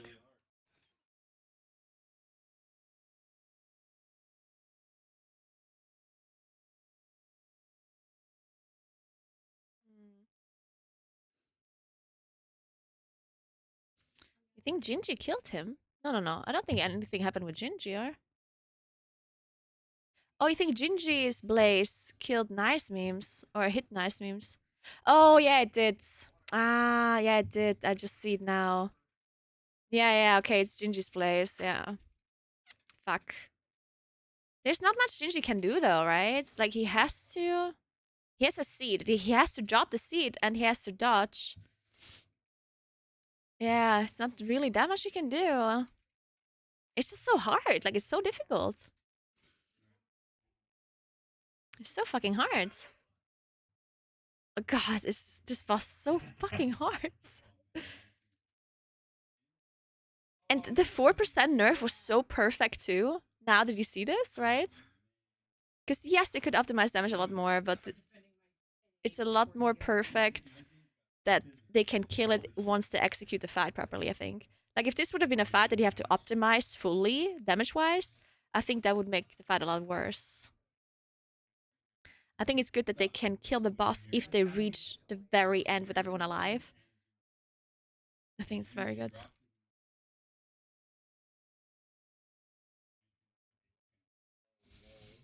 Did you jinx the kill? Of course I didn't jinx the kill. It was... What do you mean?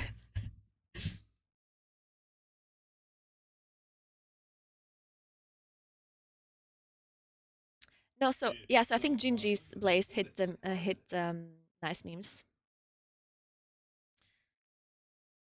I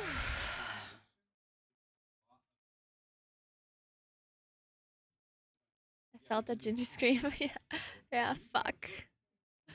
Oh, I was so close.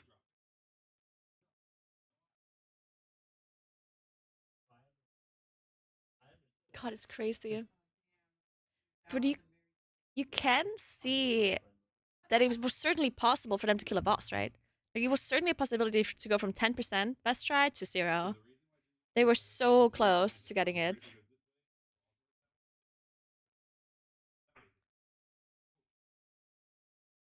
But you can also see that they're not like depressed or tilted right now, yeah? You know how everyone was thinking that they're having a bad time, but they're tilted or whatever? You can clearly see they're not. This boss is just very hard. And sometimes it just happens that you can't get to the last phase a few times, because phase 1, phase 2 is also hard, and you're trying to optimize your damage, right? So you're trying to optimize boss damage in phase 2, which maybe causes you to not have enough damage for other things, or to like make a mistake in phase 2. So it looks like you're regressing or something, but you're really just trying to optimize the damage onto the boss, because every point of damage you do to the boss in phase 2 is the same as phase 3 damage. And you would rather get the damage onto the boss in phase 2 than to have to be longer in phase 3, right? Because phase 3 is for sure the hardest part. So somehow making that phase shorter and somehow getting more damage onto the boss earlier makes a lot of sense. Yes, that 4% change turned out to be perfect, which honestly I kind of assumed it would be already, because I don't see why it randomly would nerf the boss for it to die super fast. I think that nerf was a perfect nerf. Now it was, unfortunately, it scared the raiders too much in like a false sense of the boss being killable super soon. So it ended up kind of fucking with their sleep schedule and stuff, and with how they're raiding. But again, I think that's on them. Like they're the ones that made this decision, and I don't think you can necessarily super blame Blizzard for it, because they had to nerf the boss. That 4%. That 4% was needed. If they wouldn't have nerfed the boss by 4%, then the boss might survive till the reset, and that's horrible. Then Liquid would just have to reset, go in, re-clear, and kill the boss. And that would obviously be a horrible end to the race. So I think this nerf was absolutely needed.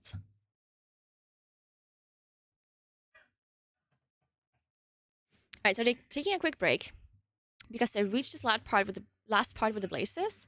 And I think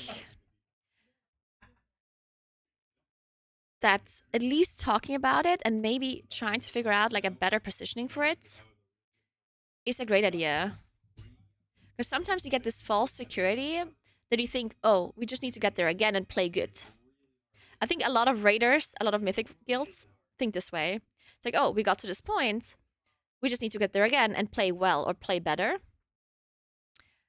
But I think when there's a fight that is to this complexity, we have 8 seeds and blazes and everything's overlapping, I think talking about it and trying to see if there's maybe a strategy that they can try that is a little bit more consistent rather than, oh, just play good for het, that would be ideal, right? So I think they're certainly thinking about what they could maybe do better with positioning of the players. Last part is insane. It's incredible.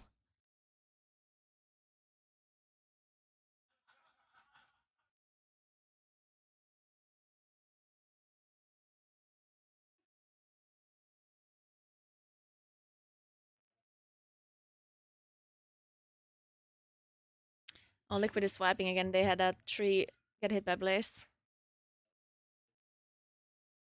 They're dead.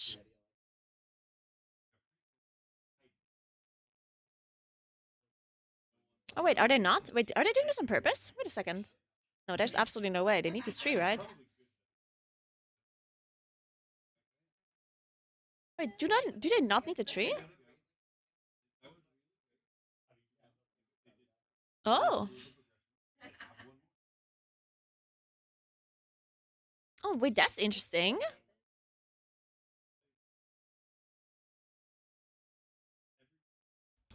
Is there any class that gets 2 target funnel? So it wasn't intentional, but I mean, they clearly made it. They last phase now. Has an arcane? Ooh. Maybe it was intentional then. Maybe they just pretended it was not. I don't think Echo can do this though. I think Echo needs all the trees. Did you see it, Jesse? Did you see Liquid just turn a tree hostile and still make it push? And it's almost like you didn't change. How does that work? I thought they need everything. So there is a way to do it. I don't mind the pressure. Okay. Because if one of the trees from the triple, then you can get the 2 in, and then if It's the very last one, I think, or like one of the last ones. I think it has to keep it on. Because they tweaked it down with the boss and then phase 3 started. So it felt like it was one of the last ones. Thanks, That by is the the round way. that ends with triple. Okay, yeah. Huh. Interesting, interesting. Alright, Liquid is having a pretty good try. Let's see the percentage. Okay, second one. Okay, their damage is not as good as... I think they're behind. I think they cannot kill it with this damage. I think they don't have enough damage right now. They're like 1% or more behind. 1.5% behind compared to Echo. In this pool, at least. I don't think they have enough damage. Because Echo just barely has enough damage, yeah? And if they're 1.5% behind, that's not going to be enough, I think. Unless somebody survives the last AoE. Alright, let's take a look at Liquid. They're about to get into the third AoE. Okay, third AoE happening now.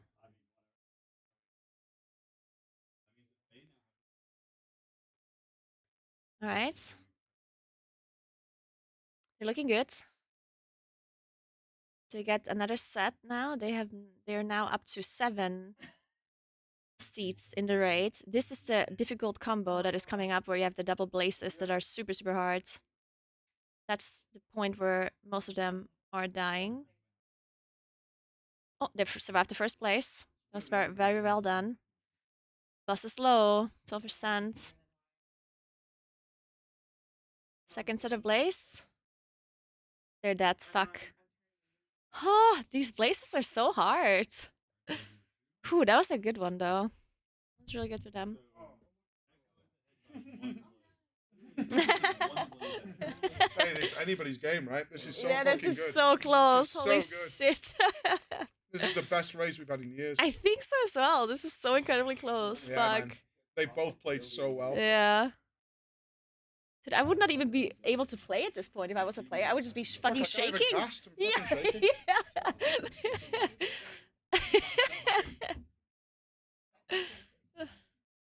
So ready for this boss to go immune and pops in the large troll racial. And the last pull on Liquid was like 11% or so? 11, 10?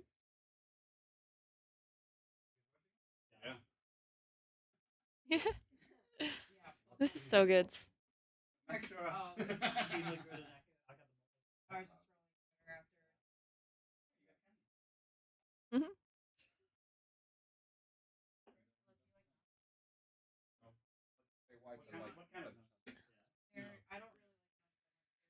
Yeah, I think so as well, Halxon, honestly. I think so too. Yeah.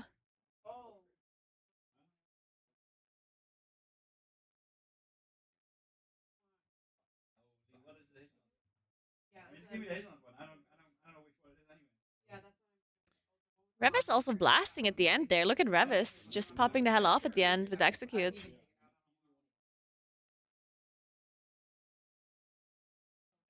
Alright, we see the Reddit check. I guess they don't need dinner. No one wants to eat. Everyone's just pulling the boss.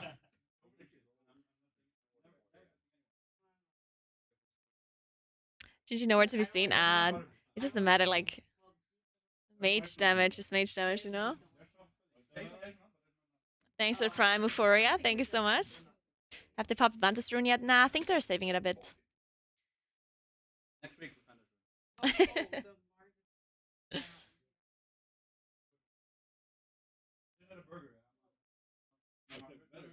Subscribers pumped.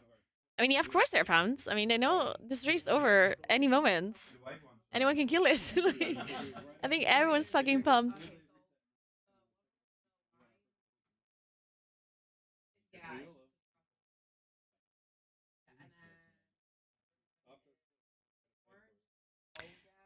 we assume that the 2-hand legendary just gets dropped from the last boss as soon as any of the guilds kills the bosses and then locks it for the region. Oh no, Sabla! Oof.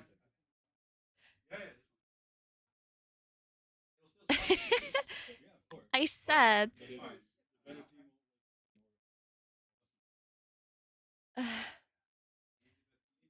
I'm honest, like I'm a little bit, like I'm pretty excited to cast, but at the same time, I'm like nervous. Like there's so many things happening. I kind of want to like just chill here and watch it from here. Like still have to cast it, of course, but yeah. But yeah, I think I'm gonna be casting the kill. I think I got it. I called this beforehand. I literally called this at 11 a.m. in the morning today. I said that this boss will die between 8 and 9 p.m. And I think I'm correct. I think I called this all along.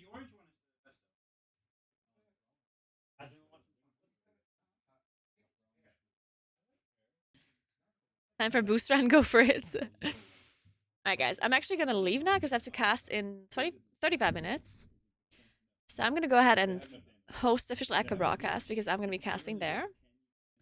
And then I'll see you there, okay?